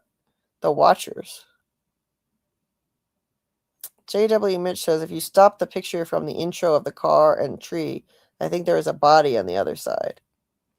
Wait, really? Oh, in the intro with the car and the tree. That's interesting. Yeah, maybe I'll have to go look for that and check it out. And David says, I believe the cave paintings are also the key points the writers said they had set in stone, and how they get to these points may change on the way. Really? Oh, that's brilliant. Oh, okay, from the book of Enoch, book 74 of the Bible. Got it. Okay. So, so really quick, I'm just gonna go. Now it's bugging me. I want to go look at that intro to the show, and where is it? Should be right here. I have all the intro stills in this folder. It's from the first episode. So I think this is the one that somebody was pointing out.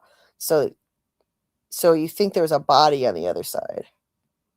It was who said that? Who was it who said that? I'm trying to find it. It was JW Mitch. So you think there's a body over there. I see a little something that could be a stick figure. That's interesting. Could be stick figure over there. Right up here, there's like a little thing that could be a person. Yeah, good eye. Man, this fandom is full of eagle-eyed people. So maybe somebody went over the tree and died. And this always, to me, reminded me of a boogeyman with somebody hiding under a bed. And maybe it's representational of the man in yellow, evil entity boogeyman. Okay, with that, guys, I am going to sign off. Thank you all so much for the amazing discussion, as always. Thank you for the amazing turnout. Love you all so much. We will be back Thursday, hopefully 10 p.m. Eastern if I can get started that early, but it could get pushed back to 10:30 or 11 Eastern, depending on how my pain level is that night. So keep an eye out for that. And my next video, which I'm going to be working on right away, deep diving into this episode. So that'll be coming out a few days from now. Always takes me a while to get those done. And when that comes out, please like the video, hype it, comment, whatever you can do is much appreciated, because I have a small channel here and those hypes matter a lot. That is your superpower. It's the like button on steroids. Every hype is worth 2.2k points for my channel because it's low subscriber count. So it helps so much. And so that will be the schedule for the week. And of course, we will do our watch party again on Saturday at midnight Eastern in the Discord. So you can join the Discord in the description of the video. There's a link to that. And oh, I almost forgot, Michael. I almost forgot the pictures. Hold on. I will get that as I'm starting to get ready for bed here. Let me reload this YouTube tab and I will post that link. If I can just get it to load. It takes forever. Oh my God. Could it be any slower? Come on now. I'm looking at it and there's no chat. It drives me nuts how in StreamYard I can't access links. There are no hyperlinks. I have to go to my YouTube tab to get them. I really wish I didn't have to do that. So I'm in my YouTube tab and there's no chat. Damn it. Why is it not loading? Yeah, it won't let me. It won't let me access the links. I think we're getting too close to the truth. The man in yellow is saying too much knowledge. It won't let me load my chat on my YouTube tab. So I guess I'll have to save that for next time, since I don't know any other way to get to that. Unless I can get it to load now, but it's still not doing it. Damn, what the hell? Yeah. I'll try one more time. Oh, okay, they're in Discord too? Okay, where are they in Discord? Are they in the From channel?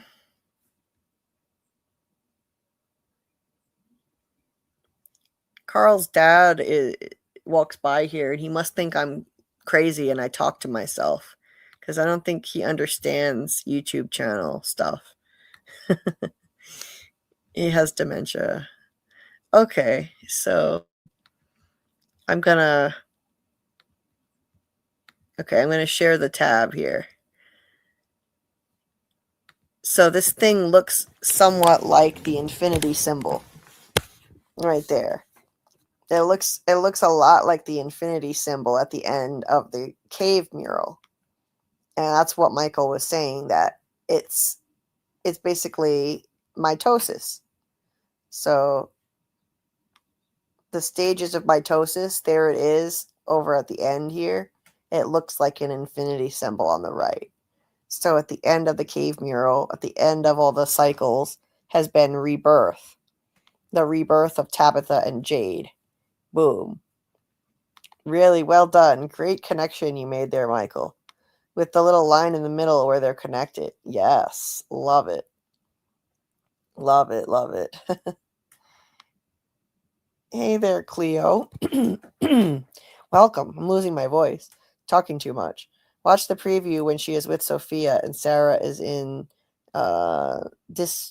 distress. Were you trying to write? Yeah. Yeah.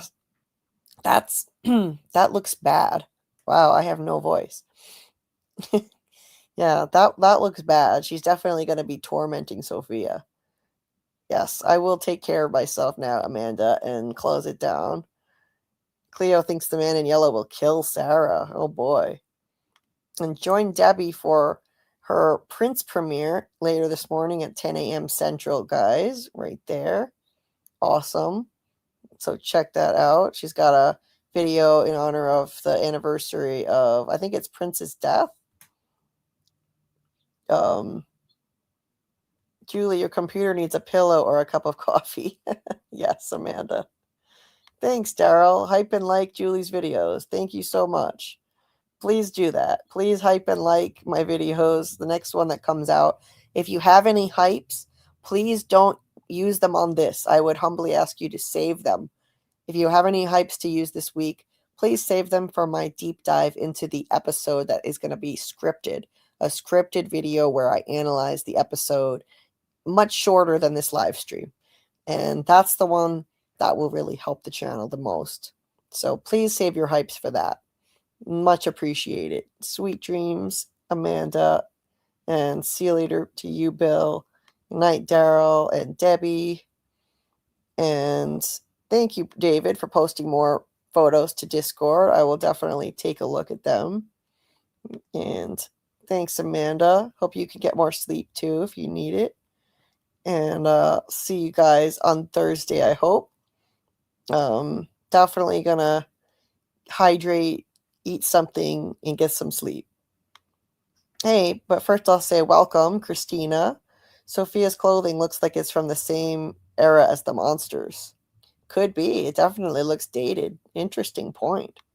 And please subscribe if you're not already. I'm trying to reach 3,000 subs by the end of season 4. I keep forgetting what season we're in. So please subscribe, hit the like button, and if you have any hypes that you would like to give me this week, please save them for my scripted deep dive into episode 1, which will be coming within the next few days. And yes, Debbie, Marielle wears a necklace that looks like that as well. Not quite an infinity symbol, but 2 circles joined. That's right, she does. And she's basically the evil entity taunting Christy and Kenny by bringing her there. So I think that's why she's got that. Great start to my workday. Oh, thanks. I'm glad it was a great start. I'm glad you enjoyed it, Stelios, and I hope you come back and enjoy and join us again. We're not always going to be live at this hour, but because I'm going to try to shorten these lives for my health. But hope you can join us again when we are live. So probably going to start at 10 p.m. Eastern on Thursday. And we will see you next time. Thank you all so much again. Love you guys. And see you on the next one. I will close with some cameo clips from the actors on the show. And then, of course, my outro theme song as always. And take care of yourselves. Have a great day or a great night. And see you next time. Julie, hi. It's me. Why am I screaming? It's me, David Alpay. Hey Julie, it is also Julie here, name twin. Hi JulieBDeepDives, it is Avery who plays Sarah on From. I just want to say thank you so much for watching and supporting the show, and I also want to give a shout out to your co-host, Scarlet of Many Names. Hey Julie. Hi Julie B. Julie B. Scotty McCord here. How are you? Hi. Finally, I get to connect with Julie B. Deep Dives. Julie B. My child, it is I, Father Khatri. But Julie B., I understand you are rocking it on the old YouTubes, and I appreciate you. We, as a appreciate you like you wouldn't believe. And we are so thankful for everything you do and all the love and energy that you put out there into the universe. Julie, you're awesome. You work so hard. I wish we were friends in high school. You could have helped me with my, literature essays, my critical essays, because you are so deep and thorough. Keep doing what you're doing, and I'll see you around. Thank you for what you're doing, and keep at it, and I know you got this. You know you got this. Keep at it. Take care. Congratulations to you guys on all your success of your YouTube channel, and I'm wishing you all the best in 2025. Anyway, Julie, I just want to say, keep going, keep on keeping on. You got this. Holding Julie B, protecting Julie B. With big muscle car hugs, there's a bottle tree. Keeping you protected. That's for you. That's for you and for all your brilliance and for everything that you've given from and helped make it what it is. So, Julie B, thank you. Thank you. Thank you for season 4. We'll see you in season 4. It's coming. Hold tight. Maybe binge the show until we get there. Dive deeper. Julie B's Deeper Dive. You're doing great. It's amazing. Bless you. And we'll see you in season 4.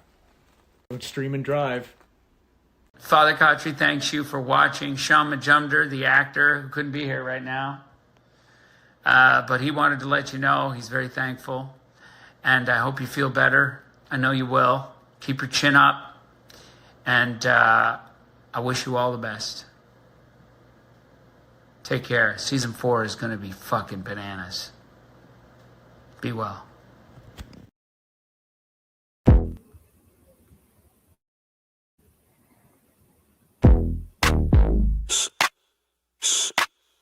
Yeah. That's a theory creaking open, baby.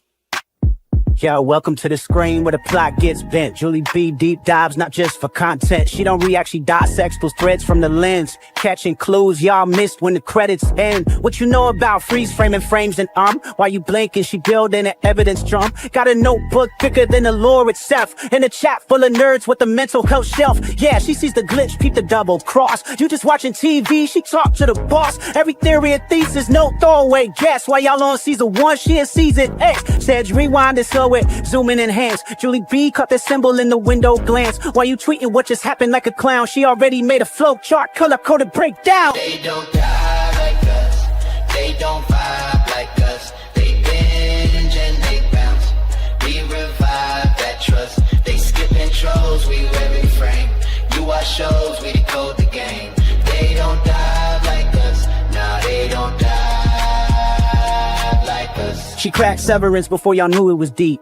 Predicted the Last of Us deaths in her sleep. When the camera pans, she ain't blinking once. Catch a ghost in the glass, call it theory punch. Watch parties lit like apocalypse nights. Call-ins while they bringing alien rights. Hey, Julie, I think the trees are spies. Well, I have a spreadsheet that confirms that, guys. Zoom in, boom in, she moving through clues. Finning Discord in the courtrooms, Lord of views. Got miles of receipts. Time stands with heat. Every rewatch turns into a Reddit elite. You stuck on the surface, we beneath with maps. Cross-referencing lore with the rector's caps. If your fave show got secrets, don't be dumb. Julie got the chalkboard out in From's where it's from. They don't dive like us. They don't vibe like us. They skim the edge. We inside that crust. They zone out, we zone in the pain. You say plot twist, we say nope, chain. They don't dive like us. Nah, they don't dive like us. What's that? That ain't a blooper, that's a plot thread. You thought it was a shadow? She thought it was a coded message from season 3. And she's probably right. Step this way if your mind's unbent. Step that way if your theories pay rent. Say Julie B, deep dive queen. Now zoom, scroll, theorize, pull. Ain't no rabbit hole safe once she got the claw. Smooth. They don't die like us.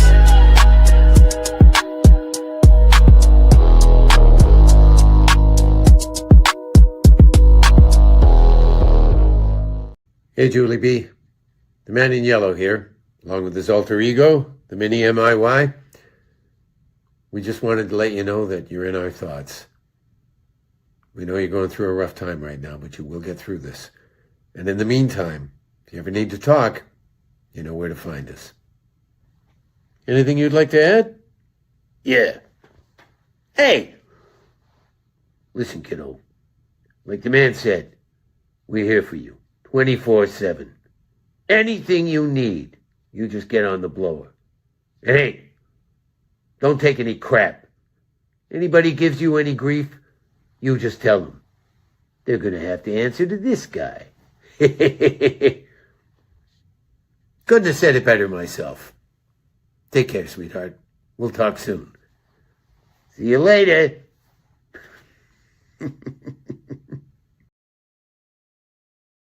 Hey Julie, it is also Julie here, name twin. I hear that your YouTube account just hit 1,000 subscribers a few weeks ago. Round of applause, congratulations. I hope that your YouTube channel just continues to grow and get bigger and bigger because I hear that you talk about From on your YouTube account, which is so awesome to hear. I'm so happy that the show has resonated with you enough to talk about it and analyze it, and that's just so cool. It just blows my mind every time that people love it so much that they do stuff like that. It's still so cool to me. So I really wish you the best with this account, and thank you so much for watching From and enjoying From and making your videos. Keep it up. We need answers, and I feel like you're going to be one of the ones to help us find those answers, because it's sure as hell not going to be me. I don't know what's going on ever. So thank you for what you're doing, and keep at it, and I know you got this. You know you got this. Keep at her. Take care. Hey Julie, I hear you have a YouTube channel called JulieBDeepDives, and your pal Dieter reached out to me to tell you to keep on going. Yo, I know it's hard, and even when you feel like you're trapped in a nightmare land and there's just crisis after crisis, there's always something to learn from it. I mean, at least that's what I keep telling Christy, but we'll see what happens. Anyway, Julie, I just want to say, keep going, keep on keeping on. You got this.